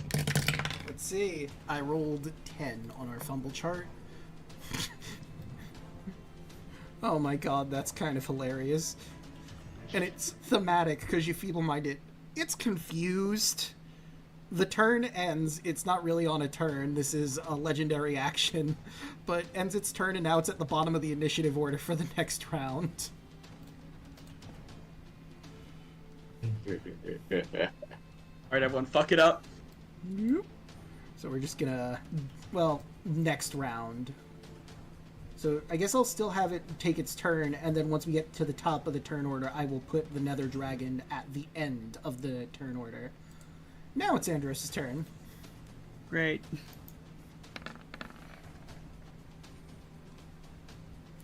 Yep. 31. That gonna hit. That's 14. 29. Minus 16.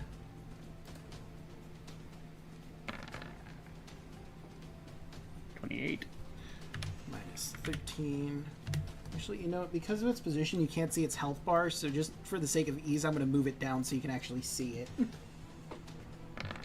I mean, Zerlene's kind of covering it up, but what are you going to do?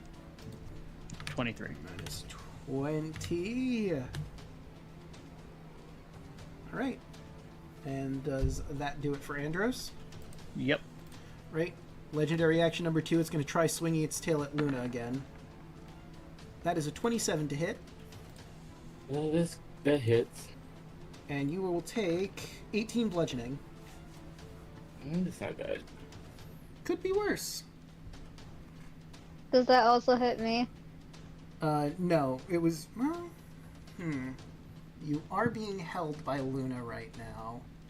Yes. And But you is it took- smart enough? I mean, it's I smacking a target with its It's- tail that's holding another target, so I could reasonably see it hitting both. Like, we're talking about someone not smart. Just hitting whatever is near it. Yeah. So I think for this sake, you would also get hit by 18, Alu.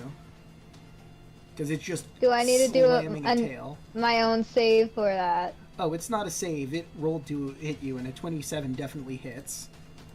Okay. Okay, and That's now 18. we're back to Tarla. Not Tarla. Serlene will tuck her wings in and drop 80 feet and stop right above. No? Yeah, she'll stop. No, she'll stop right above the 80. dragon. So that's not that would 80. actually put you below, yeah, if you dropped 80. So 100 dropping 60. 60 feet. Okay, so that would put you at exactly 40, yes. Charlene's going to look down. As you hear the crackle of the thunder, breath weapon. Okay, it's got to make a dex. Dex save. That is a Wait, did 23. I forget that the... I forget, did the Sword of Fate work? Oh yeah, we never actually took out that damage from the Sword of Fate. So you did roll it already, so let me scroll back up. It was 40 slashing that I have to take out from it. Sorry Pretty about good that. chunk of damage. Yeah, no, that's a decent good. chunk of change. But feel free to roll your 12 d10s. Question, doesn't it have disadvantage because of sunlight? So the sunlight gives it disadvantage on its physical attacks. So, well, that would Okay. still have been a 27 from before, and that was a nat 1 for the first one it tried, so that was going to fail regardless. So half a 67. Divided by 2, so that'd be 34. Nice. Or did I forget? It does not have. Good. Then Tarlo is going to cast her last spell of this level to do Psychic Lance again. Okay. Well, it's got a 1 in intelligence now, so that's a -5 to whatever it rolls. And that's a 4. So it takes 27 psychic damage, and it's incapacitated. Which means it can't take actions or reactions. But it We does. get a free turn, guys. And when that means it drops like a rock since it's flying. Because, like, I was thinking maybe, but actually, if it's incapacitated, it doesn't mention movement in incapacitated. I don't think is the only issue. Because, like, if it was paralyzed or stunned, it would definitely fall because it can't move. But let me look. Incapacitated mentions specifically actions or reactions. So it's kind of just floating there. Its wings are moving, Not doing anything? but it seems to be in a daze. Okay. And then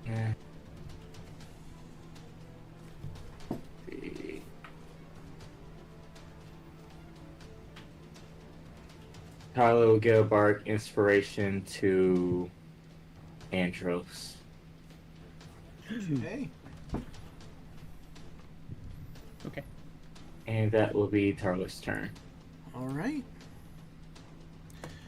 Then, hey, you know what's great about it being incapacitated? It can't take its legendary actions anymore. Luna, your turn.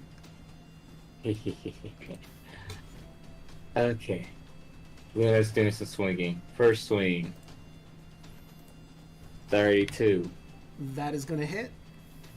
Second swing. 33. Will also hit. Third. 22. That just barely hits.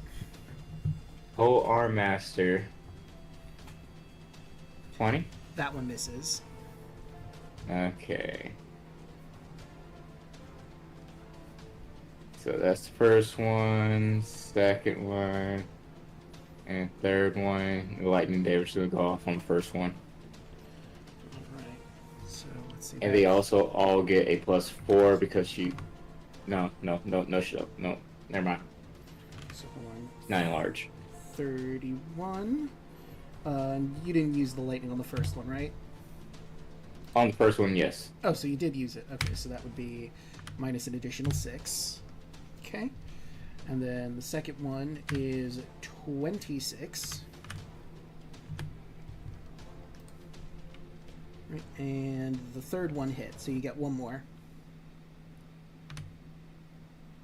You only hit 3. Did So I the miss 22 plus 16 plus Oh, 4. I is the missed first one. that one. Okay, so hold on, let me give him 6 HP back, because I didn't notice the first one. Whoops. Yeah, it was the 16 lightning damage from the first. That was the first hit. 22 plus 16 plus the 4 from Giants would be 42 additional damage. 42. Okay. And now that brings us to Alu. He's looking Action pretty surge. rough. Oh, you're right. Never mind. You have action surges still. 1, 2, 3. You know, this might surprise you, but all of those hit. So the first one for 21, second one for 39, 39. third Hold on one before you roll that third one. How do you want to do this? for 19. You killed it before the third one. Dang it! It was just going hypersonic, just slashing at it after is getting hit with the breath whip and she's pissed off. You swing and you cut through the darkness, and it seems like you're definitely doing damage to it, but you didn't hit a physical form until that final hit. The final hit, you feel your blade go against something you're somewhat familiar with. The feeling of dragon scales, and blood starts gushing out of its wound as it falls to the ground, collapse in a heap. You rise victorious against the Nether Dragon. And you all get another level. Dang it! Okay, above game, I wanted to do Beacon of Hope, capitalizing on the fact that this Nether Dragon only has, like, 1 intelligence, and could probably be easily convinced that we are actually the good guys, and that to just be like, here, we're helping you, so please don't hurt us. Let's go attack other guys with you. Would it be smart enough to actually understand us? Yeah, that's the problem. The feeble mind makes it so it's too dumb to understand communication with it. Yeah. But Beacon of Hope also heals to max. True. Beacon of Hope would be really good for healing if it survived longer. Yeah, so it would have been, like, confused by being hit, but also possibly relieved from being healed a lot. So, like, it doesn't, like, heal anything. Beacon of Hope just makes it so every healing spell afterwards will heal for its max. Oh, okay. Which is still really good, because you set up for either yourself or other people that are doing healing to do as much healing as humanly possible. I would also say you are free to land. There might be something coming up after you do your proper levels, so feel free to reposition yourselves however you feel you would after the battle proper. Oh, yes, finally. Runic Juggernaut, I can now be a huge creature. Level 14 Cleric or level 5 Fighter? That is entirely up to you. Chat, which do you think? I'm, like, so indecisive. I'm just gonna do a quick heal on Sunny really quick. Don't mind me. No worries. And on myself. Didn't it, bro? You know what, I just realized another pretty good question. Would you keep the lights on? I mean, it's still nighttime, so I might switch the lighting if you do turn your lights off to, like, a more dim lighting situation. If you turn them off. If you keep them on, then it's not an issue.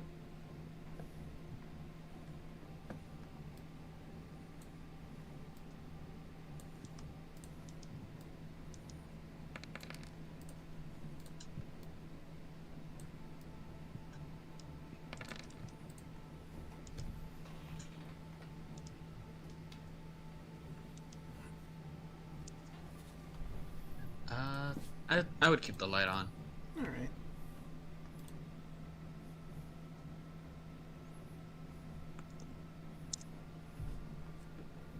Fifth level fighter, I get an extra attack, whereas 14th level cleric, I get the destroy undead feat.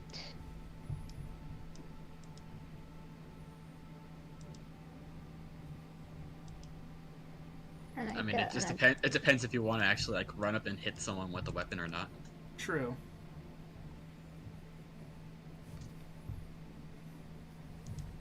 I don't grow old anymore, guys. We did it. Alright. I achieved immortality. I can turn invisible now. And go to the astral sea, I guess. Nice. Luna's doing Kaiju battle next turn, guys. Next next fight. Oh, let me know when you're all fully leveled, so I'll run the next thing that happens. Also, I could cast spells if I'm an animal as well. Hmm. Do you want to see a dinosaur shoot lasers and cast spells? I mean, yeah. But Luna's just going to wrestle with the Tarask. Sorry, I stepped away for a minute. Do we just win and level up? Yes. Yes. Yep. Love to see it. Sweet. Yeah, the best thing we could do for the next one, Luna's going to wrestle with the Tarask and try to have it pinned down to the ground as best she can. 152 hit points. Let's go.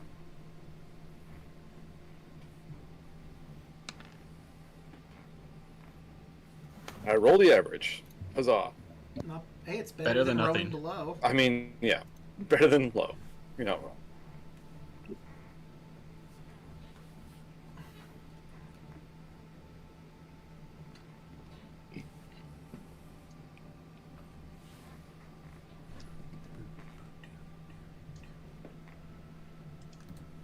Oh my god, 6th level spell, let's go. Nice. Hell yeah. Oh my Jacob, you- god. Yeah, Jacob, I was gonna ask after everyone's leveling, I guess, do you want to introduce the thing and then wrap up for the night? Because I'm not sure how soon you need to head in. Yeah, I think that was my plan. Once everyone was done with leveling, I would reveal what's heading towards you next time. But I'm finished. I'm also done. I'm done too.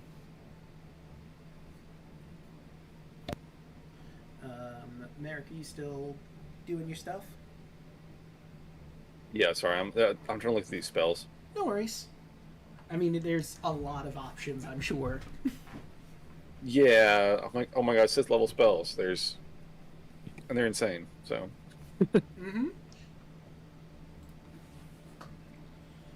You know, while you're doing We that, naturally heal to max, right? no, you don't heal to max. You need to take a long rest to get your HP back or get healed.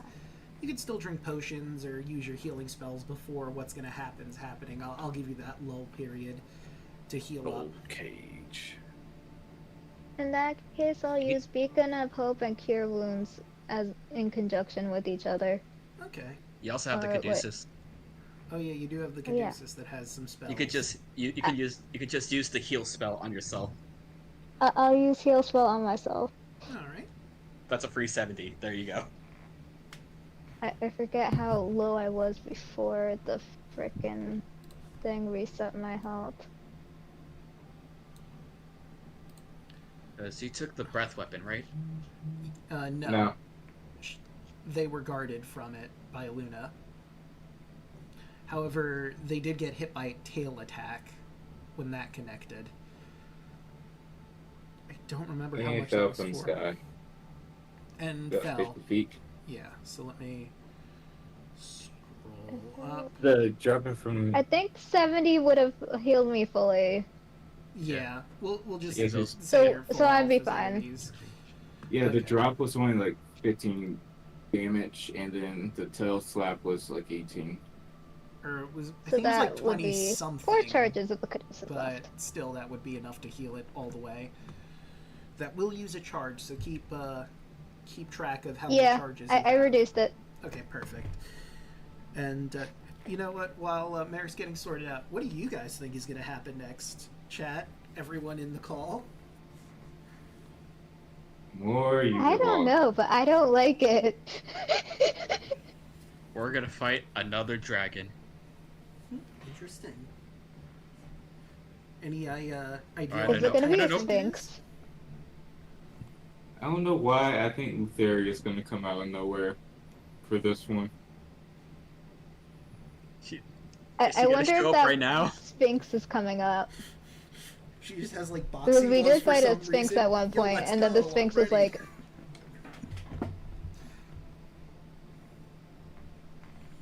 I mean, I don't think the Sphinx has any beef with us, or works for Lutheria. Yeah, at this point, she's just minding her Unless own the- goddamn business. We're gonna kick her ass later, though. Yeah, at some point, I'm sure you guys are gonna go free all those people that she has turned into children because they broke into her home. What? Well, you And know, we'll save the centaurs. yeah, it's true. She is behind that curse as well, so that might get lifted on her death.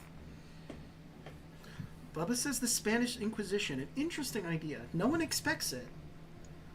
Did you really? Was that fun? I mean, no, it wasn't that I'm aware of. But I know no one expects the Spanish Inquisition. That's the joke. Oh my gosh, I can't believe you. Listen, Bubba set it up. I just smacked it. I just, hit it back. Spiked Bubba, it, why? that was the word.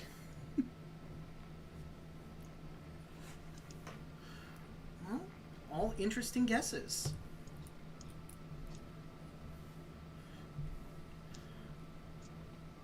But much like the Spanish Inquisition, I don't think you're gonna expect this. Sidon comes back. Okay, I'm done. All right. So, with that, let me end the music here and grab the right song. Where do I have you?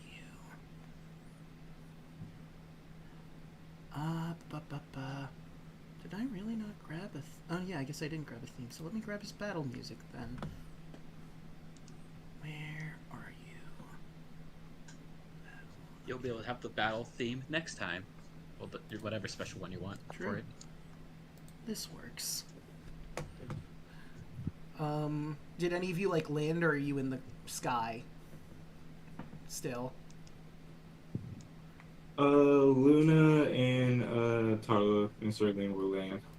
Okay. So I know that for a fact, and you guys are in your positions. Anybody I'm recognize safe And in I the am- sky. I'm just on top of Luna. Staying up with Kaya. I have Unless a we get hair on knocked my out of the head. air, then you know what? You watch as comes from the shadows.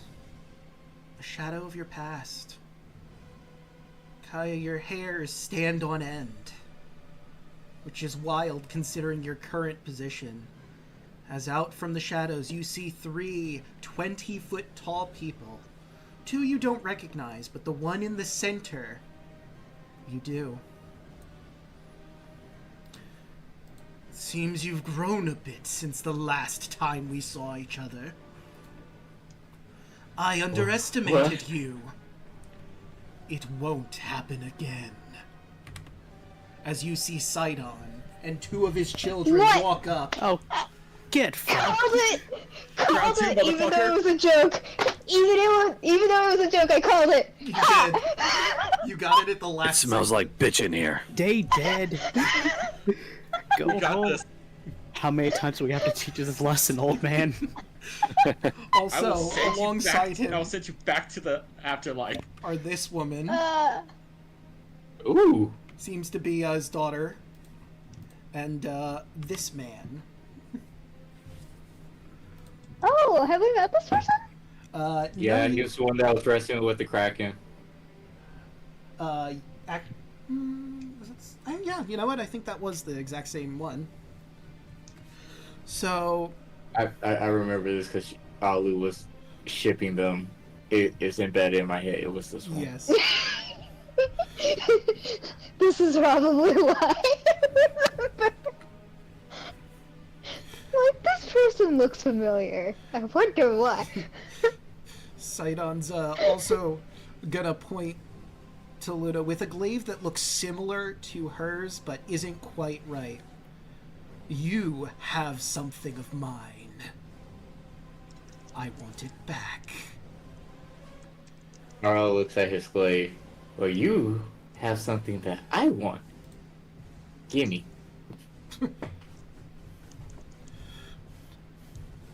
And you know what? It's a very dramatic, intense moment, but for the lulls, he's gonna look at Merrick. I have no qualm with you. If you want to leave, I won't hold it against you. This is between me and immortal Samachia, and the one that holds my glaive. Merrick, this guy's a What's bitch. Luna? Kill him. Chop liver.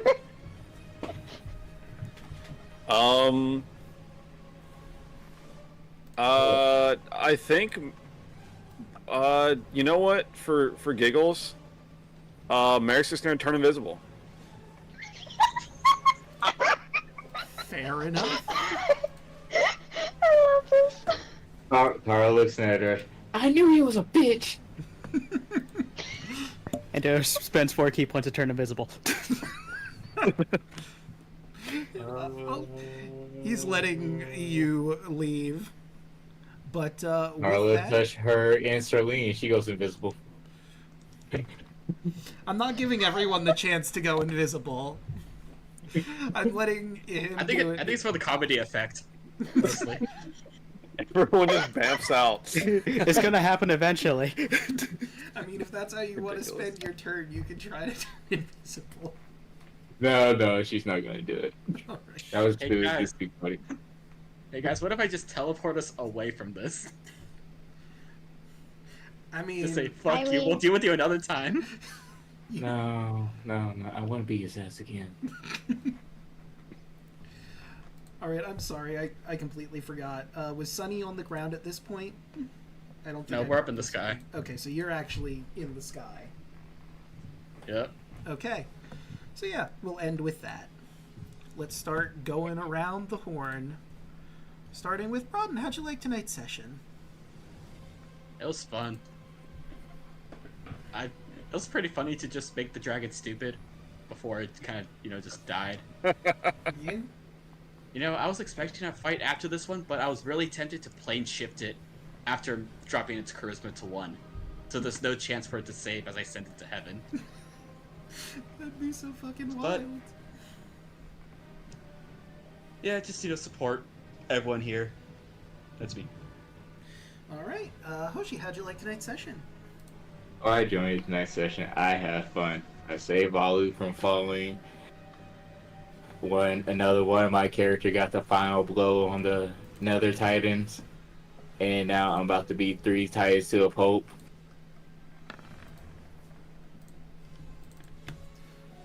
I'm ready for this. Alright. It is up for me. Alright, Than, how'd you like tonight's session? Sidon is not ready for this ass whooping next session.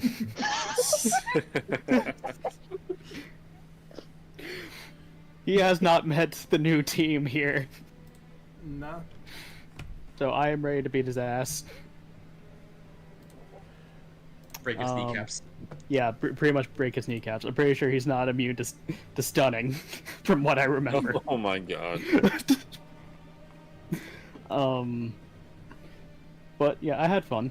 Had a lot of cool moments. Can't wait to play next week.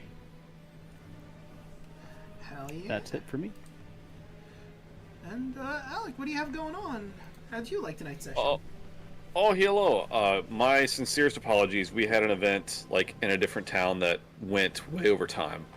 So sorry for being late. I tried my best to fucking me and Bush out in the car, and it somewhat worked. But anyway, it was fun. For everyone involved, Merrick is not dexterous, so I was like, I'm gonna do a fun thing. I'm gonna roll a stealth check. It was a nat 1 with a -1 modifier. It was a 0 on my stealth. So it was great, everyone. It was fantastic. Love that for me. And then I had a 0 modifier on initiative. So everything's coming up Merrick today. Yeah. But good stuff. I also stream. I'll be back. I'm gonna try to stream. I think tomorrow. Might do. I don't know what I'm gonna play yet, but I'm gonna try to stream tomorrow evening sometime. But anyway, that's me. Alright, Yelling, what do you have going on? How'd you like tonight's session? I'm assuming you were talking to me because that went quieter for me for some reason. Weird. But yeah, no, I asked you, what do you do, how you doing? How'd you like tonight's session? I'm doing alright. Finals coming up. I have a 15-page paper that I need to work on. So I haven't been streaming because 15 pages can't write itself, unfortunately. Oh, jeez. But I am working on a few things outside of streaming, and I'm excited for that. I'm hyped for that. Also, I just want to appreciate that I knew it. I called it. You did. At the I very knew last Sidon was second. gonna show up. Not really, but I'm like, you know what would be funny if Sidon shows up. And guess what happened? Sidon shows up. So, called it, sort of. Called it. So, like, I'll make this whole motherfucker suffer. I want to reveal what the overall plan was. Obviously, the Yugolos were trying to get the Caduceus, because if you break that in half, you can bring an Empyrean back to life. So the plan was to get that and bring Sidon back using it, but they didn't manage to get it. So Letheria, being the goddess of death, said, fine, I'll do it myself.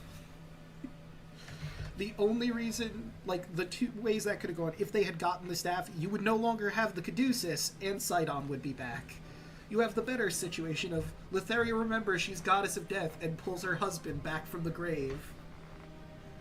Yeah, that's fair. Sweet home Alabama. What was this, a Briarwood situation? Yeah. Jesus. Critical Role, anyone? Possibly. Anyway. Yeah, no, I got it. I got it. My headcanon above game is Letheria is just minding her own business. She remembers that the Caduceus can bring back Empyreans if you break it. Didn't get it, goes, wait a minute, I'm the goddess of death. I can just grab it myself. You waited 5 years for this. If you want something done right. I never got my get back side on for you shooting me in the chest. Hey, now you get that chance. How did we Or- kill Sidon last time? What was the last move? Just beat his ass. Yeah, Yeah. we kind of just... We kinda stunned just- him and beat his ass. We'll do it again. In the words of Octavius, it smells like bitch in here. Don't worry. And Don't worry. Luna's gonna say it. I know Great. Merrick already did. gonna punch him right in the dick. Twist his dick. What's his dick?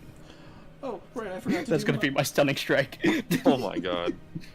I forgot to do Luna's my just outro go walking stuff. out and say, "It smells like bitch in here," and just smack him in the dick with the glaive. But, If there's any question that this is a mature stream, mm-hmm. Hey, Sidon, remember that lightning that you shot at me? Can't you take a joke?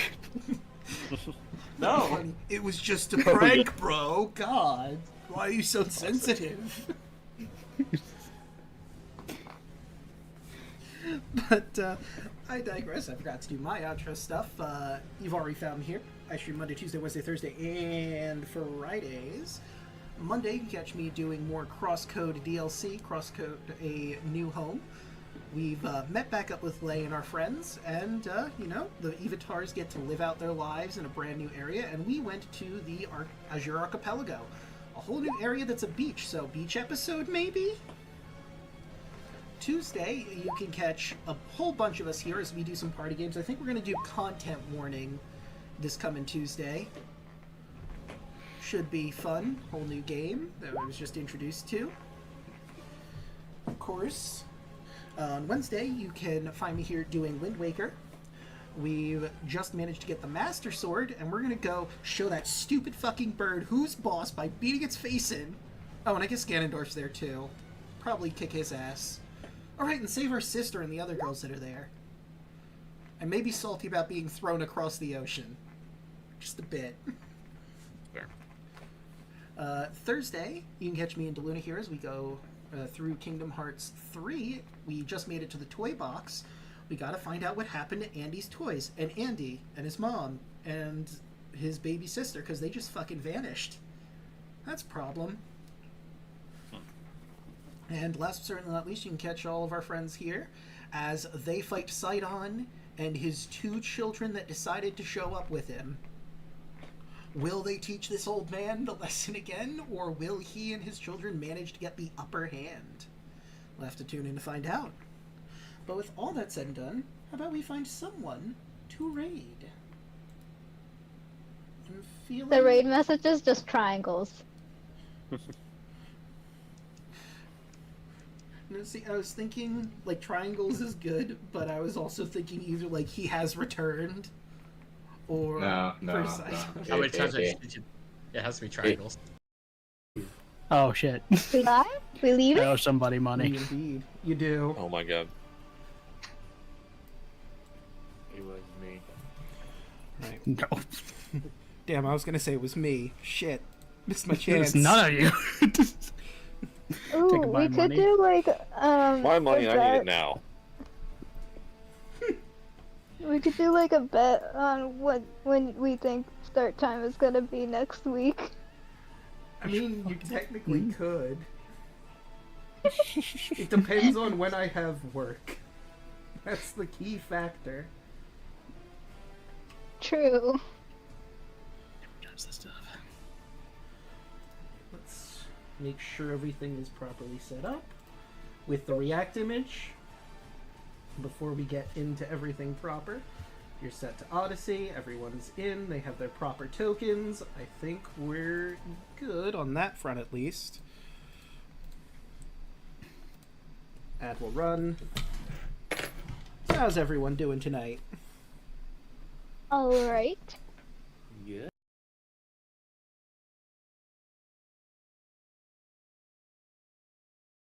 Patrick Boogaloo.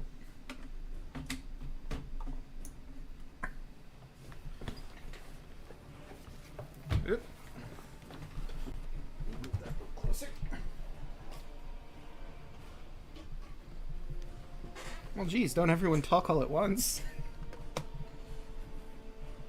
Oh, wait a minute. Have I disconnected? Can I be heard? Hello? Oh, fuck. I seem to have been disconnected. Oh, dear.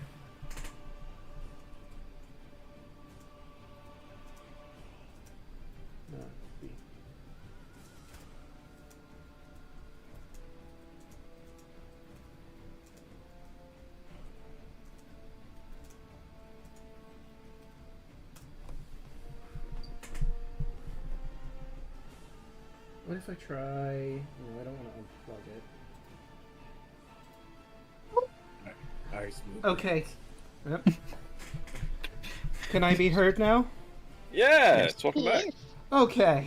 That were was talking about you. weird. It just sort of disconnected me. It really smells like bitch in here. Mary, why'd you say that? Can't believe you, Merrick. Oh, geez, I forgot to Yeah, post in all the whatever. places. Yeah, whatever the fuck off. Have you ever tried fucking off, huh? Damn, it's like he's in the room right now. That's because I am. I need to use that. That's good. Have you ever tried fucking off? It's so good. It's so good. You're welcome. You can keep that. I appreciate that. Yeah. Hey. Even though I haven't had to use it in a while. Yeah, it's been a while. Well, Yeah, You've been kicking too much ass, dude. that's because Andros is actually good now. Yeah, you don't even need to say shit anymore. You're just like genuinely good. It's ridiculous. Indeed. okay. Now that I could say. Indeed. That's my thing now. She inherited it Oh, well, from look her at all the father. fucks I give in my bag of holding. My field of fucks is barren. I haven't Oh, done it jeez. yet. I ran out of dollars to buy a fuck. That's a good one. Anyone seen a fuck around here? Because I sure can't find one to It's give from to a anybody. it's from a Robot Chicken skit of like Oh my Batman, like trying to get like money, because he's talking to Superman or something. He's like goes to a vending machine. She's like, "Oh geez, a vending machine. I don't seem to have money." He's just like, "Oh, you're really doing this bit for nothing?" Oh wait, plot twist. I actually do have $1. Oh, the fuck got stuck.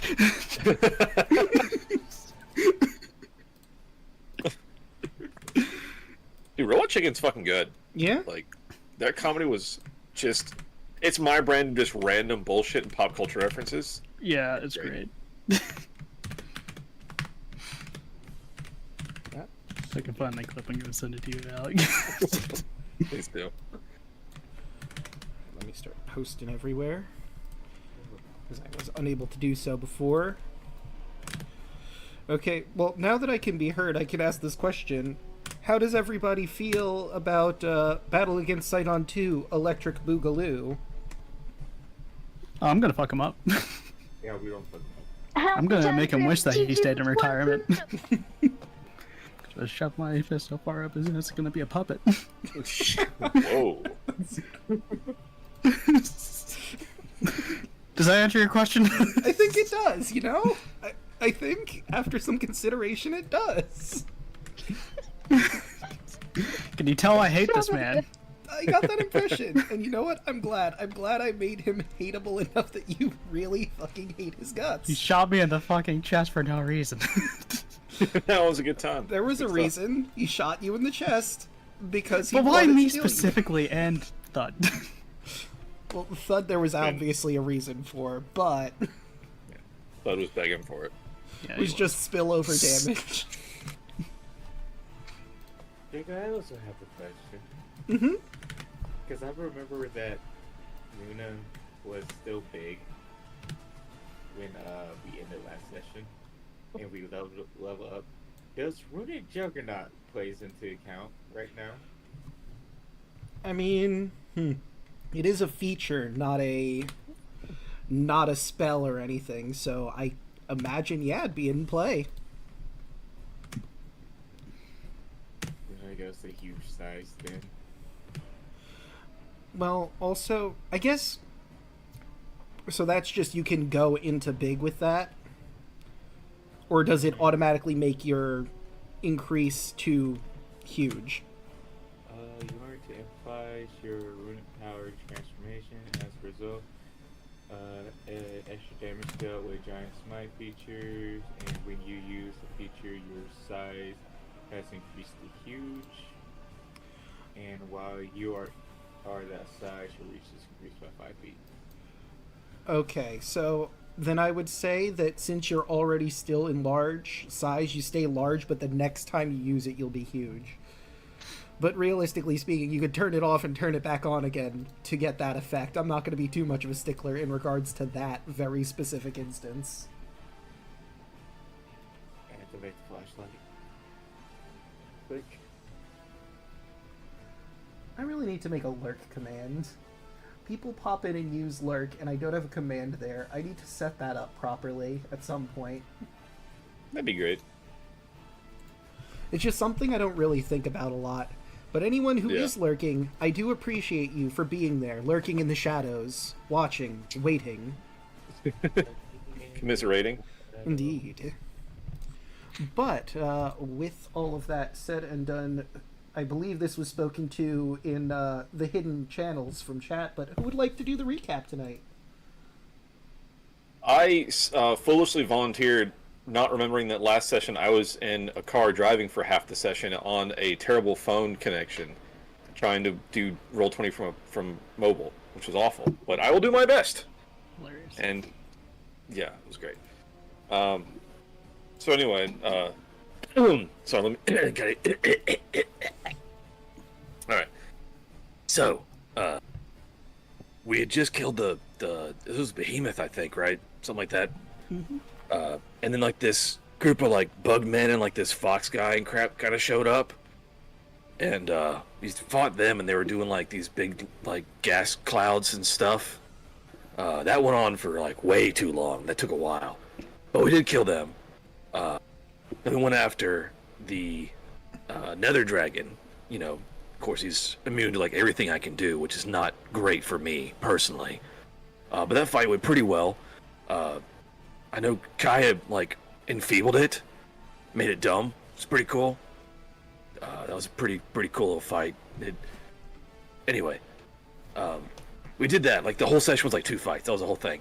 But then when that got done, fucking Sidon showed up, which is like, that dude's dead, right? But he's here. and it's kind of where we're at now. And I'm sure that's not like a great recap, but I skimmed the session because again I was in a car and I was like, that's what happened, as far as I can tell. So, anyway, my bad. That is indeed the turn of events with which you find yourselves. You can take your point of inspiration. I realized I never turned the turn order in its proper order, but now it is. So, Thanks. what to say we get to the battle map and get into this fight once I arrange this so chat can actually, see things. Instead of this one corner of the map. There we go. Now we can see where everyone is, including the corpse from last time. And we start with Kaya Thalasso at the very top, the new god of storms. Okay. And Alec, remember you still have the foresight buff. Ooh, thank you. And I'm also, as a bit, but also I did it at the end of last session, I turned invisible. Sidon said, I have no quarrel with you, and I was like, peace. And you also have Carla's hoverboard at the moment.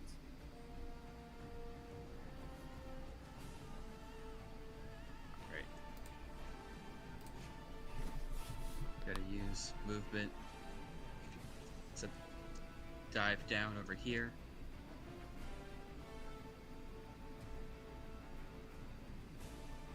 I'll have Sunny just fire breath in a line, hitting all three. All right.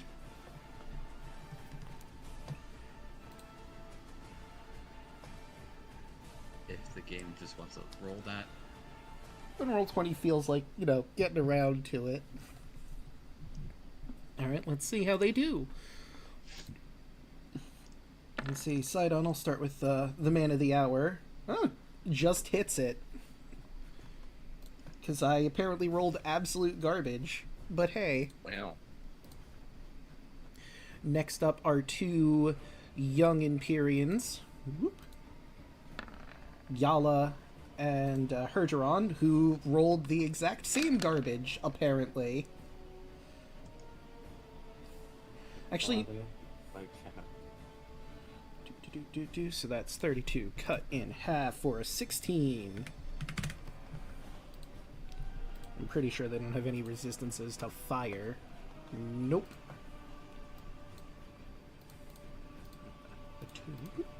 Oh, and apparently Yala doesn't have her health bar showing up. Let me fix that. There we go. Now, let's start taking down that health.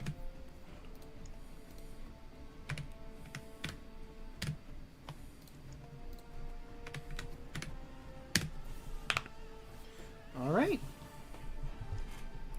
Now for my turn, Sunbeam. And that is also a line that they will need to make the save. This one's a bit tougher. And that is Con. Nope, that's Charisma. I want the Con save.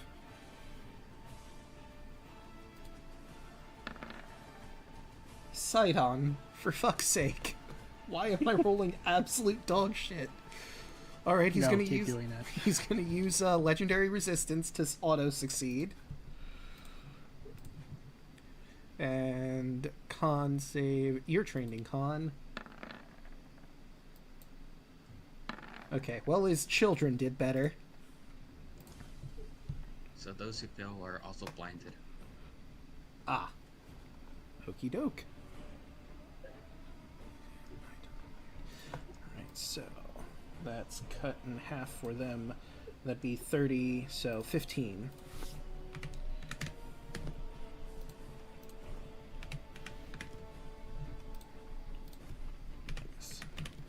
Alright.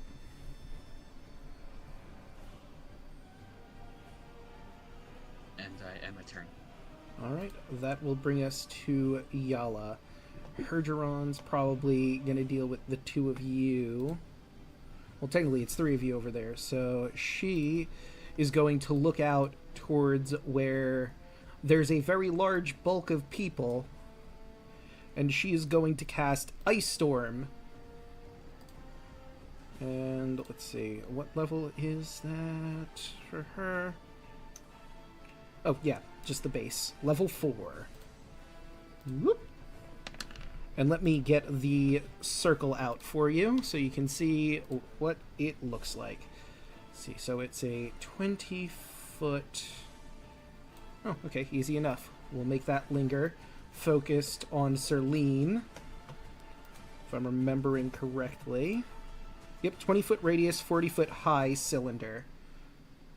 And you need to make a dex saving throw, or you're taking 2d8 bludgeoning damage, 46 cold damage on a failed, or half as much on a success. Wait, how high? 40 feet high. And that first one's just the bludgeoning damage. I will roll the rest of it, because apparently it only rolled the one, which is weird. Let me see if I can fix that. Damage to 2. 4. 18 for Tarla. Alright, that's a success. D6. Cold. There we go, now Ice Storm is fixed, and I'll roll the 46s. Serlene got to 18. Alright, so she also succeeds. So... Luna has the advantage because of her spell shield. Yep. And you're taking 8 damage then, everyone who Shield. succeeded. And Luna has shield master, so she will take half of that. Okie doke. And Alu, who's also in that, needs to make a dex save. Ah, okay. Ito.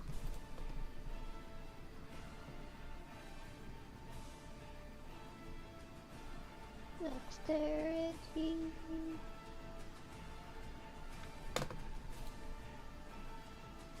So you're going to take the full 16 damage. 8 bludgeoning and 8 ice. That wasn't nearly as powerful as I thought it would be. But I kind of rolled garbage, I think. Well, 3, 5, and 2, 2, 1, 3. Yeah, no, I rolled garbage on the actual part of that. The other thing to keep in mind, that while you are in this ice storm, you are in difficult terrain. Starts its turn there.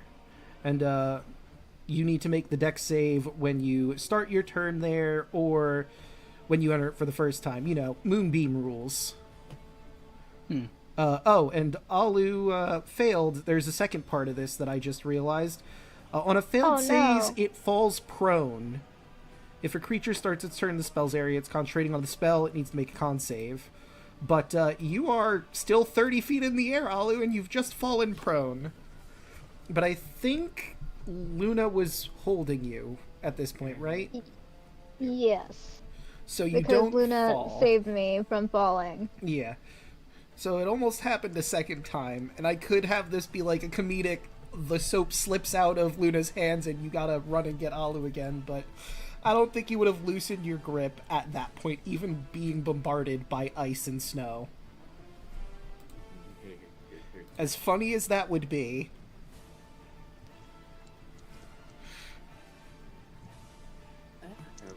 Do it anyway. I mean, if that's what you want, I could do that. Do it anyway. All right. Look, it's out of our hands. She asked for it. Alu is falling 30 feet in the air. So that'll be 3d6 on falling. You know, Alu got really slippery in the sleet storm. Wasn't able to properly dodge out of the way, unfortunately. And, you know, like a greased up rabbit just sort of slipped right out of your grasp, Luna. And he is once again falling towards the ground. One of the robes that he's wearing just slips, like he slips out of one of the robes. One of the 4 robes. Oh no. But, Indiala, I guess she's gonna move up to here. Actually, let me move her back for a second. She's going to... What is your movement again, Yala? 50 feet. And oh, so then, yeah, she can just walk right on over to this side of you. Boop, boop, boop, boop. Okay, so like right there would be 50 feet. And she could use her fly speed to stay at ground level and hover and go over to help her drawn by flanking with you. Or she could just stay right there and on his turn he'll move. That makes more sense. Alright. But hey, look whose turn it is. How high are we? Notes high, how are you? 65 feet in the air. It looks like. Let me see here. Oh yeah, that's something we forgot about. Did you want to move Sunny down? I'll allow it, because I don't know if you'd be able to be in range with that. Oh, we are within melee range, so you moved down properly to be on ground level. We're on the ground, or we are within melee range. So let me get rid of the fly icon so we don't get confused again. Whoop, there we go. I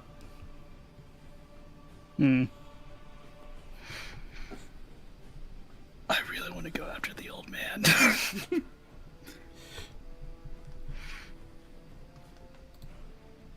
But I really don't like this lady being right here.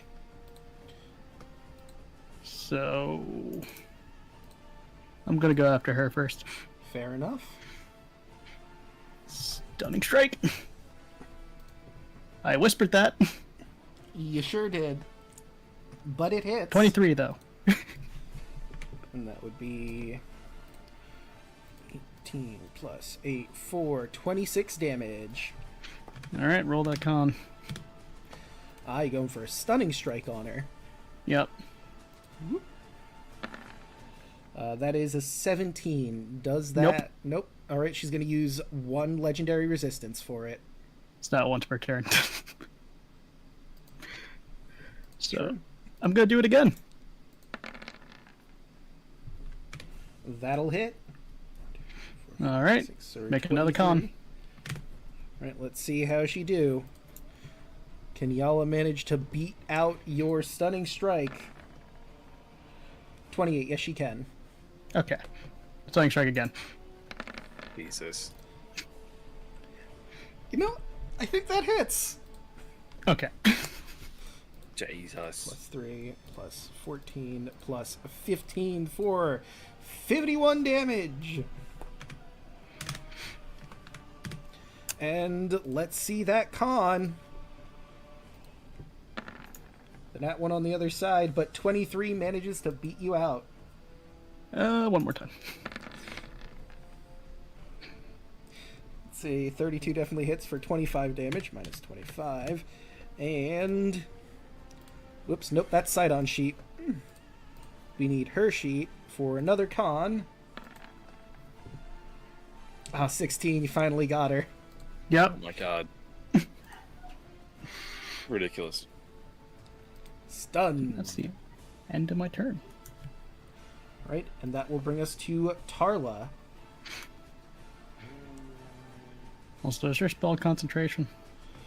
That is a good point. I need to roll the spell concentration. I had not done that any of the times. So that was 4 hits that she needs to roll the con save for that. 16. And let's see, the first one you did was how much again? 26 damage, 26 cut in half. Would have been 13, so she makes that one. Con save number 2. 19 versus 17 and 6 for... yeah, no, she makes that one too. Third one was the natural 20, which was 51 damage. Mm-hmm. So she's going to have to roll a 26 on this one to keep concentration. Will she make it? She does. Wow. She made the hardest one. Wow. And now the 25 cut in half for 13. One more con save 14, which is enough. She really wants to hold on to that ice storm. Goddamn. Oh well, But she's stunned. true. But even though she is stunned, since you're starting your turn in there, Tarla, you're going to be taking that ice storm again. So, ice storm. So that's going to be 23 damage if you don't make the DC 18 save.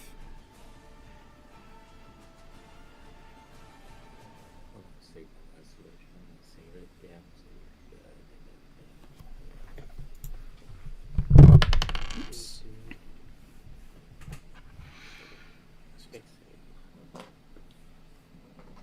15 is not enough. That's 23, 10 bludgeoning, 13 cold.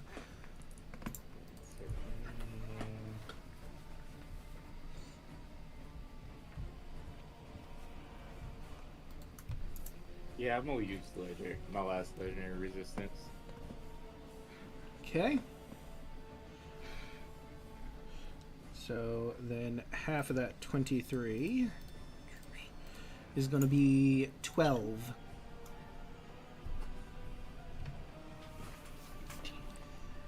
And again, you are in difficult terrain being in the storm, so keep that in mind in regards to your movement. 16.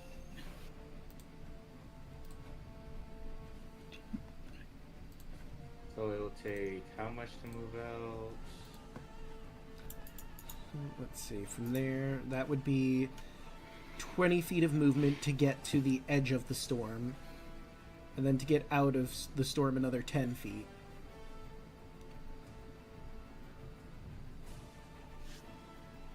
Yeah, I got enough then. So, Darlene's gonna fly her happy ass out.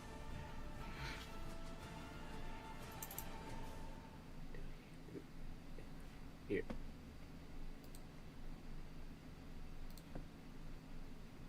I was gonna look at him and say, "Hello, fuck boy." Tarla? Serlene? Ready to die? Should I be asking you that? Oh, I forgot something. Hmm? D6 for my lightning breath. And she does get it back.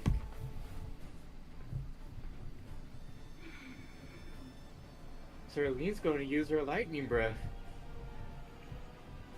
Makes sense. Will be...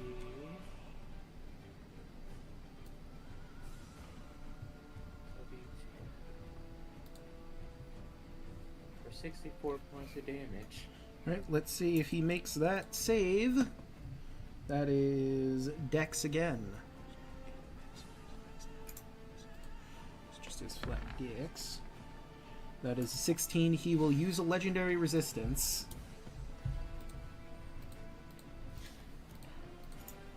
So that's 32 lightning damage.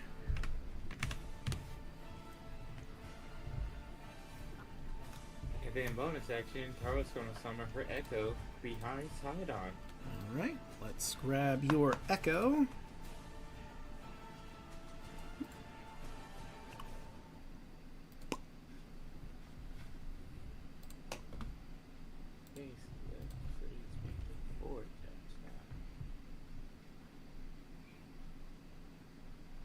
And Taro's going to do her onslaught. So first attack for 24. 24 does hit, just barely.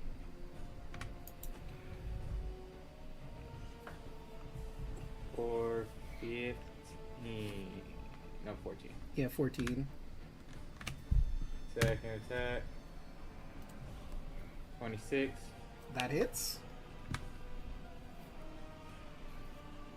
15. Third attack. 21. That just barely doesn't hit. Third attack. Nat 20. You know, I'm pretty sure that hits, yeah. Tara will also spend her last bardic inspiration to make this a slashing flourish, doing an extra 1d8 of damage. 4. Let's calculate that. 9 plus 7 plus 6 plus 3. So that's the numbers that are showing includes your flourish, right? Yes. So that is 25 points of damage. Boom. 3, 4, plus 4 attacks. And then, action surge. Oh boy, here we go again. For the 4 attacks. 1. Miss. 2. 25? 25 will hit. All right. For 10. Legendary actions.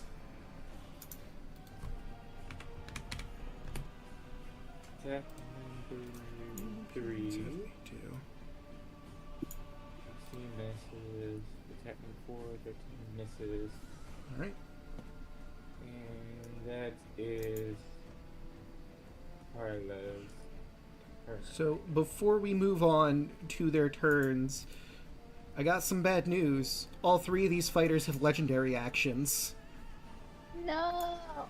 So we'll start with Hergeron. He's going to use his legendary action. Let's see. His sister's pretty close by, so he's probably not going to use that spell. So instead, he is going to start with just smacking. Let's see. Sunny or Kaya. Kaya's the one that, well, they both hit him. He's going to start with you, seeing that you are a goddess similar to himself. Does a 20 hit? Let me. You know, let's do this to mess with them. So that would No. bring him down to 17. All right. No, Y'all is I parry his stunned. weapon. Fair enough. So Yala can't do her thing. However, Sidon does have a legendary action that he can do. What does he want to do? Major Witching Strike. He's gonna go for his Lightning Storm, and he's going to choose the 3 targets: Tarla, Kaya, and Andros. All need to make Dex saving throws. You're only fueling the fire. Yes, yes. Take no damage. All right.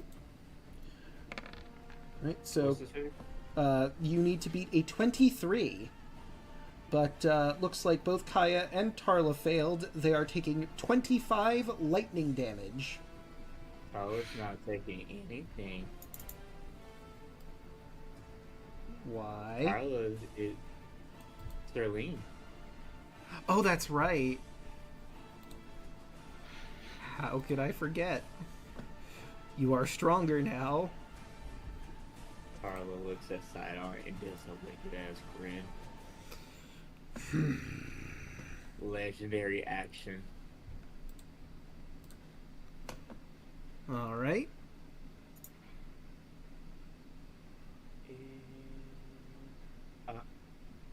Yeah. Well, time to roll Oh, the fumble no. chart. Oh shoot! I can't believe I forgot my tower. Although Oh, I was rushing. Got cocky. Yeah. Pride cometh before the fall, so they say. What happens when you get penisy? I've got my tower now, but for some reason the master fumble chart is taking forever to load. There it goes. All right, let's see what you've won. For your natural 1. That is a 2. Oh my god, that's... I mean, it's not terrible, but it is bad for this situation. Serlene falls prone. No. And Tarla's on her back, so you are also prone. She goes to take a tail sweep to try and get Sidon, but he parries her tail with his glaive, and then with a good lift up manages to knock her flat on her back, making you tumble off your dragon. Just like falling like you know how like cartoon characters when they're like hovering over something and then suddenly just realize there's no ground anymore and just drop. That's what I'm imagining Serling Yeah, doing right now. Pulls out a little sign and everything like a Wile E. Coyote cartoon.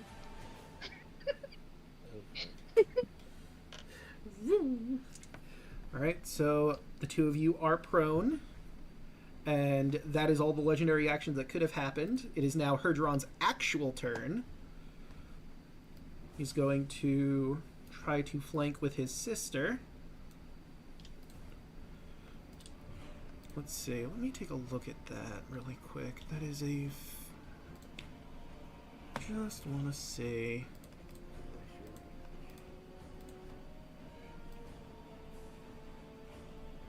No, that's not... Well, and there goes the thing I had prepared. I probably should have set that up better. I think it was like that. Yeah, they were near the end. But I still need the square, so if he were to set that like directly in front of him, right? Snap to corner maybe, and if I do, no.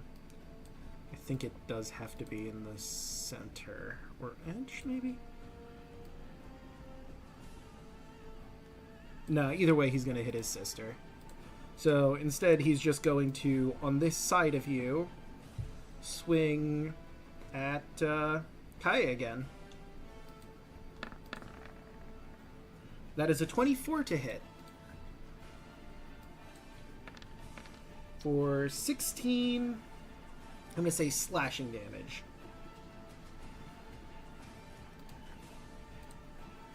And that is it for him.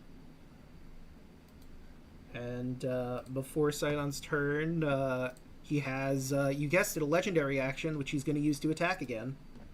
But that's a natural 1. Natural 1. And that is a 14. He hits you, and he gets a little overzealous, and he clonks himself on the head with the back of his handle, and he is stunned for 2 rounds. He can't take actions or reactions. He can't move, only speaking falteringly. He automatically fails strength and dex saving throws, and attacks against him have advantage. Sidon lets out a very disappointed sigh in his son's performance. This feels very comedic, this entire session so far. Oh, both the children are stunned. Great. He's for 2 rounds. But that brings us to Sidon. Let's see. What does the great Sidon want to do at this point? Could go with that, since you are right in front of him. Let's see. He could do this one. I've recently seen this in action. Let's see. It is 300 feet. 300 feet long, 300 feet high, 50. He is going to...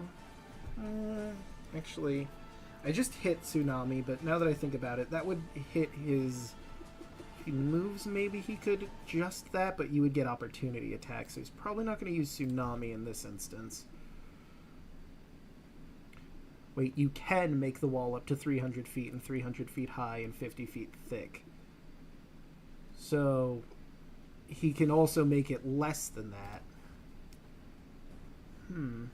No, I think he's just going to go with good old-fashioned glaive attack.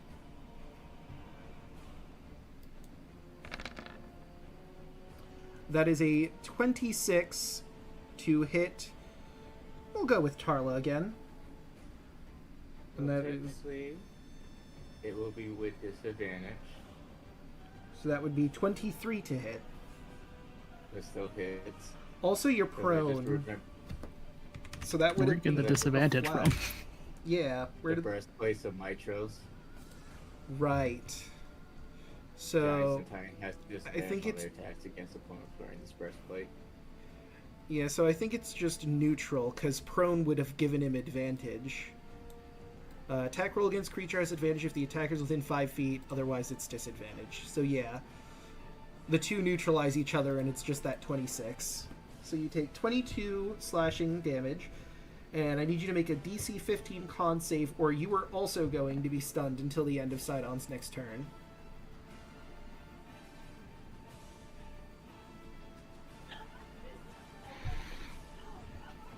You are stunned until Sidon's next turn.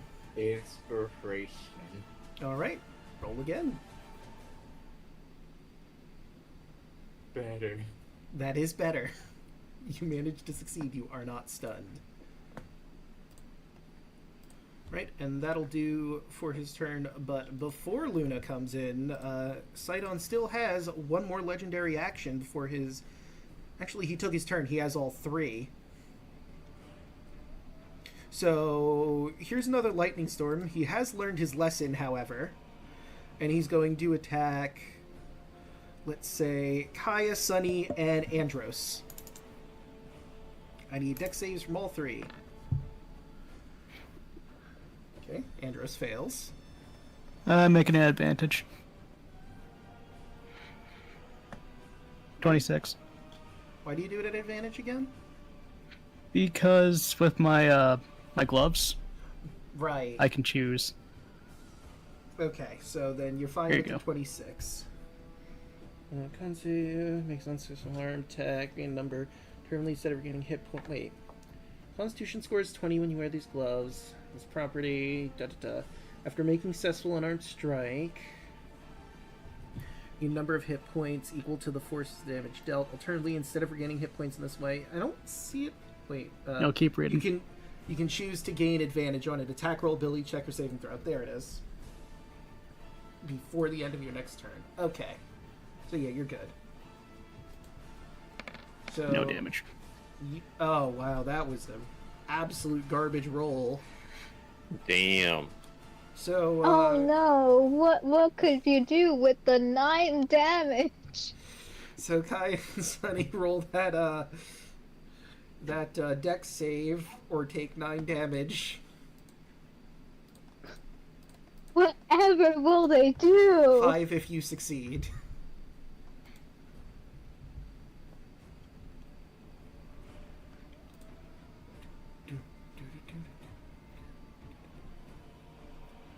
Rodden?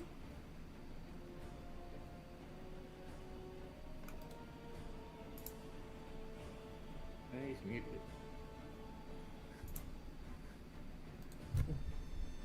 Is he deafened? Or did he step away, maybe? He's not deafened.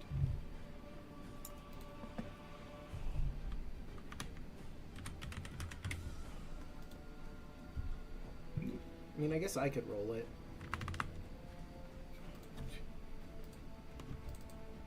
Do it. Kill him. Do it. You won't. I don't think 9 damage is gonna kill him. Call it a hunch. But Yeah. Yeah. It was a really bad day. yeah, no, it happens sometimes. You just have a really, really bad day, and 9 damage kills you. We've Yep. seen it. We think we've all been there, right, chat? Mm-hmm. That's my next campaign because we'll all be level 1. I'm not letting this old man damage me. All right, that brings us finally to Luna. Legendary action. Okie doke. Wing attack.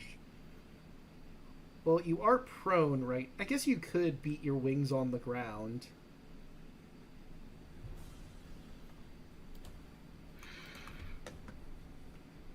So that is Dex. DC 10. That is a 19. He has one legendary action left. I think he's going to take it. He doesn't want to be knocked prone. Right. However, the damage is still damage.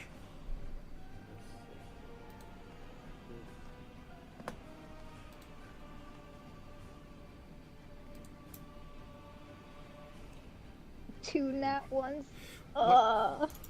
There's just garbage rolls all around tonight, huh? Yeah. So that And is- now Sidon dies from 9 damage. What do you know? And it's fine. Damn tragic. That was just what he needed. And she's probably going to go like 20 feet up in the air. Alright. And we'll count that as getting out of prone, and then 20 feet up. However, I would say when you fell prone, you fell off of Serleem, so Tarla is on the ground right now.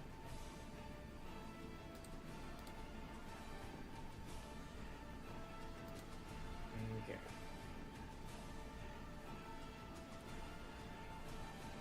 And now it's Luna's turn.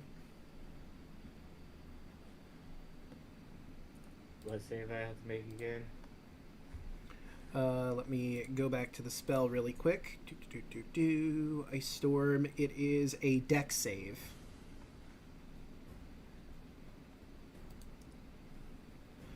And that is not enough.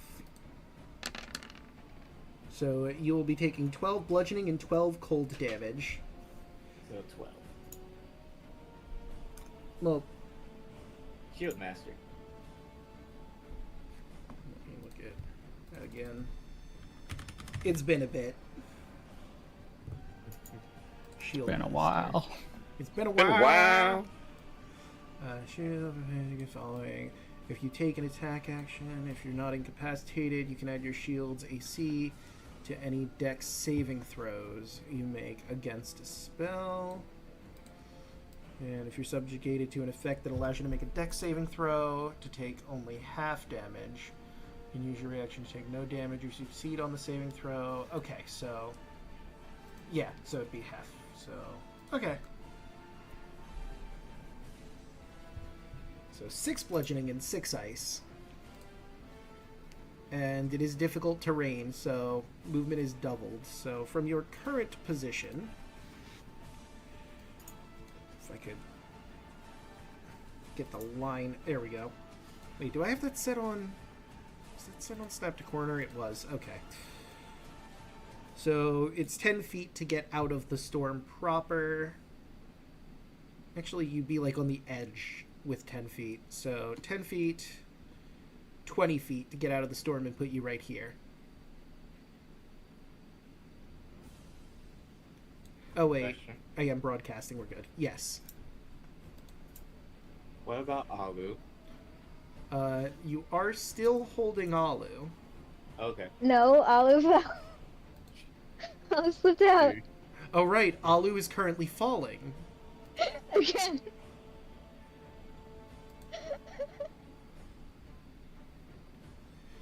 So you do have, obviously, you are going to be moving at disadvantage even in 3D space. Alu is falling. I'd say, given all of the turns that have passed at this point, 6 seconds hasn't fully been up yet. But we'll say that Alu's at least 10 feet down. So you will have to travel 20 feet down to get to Alu again.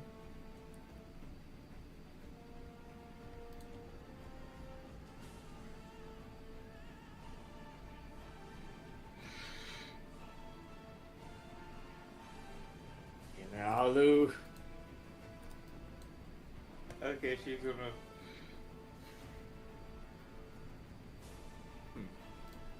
Question. Mm-hmm.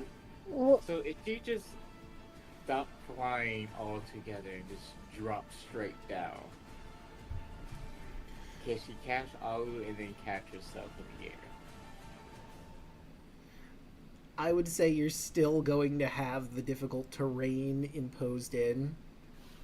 Because, like, it's still movement, and the snow is what's impeding your movement. So you're falling at a slightly lesser rate.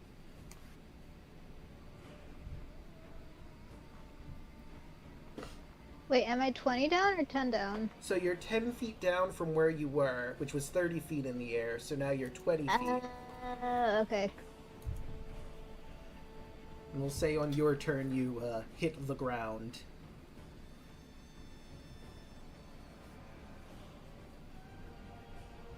Can I try athletics save last second? When it's my turn, if it comes to that point. I will allow you in acrobatics to try and at least land on your feet to mitigate some of the damage. Okay. Or not land on your feet, but dodge roll. Fair. Because if you land on your feet, your legs are broken. Luna's gonna dash. Luna's gonna dash and get Alu. Alright.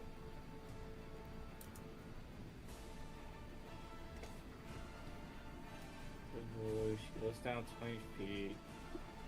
So she still has 40. So yeah, 20 feet down in your current situation would be 40 feet of movement. And then she's gonna move both of us out. Wait, is Luna flying? I not.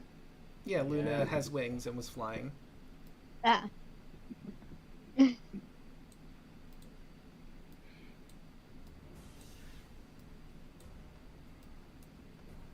5. Sweet.